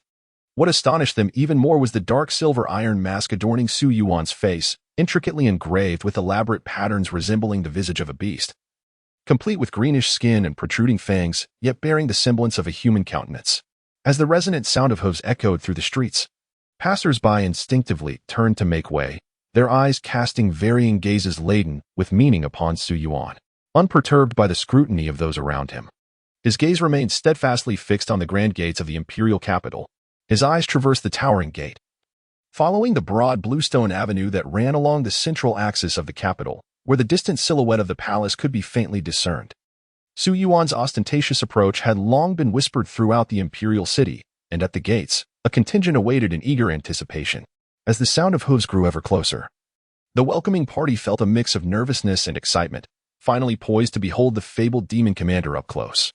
Yet, when the shadowy figure of pure black truly drew near, they realized that the tales they had heard paled in comparison to the reality before them. Though but a single individual, the overwhelming aura of intimidation and the palpable presence of seasoned warfare left them gasping for breath. It was as if he alone constituted an entire army. With an air of nonchalance, he ambled forth, as if the imperial capital were merely his own backyard. Especially when their eyes met the iron mask upon his face, a frenzied heartbeat surged within every onlooker. Before them stood an entity that seemed almost inhuman, cold, dark, and predatory, as if gazing into that abyss would ensnare one in its endless depths. The leading minister, not waiting for his subordinates to execute the planned grand welcome ceremony, saw Su Yuan disregard them and approach the city gate. The minister, forcing a sheepish smile, attempted to draw near to suggest Su Yuan dismount and enter the city, but was intercepted by a nearby military officer. The officer cast a warning glance at the minister, signaling him to refrain from making a fool of himself at such a moment, for this demon commander would not suffer any impertinence lightly. This military officer had witnessed the entirety of the battle for the imperial capital from atop the city wall, having seen firsthand how the demon commander dispatched demonic hounds and led 30,000 troops to vanquish a tide of over 1 million demons, ultimately drawing his sword in a decisive gesture before the Empress and the 8 great families. The minister swallowed hard, resigning to follow Su Yuan, trailing behind him instead. Su Yuan rode his towering black steed down the center of the expansive bluestone avenue, a retinue of followers in his wake, drawing the attention of many on the streets. The inhabitants of the imperial capital, largely affluent and distanced from the ravages of war, bore faces that seldom reflected the numbness of those from the borderlands. Su Yuan's iron mask surveyed the individuals along the sides who consciously cleared a path. The central avenue lay desolately open, leading straight to the palace. A fleeting thought crossed Su Yuan's mind. Was it along this very path that Yushi had been escorted to the Maw of the Demon long ago? Chapter 58. The banquet in the palace. The news of the demon commander's appearance in the imperial capital swiftly spread. Those who possessed even a modicum of understanding of the situation recognized the significance of the title. That very evening, the reigning empress, yet to abdicate, proclaimed the hosting of a grand banquet, extending invitations to dignitaries from all corners. Remarkably, the demon commander topped the list of invitees, even surpassing the esteemed families of the 8 great clans. The banquet was set to take place within the palace. In a secluded chamber of the palace, the Princess Yushi stood before a mirror, scrutinizing her reflection. The young maiden, whose exquisite features were already akin to a painting, appeared even more enchanting with a touch of light makeup. Her clear, captivating eyes, with a mere glance, could rival the beauty of a nation. Her hair, elegantly styled into an intricate bun adorned with a splendid golden hairpin, further accentuated her regal elegance. The youthful innocence fading from her face harmoniously blended with a newfound charm, reminiscent of a delicate princess poised to take charge. At that moment, however, she furrowed her brow, overtaken by a sense of unease and anxiety. "Gitu, do I look beautiful?" she repeatedly inquired. Gitu, patient and unwavering, answered time and again, "Your Highness, you are undoubtedly the most beautiful in the world. At least, I have never seen anyone as lovely as you." A glimmer of hopeful joy flickered across Yushi's face, only to be swiftly replaced by a trace of worry. To Gitu's eyes, Yushi was no longer the formidable princess he was accustomed to. She appeared instead as a lovesick maiden, nervously anticipating a rendezvous with her beloved. Consumed by the turmoil of their impending meeting, rising from her seat, her crimson gown cascaded like flowing water, the intricate floral patterns adorning it tracing a path from her shoulders to her waist and down to her ankles, clinging closely to her delicate form, accentuating her every feature. Her alabaster complexion, akin to jade, and her graceful neck and collarbone shone even more brilliantly against the backdrop of the vivid red. As she lifted her skirt and twirled, the room was momentarily transformed into a garden of blooming crimson flowers, captivating all who beheld her. Yushi cast her gaze downward, lost in thought, an involuntary blush creeping onto her cheeks as she examined her flowing gown once more. "I wonder if you would like this?" Gitu silently clenched his hands behind his back. After a moment of silence, he offered her a reassuring smile. "He will, Your Highness." Immersed in her anxious anticipation, Yushi remained oblivious to Gitu's subtle discomfort. "Your Highness, it seems you have a fondness for red dresses." At Gitu's observation, Yushi momentarily appeared dazed. "Indeed," she mused, realizing that she often gravitated towards the color red. Even she had not consciously acknowledged this preference, merely choosing the vibrant hue by instinct. As her thoughts drifted, an image of a crimson wedding gown materialized before her. Her eyes sparkled with dreams as she recalled the wedding she had attended with the demon sword master before their separation. A girl of similar age, clad in a wedding dress, was led by a young man, while the demon sword master sat by her side. He had told her that one day, she too would have the opportunity to wear such a gown. Yushi believed, perhaps it was from that moment onwards. The girl who had found the answer beamed with a radiant smile, a smile reminiscent of 1,000 blossoms in full bloom, akin to the first golden rays of dawn. So bright that it could enthrall all living beings. It was simply a matter of pure affection. The expansive hall was adorned with tables, where prominent figures from various factions took their seats, engaging in idle chatter that meandered aimlessly, until a striking figure clad in red approached from the front of the hall. In that instant, all conversation ceased, even the sound of breathing vanished without a trace. In the hearts of all, there resided but a singular, breathtaking thought. Their gazes irresistibly drawn to that crimson figure. Unfazed by the multitude of eyes upon her, the figure gracefully took her place at the second seat of the high table. The vicinity around Yushi was already filled, save for one vacant spot across the hall. The attendees had long heard of Princess Yushi's unparalleled beauty, captivating even the sons of noble families, with the heir of the Li family boldly declaring his desire to become her consort. Yet it was only upon witnessing her in person that one could truly comprehend the extent of her allure, and thus, they understood why the Li heir could make such audacious claims. As the princess settled into her seat, the astonished gazes reluctantly withdrew. Soon after, a regal figure entered, prompting everyone in the hall to rise and welcome. This dignified figure was accompanied by 8 youthful faces, who entered the hall alongside the Empress. Once the Empress took her place at the center of the high table, the 8 individuals dispersed to their respective positions, immediately drawing the attention of those around them, who greeted them with reverence, referring to them as young masters. The Empress surveyed the room, ultimately resting her gaze on the first vacant seat to her right. "Has the invitation to the banquet reached the Marshal? Did he receive it personally?" The Empress inquired nonchalantly. "Your Majesty, the Marshal indeed received it. Yet he has not provided a response," someone quickly replied at her side. The Empress nodded. "If the Marshal does not wish to attend, so be it." Just as she was about to announce the commencement of the banquet, a figure clad entirely in black emerged from the distant palace gates. "The Great Marshal of the Demon Suppression, Su Yuan, has arrived." Yushi, who had been intently gazing at the rippling surface of her teacup, suddenly froze, gripping a certain object in her hand more tightly. 100 pairs of eyes turned towards the entrance of the hall, the Empress among them. Only Yushi dared not lift her gaze, remaining fixated on the undulating patterns in her teacup. The sound of metal clashing echoed closer, the weighty footsteps upon the steps resonating with increasing intensity. Each footfall felt as though it bore the weight of 1,000 burdens, pressing heavily upon the hearts of all present, instilling a profound sense of oppression. As the dark figure gradually emerged from the shadows, the heavy footsteps crossed the threshold into the hall. Whether they were civil officials or military generals, all eyes followed this ominous silhouette. Tap, tap, tap. The sound of footsteps grew increasingly pronounced in Yushi's ears, as if the figure were drawing nearer to her. With each step, the teacup before him quivered, sending ripples across its surface. Ranxi lowered her head further, nearly tucking it into her chest, her hands clasped tightly on her lap.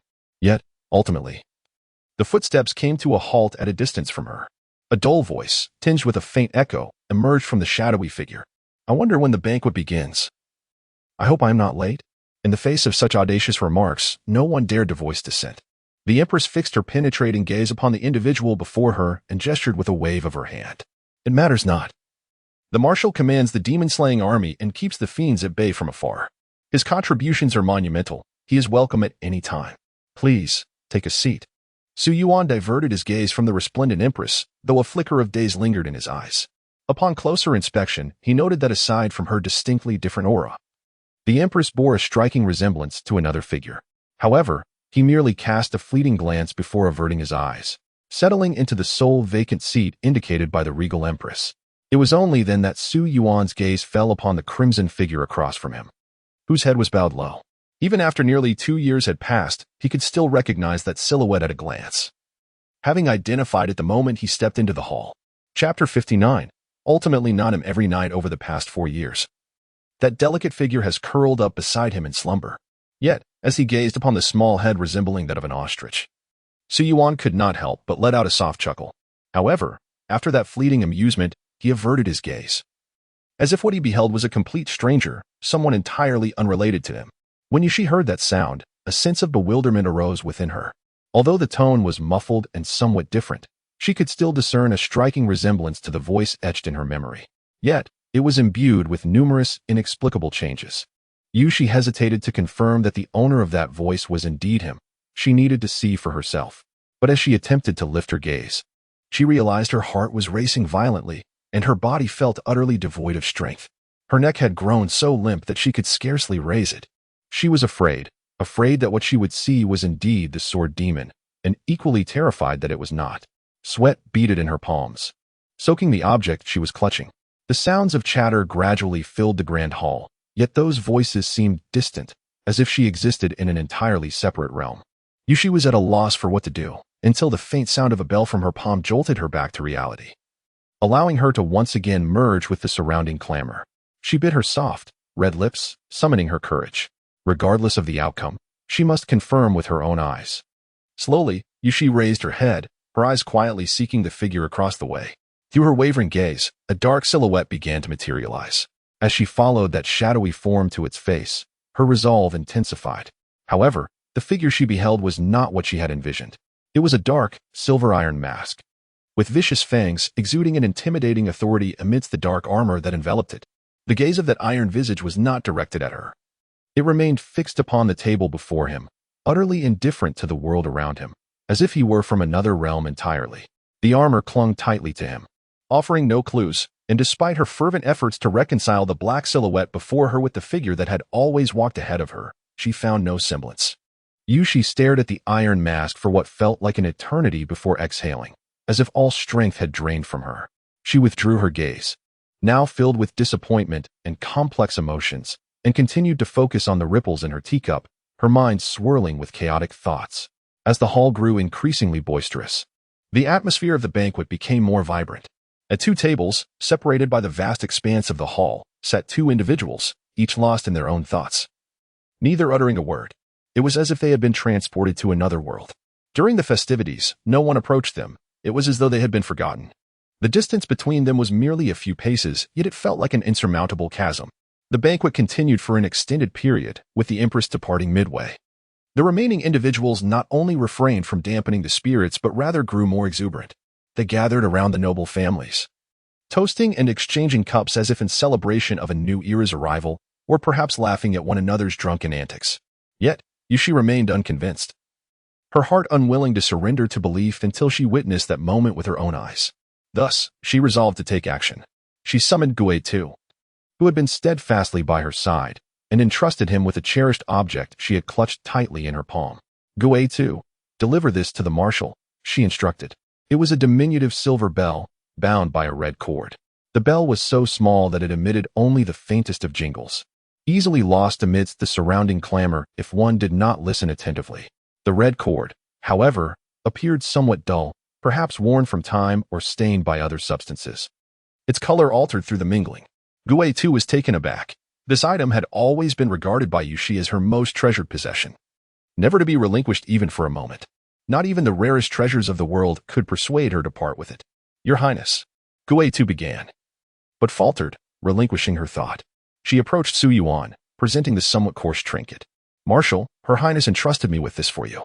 Su Yuan lifted his gaze slightly, not addressing the piercing look from across the room, but focusing instead on the woman clad in gray robes before him.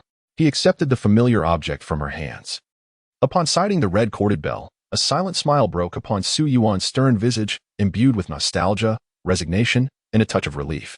Yet, after a mere glance, he carelessly cast it aside onto the table, as if discarding something of little consequence. In that instant, the once bright spark in Yushi's eyes dimmed profoundly, extinguished of all light. She resembled a child caught in wrongdoing, her meticulously arranged fade crumbling into insignificance. Clenching her empty palm, she found nothing to grasp. What should have been there had vanished. Your Highness, I shall retrieve. Gui Tu furrowed her brow, intent on returning to Su Yuan to reclaim the item. But Yushi seized the hem of Gui Tu's garment, preventing her from advancing. Suddenly, the atmosphere grew raucous as a young heir from a noble family approached Yushi. It was the heir of the Li family, handsome and poised, his gaze fixed intently upon her as he called out, Your Highness. Yet, he received no response. Yushi did not lift her head, nor did she grant him even a glance. The uproar around them rendered the heir's face a portrait of embarrassment, ultimately leading Gui Tu to intervene, offering him a reprieve. As Gui Tu turned away, she heard Yushi's despondent voice. Gui Tuesday, let us return. Yushi clutched Gui Tu's garment, resembling a wounded creature in need of solace. Gui Tu, unable to bear the sight, assisted Yushi to her feet, his form vanishing into the shadows of the hall. Meanwhile, Su Yuan silently released his grip from the hilt of his sword, concealed by the table. None noticed Su Yuan's subtle movement. The banquet persisted until dawn's first light broke. As the morning sun's initial rays filtered into the hall, it lay in disarray, devoid of any presence, save for a solitary, puppet-like figure cloaked in black, seated at the far end, enveloped in armor and a steel mask. No one could discern his thoughts. After sitting through the night, Su Yuan gazed upon the red cord and bell upon the table, gently lifting them into his palm before rising and stepping towards the exit of the hall. Upon descending the steps, he was abruptly halted by the imposing figure of the Empress, who regarded him with a cold, piercing stare. Chapter 60. Farewell. Yet diverging paths, Su Yuan found his path obstructed. In the vast expanse of the hall, only the two of them remained. Gazing at the Empress, who bore a resemblance to Yushi, Su Yuan felt a stark contrast to his memories of her. The Empress lifted her chin slightly, her gaze piercing, as if she were scrutinizing him. You truly are a demon. Even the generals who have followed you from the outset can be sacrificed by your hand. I wonder how much humanity still lingers within you. Su Yuan, unfazed, replied nonchalantly, Everyone must bear the consequences of their choices. The orders were mine. He was unaware. Huh. Su Yuan let out a light chuckle. In this current predicament, who remains innocent? Just as you believe that elevating Yushi to the throne can obscure the fact that you offered your own daughter as a sacrifice to the demon. Their sharp gazes clashed in the air, neither willing to yield, and the atmosphere grew increasingly frigid. Su Yuan pressed on, if it were not for me. Nor the demon-slaying army, with the demon clan encroaching and the noble families pressing, how would you choose? Would you still seize Yushi from Li Yuan to offer her as a sacrifice? The Empress furrowed her brow slightly, and, after a moment's contemplation, asserted, if that were the reality, then to offer oneself for the greater good would be Yushi's fate. She would have no other choice. Su Yuan clenched his fists, suppressing his fury, and stepped forward. Even now, to you, Yushi is not merely your daughter. She is simply a means to an end. Ultimately, your actions are dictated by your own calculations. The Empress's expression hardened as she stepped forward resolutely. And what of you? In this world, who is innocent? Neither you, nor I, nor any being. You act for your own sake as well. You conspire with the demon lord out of fear that I might truly eliminate the demon calamity. Without an external enemy, you would be left to contend with the noble families. What of it? Does that cleanse your actions? What is the difference between sacrificing one to save thousands and sacrificing thousands to save one? The two stood at an impasse, each pressing closer. In the end, only a step remained between them. You do not understand. Yushi was born to protect. She has long been prepared for this, and she has already accepted her fate. The Empress stared into Su Yuan's eyes, which were devoid of humanity. Through the gaps in his iron mask, she caught a glimpse of the intricate red veins surrounding his eyes, terrifying and reminiscent of a predator poised to devour. She smiled. Indeed, you are a demon. Whether it be the common folk, your subordinates, or that General Nia, you can consume them all without remorse. The entirety of the demon-slaying army must be but your sustenance. Su Yuan offered no defense. He merely removed his iron mask slowly. Beneath it lay a face so altered that it was unrecognizable, covered in writhing red veins, pulsating with a fierce, sanguine energy that soared skyward. The Empress laughed triumphantly, as if her words had been substantiated. You are a demon, forever marked as such from the moment you commenced your blood sacrifice, and no one can alter that. The regal aura surrounding the Empress dissipated as she turned away from Su Yuan, intent on departure. However, in the next instant, a vivid spray of crimson blood splattered upon the cobbled ground before her. The Empress looked down to see the tip of a sword entwined with writhing red patterns. Piercing through her chest, blood trickled from the corners of her mouth, staining her elegant visage with a shocking shade of red. She felt the vitality within her being siphoned away by the blade. Yet, she made no attempt to resist. Instead, an expression of relief graced her features. Slowly, she turned her head, a hint of liberation evident on her half-exposed face, her eyes, reminiscent of Yu Shi, twinkling with an inexplicable smile directed at Su Yuan. As if to say, "See? I told you so." Su Yuan's countenance remained impassive. He simply offered the Empress a final declaration. It was both a proclamation and a farewell. Or perhaps it was his choice. "I have never believed in fate," he coldly observed as her lifeblood flowed into the sword, her vitality gradually waning. Suddenly, a thud echoed from behind him. He glanced back to find a crimson figure collapsed upon the steps. The radiant figure was breathtaking, surpassing even that of a celestial being. Her meticulously prepared scarlet gown resembled that of a bridal attire. If this were indeed a wedding dress, she would undoubtedly be the most exquisite bride. In an instant, the thought flashed through Su Yuan's mind. The beautiful, clear eyes of Yu Shi reflected the bloody scene below, trembling slightly. Her petite, rosy lips parted, yet no sound emerged. Trembling in silence, the short sword, covered in red patterns, was familiar to her, despite its transformed appearance and the horrifying, writhing crimson patterns that resembled bloodworms. The blade now stood before another regal figure. The sword's owner regarded her with a frigid stare. When Yu Shi's gaze fell upon that face, her mind went blank. Why? Why has it come to this? Yu Shi, devoid of strength, struggled to crawl across the ground, only to lose her grip and tumble down the steps. She rolled down an indeterminate number of stairs, landing on the central platform. Her adornments scattered across the floor, and her red gown lay in disarray. The meticulously crafted makeup and vibrant attire now appeared utterly disheveled. Yu Shi felt no pain. She merely stared vacantly at the two approaching figures. She strained to crawl forward, but as she drew nearer, the expression on the dark figure's face grew increasingly terrifying. Su Yuan yanked the sword free, blood splattering everywhere, droplets trickling from the blade's edge and pooling upon the ground. "Stay away," he coldly instructed the one he had long yearned for. The gaze was icy and terrifying, as if fixated on a prey. The bloodied sword in his hand trembled ominously, seemingly poised to consume its next victim himself. "Mo." Yu Shi's lips parted in a sorrowful attempt to utter the name she had long yearned to call. Yet her eyes fell upon his face. It was obscured by a dense network of crimson veins, congealed from the essence of blood, rendering his former visage utterly unrecognizable. Could this truly be Mr. Demon Sword? Yu Shi felt as though her heart was being gripped tightly. Each heartbeat pierced her with a pain so intense it threatened to render her unconscious. She yearned to cry out, yet the words remained trapped on her tongue. Observing Yu Shi's reluctance to approach, Su Yuan silently donned his iron mask once more. He then retrieved the red string, adorned with a silver bell, from his sword-wielding hand. The string was now stained with fresh blood. With one last glance at the crimson cord, Su Yuan cast it into the pool of blood, turning resolutely away as he strode towards the palace gates. Su Yuan's dark silhouette appeared profoundly unfamiliar and chilling in Yu Shi's eyes. That profound blackness seemed poised to engulf all. Slowly, Yu Shi crawled into the sanguine pool. There, she discovered the bell and red string, now tainted the same color as the blood surrounding her. A mere step away lay the Empress, her regal form now a mere shadow of its former glory, with only a flicker of life remaining. Yet she still gazed at Yu Shi, her voice barely a whisper. "Yu Shi, he is the demon. Did you see him?" Instinctively, she wanted to shake her head, but upon meeting the Empress's gaze, imbued with an enigmatic meaning, she found herself frozen.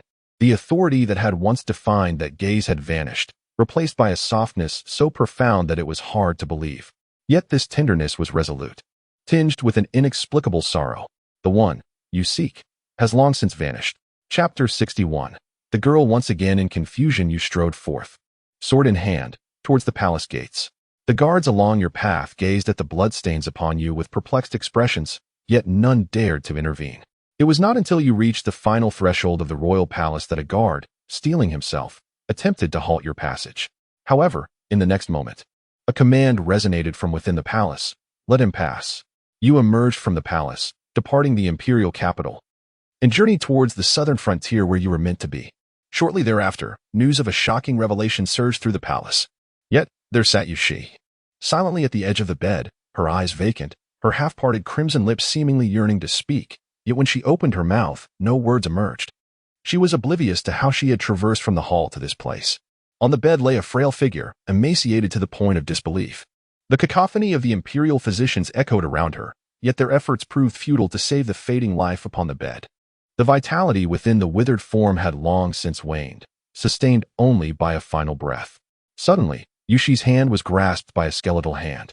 Skin stretched tightly over bone, and an object slipped into her palm. Continue, above all else, as long as you survive. There remains a chance for everything, even if it means sacrificing all else. Sacrificing all else. Yushi gazed into the eyes of the figure upon the bed. The once mighty emperor, now aged beyond recognition, reduced to a wrinkled visage of a woman. She yearned to inquire whether this was the reason she had been chosen as a sacrifice all those years ago. The empress, perceiving the unvoiced question in Yushi's eyes, forced a grim smile. It once was, but now, perhaps it is not. I too, do not know. The empress gradually closed her eyes, and in that final moment, an unknown recollection seemed to soften her gaze. This gentleness cast Yushi into a fleeting reverie, transporting her back to a distant past when the empress had once looked upon her with such affection. I do not seek your forgiveness. Only that he was right. Each person must bear the weight of their choices. He does. I do. You must too. As the empress's final words drifted softly into the air, her grip on Yushi's hand slackened, devoid of strength. Yet, Yushi, in a daze, lowered her head, her voice echoing with despair, uncertain for whom her sorrow was intended. But, I cannot discern.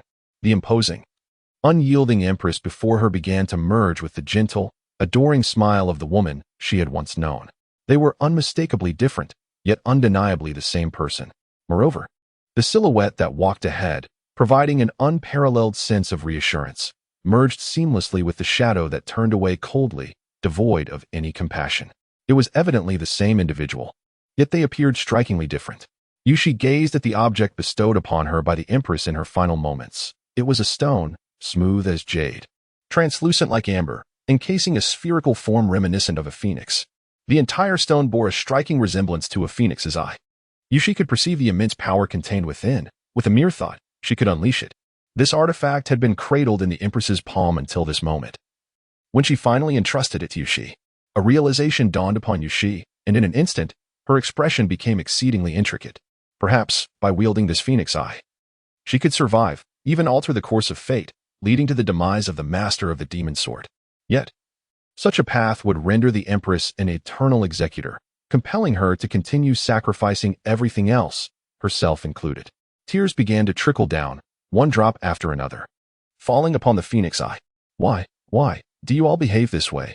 Which truths and which falsehoods exist? Why can't you tell me? I truly cannot discern. The young girl discovered that even though she had ascended to the status of a princess, learned everything that those around her had yearned for, and was on the verge of claiming the singular supreme position, she remained powerless. What am I to do? What can I do? What can I do? The phoenix eye in her palm remained unresponsive. Only the sphere within the translucent amber reflected Yushi's tearful visage, as if conveying that the mantle of the eternal executor had now fallen upon her. From this moment forth, she would have to sacrifice everything but herself, solely for the sake of continuation. Yushi locked herself within the grand hall, reminiscent of the time she was cast away by the master of the demon sword. She lost her purpose, her hopes, and everything. Once more, she succumbed to confusion. She curled up in a corner, one hand clutching a silver bell tied with a red string, while the other grasped the phoenix eye stone. The news of the empress's passing had been suppressed within her. The secret envoy, led by Gue II, merely conveyed the demise of the former empress without revealing the cause. However, on that fateful day, Su Yuan traversed the imperial palace, sword in hand, witnessed by many, leading to a flurry of whispers and rumors. Fortunately, the envoy concealed everything beneath a veil of lies. Until this day, Gue II burst into the hall. Your Majesty, the coronation ceremony is about to commence. Yushi tightened her grip on the two objects in her hand, understanding. Slowly, she rose to her feet. She pushed open the door, and the brilliant sunlight outside momentarily blinded her. Feeling a warmth she had not experienced in a long time, standing in the highest hall of this world, something different began to blossom within Yushi's heart. She raised her hand before her to shield her eyes from the blinding sun, slowly reaching towards the glaring orb.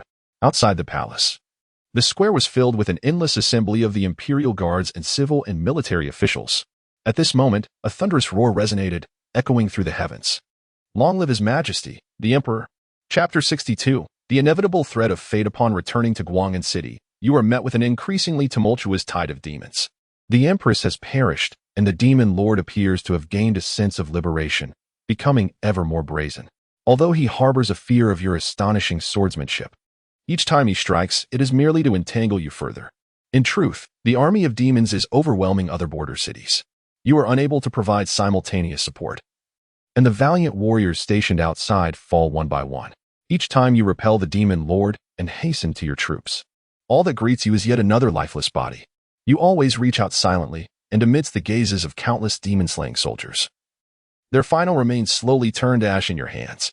With each retrieval, your strength has transcended the pinnacle of the 5th tier, ascending to the 6th tier's outer realm. Marshal, over half of the cities we have reclaimed have succumbed to the onslaught of the demon tide. Yet fortunately, the civilians have retreated to safer locations. Zhao, the commander, reports as the iron-masked Su Yuan listens in silence. The familiar faces surrounding him have grown increasingly scarce. Of the commanders from the inception of the demon-slaying army, only Zhao remains. Marshal, do you intend to assemble an expeditionary force? In recent times, the Marshal has organized several expeditionary campaigns, but each has been thwarted by the encroaching demon tide, forcing a retreat. Su Yuan offers no response. Suddenly, a resounding horn echoes from outside the city. A dark cloud looms overhead.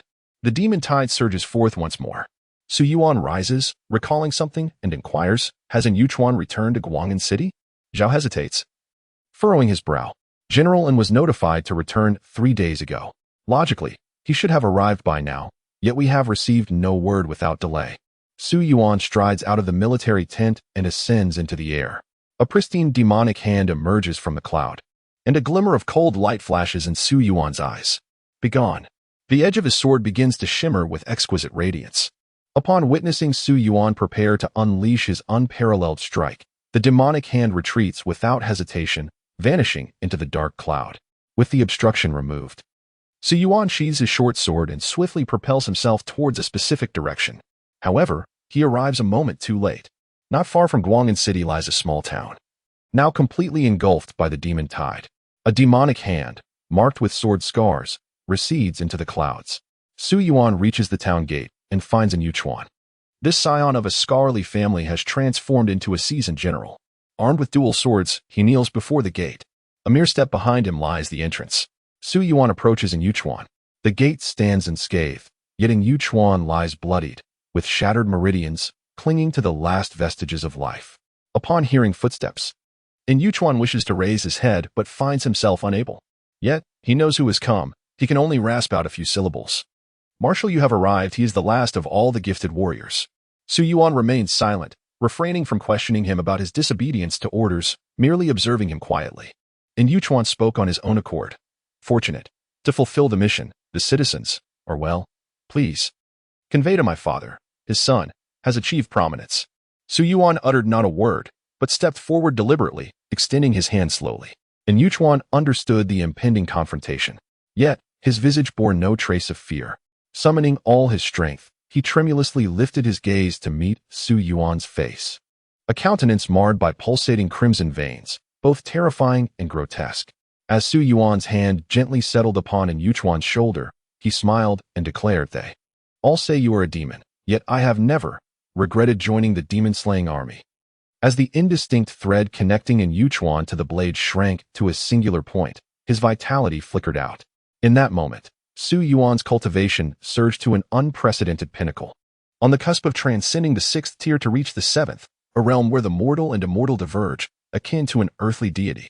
Henceforth, all those who had received divine power from Su Yuan became his offerings. Time and again, he approached their lifeless forms to reclaim what was his. His surmises were continually validated. When bestowing divine power, countless ephemeral threads of fate had emanated from them, each a strand of their destiny. These threads were absorbed by him, leaving behind but a solitary thread, inevitably entwined with death. Within the grand hall, piles of scrolls lay scattered, chronicling the obscure histories of the past few decades. Amidst these documents sat a young girl, Her youthful innocence faded, adorned in opulent garments that bestowed upon her an air of regal elegance, a grace uniquely befitting an empress. She ascended to the throne, her first decree being to unearth all that she had remained oblivious to. Yet, the deeper she delved, the more convoluted her thoughts became. Her mind a tempest of confusion. Many truths lay just beyond her grasp, only to be confirmed upon witnessing them firsthand. Footsteps echoed from beyond the hall. Without lifting her gaze, she discerned the visitor's identity. Gui Tuesday. It was she who had chosen me as a sacrifice, and commanded you to remove me from the ancient ceremony. Indeed, your majesty. At that moment, Yushi's voice retained a semblance of calm. Ever since Gui Tu had discovered her, she had been cognizant of this possibility. However, as she continued, her composure began to waver. Equally, for years hence, when the demonic tide besieged the city, it was she who ordered my retrieval from Su Yuan, reigniting the ancient ceremony. Indeed, Yushi's voice trembled ever more vehemently. The reason he formed the demon-subduing army and marched northward, ultimately reaching the imperial capital, was to bring me back and restore my position as a princess, rather than relegating me to the status of a mere sacrificial offering. All of this she forbade you from revealing to me, even erasing every trace of the demon-subduing army in him from my surroundings. Indeed, your majesty, until everything had already been decided, only then to present me with this absurd outcome? To allow me to witness him becoming the embodiment of evil in the eyes of the world? A fleeting image flashed in Yushi's mind of that moment at the foot of the palace steps. When she attempted to approach, the figure clad in dark armor drew a short sword and commanded her to stay back, clearly suppressing his own turmoil.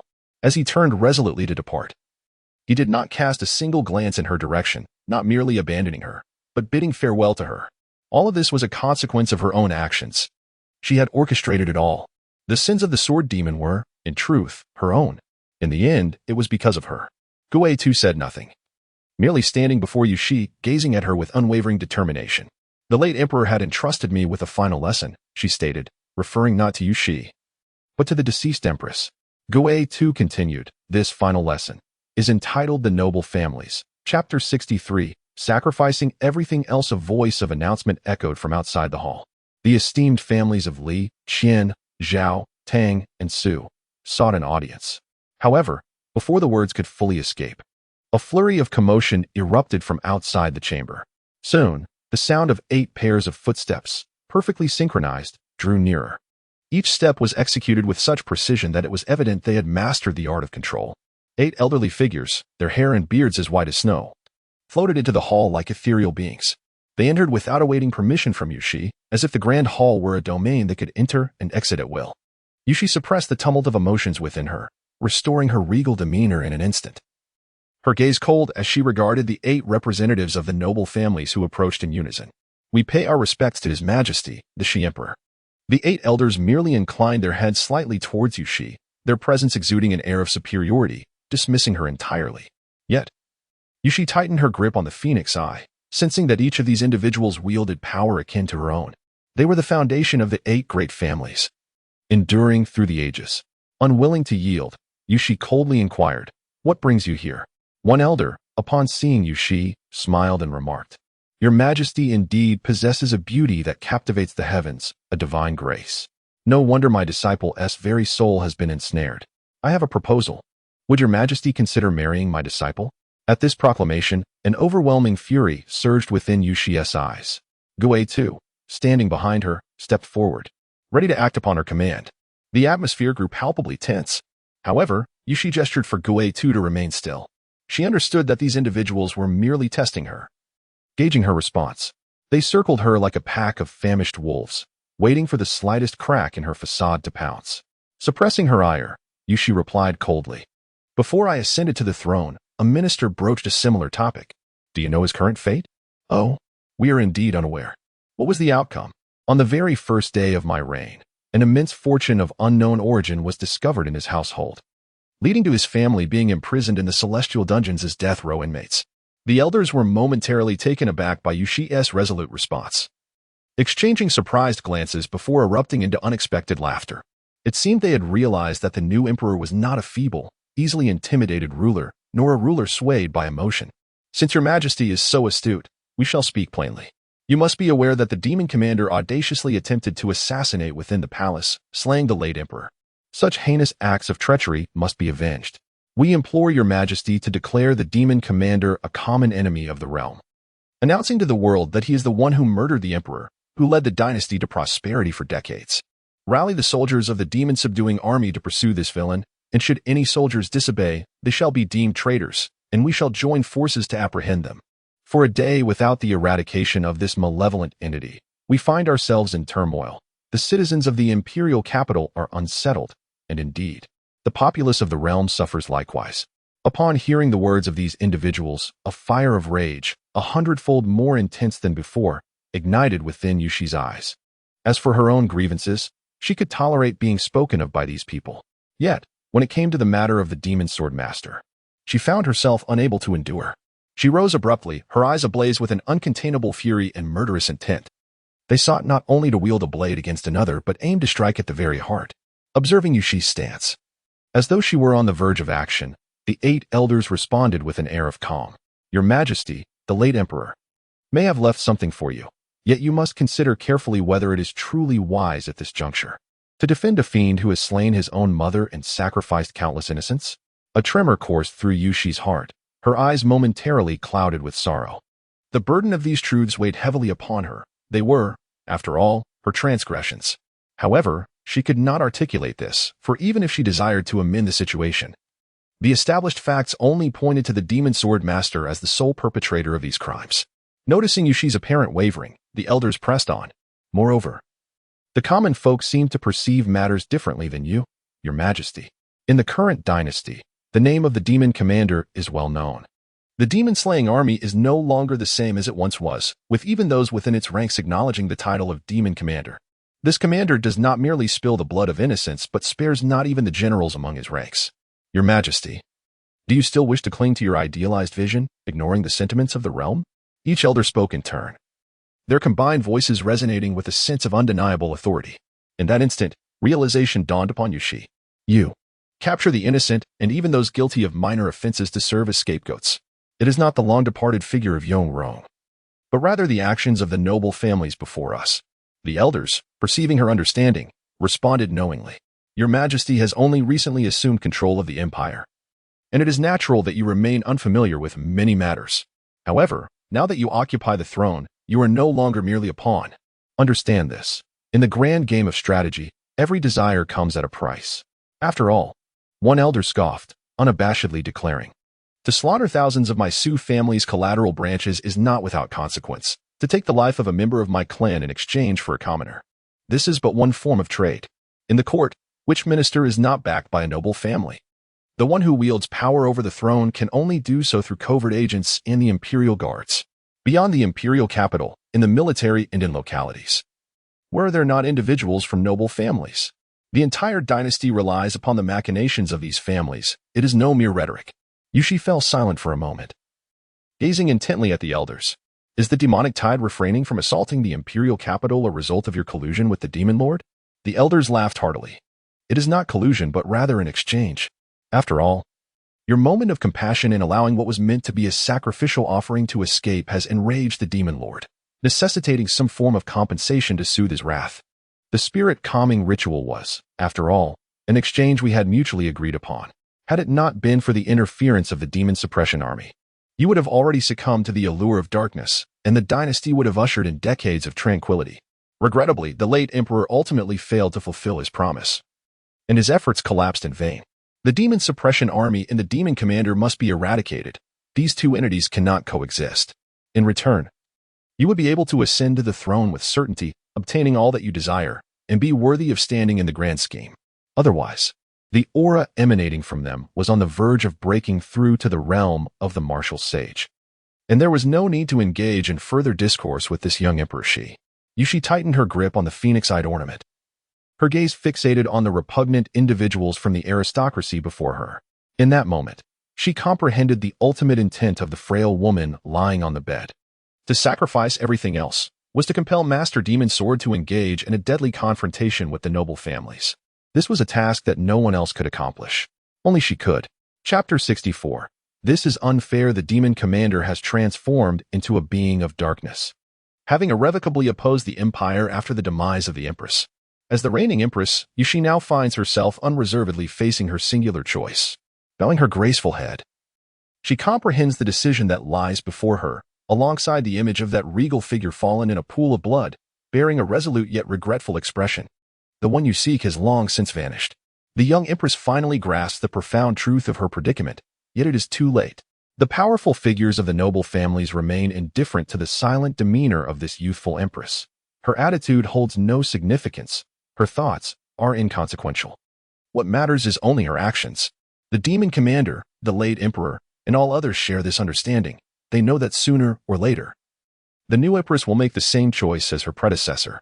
The hall is enveloped in an oppressive silence as Yuxi slowly raises her gaze. The noble lords smile upon the new sovereign, who is poised to make her decision. What if I refuse? For a brief moment, the lords are taken aback, their brows furrowing as they prepare to voice their thoughts, only to be interrupted by a figure rushing in from outside the hall. Your Majesty, the demon commander has rebelled. He has proclaimed to the world that he has slain the former emperor, and then he has stepped into the realm of darkness alone.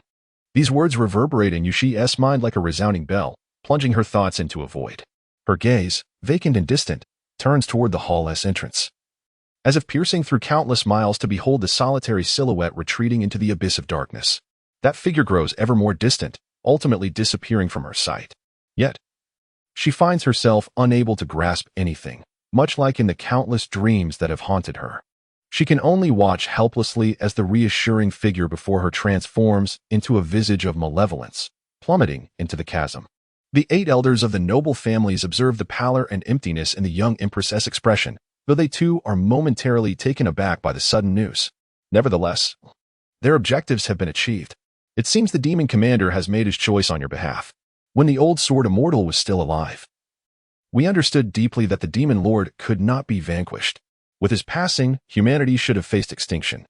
Yet the old sword immortal must have left behind some contingency that instills fear in the demon lord, preventing him from completely obliterating our race. Even so, the demon lord, as an embodiment of heaven and earth, is invincible in his domain. The demon commander's entry into the realm of darkness signifies a choice to embrace death. Severing his path to survival, if not an enemy, he is indeed admirable.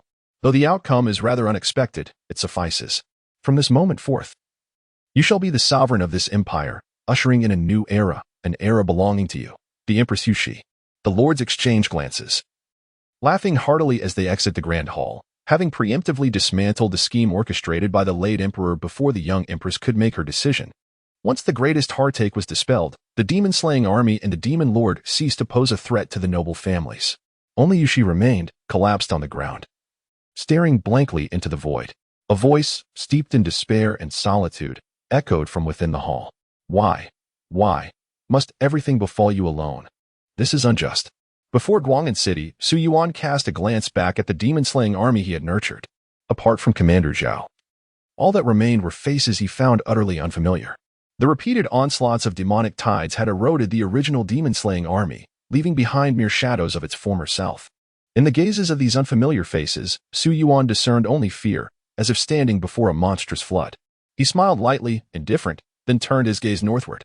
The woman who had ascended to the throne as empress had acquired the strength to protect herself. His mission as the demon lord had come to an end.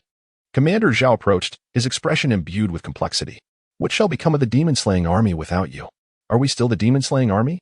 Su Yuan merely shook his head, stating that their mission, too, had concluded.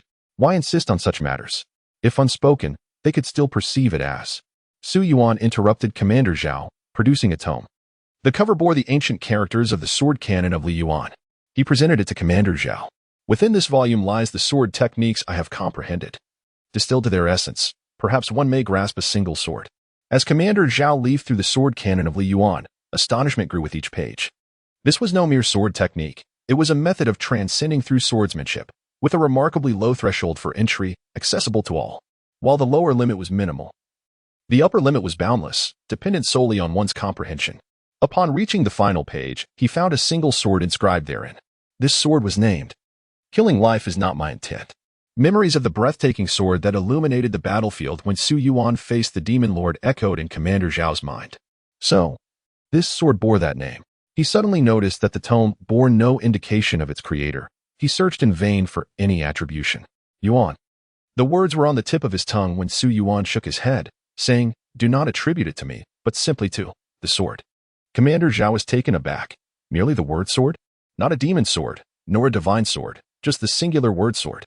Su Yuan nodded with a smile. Yet, how does this differ from a blank slate? Commander Zhao was perplexed, and Su Yuan chose not to clarify his confusion. He placed the emblematic helmet of the marshal upon Commander Zhao's hands and then turned his gaze further southward. There was still one more task he needed to undertake. General Zhao silently gazed at Su Yuan, who rode alone on the dark steed, venturing into the vast, boundless expanse of the demonic land. That silhouette appeared remarkably ordinary.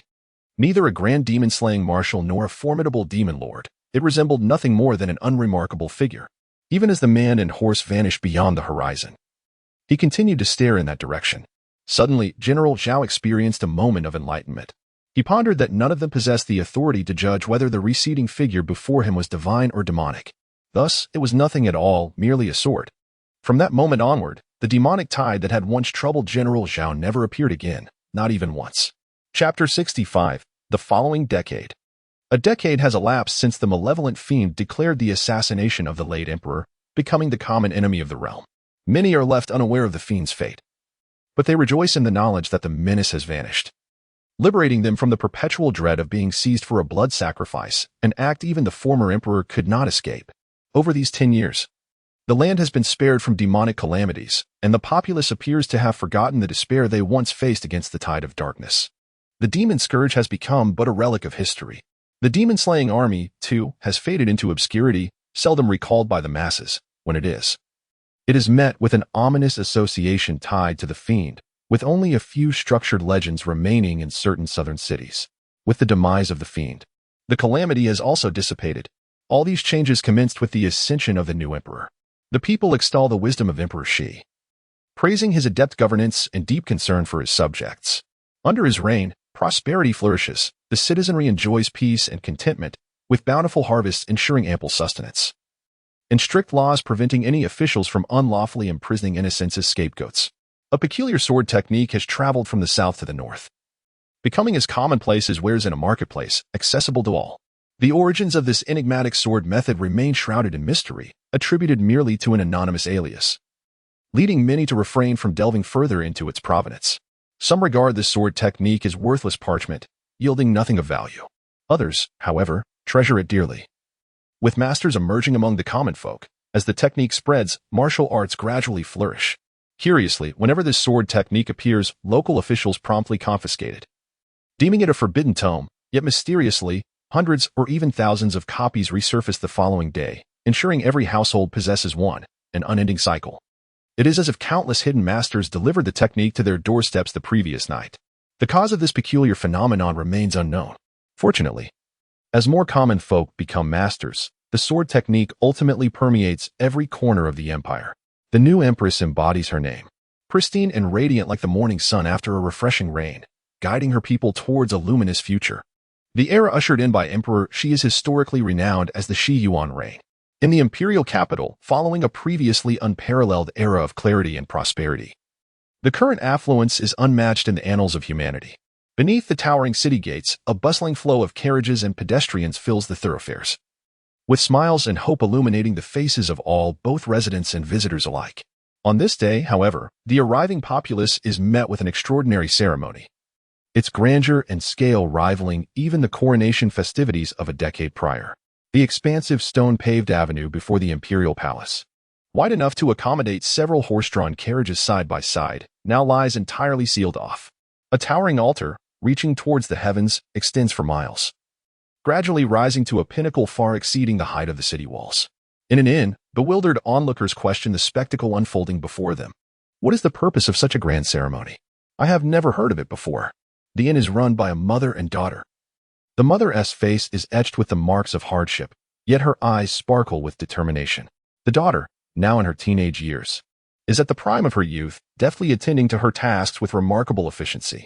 They seem to have fled to the imperial capital over a decade ago, laboriously saving enough to establish this inn.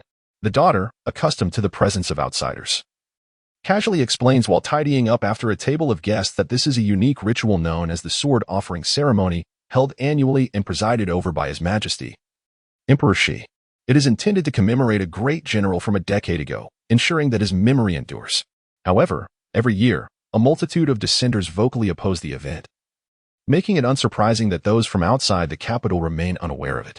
A guest interjects, a decade ago? A general? Could it possibly be the demon commander? Surely.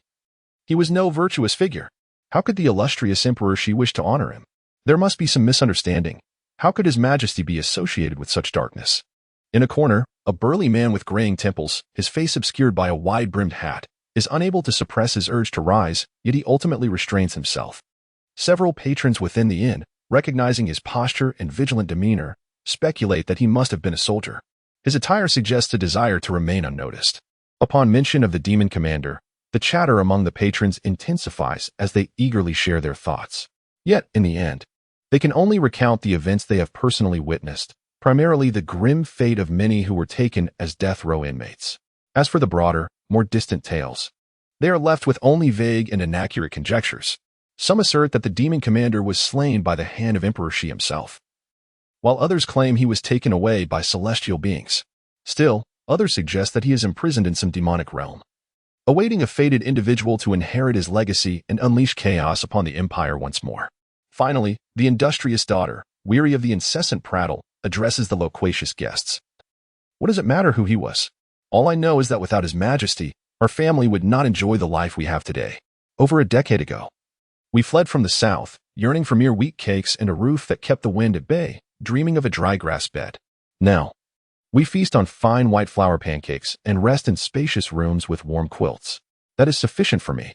Suddenly, she recalls a night from more than 10 years past, when a radiant beam of light pierced the heavens, casting a splendid glow throughout the world. She made a wish, longing for better days. To her astonishment, it seemed as though the heavens had indeed favored her, as life gradually improved day by day. Initially, she believed it to be divine providence, but now that she has matured, she recognizes it as the result of Emperor Shi's benevolence. The man in the corner, who had been quietly listening, quietly rises and departs, his silhouette reflecting a sense of melancholy and solitude. The daughter who came to clean noticed an object lying on his desk. It was a family token, inscribed with the character Zhao. Realizing he belonged to a prominent family, she hurried outside to return the token to the burly man wearing a bamboo hat. The man thanked her, and with a smile, she nodded as they passed each other. He looked up at the towering altar, basking in the glorious sunlight amidst the bustling crowd, and a silent smile graced his lips. Marshal, you have indeed succeeded. This is an era of humanity devoid of the ancient ritual. Within the court, opposition to the sword offering ceremony grew stronger by the day. Yet the cold figure seated above remained resolute, showing no sign of wavering. With eyes imbued with a murderous intent, she surveyed each individual below, her gaze hinting at mockery. She was well aware of the families each person represented. Silencing all dissent, she proceeded to commence the 10th sword offering ceremony as usual. Beneath the clear azure sky, a figure adorned in a splendid and luxurious robe ascended the steps from the palace's main gate. A decade had passed, yet time had left no trace upon the crimson figure. That stunningly beautiful visage remained as enchanting as ever, now devoid of youthful innocence. Her elegantly long and snow-white neck and delicately sorrowful profile reminiscent of a pure celestial being, captivating hearts. With each step she took towards the high altar, she seemed to tread upon the entire imperial capital. She shed the outer robe, revealing an intricately woven red garment beneath. The luxurious silk of the red attire clung closely to her slender form, perfectly accentuating her exquisite curves. Beneath the flowing skirt, her delicate ankles and tender feet occasionally appeared with each movement. Standing alone on the altar, she gazed vacantly towards the southernmost lands, her sight seemingly piercing through space and time, catching a glimpse of the figure who had entered the demon lands a decade ago. Unchanged, it mirrored the silhouette that once walked ahead and held her hand. Helplessly, she knelt in the center of the altar, her expression steeped in melancholy. The aura of authority and coldness from the court dissipated entirely. Only on this day could she shed her usual facade, as if returning to the time spent beside the master of the demon sword. Her long hair, cascading down to her waist, fluttered in the wind as she clenched an object tightly in her palm, closing her eyes with a heavy heart. This was a sword offering ceremony that belonged solely to her. She was the only participant, the singular offering for the ceremony. For 10 years, it had always been so. She did not believe the master of the demon sword was truly dead. Chapter 66 Your Highness, run. She had ventured deep into the southern wilderness countless times, all in pursuit of a trace, Yet, within the vast expanse of demonic soil, locating a single individual proved as arduous as finding a needle in a haystack. The realm showed no signs of the demon clan. It was as if they had vanished into thin air overnight, leaving no clue of their whereabouts. No one could fathom what had transpired. Kneeling upon the ground, Shi Huang fervently prayed. If only she could protect the power of the demon sword master. The sky above the imperial capital had inexplicably darkened, with boundless storm clouds coalescing in what was once a clear blue expanse. The thunder rumbled, echoing like the voice of a giant. A tempest swept through the towering altar, where a graceful figure stood, her expression grave. Boldly, I have acquiesced to your terms. I shall grant you the means to break through. You must swiftly capture that boy for me. The voice, filled with both urgency and trepidation, resonated throughout the imperial capital, compelling all to gaze upwards at the source of the ominous clouds. From within the sprawling courtyards of the noble families, an elder's hearty laughter erupted. An old man, his hair and beard as white as snow and exuding an ethereal presence, soared into the air. Demon Lord, first bestow upon me the means to break through. He appeared utterly confident in his advantage over the Demon Lord. The voice from the clouds responded with a hint of gritted teeth, a mix of panic and impatience. With a heavy snort, a dark beam of light descended, landing before the elder namely. Concurrently, 7 other elder figures materialized in midair, representing the other 7 noble families. As they beheld the dark light, fierce expressions emerged in their eyes. Disregarding their dignified images, they struck with lethal intent, charging towards Elderly. Elderly regarded these erstwhile allies with a mocking grin. Ultimately, time was of the essence, and the years were few. Otherwise, he would not have resorted to this malevolent method of breakthrough. From this day forth, the 8 great noble families would cease to exist, leaving only the Li clan. He seized the dark light before him. In the next moment, countless pulsating black tendrils emerged from his form, connecting to the 7 assailants. The black flames swiftly spread along these tendrils, engulfing them in an instant. A cacophony of anguished screams reverberated through the skies of the imperial capital. As the black flames reached their climax, they coalesced into 7 crystalline orbs. Celestial essence. Elderly gazed at the 7 orbs surrounding him, perceiving the profound mysteries contained within. His eyes gleaming with exhilaration. He swallowed all 7 orbs simultaneously, assimilating their celestial essence into his being. In that fleeting moment, he sensed the starry sky above him shimmering as if alive, and with mere thought, he could step into the galactic expanse. With the aid of the 7 fellow practitioners, all at the pinnacle of the external realm, he finally broke through to the martial saint level. His aged body rejuvenated with newfound vitality. A mere punch could shatter a mountain and redirect rivers. The distinction between the pinnacle of the external realm and the martial saint was akin to that of the celestial and the mundane. From this day forth, I shall also be deemed a celestial being. Ha ha ha, he laughed with unrestrained glee.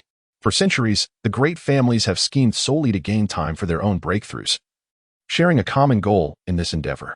Whosoever achieves the first breakthrough shall seize the initiative. For them, ensuring their own strength remains paramount. As long as they endure, their family shall endure, and their status shall remain unassailable. The voice of the Demon Lord resounded once more, urging, boldly, hurry, capture that child for me. A cunning glint flickered in the eyes of the elder from the Li family, who had ascended to the level of a martial sage. Demon Lord, it seems you are not faring well. You cannot even spare a hand. He stepped onto the altar in the skies, gazing at the regal and composed figure of the Sun Emperor upon the platform. The sudden turn of events caused Yushi to clutch her phoenix eye tightly, prepared to shatter it at any moment. Your Majesty, the old sword immortal, who has safeguarded the dynasty for centuries, must have left behind something, a treasure that continues to instill fear in the Demon Lord. The late Emperor ought to have entrusted this to you. The Li elder exuded an air of assured victory. If I am not mistaken, this treasure may be used but once, between the Demon Lord and myself. You can only choose one opportunity. Therefore, to prevent the complete annihilation of humanity by the Demon Lord, it would be prudent to hand this over to me, and I will deal with him. This is the wisest choice, you must understand. In contrast, I can assure your safety and ensure the continued reign of your descendants over the dynasty. I shall be your most loyal supporter and your source of strength. As the esteemed Sun Emperor, universally praised by the populace, you should know how to make the right choice. His words carried a veiled threat. Yushi coldly regarded the elder, recalling how, a decade prior, he had been among those who pressured her into making a choice within the Grand Hall. The despair of that day was etched in her memory, never to be forgotten. You are dreaming. Though she tightened her grip on the phoenix eye, uncertainty gnawed at her heart. The power she sensed from it was merely sufficient to contend with those who had yet to reach the pinnacle of the martial sage realm. To confront the martial sage before her was far beyond its capacity. If there truly existed something that could instill fear in the demon lord, possessing only this phoenix, I would be utterly insufficient. Despite the doubt within her, Yushi did not falter in her demeanor. She understood that revealing even a hint of vulnerability would leave her prey to be devoured by the ravenous wolf before her. Seeing the delicate yet regal girl remain obstinate, the elder could not help but shake his head, sighing, "Your Majesty, you consistently fail to recognize the opportune moments when you ought to, wasting your usual brilliance."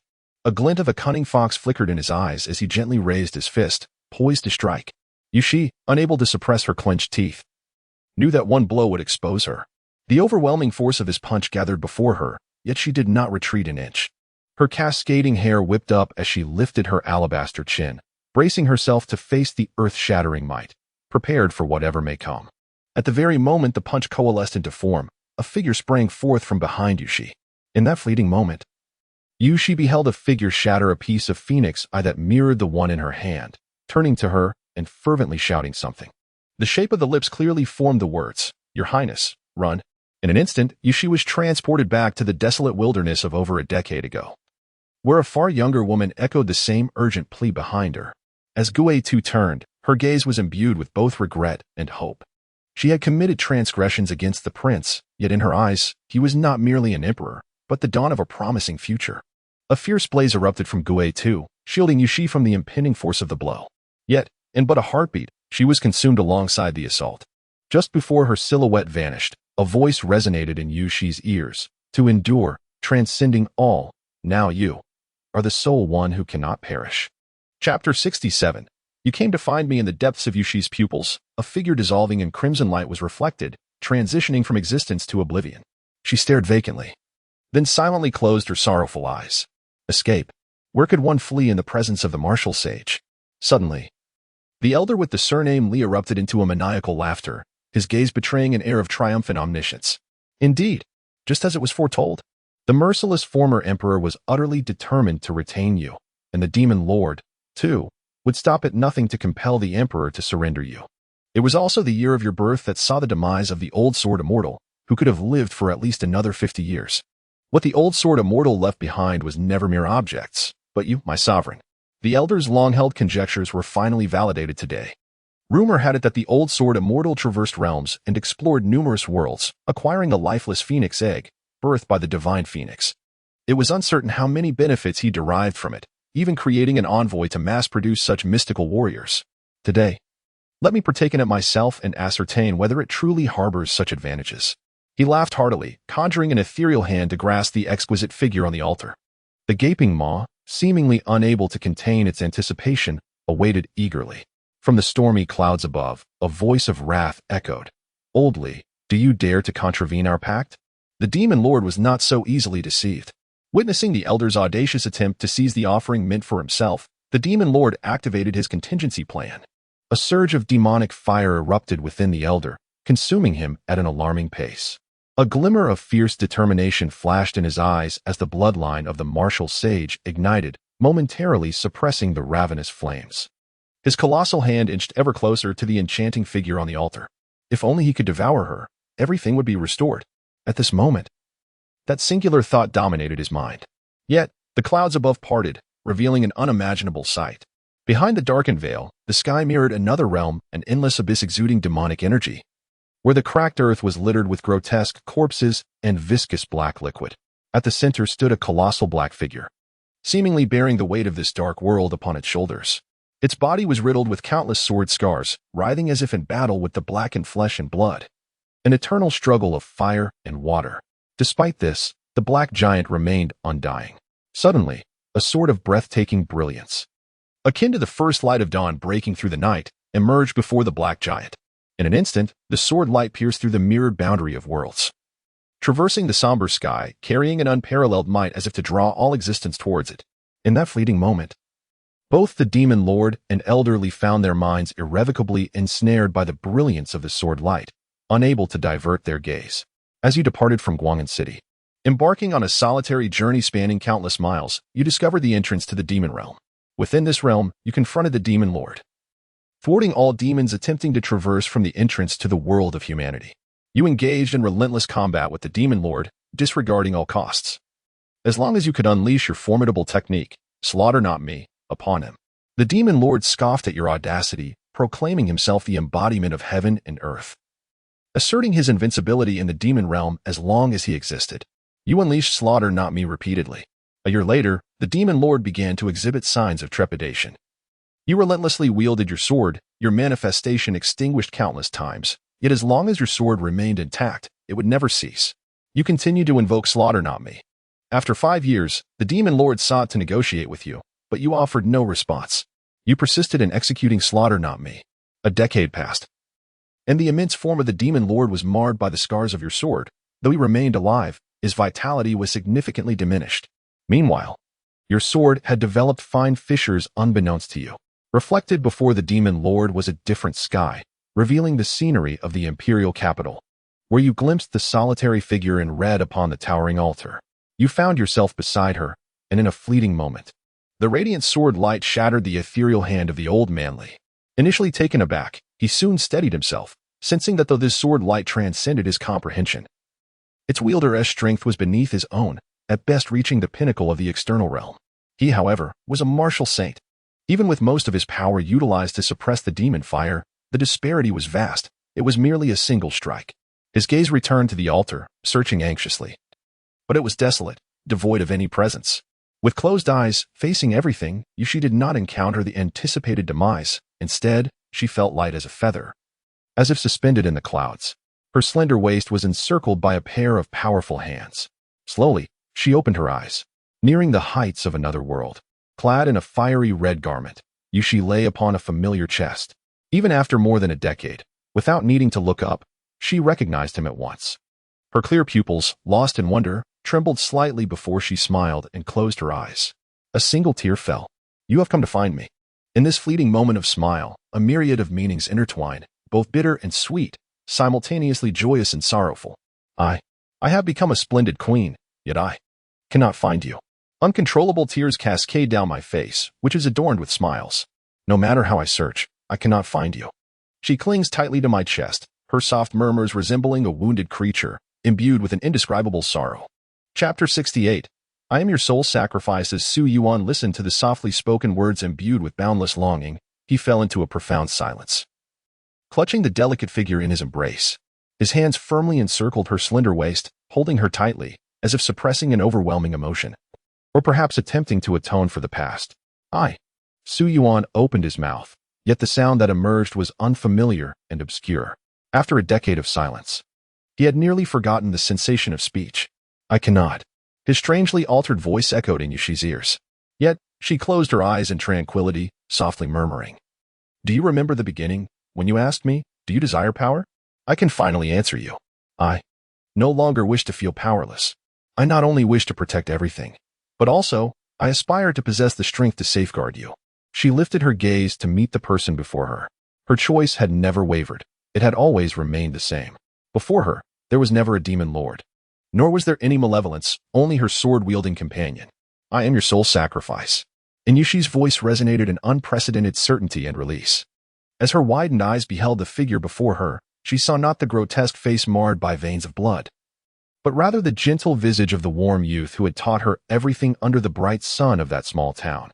Su Yuan gazed in a daze at the youthful beauty before him, a flower blooming amidst the years. Despite the passage of time, she remained as enchanting as ever, with a subtle pride in her brows that echoed the stubbornness of the girl he once knew. She had never changed. While he struggled against the instinctual urge of his dagger, he felt a sense of helplessness towards her response. It was precisely because of your nature that I would. But before he could finish his thought, his lips were enveloped by an extraordinarily soft sensation. I am willing. At that moment, the brief words dissipated softly in Su Yuan's ears. The fragrance that brushed against his nose, the tender warmth that caressed his lips, combined with the heartfelt declarations, shattered his restraint like the last barrier before a dam bursts. In that instant, Su Yuan's mind was devoid of any other thoughts. He succumbed to the sweet temptation before him. The primal urge of the sword for its sacrifice could no longer be contained. He released himself completely. The figure in his arms, clothed in a fiery red, resembled a bridal gown. Her body, soft and yielding, was held tightly in his grasp, as if their very beings were merging into one. From her naturally fair and delicate face to her graceful, swan-like neck, a layer of radiant crimson adorned her, glistening enticingly. All of this was imprinted in Su Yuan's gaze, intensifying the terrifying and frenzied look in his eyes beyond restraint. With a muffled, delicate groan, the figure in her arms trembled slightly. Drops of crimson blood fell from her lips, staining the ancient short sword. A brilliant hue of red now adorned the dark blade held by Su Yuan. In this moment, an extraordinary bond was forged between Su Yuan and Yushi. From Yushi's being, a tempestuous inferno suddenly erupted, a formidable aura gradually awakening. Li Laoer, suspended in midair, noticed an abrupt change in the sky above. It took mere moments from his realization that the Emperor of Shi was missing from the altar to the manifestation of this anomaly above. His eyes reflected an enormous fireball, which loomed at the boundary between the human realm and the demon world, resembling a blazing sun. The aura emanating from it caused both Li Laoer and the demon lord from the opposite world to change countenance. As this swelling fireball expanded, it began to descend like a meteor, engulfed in flames, crashing down with an unstoppable force. It appeared akin to divine fire. The fireball plummeted with an overwhelming momentum, intensifying Li Laoer's sense of foreboding. He immediately maneuvered to evade the impending doom. To the eyes of the inhabitants of the imperial capital, the meteor-like fireball hurtled directly towards the ground. It struck the broad bluestone avenue, wide enough for several horse-drawn carriages to traverse side by side, creating a massive crater surrounded by flames and the scent of charred earth. The stone bricks melted into lava. People scattered in panic, too frightened to approach, save for a few brave souls who dared to steal a glance. As the misty white haze enveloping the crater began to dissipate, the scene within gradually unveiled itself. At the center of the pit stood a figure, wielding a scarlet longsword. The sword, which should have been a dark obsidian blade as deep as the night sky, now radiated a translucent crimson hue. Flames, resplendent and radiant, flickered beyond the sword's edge, transforming what was once a 2-foot short sword into a 6-foot fiery longsword. The figure, clad in resplendent red attire, was enveloped by an endless inferno, her flowing hair dancing in the fiery gusts. Her delicate visage resembled that of a fiery celestial being. Her piercing eyes sparkled with golden flames, blinding and intimidating. Upon her brow, a fiery red phoenix mark blazed, continuously radiating a magnificent crimson glow. Li Laoer gazed in disbelief at the solitary silhouette within the crater. This was impossible. Hadn't that phoenix egg long since lost its vitality? As if sensing the gas from the air above, Yushi, surrounded by flames, raised her gaze towards Li Laoer, her eyes cold with murderous intent. She tightened her grip on the fiery longsword, its tangible sensation in her hand feeling exceptionally real. She had finally grasped the sword of the demon lord. Chapter 69. I have never believed in fate. A formidable power emanated continuously from the sword in her grasp, accompanied by an elusive connection that felt unbreakable. All these sensations conveyed to her that, in this moment, she was irrevocably bound to the master of the demon sword. A playful yet satisfied smile graced her lips as she clutched the sword, once again experiencing that profoundly reassuring familiarity, regardless of the sacrifices required. As long as she could stand alongside the master of the demon sword, as long as he did not bear the weight of everything alone, and as long as he remained by her side, that was enough. Raising the flame longsword, Yushi made a gentle slash through the air towards the elderly. He felt as if a fiery phoenix burst forth from the sword, rushing towards him with an overwhelming sword intent. A force so daunting that even a martial saint would find it hard to withstand. Panic gripped him, and he shouted, "Master of demons," at this moment. "We should join forces, otherwise, neither of us will have a favorable outcome." On the mirrored surface above, the master of demons from the other realm snorted coldly, causing the demonic flames surrounding Elder Li to dissipate instantly. Yet, the master of demons could not afford to ignore the countless sword scars that were relentlessly eroding him. He stretched out his hands towards the mirror, seemingly attempting to breach the boundary separating their worlds and descend upon the imperial capital. However, upon contacting the mirror, he encountered formidable resistance, akin to an invisible barrier that was not easily penetrable. Seeing the demonic flames extinguished, Elder Li's confidence surged. With the essence of the martial saint's blood already igniting within him, he concentrated all his strength into his fists and launched a fierce assault against the fiery phoenix composed of sword intent and flames before him. The atmosphere erupted as if a volcano had detonated, unleashing a wave of scorching flames that engulfed the entire imperial capital. As the flames and mist in the air dissipated, a silhouette remained, frozen in the pose of a punch, its arms charred beyond recognition. Wisping white vapor flowed in and out of the figure's nostrils, indicating its survival. Yushi, with her golden-flamed eyes fixed intently on this figure, harbored a chilling intent to kill. without the enhancement of the flame longsword. Even she would find it a considerable challenge to confront a martial saint, yet bolstered by the sword, especially with the wild sword intent that fused her strength with that of the master of the demon sword. This strike would leave even a martial saint devoid of the power to resist. The flame surging from within her contained a destructive force that assured her that a mere gesture to extend a wisp of flame towards the elder in midair would suffice to refine him. As her hair danced in the turbulent air, she conjured a blaze in her hand. This fire, a vivid crimson tinged with gold, transformed into a nimble little phoenix at the tips of her delicate fingers. The little phoenix nuzzled Yushi's hand before soaring directly towards the elder suspended in the air. Elderly, having just caught his breath, was met with a streak of gold flying towards him, the destructive power within it igniting a spark of fear in his eyes. With no means of escape, he could only watch helplessly as the golden light approached, echoing with a resounding roar in the air. No, as the golden hue enveloped him, an eternal crimson flame surged forth from within, relentlessly refining his martial saint-level sinews and flesh. The body of the elder of the Li clan gradually dissolved into nothingness amidst the crimson flames, leaving behind only a head, before the head was completely reduced to void.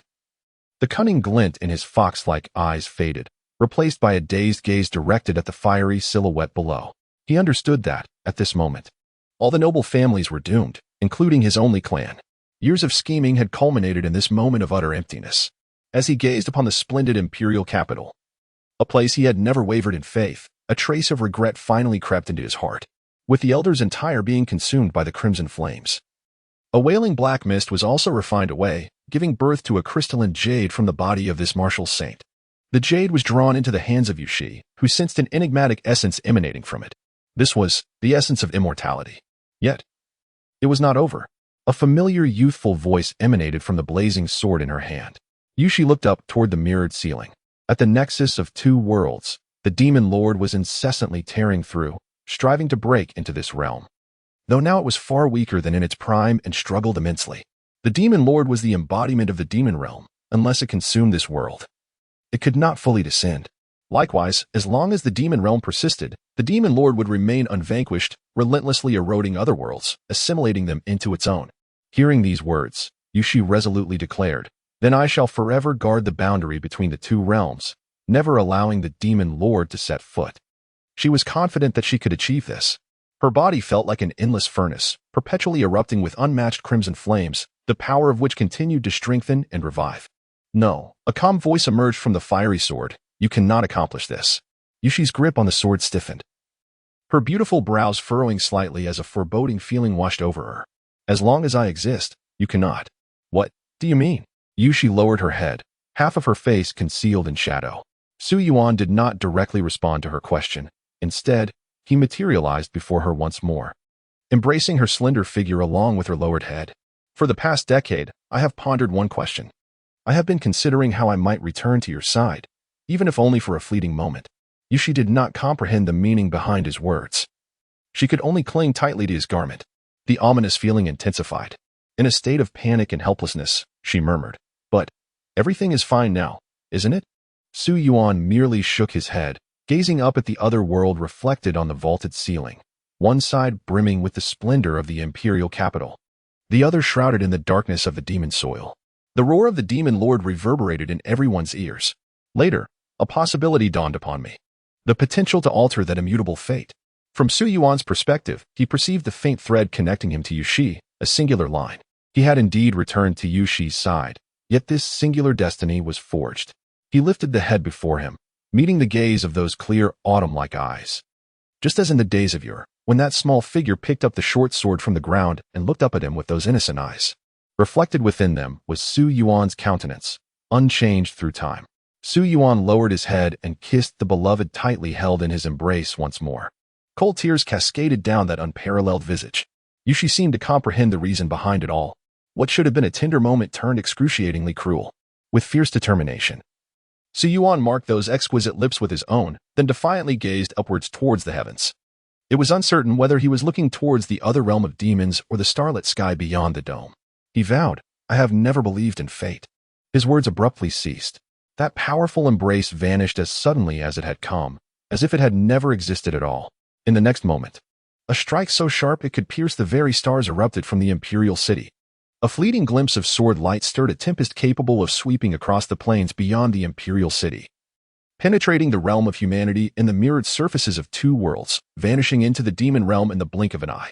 Chapter 70. The final confrontation. The Dark Lord, ensnared in the mirror's grasp, was abruptly hurled by an invisible force, crashing heavily onto the ground of the demon realm. The impact reverberated through the very earth, causing tremors that split the ground open, unleashing a torrent of bloodstained demonic energy from the fissures. Embedded in the Dark Lord's chest was a short sword, glimmering with the hue of a starless night, which unleashed all of his essence into the blade. The sword forcefully widened the wound inflicted upon the Dark Lord, and it grew increasingly expansive. A tempest of purifying energy surged around, tearing apart everything in its path. As the blade enlarged, the delicate cracks that had initially adorned it began to spread silently, multiplying and becoming more pronounced. Ultimately, a colossal dark sword, reminiscent of a mountain, pierced the Dark Lord into the very ground of the demon realm. With a heart-wrenching scream of despair, the Dark Lord struggled to free himself. Yet he found himself immobilized beneath the weight of the immense sword, his voice dwindling into a profound silence. Ultimately, the black giant, pinned to the earth, ceased to make any sound. Not only the Dark Lord, but the entire demon realm was subdued beneath the oppressive presence of the dark sword. The massive blade, resembling a mountain of swords, was marred by countless fissures, teetering on the brink of shattering. As the Dark Lord fell silent, the sword too descended into an eerie stillness, devoid of any trace of vitality. This looming sword mountain, on the verge of destruction, would become eternal, coexisting perpetually with the Dark Lord and the demon realm. As the Dark Lord was subdued, the intersection connecting the two worlds transformed, with the mirror shattering into a myriad of glistening fragments that cascaded softly down. The refracted light from the scattered shards sparkled like snowflakes descending upon the imperial capital. Devoid of support, Yushi collapsed onto the ground. The myriad of luminous points encircled her gently, falling like a dream, resembling a crystalline vision. It felt akin to her own dream. The warmth that had been before her mere moments ago lingered. Was that merely an illusion? The abruptly halted words and the embrace of warmth grew increasingly indistinct, leading her to repeatedly question her own reality. Yet, the sensation lingering on her lips remained. That feeling was strikingly authentic, imbued with a bittersweet flavor that evoked a longing to savor it, yet also a reluctance to relinquish it. The ethereal fragments of light fell serenely, enveloping the imperial capital in a breathtaking realm, as countless citizens gazed upward in wonder. Yet, they could not comprehend its significance. How beautiful, like snow falling. This is not snow, it is falling stars. A boy and girl pointed excitedly at the glimmering points of light. It seemed as though this scene had been witnessed before. In front of the inn, a little girl stood beside her mother, her eyes profoundly moved, yet she could not recall where she had seen a similar spectacle. The stars, shimmering like the Milky Way. In a corner of the city, Commander Zhao gazed at the celestial brilliance. This man, who had witnessed countless grim scenes over decades of military service, stood in silent contemplation, tears streaming down his face. He understood that, from this moment forth, the demon extermination army was truly no more. In the depths of the unapproachable fire pit, a faint sound of bells suddenly echoed. The sound, delicate and subtle, floated with the wind, as if offering gentle consolation or perhaps affirming the existence of someone.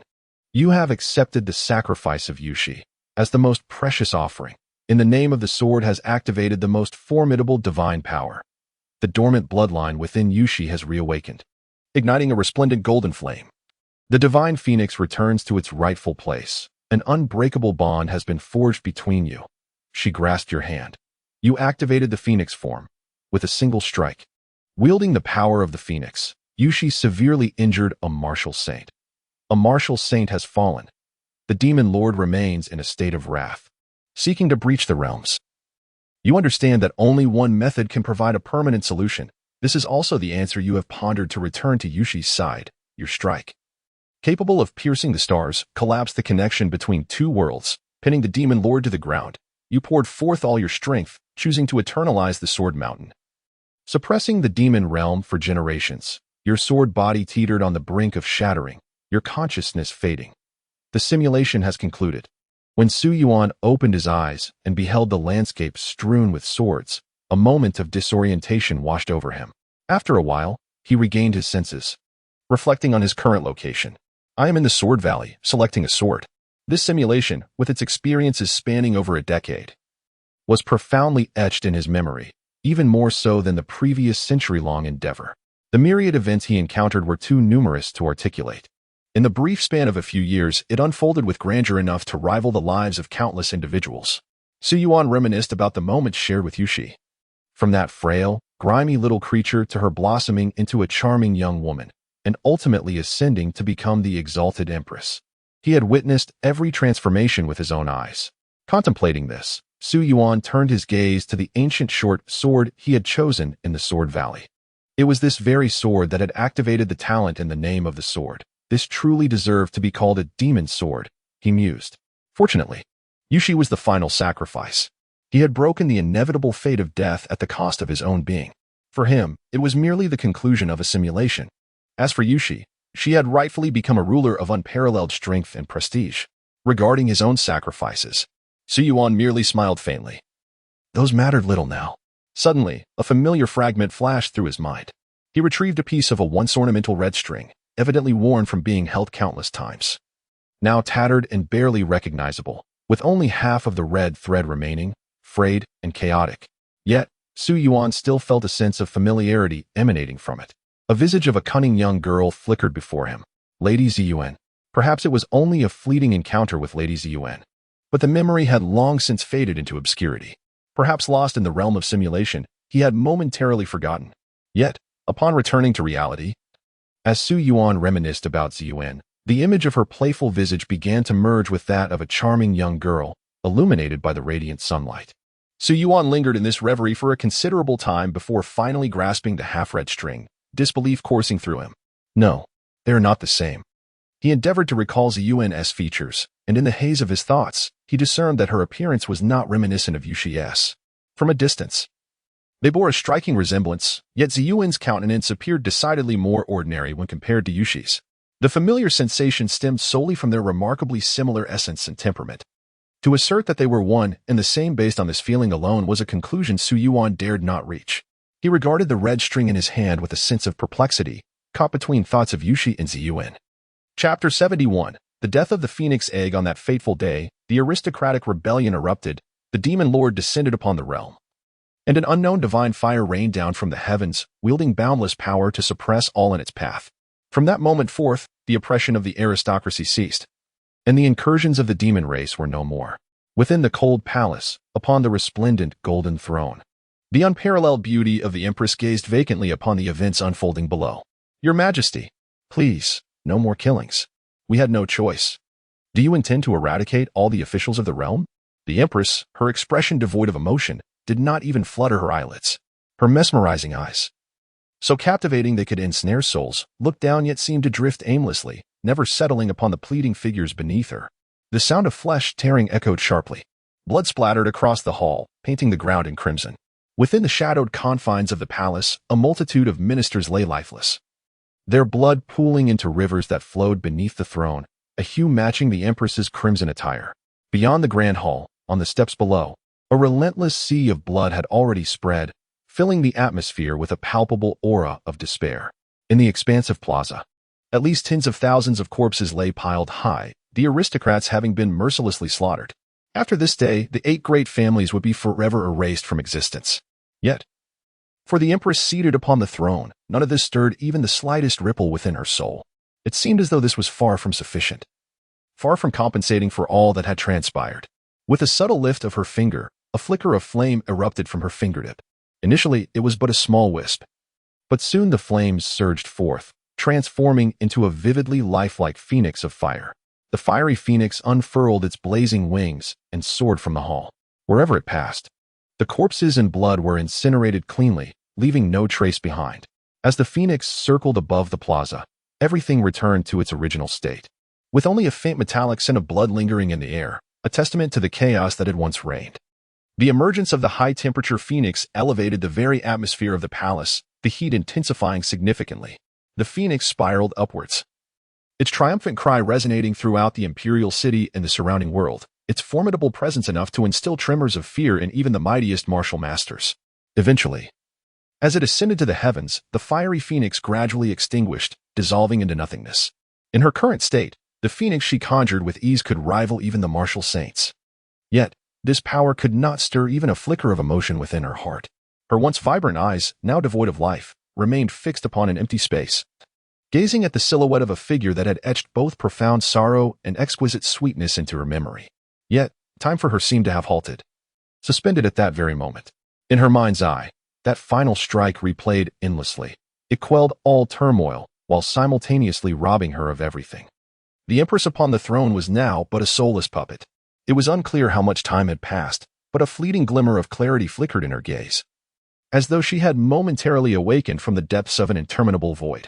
The phoenix eye in her hand radiated a gentle warmth, stirring within her a semblance of life. Within the depths of the phoenix's eye lay images long preserved, now vividly reappearing before me. The scene depicted two figures, one, a person with flowing white hair, carrying a long sword, exuding an ethereal grace, the other, an extraordinarily youthful and beautiful woman. Despite her tender age, Yushi immediately recognized her. It was the resplendent figure she knew so well, the one who lay emaciated on the bed, having entrusted the phoenix's eye to her own hands.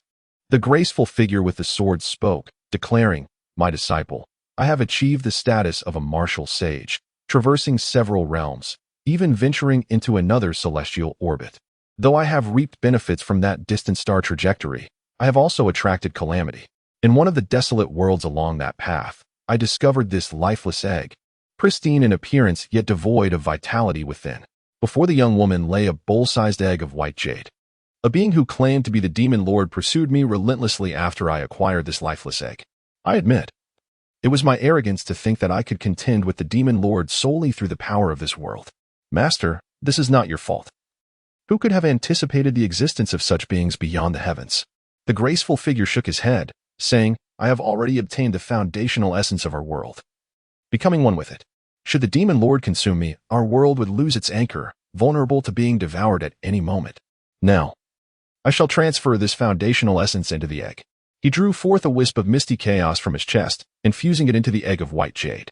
As the chaotic mist was extracted, the ethereal figure appeared to age a myriad of years in an instant, becoming frail and gaunt. Subsequently, he held the egg with solemnity and addressed the young woman. "I shall employ a secret method to transfer the bloodline of this divine phoenix egg to your soon-to-be-born flesh and blood. This will bring you great benefits. But you understand the implications, do you not?" The woman's expression was resolute. Without a trace of hesitation, she nodded. "I understand, master. From the day I married the emperor, I made my choice." The ethereal figure seemed to sigh. "This lifeless egg, though devoid of life, is not entirely inert. Its bloodline remains extraordinary. Yet it cannot be activated by anyone, not even myself. Furthermore, this phoenix blood is intensely pure and fierce. Even if the demon lord were to consume it, he would suffer great harm in return. As long as the foundational essence resides within her, the demon lord will perpetually covet her. However, he is a being of great caution, which is why he is yet to strike against me. You must allow the demon lord to obtain her. Yet not so easily. The balance is yours to maintain. This may be the sole method to dismantle the demon lord and the entire demon realm." The woman nodded with unwavering determination. Observing her resolute demeanor, the ethereal figure felt a pang of reluctance and guilt, fully aware that it was his actions that had led his disciple to this fate. Perhaps one might dare to wager on that elusive opportunity, to see if the bloodline coursing through her veins could yet be awakened. Yet, upon hearing these words, the woman merely shook her head with indifference, as if she did not even entertain the faintest possibility of such a chance. "Rest assured, my master, I possess my own discernment." At this juncture, the scene came to a halt. She only lifted the corners of her mouth, devoid of emotion. Perhaps her mother was indeed correct. From the very beginning, it should have been she who perished, and not any other. Merely closing her eyes and being swallowed whole would be but a fleeting moment. If she could endure it, then, the master of the demon's sword need not perish for her sake, nor would others. All would be well. It would be the most favorable outcome. Everything and everyone, all were but reflections of herself. She was the one most deserving of death. Yet why had she become the sole one who could not die? She realized that she seemed to grasp the essence of matters far too late. She lifted her gaze towards the outside of the palace, where darkness had already enveloped the world, save for the silvery beams of moonlight cascading down. In this obscurity, she felt an overwhelming chill, even though flames capable of igniting the world coursed through her veins. She huddled into a corner of the throne, shedding the guise of the formidable empress, shrinking into herself, the object clutched in her hand emitting a faint tinkling sound. Silent tears streamed down her cheeks, dampening the fabric of her attire. Without the master of the demon sword, even seated upon the throne as the exalted empress, what significance did it hold? She was merely retreating to another corner, paralyzed by fear. Chapter 72. The Truth of History. As the dawn of the following day broke, the inhabitants of the palace were astonished to find the empress's visage adorned with an unexpected smile. Anxiety gripped the court, as they feared the slightest misstep might provoke her ire. Yet, to their surprise, the empress merely smiled and commanded them to promulgate an imperial decree, inviting talented individuals from across the realm. It was as if all past turmoil had been but a fleeting shadow. No one dared to utter a word. Upon the issuance of the decree, numerous scholars, previously oppressed by noble families or disenchanted with them, responded with fervor, resulting in an unprecedented influx of intellectuals into the imperial capital. The populace heralded the dawn of a new and magnificent era. The empress not only sought out exceptional talents but also embraced commoners who were masters in their own right, integrating them into her secretive envoy. Furthermore, she formally declared the Li Yuan demon-slaying sword technique to be the foremost martial art of the dynasty, an unalterable foundation. Those who distinguished themselves in this discipline would be welcomed into the military, receiving the privilege of instruction from revered masters.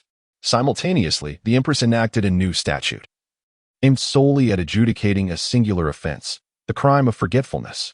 This pertained to the act of neglecting those truths, often shrouded in obscurity or misinterpretation, which had nonetheless altered the course of all lives.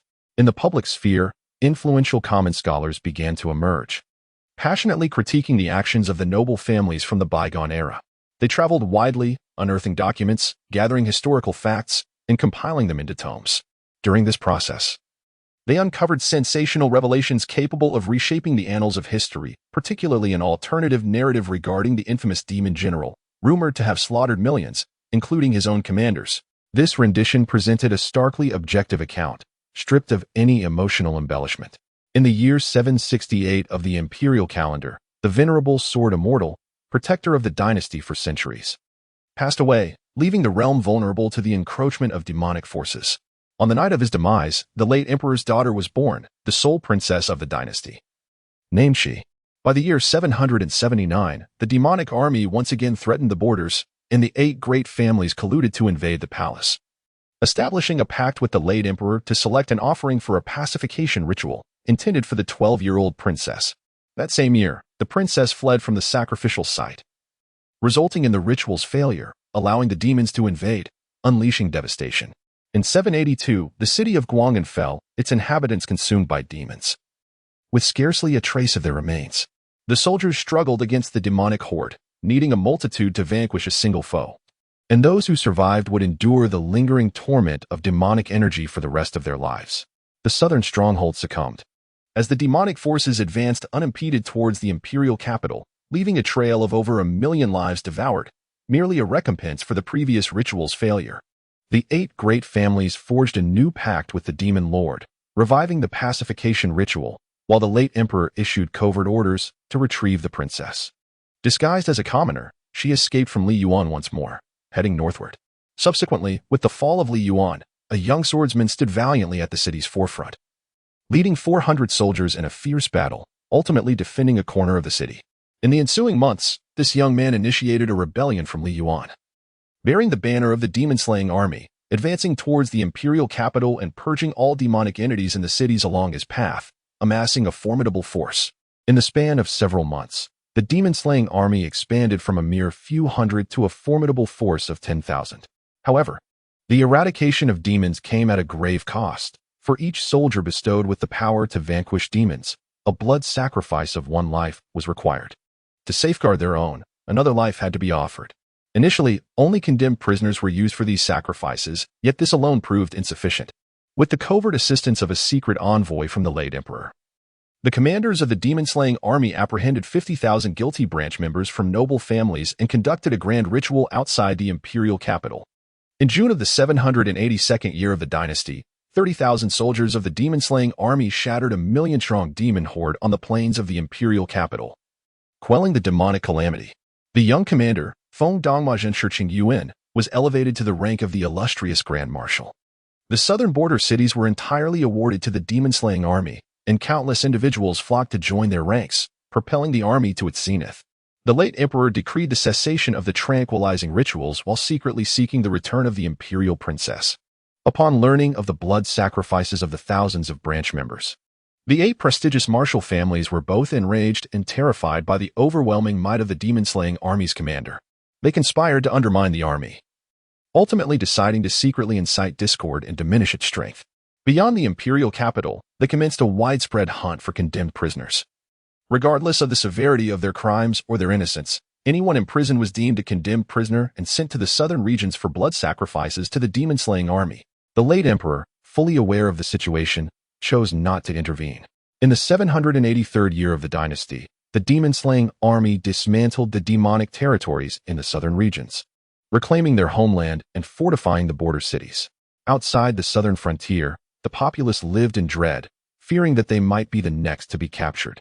The demon-slaying army was no longer perceived as a benevolent force. The name of the young commander, now referred to as the demon overlord, began to circulate widely. Simultaneously, the demonic forces grew increasingly menacing, and a plethora of unexpected masters and above emerged under the banner of the demon-slaying army. Some were former members of the army, while others had joined later, but all inexplicably acquired formidable powers.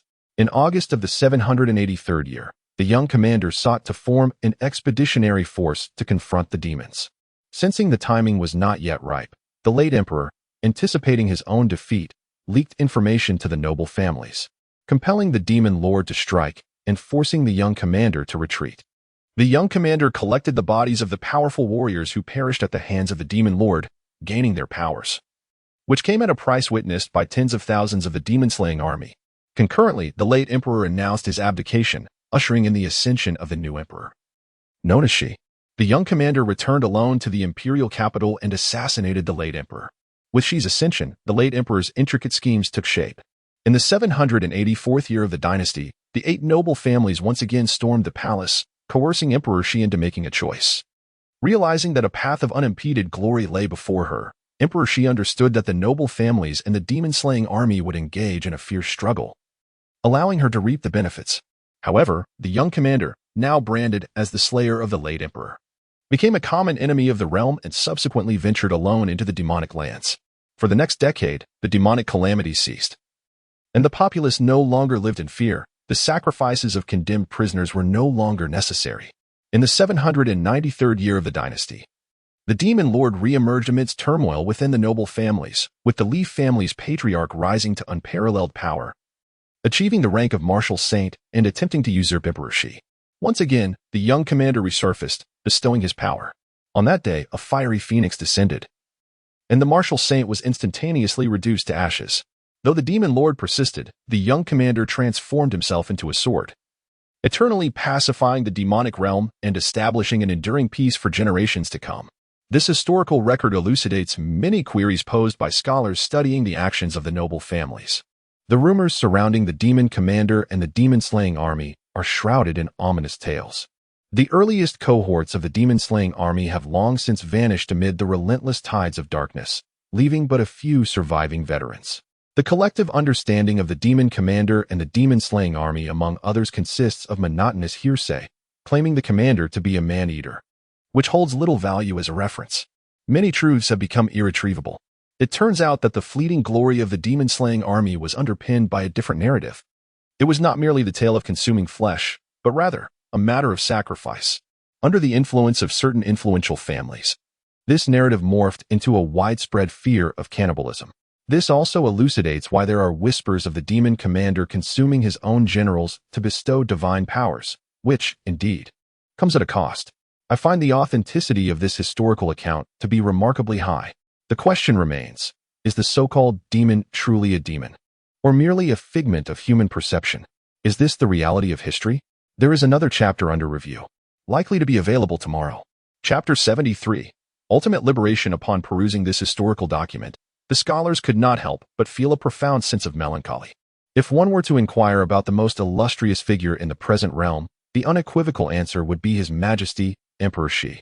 Pose the question to any individual regarding the architect behind this flourishing era, and without hesitation, they would attribute it to Emperor Shi.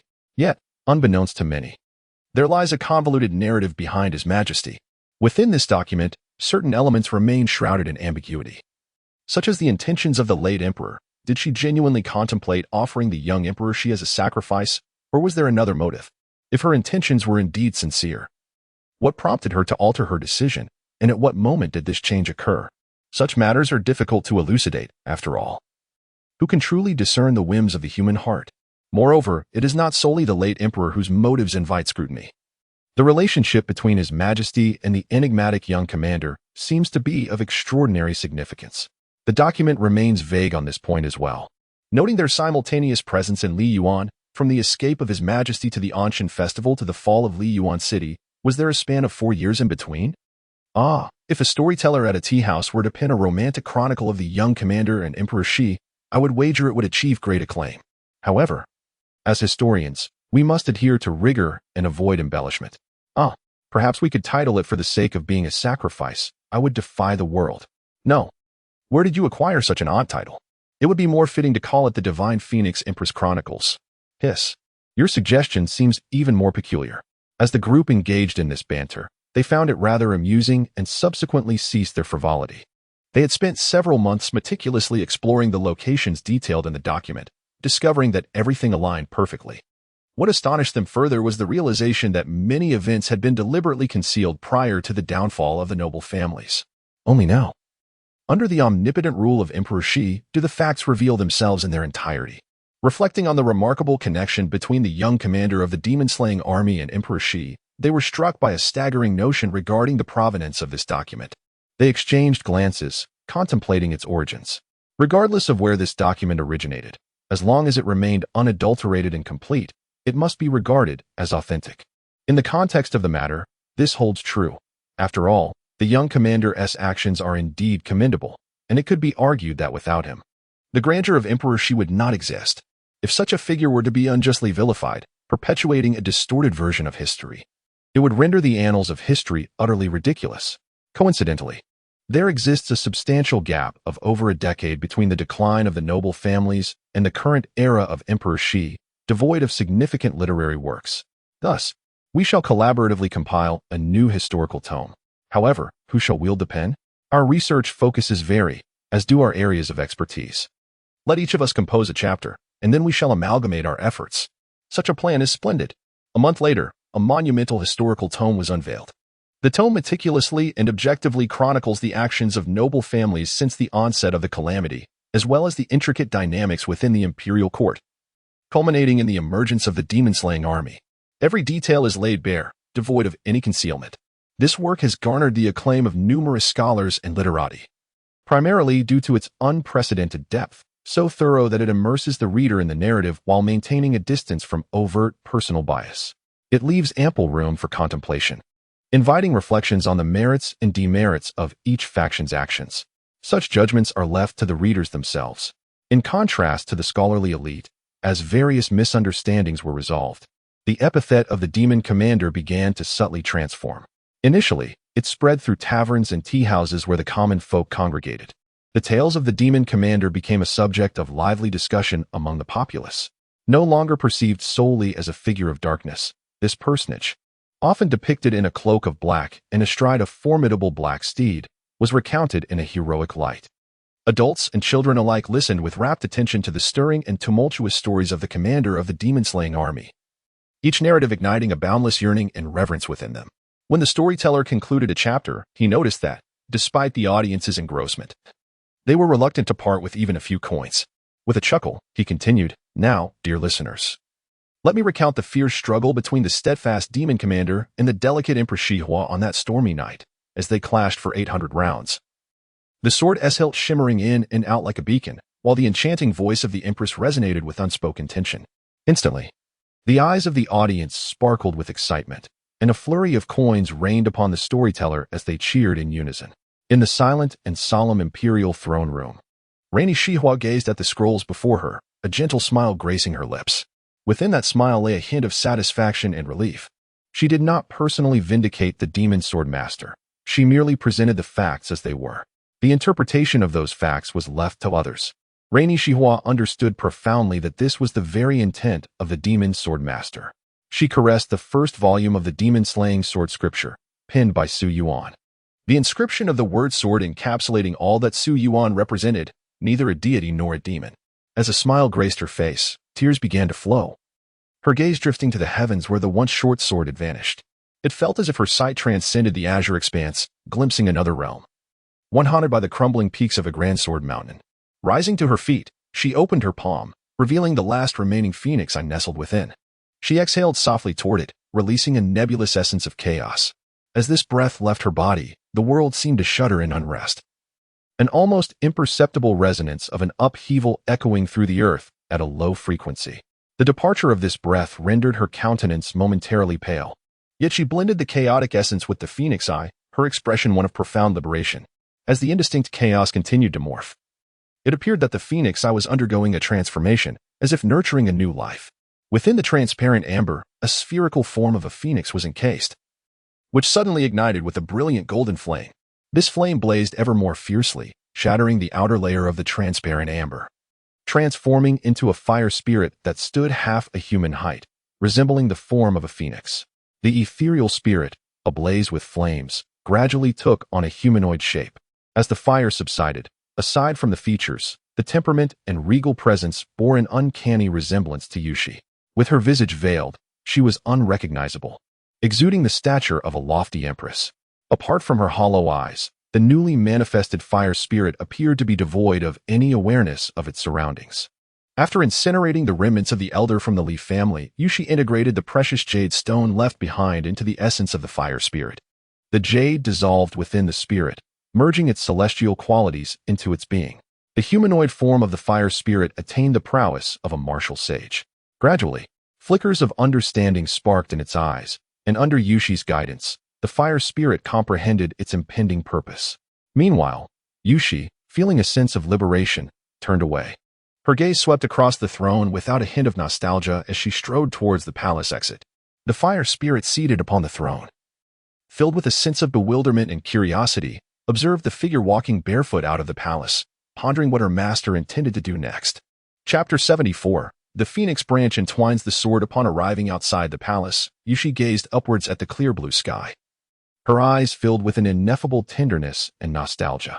Those were the most splendid 4 years of her life, where each day seemed to bless them with fair weather. The gentle breeze caressed the tranquil afternoon, while the enigmatic sword master reclined against the pavilion with closed eyes, and she, with unwavering focus, gazed at him, her smile radiant and sweet. The slanting golden rays of sunlight enveloped them, creating a universe solely for the two of them, serene and infinitely beautiful. "Sword master, I have come to seek you," she whispered softly. She was never the Su Yuan. She was merely the charming girl, imbued with a hint of pride, standing beside the sword master, yearning to walk shoulder to shoulder with the silhouette before her. It had always been thus. The red string she held swayed gently, producing a melodious symphony of soft chimes. In the next instant, an immense fiery phoenix soared into the sky, ascending with grace, piercing through the azure heavens. As the flames enveloping the phoenix intensified, even the clouds contorted under the heat, revealing countless tiny fissures that led to another realm. In that other world, darkness reigned supreme, where one could only behold a towering mountain of swords, reaching to infinity. The fiery phoenix plunged straight into the fissures, vanishing into the abyss of that shadowy realm. With a gentle flutter of its golden, flame-kissed wings, it rained down an endless cascade of molten fire upon the pitch-black earth, a blaze that would never extinguish. With each flap of its boundless wings, it showered the land of demons in searing flames, engulfing it in a fierce inferno. The once suppressed demonkin cried out in despair, utterly powerless against the relentless flames that devoured them. As the entire demon realm was illuminated by the flames, it transformed into a hellish landscape of fire. The phoenix altered its course, charging directly toward the silent, imposing Sword Mountain at the heart of the demon realm. The fiery creature circled the towering mountain, dispersing its flames in a jubilant dance. Finally, it spread its vast wings and, in an embrace of warmth, gently enveloped the silent Sword Mountain, landing beside the blade. In a moment of reverie, it seemed as if a delicate girl clad in red had embraced the towering figure that turned its back to everything. As they drifted apart, they momentarily became one. The girl closed her eyes, filled with profound contentment and tranquility. "At last, I can be by your side," she thought, embodying the true essence of guardianship. As the fire phoenix descended in its embrace, its colossal fiery form gradually dimmed and faded.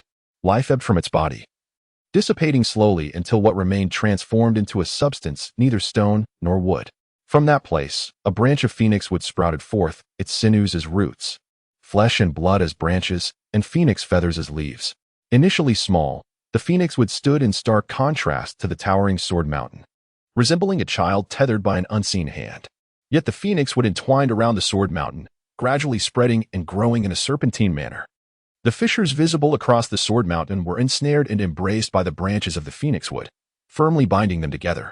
Until the phoenix wood reached a height level with the sword mountain, it clung to the hilt of the sword, resembling a towering tree.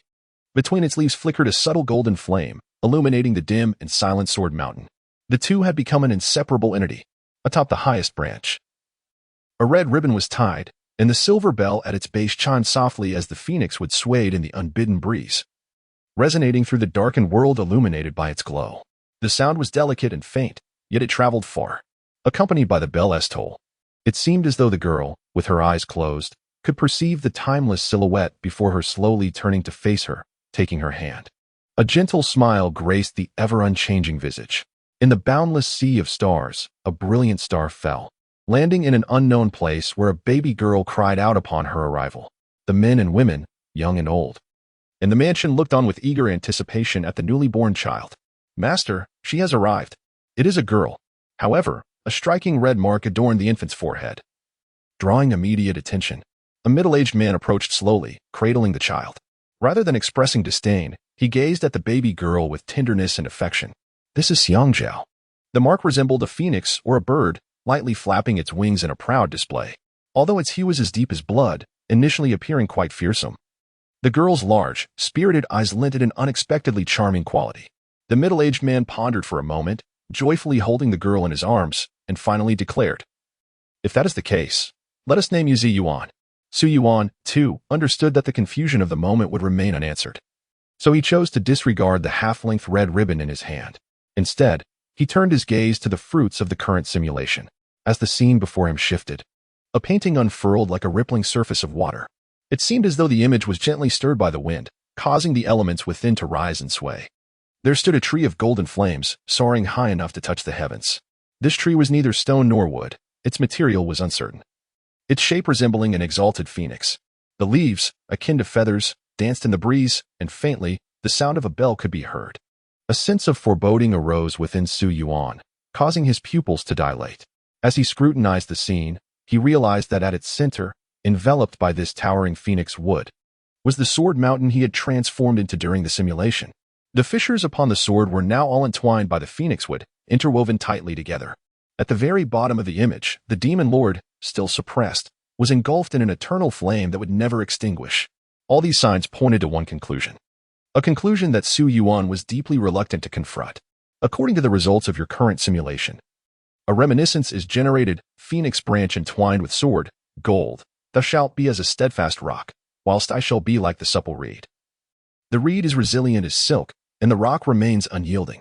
The special effect of reminiscence, it bestows an additional random talent slot, with the talent drawn being of at least purple grade, capable of synergizing with other talents to create combination techniques. At this moment, Su Yuan was wholly indifferent to the effects of the reminiscence. His attention was entirely captivated by that simple yet profound phrase. "Thou shalt be as a steadfast rock, whilst I shall be like the supple reed. The reed is resilient as silk, and the rock remains unyielding." Chapter 75. The third simulation reward. Both the phoenix-shaped divine tree and the faint sound of bells conveyed a singular message to him. Scenes of his time spent with you she flashed before his eyes. At first, she was utterly at a loss on how to express her emotions, merely gazing at him with her clear, bright eyes, filled with longing. Each time, it was Su Yuan who, unable to withstand her silent plea, yielded first, providing her with delicious food and delightful experiences. The little one, however, remained modest, content to curl up beside his legs and quietly savor her treats. As time passed, she learned to be audacious, but only in Su Yuan's presence. When she was joyful, her pristine eyes would fixate on him, the corners of her mouth slightly upturned, oblivious to everything else. Conversely, when angered, her gaze would deliberately avoid him, yet her peripheral vision remained acutely aware of him, imbued with both resentment and hope, waiting for him to bring her a snack.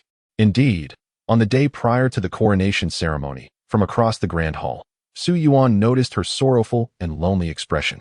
Yet, he dared not approach her. Nonetheless, he realized that even as she was destined to become the exalted empress, Yushi remained the same girl by his side. Yet, his girl ultimately did not live according to his expectations.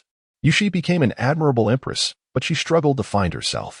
Countless visages of Yushi flitted before Su Yuan, forming the image of a charming girl named Yushi. His gaze was fraught with complexity.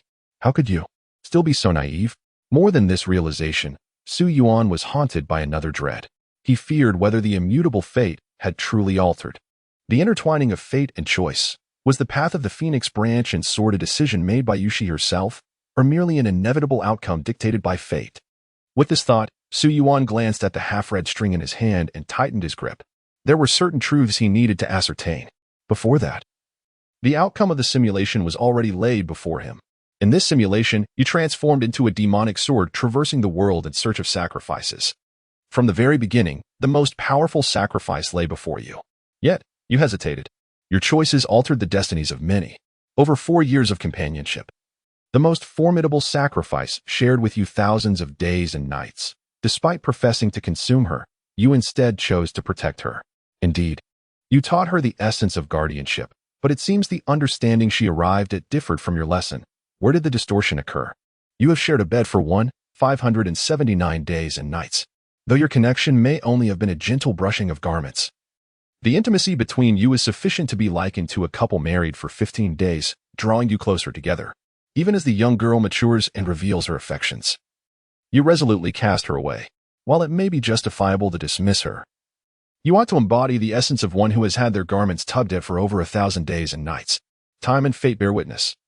Whether you transform or remain immobile, the outcome is ultimately the same.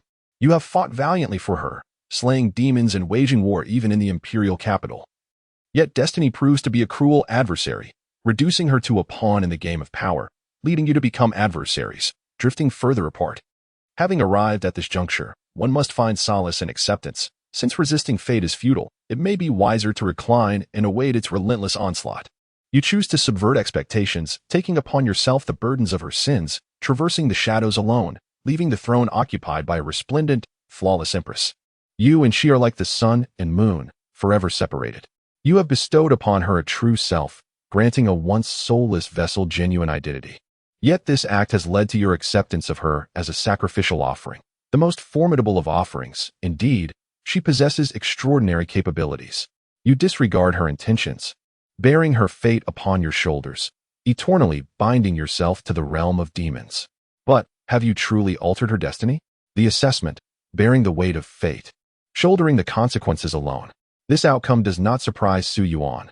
The evaluation remains quite high. He has instinctively filtered out the biased commentary. The simulator resembles a noisy entity in the dark, perpetually whispering words that seem to emanate from the abyss, continually testing his resolve. Yet, Su Yuan's determination is steadfast, not easily shaken. He believes in his choices and in the significance of everything he experienced with Yushi. He remains resolute in pursuing his own path. If one attempt fails, a glimmer of madness flickers in his eyes as he gazes skyward towards the heavens above Jian Valley, searching for the elusive, intangible hand of fate. Simply changing one's destiny once is insufficient. Thus, he resolves to attempt it twice, thrice, until he exhausts every resource. At this moment, a fleeting memory stirs in his mind, recalling the words spoken by Su Yuan during their encounter, to persevere until death. Before him, the undulating tapestry depicts a phoenix entwined around a sword, elucidating Yushi's choice. With this understanding, Su Yuan knows he cannot remain stagnant. The insights gleaned from the simulation ultimately amount to naught. His current strength across the 5 realms and 10 heavens is paramount. You have unlocked the following achievements. Hesitation leads to defeat. Where has it gone awry? 15-day couple. A mere wooden figure. An unyielding fate. What constitutes destiny? Achievement reward. Star pathway orbital guidance. The term star pathway is unfamiliar to Su Yuan, yet as he gazes into the boundless skies, a flicker of understanding ignites within him. Both from the recent simulations and from Su Yuan, it is evident that beyond the 5 realms and 10 heavens lies a vast expanse yet to be explored. In the boundless expanse of the galaxy, other worlds indeed exist. To step onto the 7th tier is to earn the privilege of exploring the realms nestled within the stars. Given the vastness of the infinite cosmos, there is no need for haste on his part. Simulated rewards, Black Fiend Sword in tint, red, Additional activation of the Fire Phoenix form for the primordial sword, inactive. A trace of residual feedback power, an intensely chaotic and violent feedback force. Imbued with considerable strength, yet challenging to absorb. This time, the simulated rewards were not as plentiful as those of the previous simulation, yet Su Yuan's eyes sparkled with intrigue. The Black Fiend Sword Intent. Its origin can be traced back to the very first simulation, in that initial trial as a sword revered across the realms. It became the object of countless pursuits, igniting a tumultuous upheaval that led to the demise of many. In that role as a treasured blade, it absorbed a trace of bloodlust. This lingering bloodlust persisted into the second simulation. In the rewards that followed the second trial, it manifested as a wisp of malevolent energy. A wisp of malevolent energy, a malevolence condensed from the lives of countless souls, significantly enhancing the primordial sword's deterrent power and attack. Mortals dare not gaze upon it. As the ominous karma has been resolved, it can be refined. Should one's comprehension be sufficient, this refinement may yield one of the pinnacle sword intents. The Black Fiend Sword Intent. If comprehension is inadequate, it can still deepen one's understanding of the Black Fiend Sword Intent. It is noted that with sufficient insight, one could refine the esteemed Black Fiend Sword Intent. Little did he expect that it would now be laid before him. However, the term laid may not aptly describe the situation. Su Yuan realized that the Black Fiend Sword Intent was intimately connected to his identity. As a demonic commander, he had taken countless lives, his murderous intent so profound that it nearly became tangible. Perhaps this was the very source of the Black Fiend Sword Intent. Chapter 76. The Bitter Sea of Sword and Immortality. This time, the simulated reward did not directly enhance Su Yuan's cultivation. Instead, it bestowed upon him a fragment of residual feedback power. From its description, Su Yuan discerned that this was the remnant force left behind after his transformation into the Sword Mountain.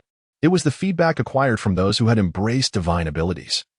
Under the aegis of the sword's innate talent, this feedback power had once elevated Su Yuan's cultivation to the pinnacle of the 6th stage, mere moments away from transcending the mortal realm and entering the 7th stage.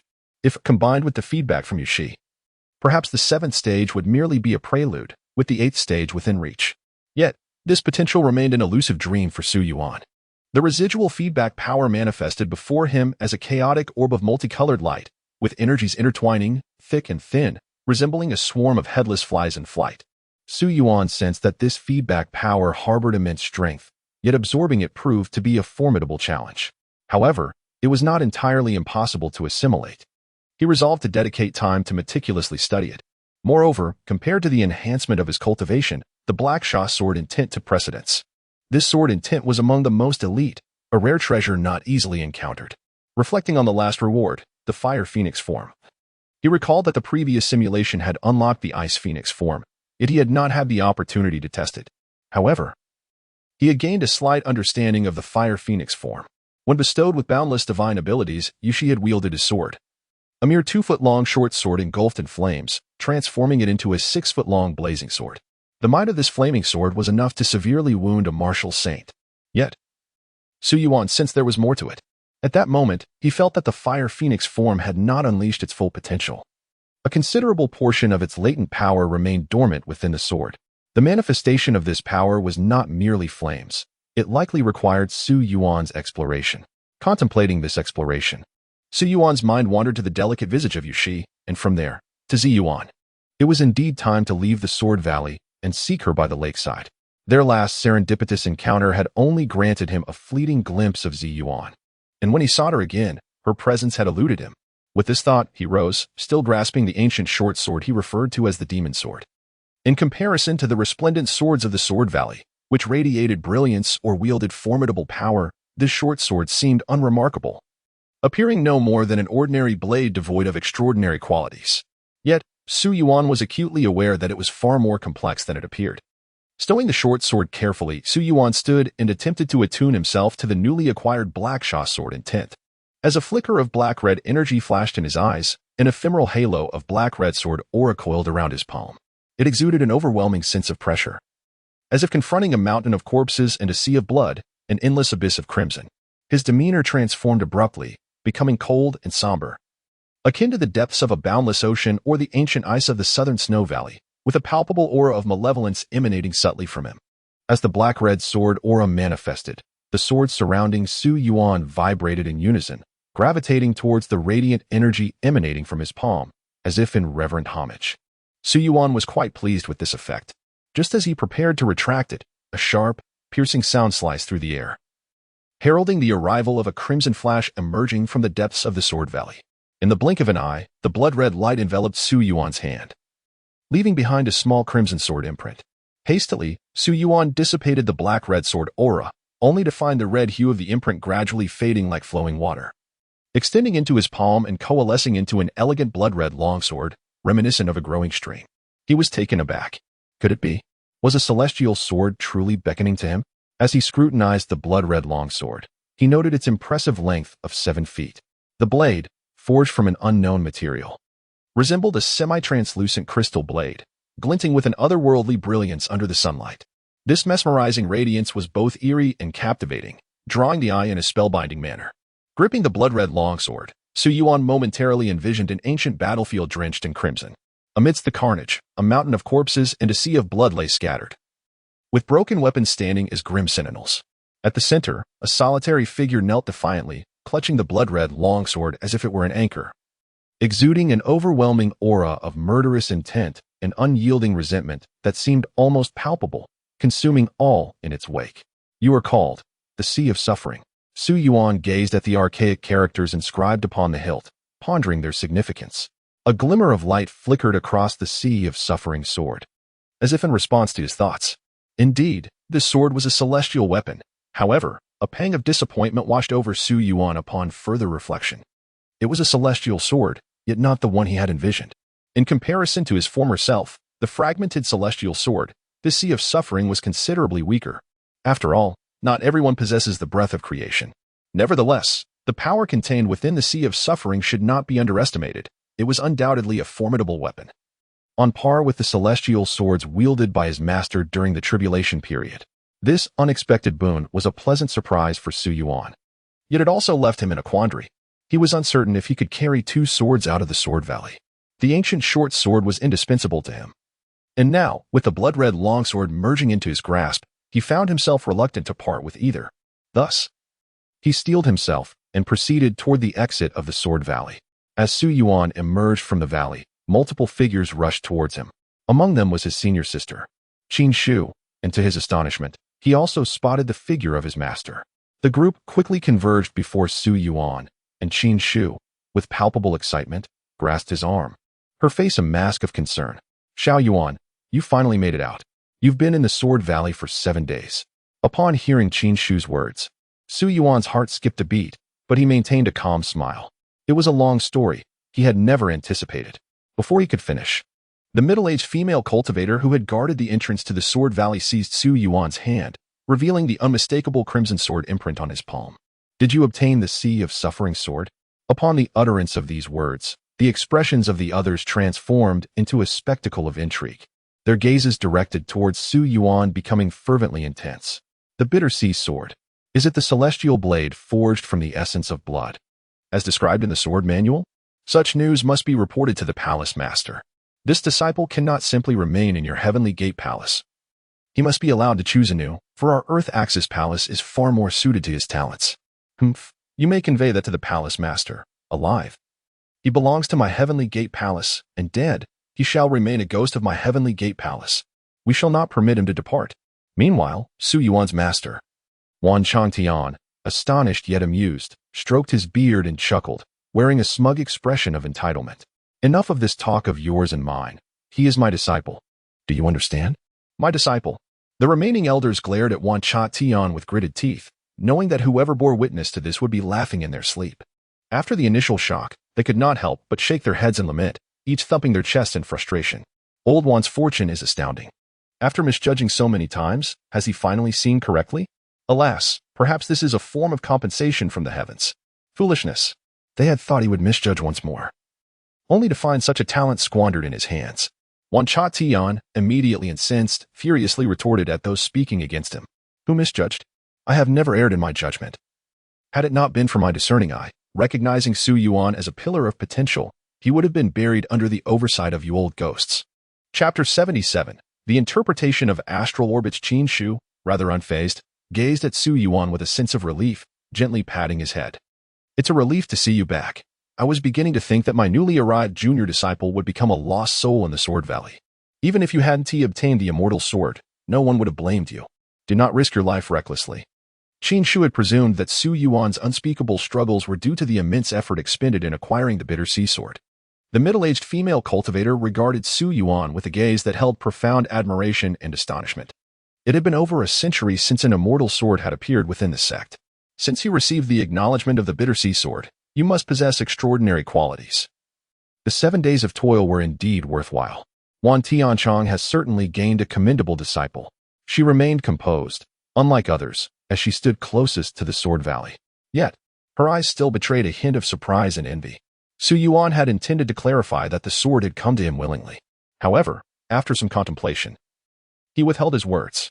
It would be rather absurd to claim that he had merely slept for 7 days in the Sword Valley, only to awaken beside an immortal sword. The middle-aged female cultivator conjured a technique with one hand, seemingly examining Su Yuan. Once assured of the results, she informed him, "You have indeed brought out only one sword. The bitter sea sword. There is little recorded about it.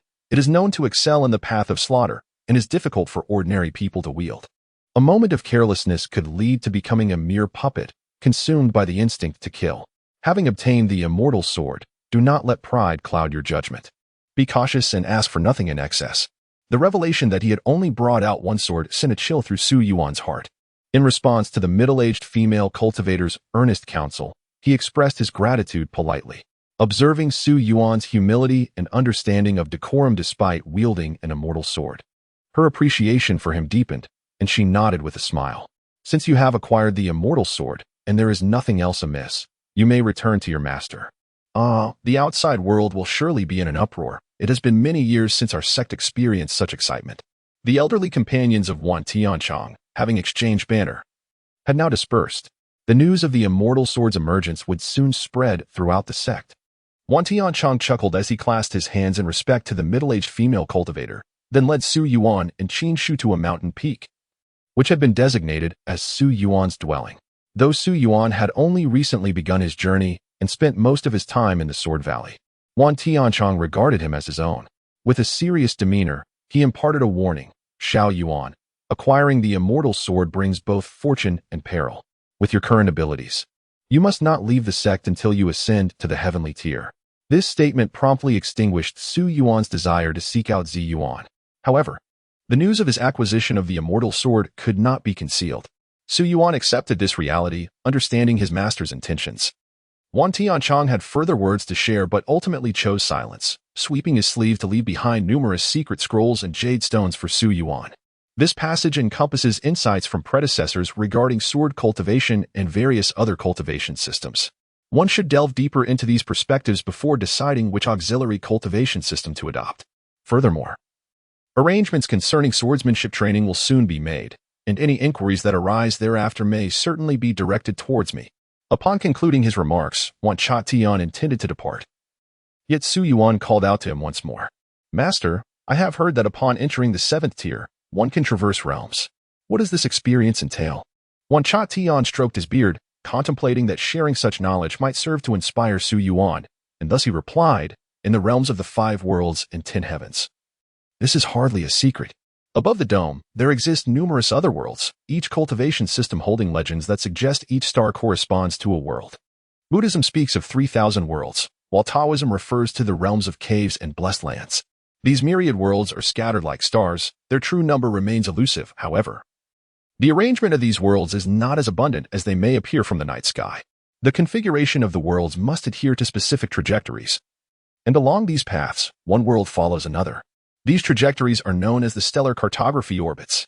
At the mention of the term stellar cartography orbits, which piqued Su Yuan's interest, he could not help but inquire, what lies beyond the stellar cartography orbits? Wan Tian, stroking his beard thoughtfully, responded, "Beyond the stellar cartography orbits, to our understanding, lies only endless darkness, a realm devoid of matter. Should one become lost within, returning would be an impossibility. Thus, if one wishes to explore these myriad worlds, one must adhere strictly to the established stellar cartography orbits. To stray into the darkness is to court death." Why do the 5 worlds and 10 heavens proclaim themselves the center of all realms? It is because they reside at the intersection of multiple stellar cartography orbits. where countless heroes and prodigies converge, culminating in the present flourishing state.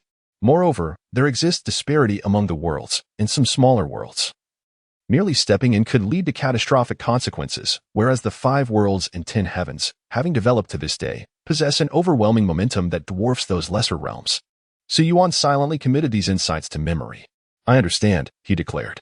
The duration of the 2 simulations was inconsistent. This time it spanned 7 days, while the previous one lasted only a quarter of an hour. Although he did not receive a definitive answer from Wan Tian, Su Yuan had begun to form his own conjectures. What if the simulated world was not merely a fabrication, but one of the actual realms? Perhaps the flow of time within the worlds of differing stellar cartography orbits does not align with that of the 5 worlds and 10 heavens. If this were indeed the case, Su Yuan's inexplicable hope rekindled with fervor, and the possibility of a connection between Su Yuan and Yushi deepened. After Wan Changtian's departure, Qin Shu observed her junior brother, sensing a subtle transformation in his demeanor since his return from Sword Valley. He appeared distinctly different from before. Yet she could not articulate the nature of this change and ultimately chose to remain silent. Chapter 78. Whose shadow do you see in me again since departing from the Sword Valley? Su Yuan has been immersed daily in the myriad scrolls and jade stones left behind by Wan Tian. The insights regarding sword cultivation, particularly those pertaining to the first sword of demon slaying, appeared to him as elementary as a university student observing a primary school pupil.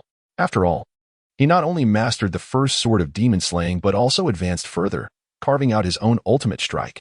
This accomplishment remains unbeknownst to anyone. Should it be revealed within the sect, it would surely cause a stir greater than the emergence of an immortal sword. At that time, not only would the Tianguan and Dizhou palaces be shaken, but the sect leader of the demon-slaying sword sect would also have to make an appearance. To create a sword on the foundation of the first sword of demon slaying is a feat unparalleled in history. The many talents of the demon-slaying sword sect would undoubtedly pale in comparison to Su Yuan. Only the founder of the sect, who bequeathed the 5 swords of demon slaying, could be deemed his equal. Su Yuan has also begun to delve into the concepts surrounding the second sword of demon slaying. With his innate sword heart and an abundance of insights from predecessors, his progress is remarkably swift. Whispers of a disciple acquiring an immortal sword have begun circulating among the upper echelons of the sect. But this information remains confined to the higher-ups of the Tianguan and Dizhou palaces, along with a select few direct disciples. Beyond this, the news of the immortal sword's emergence has been deliberately suppressed within the sect, leaving most ordinary disciples unaware of the occurrence. Nevertheless, some individuals have inexplicably caught wind of the rumors and come daily to challenge Su Yuan at his residence. These challengers, often brimming with youthful vigor and impressive swordsmanship, carry an air of defiance, unwilling to bow to anyone. They are clearly scions of esteemed lineages. Yet, it is often Qin Shucha who steps forward, hands on hips, to reprimand these challengers before sending them away. On this particular day, atop the mountain at Su Yuan's residence, another challenger approached.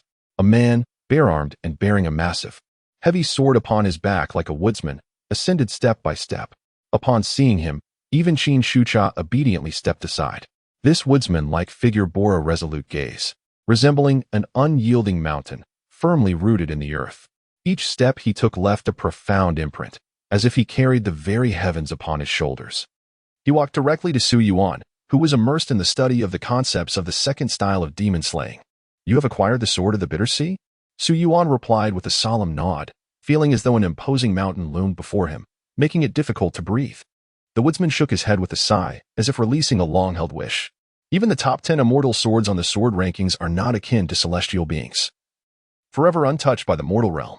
It seems I am simply a fool. Su Yuan vaguely deduced the identity of the woodsman before him. "You are studying the second style of demon slaying?" The woodsman noticed the scroll in Su Yuan's hand and regarded him for a moment longer, but did not dwell on it. After all, the sect leaders of Tianguan and Dizhou cultivate differently, yet in practice, there are no restrictions on which sword technique disciples may practice. "If you have any questions, feel free to seek me out," the woodsman said, leaving behind a jade slip before vanishing, his formidable presence lingering in the air. "Sister, that must be the sword saint of the Axis Palace," Su Yuan inquired. As he had anticipated, it was indeed the case. Qin Shudao explained that the sword saint had long been troubled by his inability to obtain the immortal sword, even harboring doubts about whether the sword would ever choose individuals of our so-called mortal bodies. Now, it seemed this obsession had been resolved. As a figure of equal stature to the martial saints, The sense of pressure this sword saint exerted upon Su Yuan far surpassed that of the elderly Li from the imperial capital. In fact, Su Yuan felt that this sword saint could effortlessly lift the elderly Li and strike him down. The sense of oppression was comparable to that of the demon lord. Fortunately, he bore no ill will towards Su Yuan. Moreover, he was a prodigy who had comprehended the second sword of exorcising demons. The sword saint's visit was merely an interlude in Su Yuan's life. Each day was consumed with the contemplation of sword techniques and seeking to absorb that lingering feedback power. Transitioning his innate mysterious sword from the earth stage to the heaven stage would require at least 3 to 5 years. He needed to discover a swifter means to ascend to the heaven stage. Time seemed to fly by as he devoted himself to his training, and before long, a month had passed. On this particular day, Qin Shu brought forth some news. Xiao Yuan. The supreme sects of the 5 realms and 10 heavens have converged in the exorcising demon realm, each dispatching a team led by a 7th stage expert to our sect. It appears they wish to discuss some matters. It seems all sects have sent their most talented disciples to attend. I wonder who will be present. Such as Qi Guandaozi from the Qinghai heaven, the holy son of the Yellow Spring Gate, Qi Yuangxianzi from the Biyu sect, and Miaoyue Xianzi from the Moonfall heaven. These are all renowned prodigies across the 5 realms and 10 heavens. It would be quite a sight to witness them all at once. Qin Shu, being naturally fond of lively gatherings, was particularly excited about this grand event after spending countless days confined within the sect, absorbed solely in training. In contrast, Su Yuan remained notably calm. Having experienced tumultuous simulations and witnessed grand spectacles before, he felt little concern. Perhaps it was related to the sudden bell toll that had recently echoed within the sect, which had prompted all the experts to rush out. Initially leading him to believe that an attack from another sect was imminent, he speculated. Qin Shu nodded enthusiastically, his eyes sparkling, chattering incessantly. Su Yuan merely smiled and listened. The arrival of individuals from other sects did not capture Su Yuan's attention. He remained focused on his training, eager to leave the sect at the earliest opportunity. Recently, while practicing the second sword of exorcising demons, he had experienced some insights, but had yet to achieve a breakthrough. After much contemplation, Su Yuan decided to seek out the sword saint for guidance. Upon inquiring with Qin Shu about the sword saint's residence, Su Yuan set out, relying on his vague memory of the sect's terrain. However, the exorcising demon sword sect was situated within a vast mountain range, with several main peaks extending for miles and countless other peaks scattered throughout. Without familiarity with the terrain, deviating from the main path would easily lead one astray. The sword saint resided in an exceedingly remote location. Unable to traverse the skies, Su Yuan stepped off the main road onto a narrower path, only to soon lose sight of the peak Qin Shu had indicated. He arrived at an exceptionally tranquil area, surrounded by deep ravines and dense forests, nestled between several towering mountains. Here, one finds oneself in close proximity to the secluded rear mountains, a realm seldom trodden by human feet. Thus, for the time being, few silhouettes can be discerned. Fortunately, the imposing figures of several main peaks remain visible from this vantage point, allowing Su Yuan to navigate his way back along the familiar path without concern for losing his way. Therefore, he ascended towards higher ground to ascertain his direction. As he walked, he chanced upon a tranquil courtyard nestled halfway up the mountain, embraced by nature's serenity. A gentle stream cascaded from a nearby waterfall, while amidst the verdant foliage, a crimson wooden bridge spanned the water, leading into the courtyard. Among the babbling brook and the delicate bridge, Su Yuan beheld a figure upon it, clad in a flowing lavender gown that danced lightly in the breeze, resembling an iris blooming in tranquil repose. The figure leaned against the railing, gazing into the distance, her graceful silhouette and cascading tresses evoking memories of a cherished visage. The enchanting backlit form, fleeting amidst the mountains and waters, appeared almost ethereal, as if it might vanish at any moment, rendering Su Yuan momentarily spellbound, prompting him to approach instinctively. It seemed that the sound of his footsteps roused the figure from her reverie. She turned her head, and her sparkling, pure eyes met Su Yuan's gaze.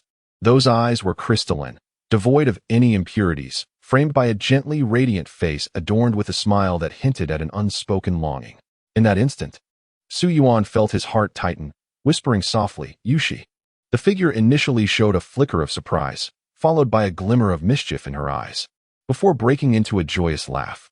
The girl in the purple dress, hands clasped behind her back, stood upon the bridge, sunlight cascading down, transforming her dark locks into a golden halo. Her smile, reminiscent of days gone by, blossomed like a flower. Young Master Su, have you once again discerned the shadow of someone within me? Do be cautious not to mistake me for another. Chapter 79. A shared pride. These words reverberated within Su Yuan's heart like a resounding bell, causing him to awaken to a sudden realization. Upon looking again, he was astonished to recognize Miss Su Yuan, with whom he had previously crossed paths. Su Yuan scrutinized Su Yuan's features with a hint of complexity. Undoubtedly, she bore a striking resemblance to the grown-up Yu Shi, yet her features appeared somewhat more ordinary. Upon closer inspection, the differences among her features became apparent. Su Yuan's current appearance could undoubtedly be deemed exceptionally refined among ordinary folk. However, the striking similarity in her aura was difficult to discern. Her overall demeanor exuded an ethereal quality, her delicate brows and eyes seemingly playfully descending from the celestial realm to frolic among mortals, akin to a heavenly princess enjoying her time on earth. This paradoxical sensation evoked a feeling of both immense distance and an inexplicable sense of accessibility, as if she were merely a cheerful neighborly sister.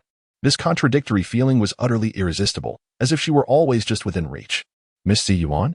Su Yuan inquired, a trace of confusion evident in his voice.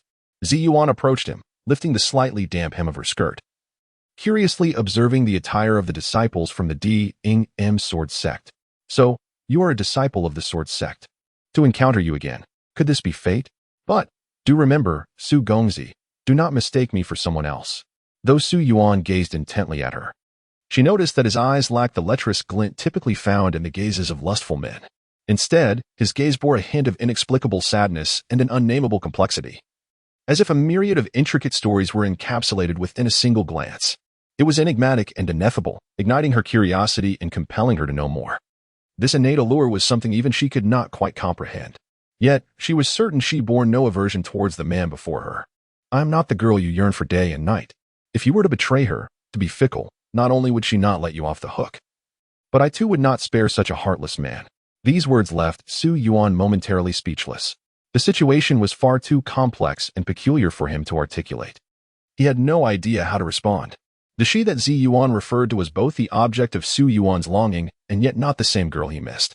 Su Yuan opened his mouth, realizing he could not explain anything and could only manage a bittersweet smile. Su Yuan tilted her head, observing the myriad of expressions that flitted across Su Yuan's face. Some individuals feigned depth to attract girls, but she could discern such insincerity at a glance. However, some things cannot be fabricated. The impression Su Yuan left her was profoundly genuine. So much so that it felt as if he had truly endured the tumultuous experiences akin to those woven within the pages of a tale. In search of a girl he had long sought, Su Yuan smiled once more, dispersing those emotions, and shifted the conversation. What brings you here, Miss Su Yuan? With a gentle smile, Su Yuan replied, I have come with my master to visit your esteemed sect and happen to be arranged to stay here. The environment is delightful, vastly different from our own. Occasionally venturing out to witness different scenery is also a part of cultivating one's state of mind. I heard from my senior that the supreme sects of the 5 realms have recently gathered in the demon tranquil realm. And could it be that Miss Su Yuan is a disciple of one such sect? Su Yuan had already surmised Su Yuan's identity. Su Yuan winked at Su Yuan, extending a finger to her lips, signaling him to hush. Otherwise, she would land in serious trouble. Trouble? Su Yuan chuckled knowingly. The Celestial Red Sparrow? Upon hearing this title, Su Yuan appeared as if she had committed a transgression and was now caught, her demeanor reminiscent of a child caught in a lie. No, Su Yuan could not help but smile. It was as if a blind cat had stumbled upon a dead mouse, truly a stroke of luck. After all, how mature could a girl who relished stories and fanciful daydreams be? Noticing Su Yuan's guilty expression, Su Yuan felt a playful urge to tease her, lowering his voice. So the Celestial Red Sparrow resides here. Just imagine how many would go mad if this news were to spread. Su Yuan bit her lip and shot him a glare. You dare. After a moment of internal struggle with her head lowered, she finally lifted her chin, closed her eyes, and huffed, seemingly resigned. Fine, since you have figured me out, I might as well come clean. I had intended to interact with you in a low-profile manner, but I am indeed the Celestial Red Sparrow. Is that satisfactory? Su Yuan kept her eyes closed, awaiting the customary response she had grown accustomed to. Yet after a while, she realized there was none forthcoming from Su Yuan. Tentatively, she opened one eye to find Su Yuan wearing a puzzled expression. Is the Celestial Red Sparrow well known? Su Yuan genuinely did not know. Had he not heard it from his senior, he might not have recognized the name at all. This ignorance stemmed from his inexperience and limited exposure. However, he could surmise that the name must indeed carry weight. Yet, seeing the subtle pride on the girl's face, he could not resist the impulse to tease her further. Su Yuan felt as though she had been played, her face flushing. Reflecting on her earlier remarks, she lowered her head in silent embarrassment, her fists clenched, her body slightly trembling. Hey, smoke is rising from your head. Do not speak. Su Yuan abruptly lifted her head and covered Su Yuan's mouth. Her eyes, glistening with shame, seemed on the verge of overflowing with emotion, her cheeks flushed crimson, the color creeping down to her ears. Her slightly parted, delicate lips were firmly biting down on her pristine silver teeth. It seemed as though in the next moment, she might pounce upon him, like a hungry tiger ready to strike. This young girl, merely in her early teens and yet so naive, felt the treacherous nature of human hearts. Chapter 80. Do not seek me anymore. Su Yuan propped her arms, her hands overlapping as they pressed against Su Yuan's lips. The indignation in her eyes was nearly lethal. She longed to clarify that she was not typically like this, that she was not the sort to take pride in the name of the Red Kite Fairy. Yet, uttering such words seemed utterly futile and insipid. A mere attempt to cleanse her tarnished reputation, which was indeed irreparable. This was the most significant blemish of her life. And it seemed that the only option left was to silence it altogether. Just a momentary lapse had cost her dearly. Overwhelmed with shame, Su Yuan contemplated how she might redeem her sullied image. From Su Yuan's perspective, his gaze lowered slightly, revealing the delicate contours of her collarbone, now flushed with color. As he continued to observe, he found himself unconsciously swallowing hard, his lips parting to inadvertently envelop half of her finger, which resembled a glistening green onion. The sensation was smooth and exquisite, imbued with a hint of the unique fragrance of youth. Before Su Yuan could fully savor the moment, Su Yuan, startled like a bird suddenly released from its cage, swiftly withdrew her hands, crossing them defensively over her chest. What are you doing? She stammered, feeling an overwhelming mix of embarrassment and fear, her fingertips tingling with an unfamiliar sensation. This feeling was peculiar and indescribable, yet the more she pondered, the more apprehensive she became, fearing that Su Yuan might venture further. In response to her inquiry, Su Yuan found himself inexplicably amused. This method of silencing was indeed unique. However, Miss Su Yuan, I wouldn't mind another attempt.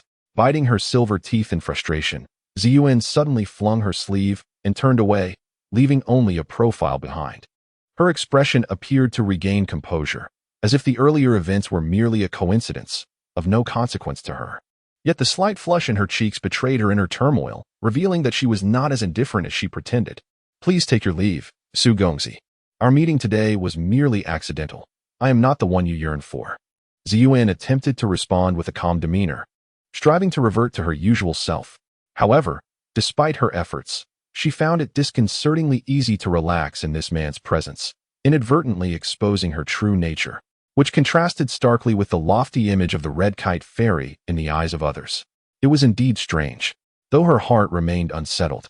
Still reeling from their brief contact, she skillfully concealed her turmoil behind her turned profile. In her thoughts, she grew increasingly vexed with her behavior that day and spoke coolly. In the future, do not seek me out, Su Gongzi. You should pursue your lady instead.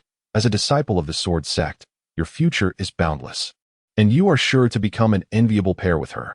Hearing Su Yuan's words, reminiscent of Yushi, a myriad of emotions surged within Su Yuan, and a fleeting, indescribable expression crossed his face before he ultimately smiled in acceptance. With a composed demeanor, he produced a length of red string. Last time, when Miss Su Yuan lost something, I sought you out but found nothing. This time, I return it to you. Su Yuan produced the frayed red string, worn down over time, and placed it into Su Yuan's hands before turning to leave. Su Yuan gazed at the half of the red string, momentarily taken aback. The fleeting expression on Su Yuan's face resurfaced in her mind, a look reminiscent of someone abandoned by their dearest, marked by confusion and sorrow, yet, after that pain. He brushed it off with a smile. This stirred an inexplicable ache within her heart. Su Yuan instantly regretted her earlier words. She watched Su Yuan's retreating figure, longing to call out to him, yet her mouth opened without sound, leaving her to witness his silhouette vanish amidst the forest on the mountainside. With her head bowed, she felt at a loss, gripping the red string tightly, standing in place, and stamping her foot for a lengthy while. She sensed she had erred. Yet the reason eluded her. Su Yuan, after considerable effort, finally located the residence of the Sword Saint, situated far from the main branch of the demon-slaying sword sect. This place was nearing the edge of the mountain range, and before the Sword Saint's abode lay an expansive lake that seemed to stretch endlessly, with reeds swaying gently. And scattered along the shore were countless families living off fishing. A humble thatched cottage by the lakeside served as the dwelling of the Sword Saint. The jade slip left for Su Yuan could unlock the cottage's enchantments. However, upon entering, he found it empty.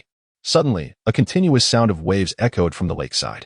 Following the sound, Su Yuan noticed a wide fissure had appeared upon the tranquil surface of the lake, with torrents of water rushing into it, stirring the previously calm waters. This was the source of the wave sounds. From that crevice, a figure slowly emerged, resembling the woodcutter Su Yuan had encountered before. He walked upon the water, step by step advancing towards Su Yuan, his feet making no ripples on the surface. Moreover, Su Yuan felt no trace of the man drawing upon the natural energies of the world. The Sword Saint, Lei Xian, approached Su Yuan without surprise at his arrival. Upon learning that Su Yuan was already contemplating the second sword of demon slaying, a flicker of astonishment crossed Lei Xian's face. His eyes regarding Su Yuan as one might a prodigy. Is this truly one favored by the celestial sword? Lei Xian nearly questioned the authenticity of his own reputation as a genius. Su Yuan had yet to share much with Lei Xian, and Lei Xian did not press further, knowing such inquiries might only lead to dissatisfaction. The second sword of demon slaying, known as sea-splitting style, contrasted with the first sword, awe-inspiring style, intended for combat against a single adversary, where the first sword's might is paramount. In contrast, the sea-splitting style possesses the power to part the seas. Lei Xian was candid. His broad-mindedness disregarding any distinctions of heaven or earth, his voice resonating gently across the lake, filled with insights drawn from personal experience, captivating Su Yuan as time slipped away unnoticed. Eventually, as the sun set and rose again by the lakeside, Su Yuan emerged from his reverie. I found that many of the perplexities regarding the second sword of demon slaying have been resolved. Beneath the innate sword heart, he seemed to faintly perceive the nascent form of a blade cleaving toward the boundless ocean. Upon noticing that Su Yuan had gained insight, Lei Xian offered a faint smile. Each year, the disciples of the Earth Axis Palace practice the Fenhai style and must journey to the Western Sea. If you have the time, you may accompany them. Su Yuan bowed in gratitude to Lei Xian, silently committing the Western Sea to memory, contemplating a possible visit in the future. Upon returning to his residence near the main vein, Su Yuan encountered his senior sister, Qin Shu, searching for him. Unable to contain her complaints upon seeing him, she remarked, "Xiao Yuan, where have you been all night? You haven't gone off to seek some junior sister from the sect, have you? I've been quite bored all alone." The slightly melancholic tone of Qin Shu made Su Yuan feel a twinge of guilt. However, it wasn't he solely due to her lamentation.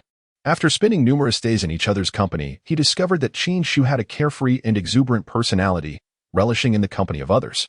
Left to meditate alone, she would inevitably retrieve a book filled with tales, feigning engrossment within half an hour. Su Yuan began to understand why his master was nicknamed the visionary immortal. In this unfamiliar sect, he had no acquaintances among the junior sisters. Discreetly averting his gaze, Su Yuan concealed his thoughts. Yet, Qin Shu remained oblivious to this small gesture. Upon hearing Su Yuan's words, her eyes suddenly brightened with a splendid idea. "Oh, come, I shall introduce you to some junior sisters. With so many beautiful fairies in the sect, how could we not make their acquaintance? It would certainly benefit you to have more connections when you descend the mountain." Chapter 81. The renowned fairy having spoken, Qin Shu took Su Yuan by the hand and began to run. It appeared that Qin Shu had already formulated a plan. As he navigated their path with remarkable clarity, they halted only upon reaching the majestic peaks near the main ridge. Beyond this point, a patrol team was incessantly surveying the skies. Observing the gravity of the situation, Su Yuan sensed a palpable tension in the atmosphere. The disciples of the sect were intercepted by the patrol, and entry was denied. However, Qin Shu seemed utterly unfazed.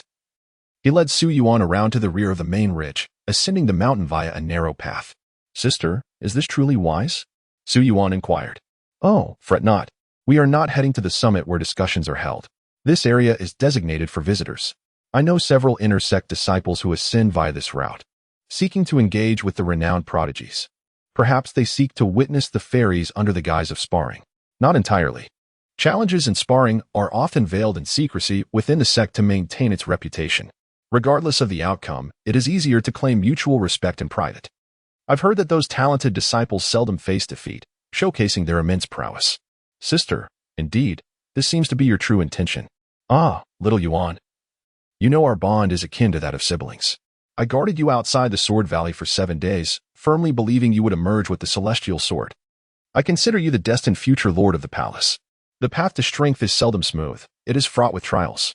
For instance, your sister wishes to expose you to the world, and although our master disapproves, I sense your eagerness. Am I correct? You want to disclose this to our master, will you? Faced with Qin Shu's piercing gaze, Su Yuan could only nod helplessly. A grin spread across Qin Shu's face. Before long, Su Yuan indeed spotted a cluster of buildings halfway up the mountain, with a martial arts arena at its center, surrounded by quite a number of people, including sect disciples and unfamiliar figures clad in robes from other sections. Qin Shu began to count off on her fingers, introducing the various participants. The disciples in moon-white robes and skirts, adorned with a crescent moon emblem, belong to Yu Luo Tian. The ones in black robes, marked with a coffin symbol, are from the Huangquan sect, and those dressed in vibrant hues are the female disciples from the Bu sect, and there is more. As she continued her introductions, Qin Shu guided Su Yuan to a 3-story building situated at a respectful distance from the martial arts arena. The uppermost level was enclosed only by a railing, offering an unobstructed view of the arena below. Inside, a long table was set, surrounded by several individuals. As they entered the upper level, a graceful woman in a moon-white gown rose to greet them. Little Shu, you have finally arrived. Ah, it's a long story. Our master has recently taken on a new disciple. This is my junior brother, Su Yuan. Meet the ethereal Ninghua fairy of Yu Luo Tian, Tang Xiuxiu. We share a close bond. Su Yuan gazed intently into the eyes of the celestial lady Ninghua and greeted her with a respectful nod, acknowledging their introduction. The celestial lady Ninghua scrutinized Su Yuan with an inscrutable expression, sensing an ineffable quality about him that set him apart from others. It was a peculiar aura that belied his apparent youth, yet it was concealed with remarkable finesse, with genuine warmth. Lady Ninghua arranged for the two of them to sit nearby, with Qin Shu and Lady Ninghua positioned in the center, leaning close together, while Su Yuan occupied the outer edge. On the periphery of Lady Ninghua's side sat 2 young women clad in flowing moon-white gowns. These 2 appeared significantly younger than Lady Ninghua. One was quite fair-featured, while the other possessed a beauty that surpassed even that. However, the latter's demeanor was notably aloof, her gaze scanning the assembled guests with a discerning air, as if she were meticulously selecting her acquaintances. The 2 were named Su Yuan and Bai Yu, the latter being the more striking one with a chilly countenance. Su Yuan surveyed the surrounding young disciples from various sects and whispered to Bai Yu. The 2 disciples from the Huangquan sect across the way have been making overtures towards you. One of them is ranked among the top 100 talents in their sect. Bai Yu cast a fleeting glance at Su Yuan and replied in a barely audible tone, mediocre. Unfazed, Su Yuan continued with a playful smile. The newly arrived disciple from the Sword sect, the junior brother of that acquaintance of Lady Ninghua, is the youngest among us and not without charm. As for his talent, anyone who enters the Sword sect must possess some merit, and it seems he has cast several glances in your direction. Bai Yu had already assessed Su Yuan upon his arrival. Although he was not exceptionally handsome, he stood out favorably among the present company. Nevertheless, she shook her head, dismissing him as merely an ordinary disciple of the Sword sect, unworthy of further consideration, yet there was a hint of satisfaction etched upon her features. Su Yuan, aware of Bai Yu's lofty aspirations, persisted with his light-hearted banter. Meanwhile, a discussion arose amongst several men at the table. Among the celestial maidens, if we are to speak of poise, the title undoubtedly belongs to Lady Qi Yuan. As for beauty, I believe Lady Miaoyue should take the crown. Isn't it simply because Lady Qi Yuan has never made an appearance? I dare say, should she reveal herself, she could easily outshine Lady Miaoyue. At these remarks, Bai Yu's eyes darkened with displeasure as she shot several glares at the talking male disciples. Just then, a wave of uncontainable gasps erupted from the nearby training ground. And soon after, figures emerged from the building. Junior sister, the master is convening for important discussions. It is quite lively here as well. The disciples of the Sword sect are indeed extraordinary. Had it not been for the presence of outstanding individuals from our sect, we might have truly lost face. A female voice remarked. From another corner, a cool and slightly weary response followed. Senior sister, I have never been fond of such commotion. I shall wait for the master to return and then depart immediately. Very well. As 2 figures appeared atop this elevated level, a profound silence enveloped all present. One could see a tall, sword-bearing woman accompanied by a girl draped in delicate veils, resembling a celestial being. Upon encountering the maiden, her delicate visage was veiled by a gossamer shroud, with cascading tresses obscuring her features, leaving only a pair of crystalline eyes exposed to the world. Chapter 82. The Crimson Kite Fairy in person. Her clear gaze casually swept across the vicinity. On the staircase ahead, she discerned 5 or 6 disciples from other sects along with 2 female disciples from the Moonfall sect. The fervent glances cast by the other disciples made the young girl, draped in sheer gauze, instinctively furrow her brow. With so many people around, perhaps it would be better to. At that moment, her eyes met with a figure seated in the farthest corner, and both were momentarily taken aback by the mutual gaze. The girl's eyelashes fluttered slightly as she quickly averted her eyes, nonchalantly remarking, "This place will suffice." The tall woman, initially intending to persuade her junior sister that this spot offered the best view, found herself somewhat astonished. "Why does it seem that my junior sister is acting oddly today?" As the girl, her features obscured by the light veil, ascended the stairs, Qinshu excitedly grasped Su Yuan's arm. "Junior brother, that is the renowned Crimson Kite Fairy, famed throughout the 5 realms and 10 heavens. It is said that she possesses an innate fire phoenix body, which she must conceal using secret methods, hence her face remains hidden." Upon locking eyes with those familiar orbs, Su Yuan was momentarily stunned. Yet, as quickly as it had happened, the gaze was withdrawn, and they no longer met again. Nevertheless, Su Yuan recognized her as Zi Yuan. Hearing his senior sister's words, he was skeptical. Is it truly impossible for her to reveal her true face? Is the veil the means of suppression? Just then, as the two whispered, Fairy Ninghua interjected, "The rumors you hear are indeed accurate. The fire essence within the Crimson Kite Fairy is so potent that she cannot easily remove the veil that serves to suppress it." As Su Yuan listened, his doubts deepened. It seemed merely a convenient excuse. Everyone is saying that the Crimson Kite Fairy is even more beautiful than the Miaoyu Fairy. Xiao, you have seen Miaoyu before. Now that the Crimson Kite Fairy stands before you, guess who is more beautiful? Qinshu boldly inquired of Fairy Ninghua while munching on a snack. Though his voice was low, the 2 disciples from the Moonfall sect seated a short distance away could still catch the gist of it. Before Fairy Ninghua could respond, Baiyu beside her voiced her indignation. "Is that even a question? Of course, Sister Miaoyu is more beautiful. She doesn't dare show her true face," likely fearing exposure and loss of reputation. Upon hearing this, Su Yuan raised an eyebrow and retorted, "That may not be the case at all." A fleeting image of Yu Shi, adorned in a wedding-like gown on the day of her ascension, flashed through his mind.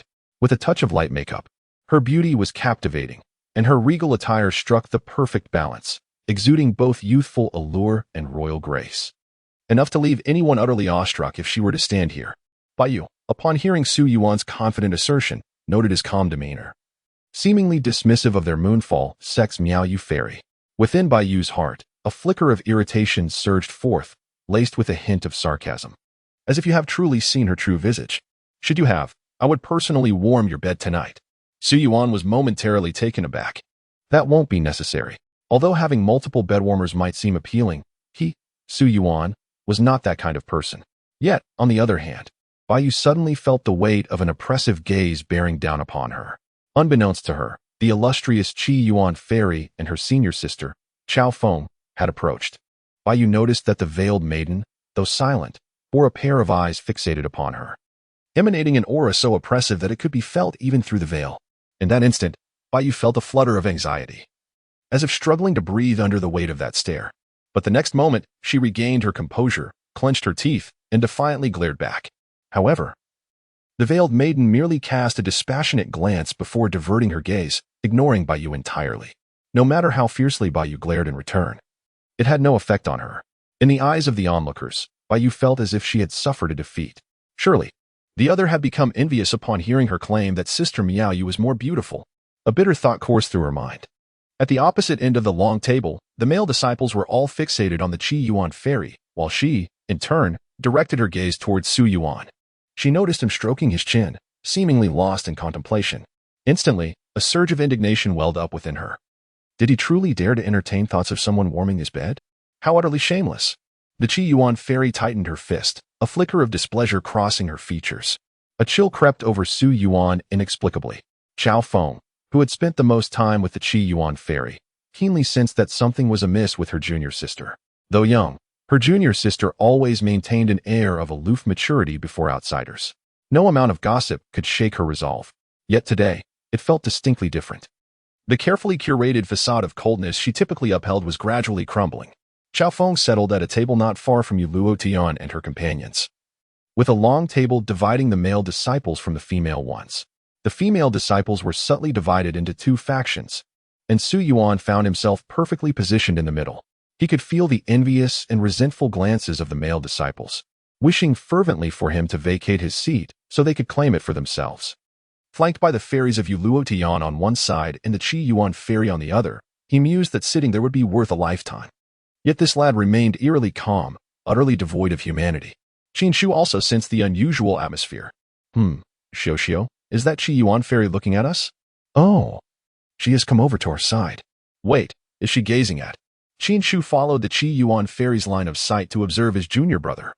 As one gazes back towards the face of the red kite fairy, concealed beneath a veil, her remarkable aura evokes a myriad of thoughts, despite the obscurity of her features. Yet, at this moment, the expression in her eyes betrays a certain unkindness. Qin Shu then shifts his gaze to Su Yuan, and back to the red kite fairy. Alternating his attention between them, Su Yuan perceives the displeasure emanating from the veiled maiden's gaze, which seems to fixate upon him, harboring an unyielding sense of indignation. Faced with such an atmosphere, Su Yuan remains silent for a moment, letting out a resigned sigh. Then, under the collective scrutiny of those present, he deliberately selects a piece of peanut brittle from a platter filled with delicacies and presents it to the red kite fairy. Although it may not rival the finest peanut brittle, its flavor is still commendable.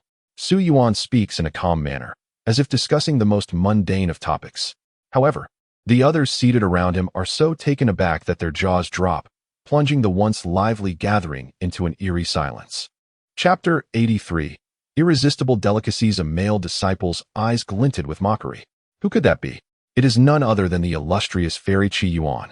Not merely an ordinary girl who could be swayed by a couple of snacks. Even a girl from a humble background wouldn't casually accept treats offered in such a manner, especially when they are handpicked by you. If fairy Qi Yuan were to indulge, he would plunge headlong into a cesspool, vowing never to return to society. Another male disciple regarded Su Yuan with a gaze filled with pity and sympathy. He seemed to be a fervent admirer of fairy Qi Yuan. Oh dear. So young yet so fervent. Meanwhile, some male disciples looked upon him with awe. How ruthless, truly ruthless. This was beyond mere audacity. Who among them did not admire fairy Qi Yuan? Yet, who would willingly court disaster? Should this incident be widely known, it would echo throughout history. Henceforth, tales of your exploits would reverberate across the realms.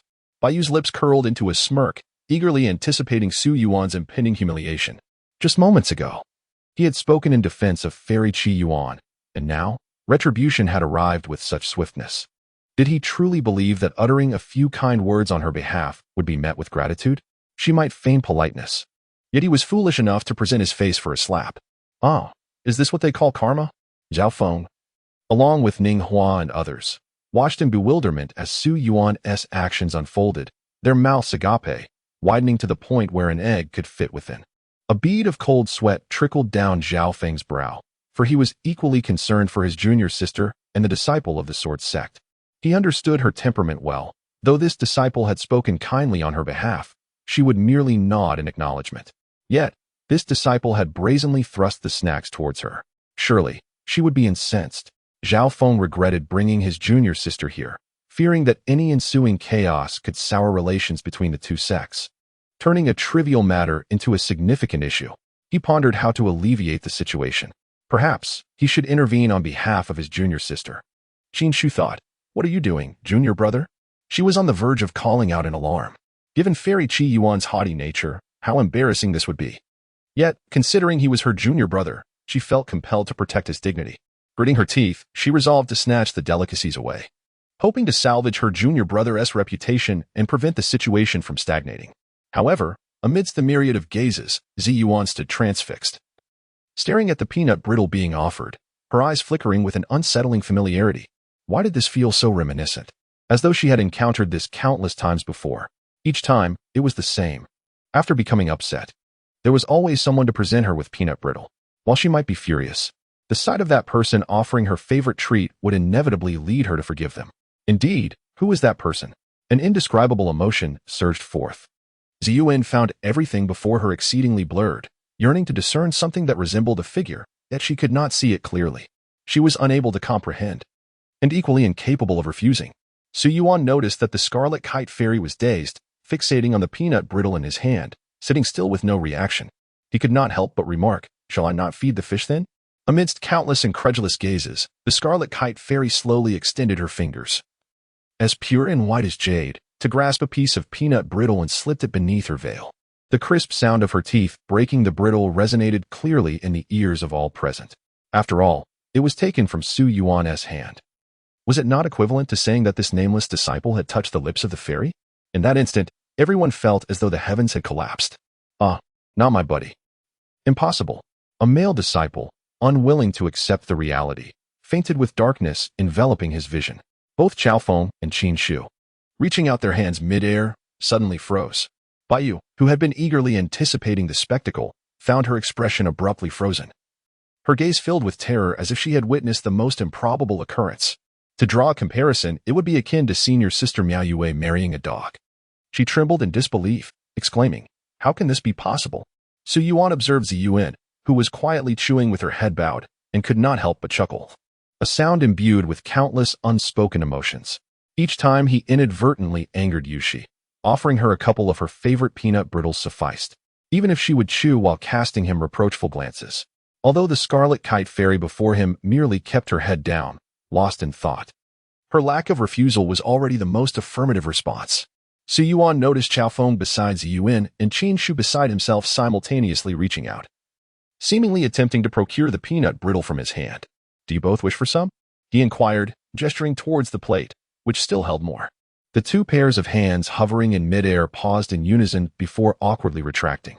The scarlet kite fairy continued to nibble delicately on the peanut brittle like a cat, finishing every last piece, then departed without a backward glance. Xiaofeng, perplexed by the situation, hastily followed her junior sister, calling out, "Hey, wait for me, junior sister." Qin Shu turned around, his eyes wide with astonishment, staring intently at Su Yuan. "Did you not claim you did not know the sister?" Su Yuan replied earnestly, "I truly do not know any sister. I merely fed her, and she accepted it." "Is that true?" Qin Shu asked, half in disbelief. Could it be that the scarlet kite fairy possessed a temperament that allowed her to accept offerings from anyone? He pondered, perhaps he should try it himself next time. Watching the aloof scarlet kite fairy indulge in the treats he had offered, Qin Shu's eyes sparkled with the discovery of something that could bring him immense joy. In a moment of confusion, the celestial maiden of condensation found herself grappling with the overwhelming events of the day, struggling to maintain a smile as she remarked, "Little Shu Shu, your audacity is truly commendable." This was the only explanation she could muster for herself. Baiyu continued to murmur in disbelief, "It cannot be. It simply cannot be. She must be acting this way to spare me the embarrassment of witnessing her folly." The celestial maiden of condensation offered an awkward smile, grasping the dazed Baiyu, and excused herself. Consequently, Su Yuan and Qin Shu lost their inclination to stay and departed together. That night, many found themselves restless. Su Yuan tossed and turned, his mind flooded with memories of Yushi. The visage of Yushi began to blend seamlessly with that of the scarlet kite celestial maiden he had encountered that day, even through the veil of obscurity. Her eyes remained unchanged. Su Yuan's conviction deepened. Yushi and the scarlet kite celestial maiden, known as Zu Yuan, were likely one and the same. Yet, judging by Zu Yuan's current demeanor, it appeared she had completely forgotten. Su Yuan recalled the images witnessed in his memories, the phoenix vine entwining the sword. Perhaps Yushi had ultimately been unable to escape her destined fate and had truly departed from this realm. The last flicker of hope within Su Yuan's heart was extinguished. However, legend spoke of the phoenix possessing the ability to be reborn from ashes. The empowered Yushi, having awakened her most potent abilities, might have survived in another form. He could not help but whisper her name, Zu Yuan. Once more, he smiled, his expression radiating unwavering resolve. Even if she had forgotten everything, he would not relent. This was a journey that began anew. Zu Yuan lay in bed, tossing and turning, unable to find slumber. Moonlight streamed through the window, casting a serene glow upon the tranquil night outside. The only sound being the rustling leaves swayed by the wind, much like her current state of mind. There was an incessant restlessness within her, a disquiet that refused to subside. How peculiar. Not only was her present mood strange, but her behavior today had also been oddly out of character. This was not limited to today. It had been the same yesterday. Whenever she found herself in the presence of young Master Su, an inexplicable sense of ease washed over her. She could not help but open her heart, uttering words she would normally never speak. She could not resist the urge to remain by his side. This sensation was akin to a wild beast's ferocity, yet also reminiscent of a fawn's frantic heart. She simply could not contain it. Chapter 84. Daring to feed the fairy? Sever the hand. She seemed to relish the sensation of remaining by his side, despite her intentions to the contrary. Today, when she inadvertently encountered him, she had aimed to depart, yet her body instinctively responded and lingered. Having stayed was one thing, but upon hearing Bai Yu compare her to Miao Yu, given her usual disposition, even a mere glance would signify her defeat. Nonetheless, her reaction to the notion of warming the bed was far more intense than she had anticipated. Initially, she felt merely a sense of injustice for the version of herself that Su Yuan pursued, with no ulterior motives. Yet, inexplicably, she felt discomfort regarding Su Yuan's consideration of Bai Yu as a bed-warming maid. She merely regarded Su Yuan as a fickle scoundrel and wished to offer a word of caution. How had it come to this? Contemplating the events of the day, Su Yuan, having shed the guise of the Crimson Kite Fairy, curled up tightly in her bedding, exerting unprecedented strength to cling to it. She longed to burrow deep within the covers and never emerge. Even under the moonlight, the pale neck that peeked from her delicate nightgown resembled a ripened persimmon, further accentuating her fragility. She rolled back and forth in the blankets, and upon closing her eyes, she was inundated with images from the day. After much reflection, Su Yuan softly declared into the enveloping darkness, "This is all Su Gongzi's fault." The following morning, Su Yuan emerged from her chamber, her eyes as clear as mirrors, once again embodying the demeanor of the Crimson Kite Fairy. Her haughty temperament and innate nobility radiated an aura that deterred any approach. Her proud bosom and exquisite figure were accentuated to perfection by her pale red gown. Suddenly, a figure towering above her by half a head materialized before her. Her senior sister, Chao Feng, waved a piece of fried pastry enticingly in front of Su Yuan's lips. Su Yuan, with her pristine eyes, gazed at her sister in bewilderment. Observing that Su Yuan remained unmoved, Chao Feng began to sway the fried delicacy back and forth. Su Yuan maintained a stoic expression as the pastry danced past her mouth and brushed against her nose, then returned to her lips. Noticing Su Yuan's complete lack of response, Chao Feng let out a soft gasp and brought the fried treat back to her sister's face, then swayed it away once more. The corner of Su Yuan's forehead twitched slightly. "Sister," she smiled sweetly. Chao Feng, perplexed, muttered, "Aren't you going to eat? Isn't this your favorite breakfast?" In an instant, Su Yuan clenched her fists, her demeanor turning icy, a chill penetrating Chao Feng's very core. Even if she loved it, how could one act in such a manner? "Sister, please listen to my explanation." Moments later, Chao Feng, with disheveled hair ornaments, sobbed while rubbing her swollen head. Simultaneously, she grasped Su Yuan's garment to dry her tears. Su Yuan tenderly tightened her clothing, expressing her helplessness as she said, "Sister, please stop pretending. If you continue to feign tears, I truly won't have time to retouch my makeup. If others see me in such a disheveled state, how will they speak of the esteemed eldest sister of the Biu sect? Must we sacrifice our reputation?" Chao Feng, while wiping away non-existent tears, spoke in a choked voice. Even the junior disciples of the Biu sect dare to defy authority and strike the eldest sister in public. Su Yuan clenched her fists once more. Murmuring in utter resignation, "I truly did not use any force, and it wasn't in public." Eventually, with a hint of exasperation, Su Yuan conceded, All right. Sister, it was my fault. A gentle touch will ease the pain. Wherever you wish to go today, I shall accompany you." Upon hearing these words, Chao Feng's face lit up with joy. She affectionately ruffled Su Yuan's exquisitely soft hair before withdrawing her hand, satisfied with the interaction. Now, that is more like it. Once she had rearranged her hair ornaments, Su Yuan returned to her previous icy demeanor, donning a veil that obscured her face. Her eyes gleaming like mirrors that sent a chill to the heart. With the veil in place, subtle changes appeared on Su Yuan's visage, though concealed beneath its fabric. None could discern the exact nature of those alterations. Observing Su Yuan's return to her proud demeanor, Chao Feng's gaze softened as she reflected on her thoughts. "Honestly, I believe you looked quite lovely yesterday. A mere girl of just over a decade, yet she insists on playing the role of an adult." Her expression stiffened as others refer to her as a fairy. It seems everyone believes a fairy should embody such an image. Only such a fairy is deemed acceptable. At least, that was the essence of the girl known as Su Yuan, not merely the Red Sparrow Fairy of the Bu sect.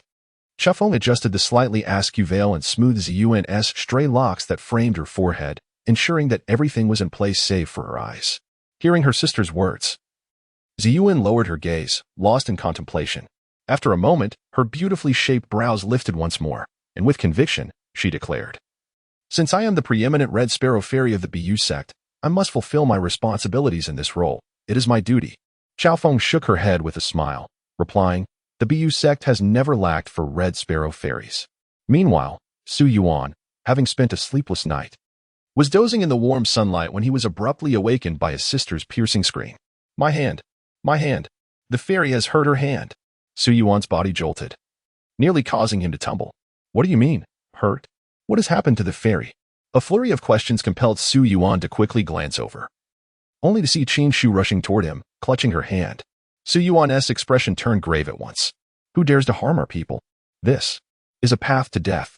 Panting heavily, Qin Shu reached Su Yuan, and he immediately inquired with concern, "Sister, how is your hand? Can it be saved? I shall summon our master." With a perplexed expression, Qin Shu straightened up, revealing a pair of well-maintained hands that had never toiled. "It's nothing. My hands are perfectly fine, except for a nasty mosquito bite I received last night." How infuriating. Master even set up an incomplete insect repellent formation, clearly sourced from some shoddy goods. Su Yuan, with a darkened countenance, retracted his trembling hand that rested on the sword. "Senior sister, in the future, your speech must be more comprehensive. I was quite thorough." The fairy chopped off a hand. "It's simple and easy to understand," Qin Shu declared, hands akimbo in defiance. You need to specify which fairy, at what time and place, and whose hand was severed." Qin Shu clicked his tongue, furrowing his brow. "Xiao Yuan, it's not to be articulated that way. The primary objective of communication is to swiftly convey one's meaning. When you confess to the girl you admire, will you recount how, 5 years ago, at the banks of Westlake, you saw her in a red dress adorned with hand-stitched rhododendrons, standing on a carved wooden walkway, admiring the white and pink lotus flowers that were wilting at summer's end, while a gentle breeze from the East Sea lifted her dress? Will you describe how that moment etched itself into your memory deeper than the first time you savored a deep-fried meatball?" Qin Shu waved his upright index finger in front of the somewhat dazed Su Yuan. "No, Yuan T. You will only manage to utter 4 words." Su Yuan craned his neck, barely grasping the situation. His brain and ears had been at cross purposes all night, struggling to reconcile the discord. The brain insisted, "I want to understand." The ears retorted, "I comprehend." The brain countered, "I do not understand." Chapter 85. What 4 words should be uttered during a confession? Su Yuan instinctively inquired. Qin Shu smirked, a playful glint in his eye. "I cannot divulge that. You must seek someone else for the answer." "But no one is asking." Qin Shu shot him a sidelong glance, retorting, "There is no one to ask. The fairy has severed hands. Yesterday, rumors circulated that if one performed a specific action before the Crimson Kite Fairy, a unique reaction would be triggered." Su Yuan sprang to his feet, cursing under his breath. "Is such gossip even plausible?" Qin Shu continued. Then someone approached the Crimson Kite Fairy with a delicacy, only to provoke her wrath. She unsheathed her sword and turned on him, severing not just his hopes, but his hand as well. A vivid image flooded Su Yuan's mind, the bloodied sword in the hands of the Crimson Kite Fairy, as she slowly turned to gaze at him, her eyes ablaze with an intense crimson glow. Su Yuan felt tears welling in his eyes. How can such tales spread? And yet, there are those who believe them? Qin Shu, arms crossed, appeared lost in thought, trembling with fear. Phew. Thankfully, I was not among them. Su Yuan's expression shifted, scrutinizing Qin Shu. "You too? Oh, heh. Indeed." Su Yuan could no longer contain himself, though he ultimately refrained from voicing his thoughts. What if? Qin Shu's hands intertwined behind his back, an air of guilt enveloping him. Su Yuan began to suspect that the true instigator was none other than this seemingly innocent, carefree senior sister before him. What is the current situation? Su Yuan pondered anxiously. Now, the Crimson Kite Fairy is surrounded and prevented from leaving. Let us go take a look. Upon hearing this, Su Yuan wasted no time, eager to investigate. Before a palace nestled halfway up the mountain, a throng had gathered in the plaza paved with blue stone bricks. Qin Shu maneuvered through the crowd with Su Yuan, revealing 2 groups of individuals. One group consisted of familiar maidens clad in delicate, rosy gowns with veils, while the other, grim-faced, encircled a male disciple clutching his hand, which dripped with blood. Su Yuan stepped forward, intending to stand beside the maiden in the red gown, but hesitated mid-step. Qin Shu, from behind, nudged him forward, urging, "Go on. If you wish to go, then do so." Despite Qin Shu's encouragement, Su Yuan remained steadfast, unyielding as a mountain. Qin Shu let out a sigh of regret. The maiden in the pale red gown had noticed Su Yuan the moment he entered the throng, yet she feigned ignorance. Only when he reached the innermost circle did she steal a glance, her cold gaze laced with a hint of reproach directed at him. In that moment, Zu Yuan truly wished to confront Su Yuan and exclaim, "This is all your fault." Yet, had Su Yuan known, he would likely have retorted, "Then don't partake." Thus, a new battlefield would arise. However, to the discerning few, Zu Yuan's gaze held a deeper significance. It is akin to a situation where two unmarried individuals, having indulged in forbidden fruit, find themselves exposed and compelled to confess before their parents, with the female casting a resentful glance at the male. Chao Feng whispered to Zu Yuan, "He has arrived. Should I not go and bring him over?" Yet, Zu Yuan remained steadfast, unyielding to Chao Feng's gentle urgings.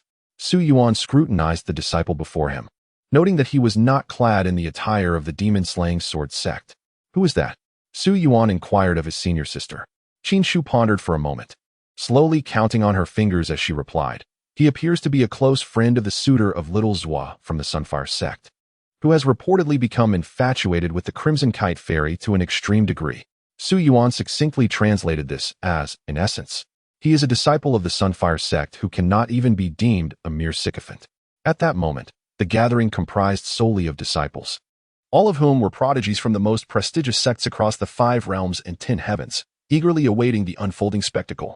The two sides faced off, with the Sunfire sect disciples seemingly unwilling to relent, insisting that the BU sect must make a statement. Chao Feng, fiercely protective, responded on behalf of the BU sect, suggesting that even a mere dismemberment would be lenient. As the stalemate persisted, an unexpected voice broke through the tension, exclaiming, "The master has arrived." Instantly, many scattered like startled birds, while others peeked from the nearby structures. 2 ethereal figures, unmistakably celestial beings, entered the fray. The senior figures of the 7th tier, who had been in the midst of a crucial meeting, were momentarily interrupted upon hearing of the disturbance among the disciples, prompting them to pause and address the matter at hand.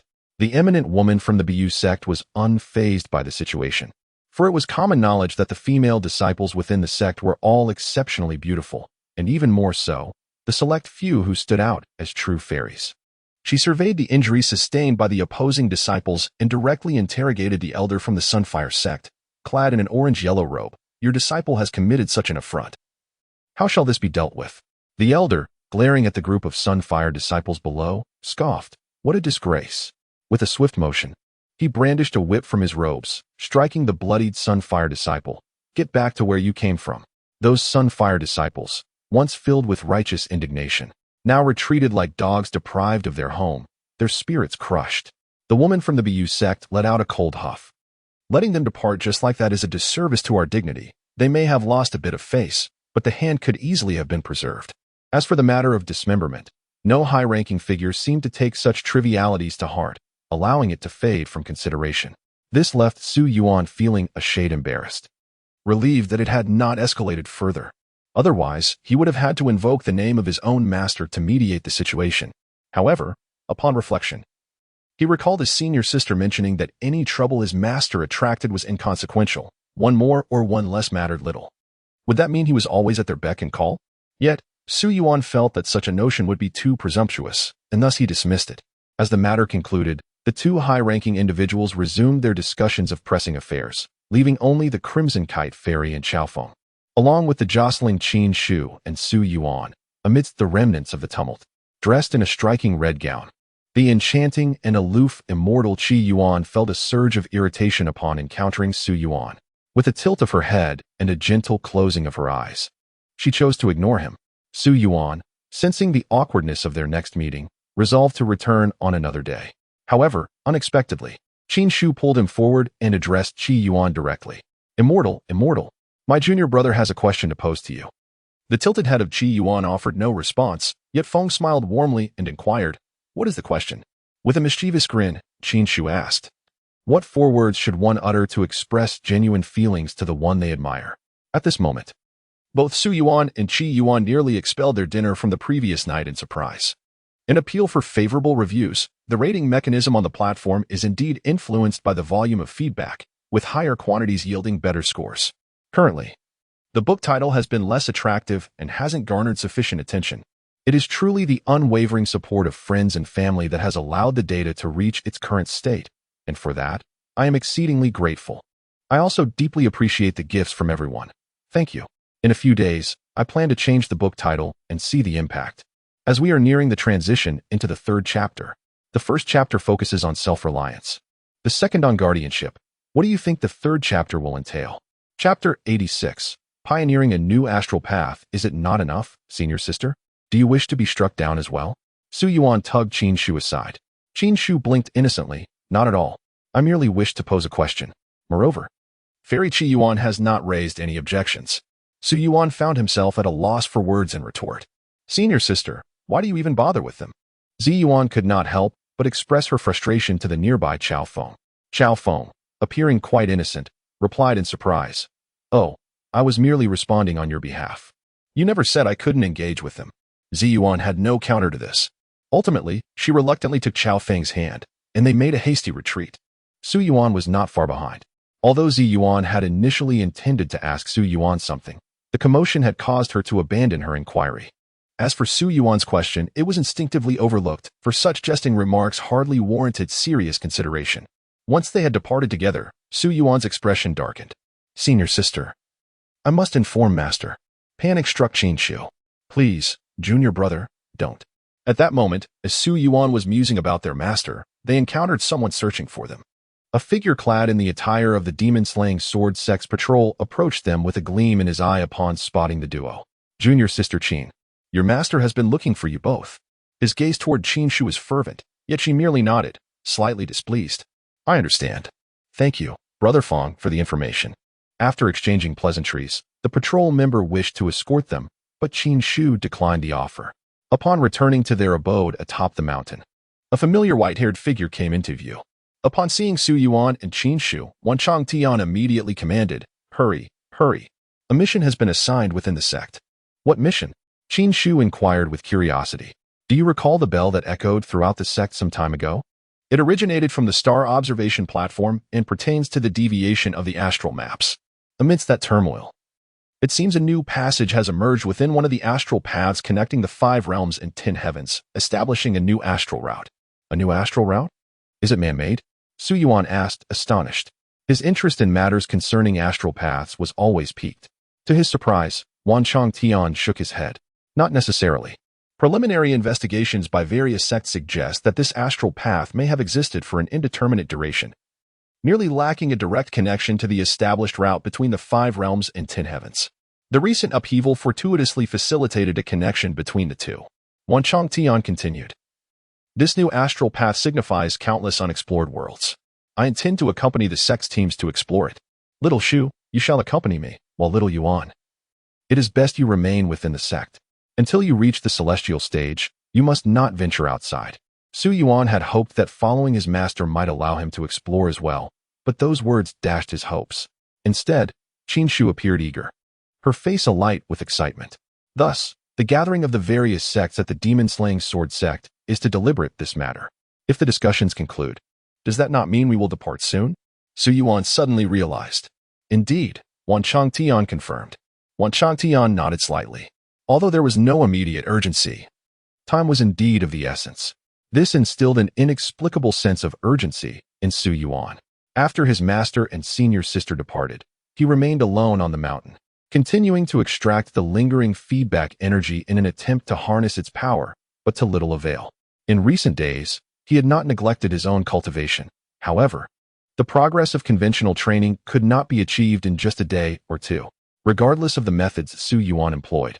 He remained unable to absorb this residual feedback energy, akin to sitting before a treasure mountain yet being powerless to access its riches. Nevertheless, Su Yuan was not anxious. He continued to experiment with new approaches. Yet this time, after several attempts, the anticipated results did not manifest. With a deep sigh, devoid of any impatience in his eyes, he stored away the residual feedback energy and turned to practice the second form of the Dancer of Demons technique. As a fluid series of sword techniques flowed from his hands, upon executing the final strike, Su Yuan faintly perceived the sound of crashing ocean waves. It was still lacking something. Su Yuan felt that his practice of the splitting sea technique was always just a fraction short. A deficiency he sensed could hardly be remedied within the sect. It seemed that a journey to the West Sea, mentioned by the Sword Saint, was indeed necessary. However, this matter could not be rushed. It would only be feasible once his innate mysterious sword ascended to the celestial tier. In the midst of his training, with the sun setting low in the west, Su Yuan decided to take a leisurely stroll. As he meandered, he unconsciously found himself at the tranquil courtyard on the mountainside he had visited previously. Though he had only walked through once, the path was firmly etched in his memory. This time, however, he stood far from the wooden bridge over the stream and did not approach, casting his gaze across the bridge, where he found no trace of the ethereal figure he had encountered the day before. Su Yuan felt a sense of relief, having stumbled upon this place. He would have been at a loss for words had he encountered her. Just as Su Yuan relaxed, a figure clad in a pale red gown suddenly appeared atop a protruding rock. The silhouette of the woman in the flowing red dress stood gracefully, her youthful form accentuated by the billowing fabric, resembling a vivid flame, fiercely burning. She coldly fixed her gaze upon the turning Su Yuan, her mirror-like eyes reflecting only his presence. Behind those eyes flickered a myriad of complex emotions, intertwining and struggling within her. After a moment of internal conflict, her red lips parted, and a voice as clear as mountain spring water resonated. "Young Master Su, I am not the person you seek." Su Yuan understood the meaning behind Ziyuan's words. Looking at her countenance, he smiled gently. "I never claimed to be searching for anyone." Ziyuan appeared somewhat vexed, unable to maintain her facade of aloofness any longer. Biting her delicate red lips, she retorted with indignation, "You are nothing but a fickle and disloyal scoundrel." Su Yuan was taken aback. "Why do you suddenly speak such words? What makes you think I am fickle? And in what sense am I a scoundrel?" In an instant, vivid images from yesterday surged within Ziyuan's mind. Without a moment's hesitation, she exclaimed, "You clearly harbor feelings for someone, yet still entertain thoughts of warming the bed for a maid. Is this not the very definition of indecisiveness?" Su Yuan felt unjustly accused, asserting, "I have explicitly rejected such notions. I harbor no such intentions." "Truly not." Ziyuan's piercing gaze bore into Su Yuan with an oppressive intensity. Under the weight of her formidable presence, he felt as if surrounded by a forest of sharp swords, where any misstep could lead to dire consequences. "I assure you, I truly do not." "Then what were you contemplating yesterday?" Upon hearing this, Su Yuan experienced a moment of clarity. It dawned on him that his discontent from the previous day stemmed from this very misunderstanding. After a rather petulant remark from Baiyu, he realized he had indeed been pondering certain matters, yet they were far removed from thoughts of warming a bed. It seemed his demeanor had been misconstrued. With newfound conviction, Su Yuan promptly countered, "Then what is the source of your anger?" In a heartbeat, the tables had turned, and it was now Ziyuan who found herself in a state of fluster. Chapter 87. A heartfelt apology. The overwhelming sense of pressure dissipated in an instant, leaving behind a young girl whose cheeks flushed slightly, yet maintained a facade of defiance. I am not doing this for myself, but rather, I merely feel indignant on behalf of the one you seek." "But clearly what?" Su Yuan pressed on, stepping closer with an increasingly formidable presence. "Clearly," the girl murmured, struggling to articulate her thoughts. Her gaze fell, hands tightening around the hem of her garment, her lips merely whispering the same refrain. With each step Su Yuan took closer, the feeling she was reluctant to confront emerged, laid bare before her. "Clearly," Ziyuan mumbled in confusion, until her lowered gaze caught the tip of Su Yuan's shoes. "Clearly what?" His voice resonated again, pressing heavily upon her heart. With gritted teeth and closed eyes, Ziyuan summoned all her strength to finally voice her feelings. "Clearly, perhaps she merely wishes to remain by your side, to exchange even a single word with you, even if it's just a response, rather than witnessing you discuss a meaningless wager with another woman." After her trembling confession, an oppressive silence ensued. Ziyuan kept her eyes shut, fearing to witness the reaction of the man before her. As the silence stretched, even the sound of their breaths faded, as if he had vanished altogether. Slowly, she opened her eyes. Before her stood a man whose expression was one she found difficult to fathom, marked by tenderness and nostalgia, complex yet resolute. It seemed to convey that he would never relinquish hope, never forget, even if the one he sought had long since lost all memory. Su Yuan gazed into Su Yuan's eyes, where tears shimmered, suggesting a sense of grievance. On that exquisitely enchanting face, with tear-laden half-closed eyes, a gentle breeze ruffled her dark hair, brushing against her flushed cheeks. This sight was irresistibly poignant, stirring a rush of emotion within him. Su Yuan couldn't help but smile softly, his voice barely above a whisper. Then, why not express her feelings? Upon hearing this, Su Yuan felt as though her innermost thoughts were laid bare. Flustered, she hastily clarified, I merely think this for her, not for myself. You must understand the distinction. Su Yuan replied with a smile, I comprehend. Having read many tales, one naturally becomes empathetic. Yet, his attempt to reassure her only seemed to agitate Su Yuan further, akin to a cat whose tail had been stepped on. You don't believe me. I believe. Why would I not? But you are clearly laughing. I'm not laughing at you. I merely recalled something amusing. Su Yuan gritted her teeth. Feeling utterly helpless against Su Yuan's demeanor, she silently turned away, discreetly wiping away the tears from her eyes, then glanced at Su Yuan. After a moment of hesitation, it seemed she had made a certain resolution. Young Master Su, what I said the day before yesterday was thoughtless. Please do not take it to heart.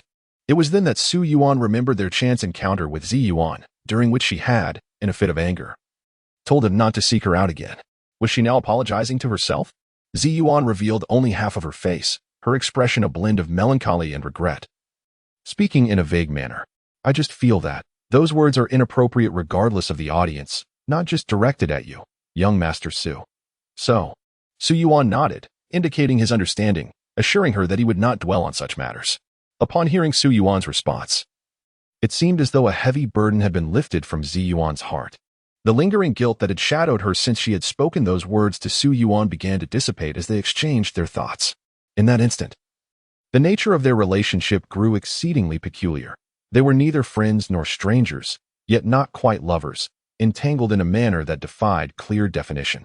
Deep within her heart, however, Su Yuan held a firm boundary. She was not the woman Su Yuan sought. This truth she was unequivocally certain of.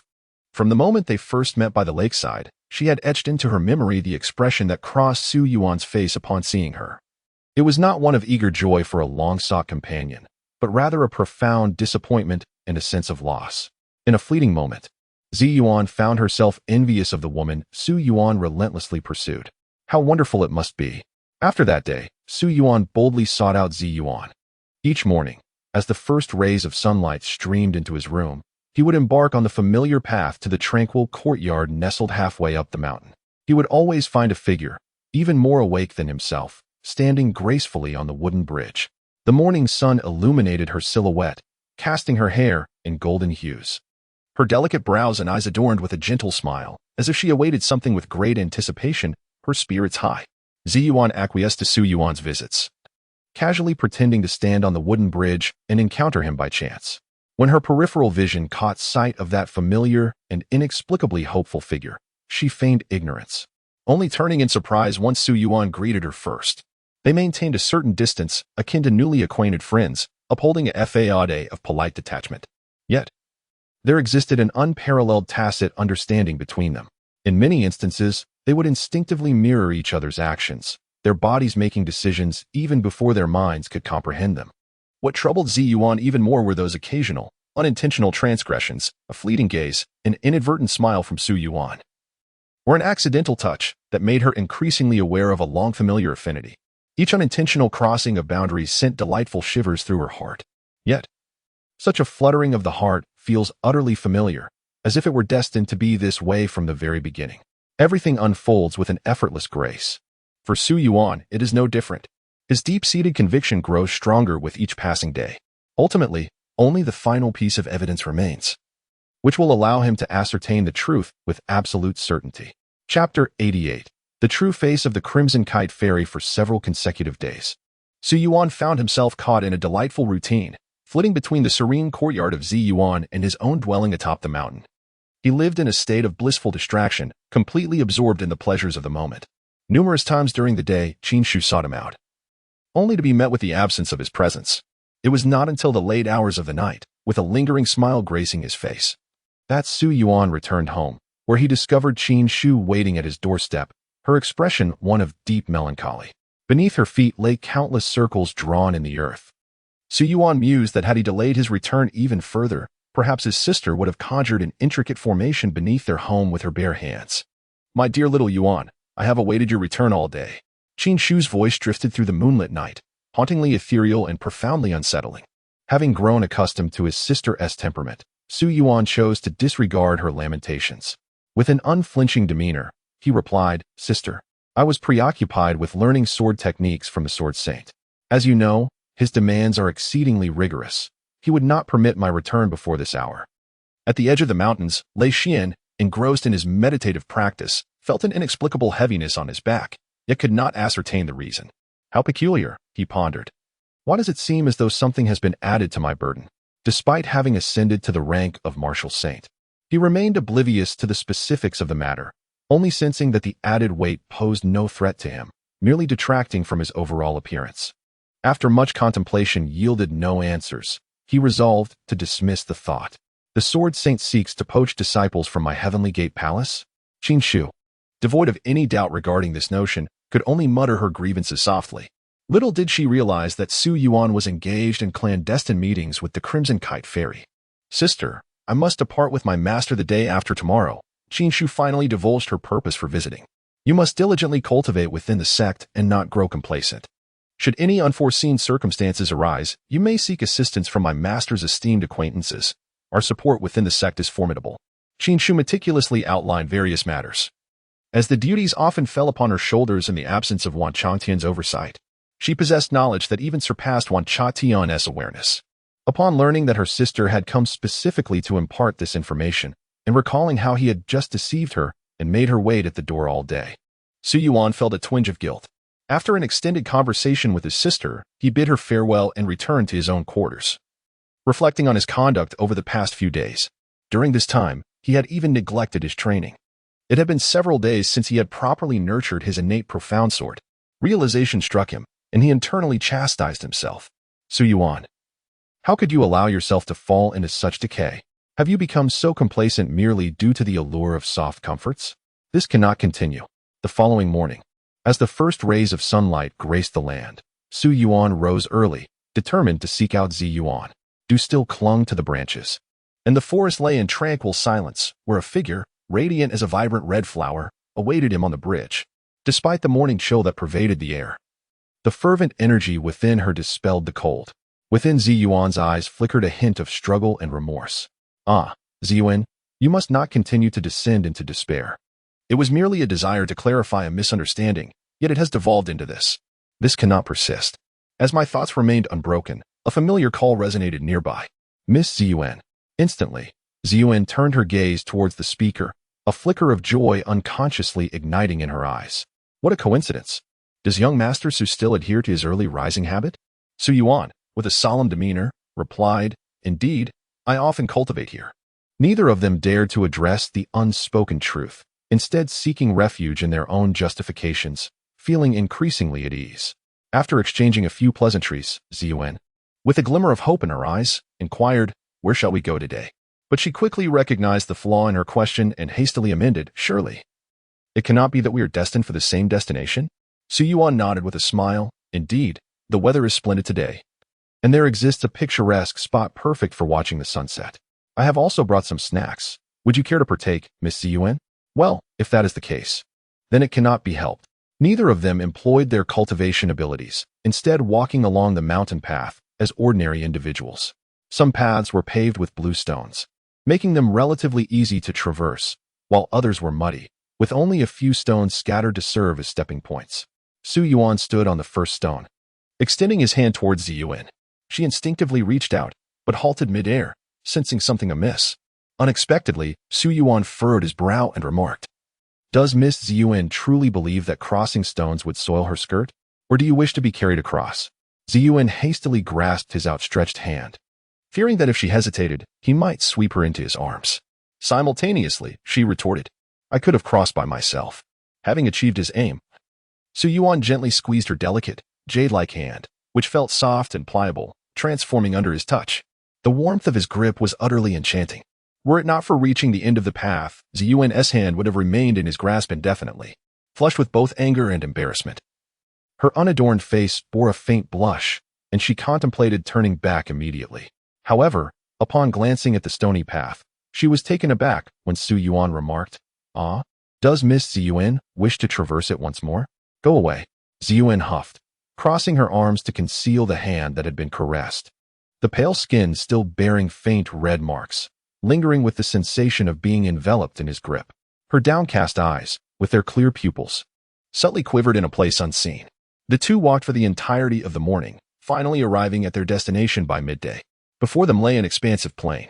As the mountains they had traversed rose majestically, forming a natural barrier.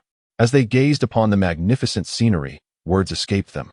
It remained uncertain whether they were lost in the view or the company of one another. After a considerable silence, Su Yuan finally spoke softly, "Tomorrow, I shall depart with my master." Su Yuan maintained an admirable facade of composure, speaking with an air of nonchalance that belied her inner turmoil. Yet, an unmistakable hint of inexplicable regret tinged her voice. The more time she spent by Su Yuan's side, the more she craved the comforting sense of security he provided, becoming ensnared in its allure. While she was acutely aware that she could not allow herself to continue in this manner, she nonetheless reveled in the tranquility it afforded her. "My master has imposed a house arrest on me. I am not permitted to leave the sect until the celestial stairs are reached," Su Yuan remarked. "Oh." Su Yuan grasped the implication of his words. "Then perhaps it would not be unwise for you to join my decisive sect. Securing the position of chief disciple would be well within your reach." "Who would wish to join your decisive sect?" Su Yuan murmured, unable to contain her thoughts. "Why forsake the esteemed identity of the Red Kite Fairy to become your chief disciple?" Su Yuan chuckled silently, and after a moment of mirth, he turned to her, his gaze piercing into her eyes with utmost sincerity. "Might I have the privilege of glimpsing the true visage of the illustrious and majestic Red Kite Fairy?" Chapter 89. All have departed. The blunt words pierced through Su Yuan's already somewhat flustered heart with unexpected force. She appeared both irritated and anxious, exclaiming, "What true face do I possess?" Su Yuan directly exposed her deception, asserting, "You lie," publicly claiming the veil is to suppress the innate fire of the phoenix, while in truth, it conceals your true self that you do not wish to reveal. Once her facade was shattered, Su Yuan found herself at a loss for words. Yet, after biting her lip, she retorted, "What does that have to do with you, Mr. Su?" At this, Su Yuan lowered his gaze, self-mockingly admitting, "I misspoke. It indeed bears no relation to me." A tremor of unease coursed through Su Yuan's heart, compelling her to realize that certain truths should never be uttered in the presence of the man before her. She instinctively clenched her fists, and after a moment of silence, she spoke, "Mr. Su, I am not the person you seek." Su Yuan exhaled, seemingly lost in thought, responding, "I understand." Suddenly, a smile broke across his face. "Do you recall what you told me during our first encounter, Miss Su Yuan?" Su Yuan listened quietly, wordlessly. Su Yuan continued, "You said that if one were to encounter the person for whom they would willingly sacrifice everything, they would traverse any hardship to find her. Otherwise, the regret would linger until death." Su Yuan nodded in acknowledgement. "I too, one day, I shall see her. Only then will it be clear whether you're the one I seek. Until that day, I shall not relent, whether you are the Phoenix Fairy or Miss Su Yuan." Upon hearing such candid and nearly forthright expressions of affection, Su Yuan trembled internally, overwhelmed with the desire to articulate her feelings. Yet, confronted by his fervent gaze, she timidly retreated a step, her lowered eyes betraying her hesitation and uncertainty. Su Yuan remained oblivious to her inner turmoil. Under his watchful eyes, Su Yuan ultimately fell silent, taking steps backward until she turned away, her face shrouded in shadow, voicing a silent apology to herself. "I'm sorry, Mr. Su, I am not." From that moment onward, Su Yuan never beheld Su Yuan again. The following day, all sects departed, including the team from the sword sect of demon slaying. After bidding farewell to his senior sister and master, Su Yuan sought out the serene courtyard nestled halfway up the mountain. Yet, it was already deserted. He wandered silently within, intending to leave, when he spotted another figure.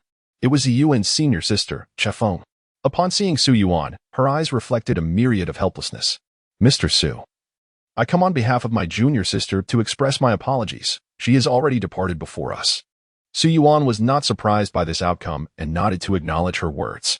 In the depths of Feng's eyes, myriad thoughts emerged, as if she were engaging in a soliloquy revealing her fondness for the sight of her junior sister in the company of another. The junior sister. With her spirited yet mischievous demeanor, had grown up within the confines of the sect, constantly reminded by the elders of the weight of the Su Yuan name she bore. Though merely in her teenage years, she often concealed her true self beneath a facade, much like a burden she carried, showing her authentic self only under duress. Even in the presence of someone like me, who had watched her grow. Xiaofeng, in her moment of reflection, let out a few satisfied chuckles. Yet, she remained my beloved little junior sister. In her childhood, she was both sensible and charming, standing out among a group of children who would cry at the slightest provocation. She was the one who never wept, enduring rigorous training without a cry of complaint. However, I knew that in solitude, she would secretly wipe away her tears. And at night, she would cling to my legs, seeking comfort. She embodied a strength that belied her fragile nature, paradoxically vulnerable beneath the surface, much like everyone else. Even the revered Su Yuan fairy was not exempt from such contradictions. As Xiaofeng shifted her tone, a slight seriousness crept into her words. The 5 realms and 10 heavens harbored countless hidden secrets, each individual guarding their own mysteries. Yours eludes my understanding. You may hold significance for my junior sister. Or perhaps you do not, but I implore you, do not become an impediment to her. Xiaofeng's words resonated with a blend of sentiment and a subtle warning. After speaking, she did not linger to ascertain if Su Yuan understood, offering a faint smile before turning away. Left in contemplation, Su Yuan stood still, a thoughtful expression clouding his features as he pondered.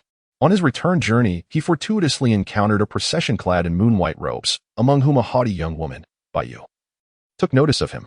Unfazed by the hostility and disdain reflected in Baiyu's gaze, Su Yuan continued on his path. Baiyu, however, whispered to a statuesque companion beside her, who then turned her attention towards him as well. Sensing a new, frigid gaze upon him, Su Yuan instinctively glanced over, only to meet the emotionless, icy eyes of the strikingly beautiful woman standing next to Baiyu.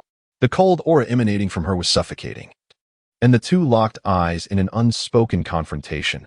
Mere mortals would quail beneath such an intense stare. Yet Su Yuan remained unyielding, steadfast in his demeanor. However, after a fleeting glance, he furrowed his brow slightly and deliberately averted his gaze, continuing on his way. Surely, this must be the moonlight fairy they spoke of. The icy woman cast one last glance at Su Yuan before retracting her gaze, while Baiyu seethed with indignation, evidently still vexed by the embarrassment she had suffered days prior. As the various sects departed, the Danma sword sect gradually returned to its usual tranquility. At present, the DingMGNZing has been reduced to but a singular member, Su Yuan, as both his senior sister and master have departed. Su Yuan has devoted himself entirely to the pursuit of cultivation.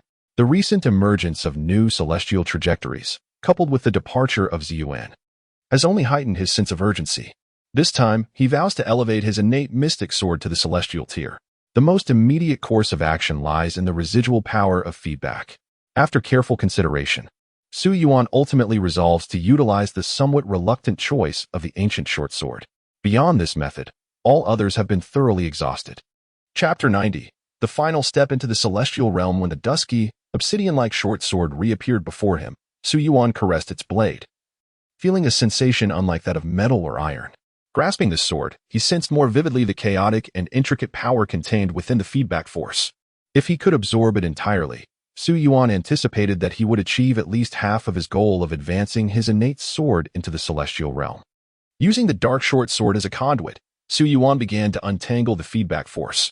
As the violent and tumultuous energy was organized through the sword, it transformed into something serene and docile. The innate short sword materializing before him could absorb this energy effortlessly, without any difficulty. Witnessing such efficacy, Su Yuan found his mind devoid of distractions, fully immersed in the delicate process of unraveling the feedback force. He remained in this state for over a month. When he finally withdrew his focus from the feedback force, the residual energy had diminished by more than half. The azure little sword hovering before him radiated an increasingly profound blue hue. In terms of the universal strength across the 5 realms and 10 heavens, he had already crossed into the 4th tier. This accomplishment had been achieved in less than 6 months since he joined the Ding Sword sect. Even within this sect, renowned for its rapid cultivation pace, such progress could only be described as astonishing.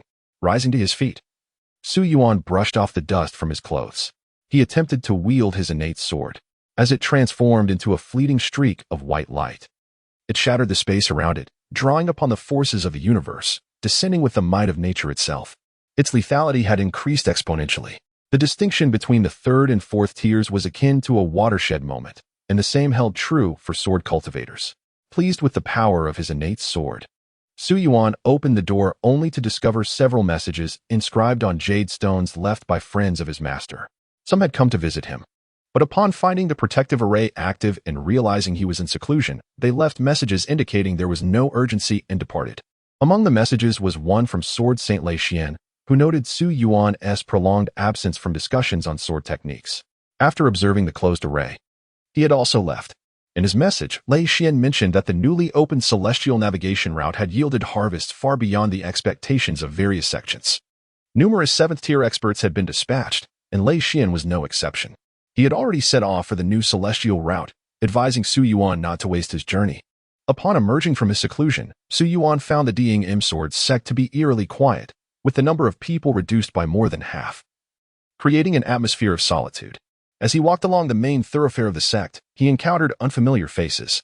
Looking up at the boundless starry sky, he instinctively touched the phoenix wood hairpin nestled in his bosom. This hairpin had been his faithful companion, seemingly whispering to him about the goals he sought. Additionally, there was the fragment of the celestial navigation route awarded from his third simulation, a jade disc intricately carved with various star points.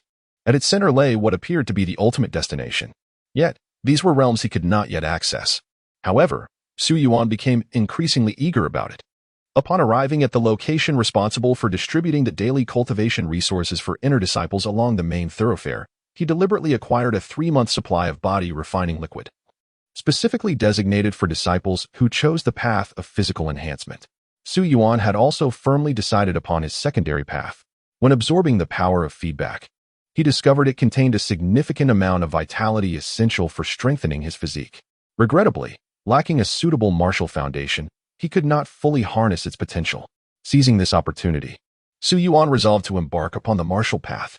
Unlike the sword path, which requires years of diligent honing and unwavering dedication, the martial path is exceedingly challenging to traverse without such commitment.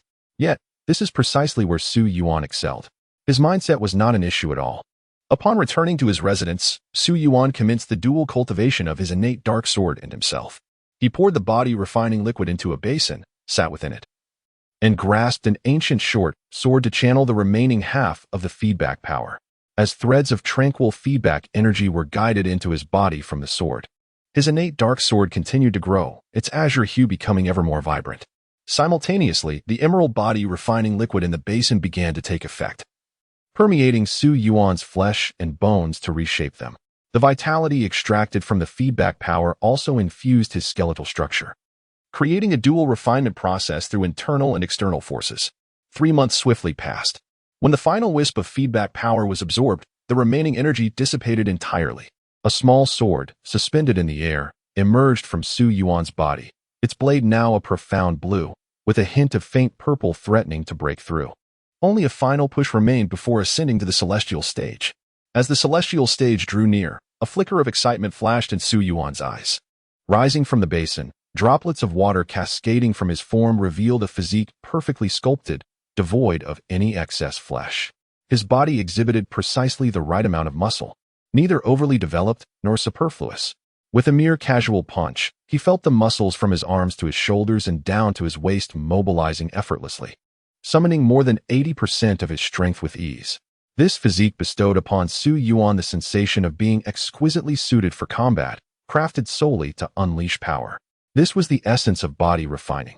After 3 uninterrupted months of body refining baths and vitality honing, Su Yuan had successfully completed the first step of becoming a body refining warrior. The next phase involved unblocking the meridians within, transitioning into the acquired and innate realms. Following that would be the connection to the outer world, ascending to the level of a master, then surpassing the master to reach the pinnacle and external landscape. Ultimately, one would attain one of the zeniths of martial arts, the martial sage. After drying his body and donning his garments anew, Su Yuan's physique appeared largely unchanged. Yet the power concealed within his sleeves had increased by more than 50% compared to before. His body maintained a poised readiness at all times. However, this was merely a supplementary pursuit. Su Yuan's true mastery lay in the sword path, which had now reached a new pinnacle. The first sword of demon dispelling. Su Yuan surpassed his predecessors, crafting a new technique of lethal intent, not me. The second sword of demon dispelling had already begun to take shape. With the ancient sword of the immortals sea in hand, he comprehended the essence of the black saber's intent. Most invaluable was the refinement accrued over 3 simulations, amounting to a century of experience. Although Su Yuan had not engaged in combat with others in reality, his martial knowledge had undoubtedly flourished. He stood on the precipice of transcending from the earthly realm to the celestial tier. Yet, this time, he found himself in a state of perplexity. The reason was simple. Su Yuan sensed that his innate mystical sword lacked the requisite conditions to ascend from the earthly to the celestial tier.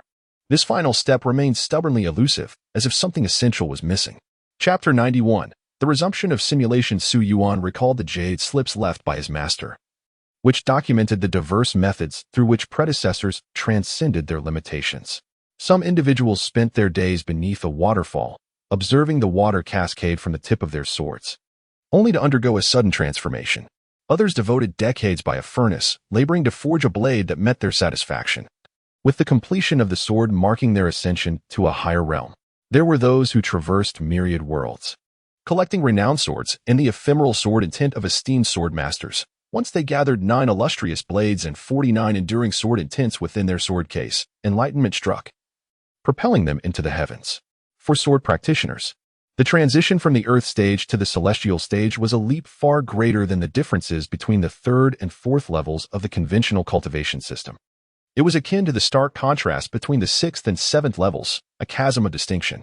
Thus, this pivotal juncture was referred to as the Dragon Gate. Achieving enlightenment at this threshold was likened to a carp leaping over the Dragon Gate. Curiously, some disciples, despite their lack of achievement, found themselves unable to leap over this gate throughout their lifetimes. Yet, upon relinquishing all aspirations, they sometimes unexpectedly crossed the threshold. However, such individuals often reached modest heights. Even after surpassing the Dragon Gate and attaining the celestial stage, they found themselves stagnating at its first level, some unable to even steady their swords. This was evidently the result of having lost their sword heart. Consequently, many within the sect believed that the Dragon Gate was uniquely tailored for each individual. The higher one's aspirations and the fiercer their sword spirit, the greater the strength required to leap the Dragon Gate. Conversely, if one's sword heart shattered, the strength needed diminished, allowing for an easier crossing. Yet, a swordsman who had forsaken everything and shattered their sword heart could hardly hope for any significant achievements. Su Yuan came to the realization that he had yet to traverse his own Dragon Gate. But what could his Dragon Gate be? This question eluded him.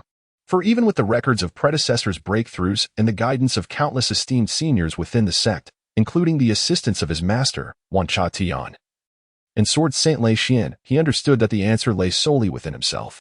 Despite his deep contemplation, he found no resolution, and his introspection extended over the course of a month.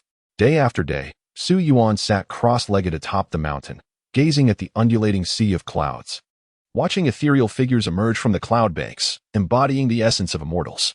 He witnessed the sunset, where the evening glow painted the skies in vibrant hues, and later, the moonrise, with its pure light blanketing the earth like frost.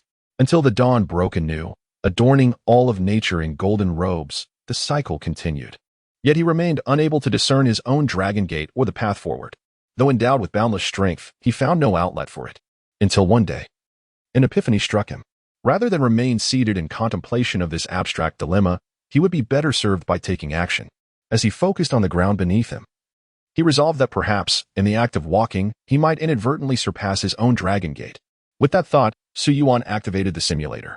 Before him, familiar scenes reappeared, lines of text floating in his vision.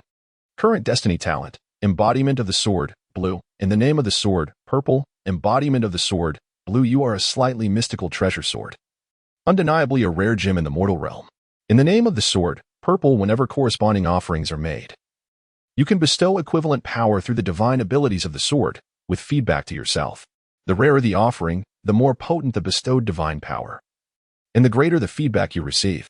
Each simulation will randomly assign talents based on your destiny talent, presenting a new opportunity each time. Please utilize it wisely. Please select your destiny talent for this simulation. Gazing at the 2 available destiny talents, the purple level in the name of the sword undoubtedly possesses greater might, but what is the cost? Su Yuan chose the blue level embodiment of the sword. Your destiny talent for this simulation is embodiment of the sword, Blue, you are a slightly mystical treasure sword, undeniably a rare gem in the mortal realm. Based on your destiny talent, your randomly assigned talent for this simulation is Tempering. Blue, a sword's edge is honed through tempering. With each tempering, the blade becomes increasingly sharp. Sword of the sea, blue, born from the depths of the ocean. When you are submerged, you thrive as if in your natural habitat, gaining numerous advantages. The blue-level destiny talent did not receive the enhancement seen in previous simulations, merely presenting itself as a sword. Yet, a sword has its merits. At least it does not require a century of waiting to be drawn from the earth. As for the remaining 2 random talents that could only be deemed average, although one cannot rely solely on luck, Su Yuan still had a safety net. Remembrance of Goddess gazing at the sea, gold, activated, remembrance special effect, before the simulation begins. Randomly enhance 1 talent to gold level. Sword of the sea, blue, enhanced to the stabilizing sea divine sword, gold. Stabilizing sea divine sword, gold. You inherently possess the ability to stabilize the seas. When your form is manifested at the ocean's depths, you become the stabilizing sea divine sword, impervious to lightning, unburnable by fire, and unyielding to winds. No storm can disturb you in the slightest. Remembrance of Phoenix branch twirling around the sword, gold, activated, remembrance special effect, adds an additional random talent slot. With the randomly assigned talent being at least purple level, capable of forming combination techniques with other talents. Celestial embodiment. Purple, you can manifest a celestial embodiment, towering to great heights, reaching the heavens and earth. Stabilizing sea divine sword, gold, and celestial embodiment, purple, trigger combination technique, laws of heaven and earth. Indeed, with the activation of remembrance, the originally blue-level sword of the sea transformed into the gold-level stabilizing sea divine sword. Yet, what astonished Su Yuan even more was the new talent brought by Phoenix branch twirling around the sword, along with the so-called combination technique. In comparison, all other talents seemed trivial. Laws of heaven and earth, the pinnacle divine ability embodying the universe, emulating the vastness of heaven and earth. Soaring as high as the sky and spreading as wide as the ground, revealing a towering embodiment of 10,000 zhang. With the principles of law bestowing power to obliterate vast distances, possessing the capability to annihilate worlds. As the introduction to the combination technique unfolded, Su Yuan was slightly taken aback. What? He initially thought this simulation would be unremarkable. To his surprise, it turned out to be a thrilling adventure. Before the thoughts could dissipate, Su Yuan's gaze plunged into darkness. When he opened his eyes once more, he found himself in a somewhat eerie and dimly lit shrine. Surrounding the shrine were vibrant red lanterns adorned with the character, while at the forefront, a table draped in crimson cloth held 2 flickering red candles illuminating a selection of fresh fruits and dishes, alongside 2 porcelain cups filled with wine. A circle of red silk and gauze swayed gently in the night breeze beneath the glow of the candles, and though no other souls were visible, the distant strains of silk and bamboo instruments could be heard. This was clearly a festive arrangement, yet Su Yuan beheld a figure beside him, shrouded in a white cloth. Chapter 92. The wedding of the sword. The sight of the white cloth momentarily startled Su Yuan, yet as he discerned the indistinct outline of a face beneath it, he noted the delicate contours of a small nose, devoid of any movement. He could not help but believe that the figure shrouded beneath the cloth had succumbed to death. His perspective shifted back to himself, revealing that he remained in the form of a sword, an impeccable, gleaming blade reflecting the cold light of the moon that filtered into the shrine. The sword lay horizontally beside the white cloth, adorned with a vibrant red flower. From beneath the cloth extended a pale hand, the slender pinky resting on the scattered red ribbons by the sword's edge. This posture suggested a surreal union, as if Su Yuan, in his sword form, was holding hands with the figure concealed beneath the cloth in a wedding ceremony. Yet, the increasingly bizarre scene caused Su Yuan to furrow his brow, compelling him to scrutinize the obscured silhouette. The figure appeared diminutive, with cascading strands of white hair. A tremor coursed through Su Yuan's heart. Could it be a petite, white-haired grandmother? Before he could further peer through the gaps of the cloth, the sounds of hurried footsteps and chatter echoed from outside the shrine. The hour had passed, the wedding was complete, and the bride and groom were to be interred. As a throng of individuals entered, clad in festive attire, they bore a coffin. They circled around Su Yuan and the veiled figure, scattering circular papers of white and yellow from above, accompanied by music and song, leaving no detail unattended. In that moment, it was impossible to discern whether it was a joyful celebration or a somber affair. Once everything was prepared, a voice rang out from the front, calling, "Into the coffin." The crowd gently placed the figure draped in white into the coffin. As the figure was laid within, the white cloth was lifted. Amidst the fluttering circular papers and the unveiled cloth, Su Yuan caught a glimpse into the coffin, where he discerned the edge of a pale, moon-like oval face. It possessed a certain elegance and tranquility, reminiscent of a daughter from a noble household, poised for marriage. Yet there was a youthful innocence that suggested she was not of significant age. Her eyes were tightly shut, long lashes perfectly still, resembling a sculpture frozen in time, evoking a profound sense of melancholic beauty. Her white hair seemed harmonious with the scene. No, this was unmistakably a youthful visage with silvery hair. Before Su Yuan could fully process this revelation, he felt himself being lifted from both ends. Confusion coursed through his mind. He observed as the hands of the girl in the coffin were gently positioned before her, while Su Yuan's sword form was placed upon her. The long handle fit precisely into a newly formed gap.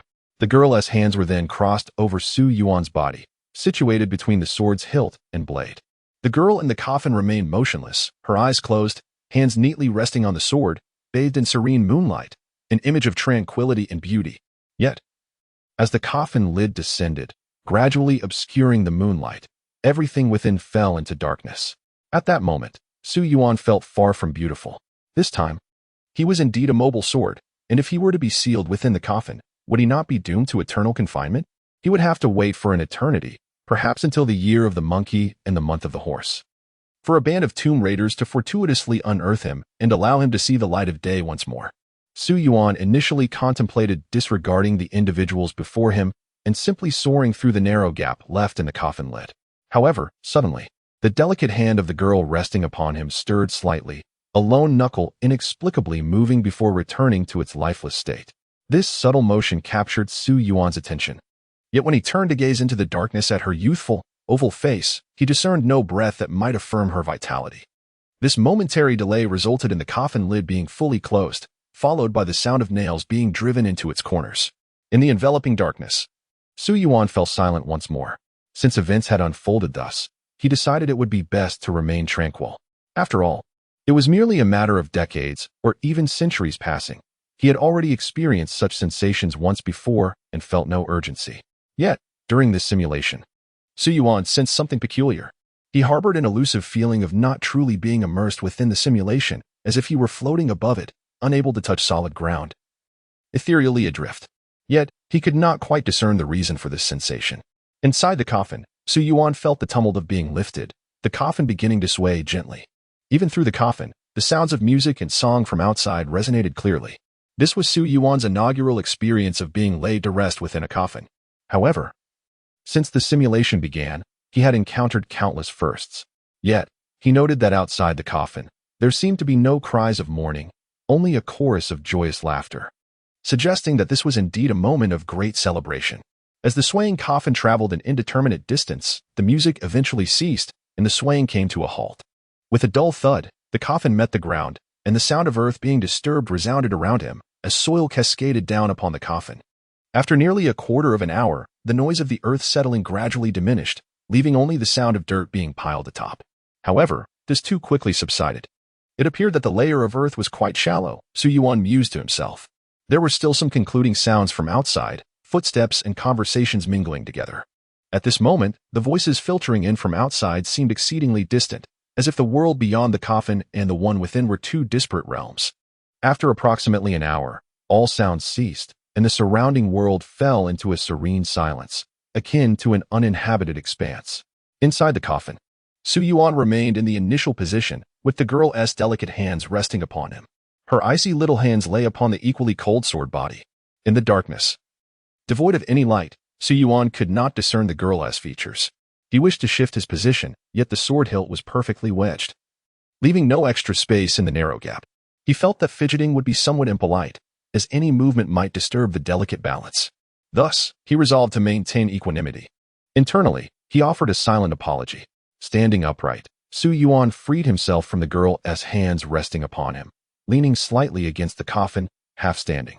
In a half-standing posture, Su Yuan attempted to lift the coffin lid with the hilt of his sword. To his astonishment, he found himself utterly unable to budge it. This unexpected failure left him somewhat incredulous, despite being merely a sword. He believed his strength could not possibly be so feeble that he could not even lift the coffin lid. even during his initial simulation. He had effortlessly cleaved through rock as a sword. Yet, after countless attempts, he realized he truly could not raise it. It was as if he had become an utterly ordinary blade. Refusing to accept this reality, Su Yuan sought to invoke his innate talent, the celestial transformation. However, no matter how he searched for that elusive sensation, he found only emptiness within, as if nothing resided there. The celestial transformation proved futile. What about the law of heaven and earth? After much effort, the outcome remained unchanged. The bizarre circumstances chilled Su Yuan's heart. This simulation was rife with abnormalities. Could it be that he had truly encountered some unclean entity? He paused, listening intently to the coffin, but there was no sound. Often in such moments, the fear does not stem from the presence of something, but rather from the absence of anything at all. Chapter 93. Do not call me husband like a specter. Even the most terrifying of demons can be vanquished. Su Yuan remained composed, quietly observing for an extended period, yet he discerned no anomalies. However, the eerie atmosphere compelled him to believe that remaining within the coffin was untenable. Since he could not solely rely on brute strength to pry open the coffin lid and the earth above, he resolved to employ cunning instead. Su Yuan sought the crevice between the coffin lid and the coffin itself, using his body as a lever to gradually pry it open. As long as he remained resolute, Su Yuan was convinced that he would ultimately succeed. It was merely a matter of time. He repeatedly endeavored, tirelessly attempting to loosen the coffin lid and the soil atop it. Fortunately, the uppermost layer of soil was loose, and the coffin nails were not impervious to destruction. With each of Su Yuan's efforts, he eventually managed to create a fist-sized gap in the coffin lid. Through this narrow opening, a sliver of moonlight filtered in, casting a beam of illumination within the coffin. With hope within reach, Su Yuan summoned all his strength to continue his endeavor. Suddenly, he thought he heard a faint sound of breathing. Initially, he suspected he had misheard. He ceased all movement and waited in silence. Yet, after a prolonged interval, as the moonlight outside transformed into sunlight, and then back into moonlight, he still did not hear a second sound. The statue-like girl remained unchanged. Resolute in his desire to escape, Su Yuan persisted in using himself as a lever. Amidst the sound of soil cascading into the coffin through the crevice, the same breathing sound emerged from behind him. Su Yuan abruptly halted, and the breathing ceased. In the next moment, something began to emerge from the darkness of the coffin, illuminated only by the faint sliver of light. A rustling noise ensued, and a pallid face appeared before Su Yuan, perfectly illuminated by the sliver of light. The face drew near, mere inches away from him. As the beam of light settled, it revealed a pair of striking eyes filled with innocence and vitality. Meeting those eyes, Su Yuan felt as though they penetrated his very soul, exposing everything he was without reservation. The eyes, brimming with purity, fixated on the faintly visible sword, and suddenly, a smile graced their lips. Husband. The voice, laced with a gentle mirth, echoed in Su Yuan's ear. Had he been anything other than a sword? He might have gasped in disbelief. It was only upon hearing the voice that Su Yuan momentarily snapped back to reality. The girl before him was indeed alive. This revelation brought him a sense of relief. He feared not those who had perished, nor those who had survived. What truly instilled dread was the uncertainty of existence.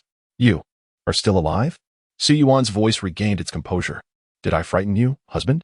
The girl's eyes sparkled with mischief, seemingly anticipating Su Yuan's startled reaction. I am not your husband. Su Yuan was unaccustomed to such an address. Moreover, for reasons unknown, he discerned a peculiar nuance in her repeated address of husband. Yet had we not already wed? The girl became exceedingly despondent, lowering her head. Was she marrying a sword instead? Su Yuan had countless grievances that he could not articulate. The girl lifted her head once more, still adorned with a faint smile, gazing at him intently. Was it not still a wedding? In any case, simply refrain from calling me husband, and please, let us not discuss such matters inside the coffin. Do you not find it inexplicably eerie? With that, Su Yuan resumed his efforts to extricate himself from the confines of the coffin, disregarding the girl and continuing his makeshift role as a lever. However, the girl's petite figure now knelt on the side where the gap had been pried open, significantly obstructing Su Yuan's movements. Could you perhaps move aside and lie down? Even pretending to be dead would suffice. The girl seemed to pout in disdain at Su Yuan's request, but that expression was fleeting, and the next moment, she displayed a radiant smile. Very well, husband. I have told you not to call me husband. No problem, husband. The girl then retreated to the opposite corner of the coffin, observing Su Yuan as he relentlessly applied himself to the crevice. Her eyes, concealed in shadow, watched intently. harboring unknown thoughts. Su Yuan was nearing success. He had pried open half of the coffin's nails, yet the final step posed a challenge. If he were to lift the coffin lid, he would be unable to clear the soil outside and create a path. Should he release his grip, the lid would again be pressed down by the earth. Su Yuan could only persist in his efforts, yet each attempt yielded similar results. After witnessing Su Yuan's relentless repetition of the same action for at least several hundred times, seemingly unwilling to yield, the girl's voice suddenly broke the silence. Why do you wish to leave? Is it not pleasant inside? Hugging her knees, only half of her face emerged, inquiring. Su Yuan paused, pondering what was good about being inside and what was unfavorable about the outside. Why not venture forth? But what if the outside held a harsher reality? With a somewhat carefree tone, Su Yuan replied, then all the more reason to leave, for only by venturing out can one hope to alter that harshness. If one never confronts it, that brutal reality will eternally remain brutal. As he spoke, something stirred within Su Yuan, his voice tinged with nostalgia. Even if there exists but a sliver of hope, a faint, ethereal opportunity, the mere act of pursuing it brings that possibility into existence. To persist in evasion is to forfeit the chance to forge a future, and what I desire is simply that possible world. Su Yuan did not hear a response from the girl behind him. After a moment of silence, he detected the soft rustle of fabric. The petite girl had crawled closer to Su Yuan, silently assisting him in propping up the coffin lid, ensuring that it would not succumb to the loose soil once more. Her petite figure, seemingly delicate, appeared to possess a strength far exceeding Su Yuan's expectations. When he observed her taking the initiative to assist, he was momentarily taken aback, but soon resumed his efforts to clear the earth surrounding the coffin lid, until he unearthed a small, slanted opening through which he could escape. Upon finally emerging from the coffin, Su Yuan was greeted by the clarity of the starlit night, which lifted his spirits considerably. Behind him, a young girl emerged, her dress slightly sullied by the dirt. In the moonlight, her complexion appeared extraordinarily fair, radiating a purity akin to that of jade under the frosty glow. With elegantly arched eyebrows resembling willow leaves, pure, slightly curved eyes, a pert nose, and moist, delicate lips, her petite stature exuded an endearing charm. Her long, white hair cascaded down her back to her waist, as pristine and beautiful as the moonlight itself. One could only wonder what breathtaking hairstyle might adorn her. The girl bore the youthful innocence of a 14 or 15-year-old, yet possessed an air of refined elegance reminiscent of a well-educated young lady from a noble family. She gazed silently at Su Yuan, her eyes conveying an inscrutable meaning, before suddenly breaking into a smile. That smile blossomed like a field of pristine white flowers. Chapter 94. Just call me Nianli. Upon emerging from the coffin buried underground, Su Yuan inquired of the young girl where she intended to go, home or elsewhere. The girl, however, shook her head, stating, I have no home. Su Yuan was taken aback. He pondered the identity of those who had laid her to rest. A fleeting look of discomfort crossed the girl's face, but she quickly regained her composure, a smile illuminating her features as her crescent-shaped eyes fixated on Su Yuan's sword. The sword's body was elegantly divided by a raised central pattern, and on one side, its mirror-like surface reflected half of the girl's face. Oh, my husband calls me Nianli, she said, Nian for longing, Li for parting, Lan. Nianli. Where is my husband? Su Yuan repeated the name Lan Nianli in his heart, momentarily lost in thought before replying, If I tell you, will you refrain from calling me husband? The girl named Nianli pouted slightly, a look of displeasure crossing her face. Yet she nodded in response. Her gaze remained fixed on Su Yuan, as if she could see through him, despite the fact that he was merely a sword. Under her intense scrutiny, Su Yuan intended to fabricate a title, but hesitated and chose to speak truthfully instead. We hold no marital bond. We merely found ourselves fortuitously together in a coffin. Thus, you may call me Su Yuan, and I shall call you Nianli. Nianli, however, appeared to disregard the implications of his words, tilting her head with a whimsical smile and asking, Husband, have you ever witnessed the dawn rising from the misty mountains? Her demeanor was so capricious that one moment she would discuss one subject, and the next, she would leap to another entirely. Su Yuan's voice emanated from the sword in exasperation, I say you. Yet Nianli abruptly embraced the sword's body and dashed toward a certain direction, the direction of the mountains. What had once seemed distant now appeared inexplicably close under her swift pace. Su Yuan was bewildered by how Nianli achieved this. It appeared as though the mountains were drawing nearer to them rather than the other way around. Upon reaching the mountain's edge, Nianli swiftly ascended to its summit. The steep peak seemed to bow in deference to her, allowing her to reach the pinnacle with ease. We have arrived, she proclaimed, gazing toward a horizon lined with mountains that stretched endlessly, shrouded in a delicate mist that swirled between the peaks, appearing ethereal and profound beneath the moonlit sky. That is where the sun rises, Nianli declared, as if she had witnessed it countless times before. Su Yuan couldn't help but question, isn't it a bit early to be here? Yet Nianli shook her head, tilting her gaze toward the immobile stars above. The gentle breeze tousled her silvery hair as she confidently asserted, no, it is about to rise. Su Yuan attempted to leverage his knowledge of the night sky to ascertain the current time, but as he beheld the celestial tapestry above, he found himself utterly perplexed. The starry sky above bore no resemblance to the familiar constellations. Even, it was uncertain whether it was merely Su Yuan's illusion. Those stars seemed devoid of any twinkling. Yet, by the sheer presence of the grand full moon hanging above, Su Yuan could ascertain that a considerable time still lay between them and the dawn. However, as Su Yuan pondered this, a faint glimmer began to emerge at the horizon. Coinciding with Nianli's words, even the most distant mountains, where they met the sky, began to brighten. The clear, cloudless expanse overhead gradually illuminated, and the mist within the valleys transformed from its deep obscurity to a pale azure. A magnificent sun slowly rose from behind the mountains, colossal as a giant, rendering the peaks beneath it utterly insignificant. The mist in the valleys, bathed in the sun's radiance, turned a warm orange-yellow, while awakened birds soared through the fog, appearing as tiny black dots against the backdrop of the great sun. This breathtaking scene caused Su Yuan to halt his inquiries and reflections, simply gazing at the spectacle before him. The sun's ascent, in harmony with the maiden's utterances, evoked in Su Yuan the sensation that the very heavens were resonating with the presence of the white-haired girl embracing him. Upon the mountaintop, there stood only the petite young girl, cradling her sword, surrounded by an expanse of tranquility, as if they were the sole inhabitants of the universe. Since that moment, Su Yuan seemed to have become inexplicably bound to this seemingly innocent white-haired girl. Nianli had an affinity for clinging to him, addressing him affectionately as husband. Yet, each time he heard this, Su Yuan could not help but furrow his brow. It wasn't he that he felt repulsed. Rather, he sensed a certain awkwardness. The girl, clutching her sword, shunned the bustling cities, opting instead to traverse the desolate mountains and fields, moving resolutely in a singular direction.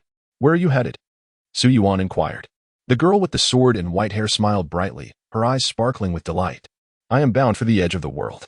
As long as I continue in this direction, I shall surely arrive. What if the world is round? Su Yuan interjected unexpectedly. You would never truly reach the so-called edge of the world. You would merely traverse a series of paths you have already walked. The smile on the white-haired girl faltered momentarily, as if she found this notion to hold some truth. Her expression shifted to one of mild confusion, seemingly seeking guidance from Su Yuan. Then, what should one do? Just as my husband says, even if there exists but a sliver of opportunity, if one dares to pursue it, that sliver will remain. Otherwise, the sentiment was accurate, and Su Yuan was somewhat taken aback, not expecting the girl to grasp his words so swiftly and use them in return. Yet, some matters, though understood to bear no fruitful outcome, are destined to end without resolution. It is unnecessary to cling to such things. Su Yuan continued, consider the tale of a man named Yugong, who endeavored to move a mountain. The mountain is vast, and over generations, there is indeed a possibility of success. But if one, knowing the world to be a sphere, insists on seeking an endpoint along an infinite journey, would that not be folly? Upon hearing these words, Nianli subtly pursed her lips, then, somewhat disheartened, leaned against the cool stone by the roadside. I shall not proceed any further. Su Yuan had not anticipated that his words would so swiftly alter her demeanor. The change was almost instantaneous. Nianli rested her youthful visage upon her bent knees, embracing her legs, and tilted her head to gaze at Su Yuan, who was similarly reclined against the stone.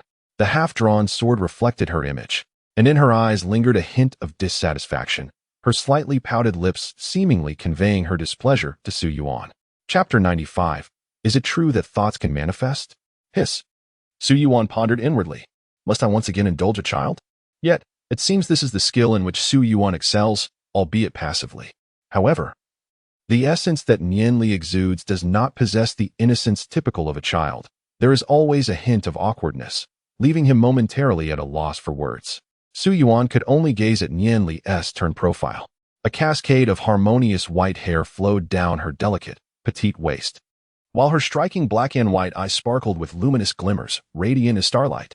Her delicate nose and soft lips adorned her enchanting oval face, exuding an elegance that was simply exquisite.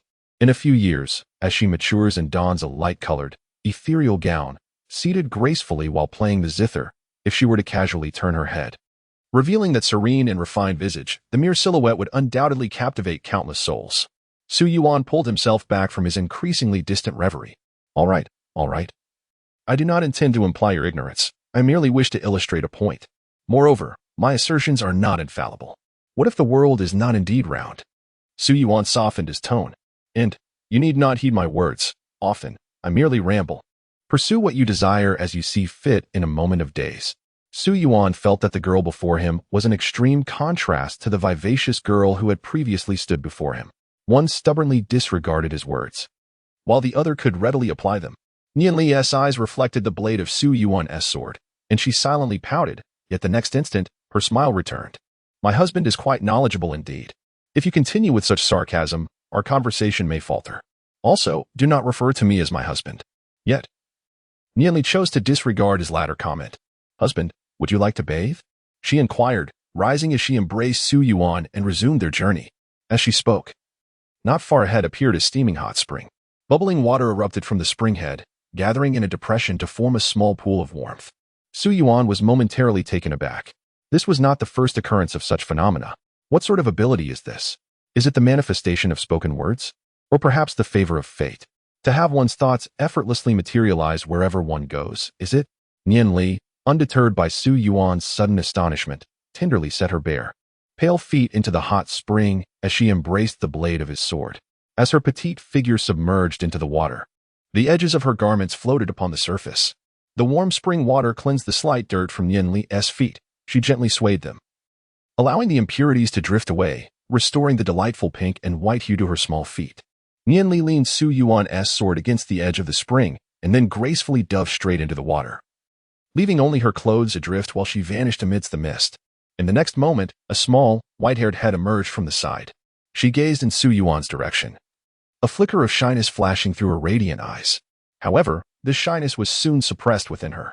Nian Li, unclothed, approached Su Yuan through the water, her delicate brows and eyes curving into a radiant smile as she called out, "Husband, stop." Through the mist and the spring water, Su Yuan could not discern what lay before him. He felt that the current distance was quite satisfactory. In the next moment, Nian Li's voice, tinged with a hint of sorrow, resonated. We are already wed. Yet, Su Yuan could discern that this sorrow was feigned, and he remained unmoved. Seeing that Su Yuan offered no reaction, Nian Li pouted in the mist, a semblance of annoyance crossing her features, allowing her head to sink beneath the surface of the spring, bubbles surfacing in a frothy dance. After a considerable wait with no sign of her emerging again, even the bubbling ceased to be. Su Yuan thought that Nian Li would naturally resurface when she could no longer hold her breath, and thus, he felt no urgency. Yet, after a prolonged silence, still, there was no response. Beneath the mist on the water's surface, it appeared empty, devoid of any presence. Su Yuan hesitated, contemplating whether to take a glance. After waiting a while longer, with still no movement on the surface, he let out a resigned sigh and submerged himself into the water. He initially believed Nian Li might be hiding in some corner below, deliberately waiting for him. However, upon clearly observing the bottom of the spring, he instinctively furrowed his brow. Nian Li, devoid of attire, was curled up in a small ball, her body as white as jade, lying motionless at the bottom of the spring, resembling a cold and lifeless jade sculpture. The spring, not deep, allowed sunlight to penetrate the surface, casting a kaleidoscope of colors beneath the water. Nian Li's white hair floated around her, as if touched by the wings of light. At that moment, she exhibited not a single breath, and under the refracted light, her delicate face appeared exceptionally pale. This scene evoked memories of the face he had seen within the coffin, equally pale, equally devoid of life. Without a moment's hesitation, Su Yuan directed his sword beneath Nian Li, lifting her diminutive form through the crevice at the bottom of the spring. Rising to the mist-laden surface, he brought Nian Li to the edge of the pool. After gently placing her down, he remained by her side, yet she showed no signs of awakening or breathing. However, drawing from his previous experience, Su Yuan did not panic. He simply waited in silence. As he waited, with idle hands, he devised a way to retrieve her clothes from the water, drying them in the air before draping them over her pristine form. Once he completed these tasks, he stood vigil beside Nian Li, reflecting on the myriad of events he had encountered throughout this simulation. Time passed, though he could not tell how long, before Nian Li's nostrils twitched slightly, signaling the return of her breath. When she finally opened her somewhat dim yet brilliant eyes, she was met with the sight of a sword standing upright before her. The sword, split down the middle, reflected her own visage upon its half. Yet, Su Yuan noticed that Nian Li's gaze was drawn to the other half of the sword, where, divided by the raised patterns, nothing was mirrored due to the angle. Yet in Nian Li's gaze, it seemed as though she beheld something profound. This time, her elegantly arched brows and captivating eyes did not reveal the customary smile that graced her features. She propped herself up, kneeling, and her garments cascaded down, obscuring a vast expanse of pristine skin. The sword before her and the fabric upon her body were mere trifles, yet Nian Li's expression bore a hint of bewilderment. She parted her lips and, in a daze, uttered, "Thank you, Su. No, my lord." Suddenly, Nian Li broke into laughter, once again displaying that familiar smile. Su Yuan discerned that the first half of her statement was devoid of any insincerity. However, the latter half, accompanied by that ever-present smile, was distinctly artificial, lacking authenticity to an unmistakable degree. Chapter 96. The unrevealed drama. Su Yuan did not expose the girl. Nian Li, having awakened anew, nonchalantly carried Su Yuan's sword body and continued along the original path. As she traversed the winding mountain trails and the overgrown fields, she would pluck wild fruits when hunger struck and quench her thirst with the flowing mountain spring. When fatigue set in, she would lay beneath the sky, using the earth as her bed. To Su Yuan, Nian Li appeared as a spirit thriving amidst the wilderness, carefree and at ease. Occasionally, as she passed through inhabited areas, she would gaze from a distance at the rising smoke of cooking fires or observe the bustling traffic outside the city gates, a vivid scene of life unfolding. Curious, Su Yuan inquired, "Why do you not venture to where people are?" Nian Li merely smiled softly, casting her gaze down at Su Yuan's sword body, replying, "Having my husband is sufficient."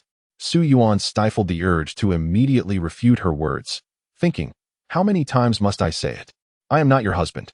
Nian Li, seemingly lost in thought, tilted her head slightly and burst into laughter, her joy apparent. After her laughter subsided, she embraced Su Yuan's sword body and continued on their seemingly endless journey, repeatedly calling out, "Husband, husband, husband." Su Yuan struggled to contain his rising ire. Nian Li's playful eyes sparkled with mischief as she incessantly chattered. Eventually, he could no longer endure it. He soared up from Nian Li's embrace, exclaiming, "I have tolerated you for long enough." Transforming into a large board, he pursued Nian Li and playfully struck her behind. The resounding slap echoed across the desolate fields. Yet, even after that, Su Yuan remained unsatisfied, chasing after her for several more playful smacks. At last, Nian Li covered her rear tightly, tears glistening in her eyes, her bright teeth biting her lower lip, and her adorable nose quivering. With a voice laced with sorrow, she pleaded, "Husband, please don't hit me anymore." Her small head lowered, leaning against her curled-up legs, her white hair cascading down, partially concealing her delicate yet beautiful figure. This enticing pose, even to Su Yuan, who understood she was merely acting, stirred something deep within him, causing a momentary wavering in his resolve. He repeatedly chanted in his heart, "She is deceiving you. She is deceiving you," and after much effort, he managed to dispel that fleeting doubt. "Transform back, or I shall continue," Su Yuan declared fiercely. Nian Li, pouting in defiance, shot him a resentful glance before dramatically wiping non-existent tears from her eyes and adorably rising to her feet. Given her appearance, appearing no older than 14 or 15. Combined with such antics, it was difficult for anyone to remain unmoved or to continue their playful assault. Su Yuan now comprehended why women were often deemed a source of calamity. When mischief took root, it was nearly impossible to resist. Yet, he remained cautious, shrouding all he observed beneath a veil of concealed danger, continuously reminding herself that the figure before her was no different from a mere skeleton, a lifeless corpse. She found solace in the thought that all beautiful illusions were but fantasies. Repeating this to herself brought a semblance of comfort. Nian Li turned away, rubbed her still sore backside, and, out of Su Yuan's sight, curled her lip in displeasure. How could he be so unfeeling, so harsh? Yet suddenly, an unexpected thought crossed her mind, and a flicker of relief appeared in her eyes, accompanied by a serene smile. That smile, imbued with tranquility, seemed to signify the absence of any lingering desires. When Nian Li turned back to face Su Yuan, she donned her usual cheerful expression, beaming brightly as she playfully exclaimed, "Husband, you big-headed fool." The more time Su Yuan spent with Nian Li, the more that teasing address stirred a tempest of irritation within him. The more he tried to silence her, the more fervently she persisted, continually devising new ways to call him husband. As a result, Su Yuan became less taciturn, engaging in conversation more frequently, though their exchanges often devolved into quarrels. Nevertheless, he discerned that Nian Li paid little heed to his reprimands or their bickering. On the contrary, he sensed that she derived a peculiar enjoyment from their interactions. Whenever he managed to regain his composure, Nian Li would intentionally provoke him, seemingly finding great amusement in his exasperated responses. The reason behind this eluded Su Yuan, no matter how he pondered. Gradually, however, he found himself accommodating her whims. In a daze, Su Yuan perceived their dynamic as a theatrical performance. Nian Li was the protagonist, and he had been chosen as her co-star. Nian Li played her part, while Su Yuan gradually discovered his own role within this narrative. Since she reveled in her performance, he resolved to support her until the play reached its conclusion. Together, they witnessed the rise and fall of the sun and moon over the span of more than 60 cycles. During this prolonged period, Nian Li appeared to be in a much better state, no longer exhibiting the sudden loss of breath or the tightly shut eyes that seemed forever closed. That still, lifeless visage was not part of their drama, but rather one of the rare glimpses of reality Su Yuan could see in Nian Li. Just when Su Yuan believed that such authenticity would not reemerge, Nian Li unexpectedly collapsed once more. This time, he waited longer before she gradually stirred back to consciousness. In that fleeting moment when her eyes opened, the silver-haired maiden bore a little spark in her gaze. It was only upon recognizing Su Yuan's figure standing before her that she reverted to her familiar demeanor, her brows and eyes curving with a hint of mirth. Su Yuan chose not to confront her but instead inquired, "Do you wish to continue your journey?" Nian Li replied that she intended to reach the edge of the world. The petite silver-haired girl nodded. "Can you tell me why you wish to go there?" After a moment of silence, Nian Li responded with a smile, saying, "You will understand once we arrive." She continued to walk in the same direction. Su Yuan could not help but inquire, "Why is it not like before? When we reach our destination swiftly?" He referred to the time they watched the sunrise. Nian Li knowingly shook her head, indicating that such an approach would not lead them to their destination. "Why?" Su Yuan began, but Nian Li merely lowered her head. Her gentle eyes still curved in a smile, playfully chiding, "My dear husband, you asked too many questions." This time, it was Su Yuan who fell into silence. Chapter 97, Falling Again. Su Yuan accompanied Nian Li for a considerable distance. Relying on the rise and fall of the sun and moon to gauge the passage of time, Su Yuan felt that nearly a year had elapsed. Yet the direction in which Nian Li walked seemed to stretch into infinity. Sometimes there were towering mountains, other times expansive plains, winding rivers, desolate wilderness, and arid deserts. The places they traversed became too numerous to count. The passage of a year left no discernible change on Nian Li. She remained the same. With her slightly youthful oval face, delicate nose, cherry lips, radiant eyes, and long white hair cascading down to her slender waist, complemented by eyebrows that seemed perpetually tinged with a hint of mirth. Her petite form had also remained unchanged. This evoked a peculiar sensation within Su Yuan. In the past, it was he who had remained unchanged, bearing witness to the vicissitudes of life. Yet this time, there was someone alongside him in this constancy. It felt as though two extraordinary beings, amidst a discordant crowd, had recognized each other at a glance, fostering a subtle yet profound connection that had never before resonated with the surrounding throng. If the two were to continue walking indefinitely, for 10 years, 100 years, without any change, what would that entail? Su Yuan found himself at a loss to articulate the essence of that feeling. How much further? Su Yuan suddenly inquired. Nian Li, who had been walking upon the earth, halted her steps. I do not know." She tilted her head, a gentle smile gracing her lips as she spoke. "Perhaps I could carry you aloft. At least it would be swifter than walking," Su Yuan proposed. Nian Li, still adorned with a faint smile, responded with a hint of regret, yet devoid of sadness. "My dear husband, are you so eager?" Su Yuan was puzzled by her meaning. "No, it is not for me, it is for you." For a fleeting moment, the smile on Nian Li's face froze. As Su Yuan continued, "At least you are striving toward a goal, even if others deem it exceedingly difficult, nearly impossible. Such a person deserves assistance." Nian Li suddenly recalled the words Su Yuan had spoken a year prior while in the underground coffin. No matter how cruel it may be, even if there existed but a sliver of possibility for change, he would confront it, exhausting all to effect transformation. She closed her eyes and murmured softly, "It seems my husband truly is a man of his word." "Hey, one cannot casually label someone a good person, you know," Su Yuan remarked. But before he received a reply, Nian Li's body, eyes still closed, suddenly relaxed and collapsed. There were no breaths, no pulse, no signs of life remaining. Su Yuan sighed in resignation, merely considering it another episode of Nian Li's affliction. Throughout the year, such peculiar episodes had occurred with some frequency. During Nian Li's moments of unconsciousness, Su Yuan took on the role of her caretaker, patiently awaiting her awakening. Yet this time, he did not await her return to consciousness. As voices grew nearer, approaching from a distance, someone was coming. More than one, it seemed.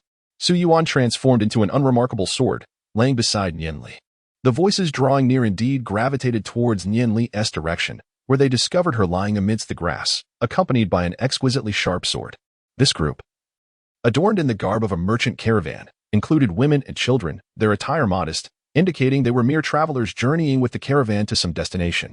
Upon encountering the fallen silver-haired girl, they were initially taken aback, particularly by her delicate features. The youthfulness of her age stirred a sense of protective instinct among those present. One woman approached to check for Nian Li's breath. Her appearance was not that of an ordinary person. She seemed to possess some ancestral medical knowledge. And the others regarded her with respect. However, as she leaned closer to the strikingly white-haired girl, she could detect no breath beneath Nian Li's nostrils. Her expression shifted. And upon feeling Nian Li's wrist, she found no pulse. Shaking her head, she proclaimed, "She is dead. What shall we do? Perhaps dig a hole and bury her? That sword appears to be hers. It would be a pity to bury it alongside her.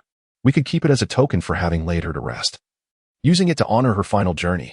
This suggestion garnered approval from many, particularly those in the caravan who recognized the sword's exceptional quality.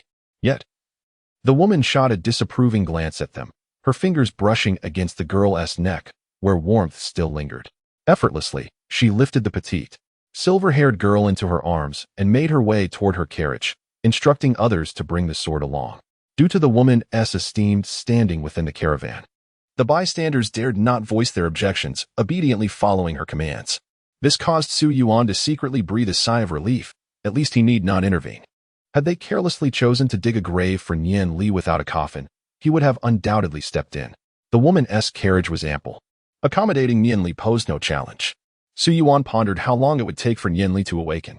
The last time was several days ago, perhaps 7 days. The time before that seemed to stretch slightly beyond 6. This instance, he surmised, would require at least an additional 7 days. After a year of observation, Su Yuan noted that each time Nian Li succumbed to such peculiar circumstances, the duration until her awakening grew longer. Although the woman had earlier declared Nian Li dead, she continued to care for her as if she were alive, feeding her a soft, porridge-like substance mixed with morsels of meat and herbs gathered from unknown sources. Within the spacious confines of the carriage, Nian Li and the woman coexisted for 7 days, while Su Yuan remained nearby, attentively observing everything. At a certain moment, Nian Li gradually regained consciousness, her first sight being the ceiling of the carriage, followed by the woman peering in at her. However, upon locking eyes with the woman, a flicker of unavoidable trepidation flashed across Nian Li's gaze. Su Yuan found it difficult to articulate this feeling. It was not merely fear, but a complex amalgamation of emotions, disbelief, reluctance to accept the situation, and more. Then, one beheld the petite figure of Nian Li, taut and contorted, gradually retreating. The woman observed Nian Li's fearful demeanor with a hint of curiosity, mistakenly believing that this mere girl of barely a decade and some years was merely startled, and thus spoke soothingly, "Do not be afraid. We found you by the roadside, and I have been caring for you all the way." Yet, Nian Li continued to retreat, eventually cornering herself against the edge of the carriage, where her hand brushed against something cold and unyielding. Her expression was devoid of emotion. The once curved brows and eyes that sparkled with life were now cast downward, as she gazed at the long sword at her side. The raised patterns running from the hilt to the tip cleaved the mirror-like blade in two. One side reflected the visage of Nian Li. Yet her gaze fell upon the other side, a smooth expanse devoid of any reflection. That gaze seemed to penetrate through all that existed. Chapter 98. The final curtain. In that fleeting moment, Su Yuan felt as if everything about him was laid bare before Nian Li, utterly exposed and without refuge. The stark contrast of her black and white eyes sparkled with flecks reminiscent of distant stars. Yet, in the instant before her gaze fell upon Su Yuan's sword, a flicker of bewilderment and helplessness clouded her expression. It was only upon seeing Su Yuan that the celestial glimmer in her eyes steadied slightly. Nian Li tightened her grip on the hilt of her sword, gradually closing her eyes. When she reopened them, her former brilliance returned. She offered no response to the woman present but instead rose and departed from the carriage. The woman followed her outside, and the members of the caravan halted their steps, turning their attention to Nian Li. However, she merely lowered her gaze, focusing intently on the path beneath her feet, cradling her sword as she moved away from the caravan. Step by step, the woman and the others watched her diminutive figure recede into the distance, their silence enveloping the air. As Su Yuan found the atmosphere increasingly peculiar, Nianli, having distanced herself from the caravan, prompted the others to divert their gazes from her. The woman glanced at the spot where Nianli had vanished, showing no hesitation as she turned back to the carriage. The rest of the caravan resumed their previous activities, as though Nianli had never existed. Their swift transition was entirely expected, devoid of pause or confusion. The caravan continued along its original path, now lacking one who had never truly belonged. A sense of eeriness lingered in Su Yuan's heart as Nianli, with her downcast eyes, seemed to sense his thoughts. A gentle smile graced her serene visage, imbued with a tranquil warmth as she spoke softly. "Husband, you must have many questions, do you not?" Nianli ascended a nearby hill, from where she could gaze upon the caravan, now appearing as tiny ants in the distance. Standing atop the hill, Su Yuan realized that after 7 days of relentless travel, the caravan was on the verge of returning to the very spot where they had first discovered the fallen Nianli. In essence, after a circuitous journey of 7 days, everything had reverted to its starting point. Su Yuan silently observed the caravan as it passed the thicket where Nianli had once collapsed. Yet this time, there was no white-haired girl lying there.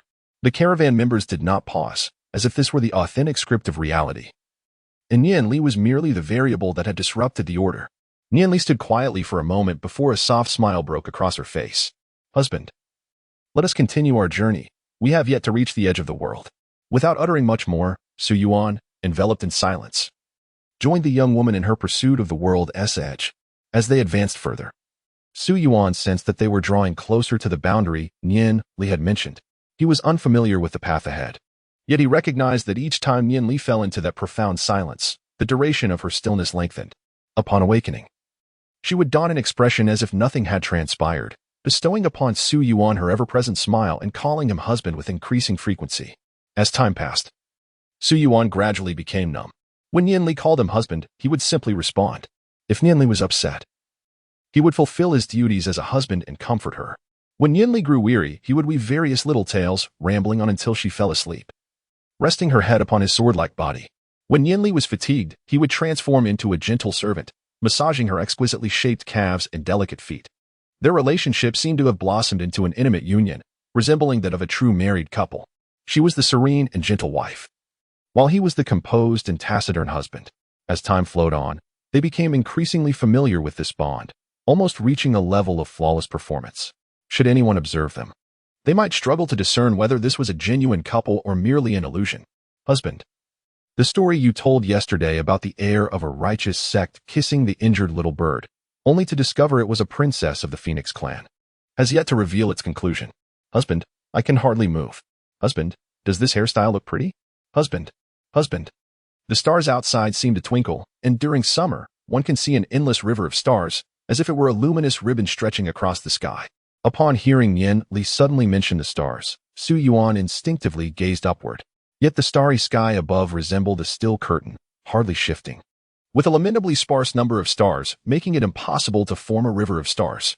It dawned on Su Yuan that Nianli was referring to the stars beyond. Before he could fully grasp what she meant, he noticed Nianli had reached the edge of a towering cliff. On the other side lay an unfathomable abyss shrouded in dense black mist, as if it were a gateway to another realm.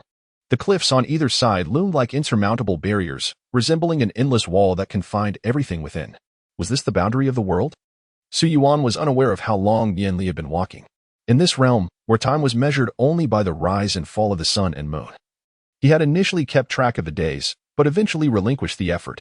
Nianli softly murmured in acknowledgement. Her usual radiant smile had faded, her arched brows and gentle eyes now calm and untroubled as she gazed into the distance, seemingly lost in thought, her brilliant eyes slightly cast downward. This demeanor starkly contrasted with her usual gentle and serene persona. The performer on the stage had removed their mask, returning to the shadows below.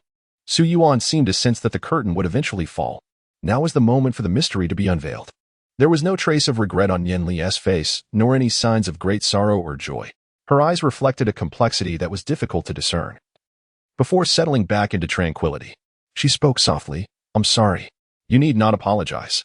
Su Yuan understood why Nianli had apologized to him. but he had long since ceased to care about such matters. Is my acting rather clumsy? Nian continued to inquire softly. Well, at first, it was somewhat lacking, but later on, it acquired a certain flavor, Su Yuan replied candidly.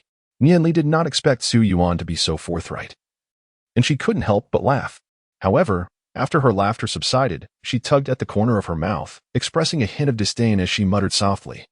Still so direct, not at all considerate of others' feelings. It seemed this was the first time Su Yuan had heard Nian articulate her true inner thoughts. Chapter 99, The Resolution to Abandon. Arriving at the edge in that fleeting moment, Su Yuan found himself engulfed in a complex array of emotions, part wistfulness, part melancholy. Yet, this sense of melancholy was not rooted in greed or the yearning for companionship as a couple. It was merely an indescribable regret. It felt akin to having traversed an exquisitely vivid dream, an absurd and chaotic dream. Although it was but a dream, its emotional residue lingered even after awakening. This sentiment sometimes clung to him for several days, or would resurface unexpectedly, leaving him momentarily lost in the echoes of that distant loss. From the very beginning, I sensed an unsettling dissonance. This world must surely be illusory. Su Yuan's observations had gradually led him to this conclusion. Everything was but fade. Be it the initial wedding, the ensuing silence of Nian, or the presence of others, all were mere illusions. Within the confines of the coffin, Nian petite form wielded a strength greater than Su Yuan's, effortlessly pushing the lid aside, allowing them to emerge unscathed. The path to the mountain peak appeared dauntingly distant. Yet the concept of distance lost its significance in Nian presence. The ascent was seamless. Her small frame reached the summit with ease. Most astonishing was the sun that rose at her command. When she declared it to rise, it truly did. The stars above did not flicker. The abrupt hot springs emerging by the roadside, and the unchanging visage of the past. All these occurrences did not seem to stem from any particular ability. It was not until they encountered a caravan that the peculiar nature of this world became evident. The people within the caravan moved like puppets bound by fixed trajectories. Only when they crossed paths with Nian did any deviation occur, and once she departed, all anomalies vanished, returning the caravan's occupants to their original course. At that moment, the previously disjointed fragments coalesced into a coherent narrative, revealing the truth to Su Yuan. There was but one possibility. Everything was an illusion, and Nian was the architect of creation and erasure within this fabricated realm. The youthful girl with white hair did not refute this notion. She simply nodded gently. You are reluctant to draw near to the crowd. Perhaps it is because they too are illusory. To dwell among those who appear human yet are acutely aware of their own falseness undoubtedly breeds a sense of. Su Yuan struggled to articulate this uncanny feeling. It was neither fear nor sorrow, but an instinctive aversion to proximity, a response that was entirely understandable. He spoke as if to justify his feelings.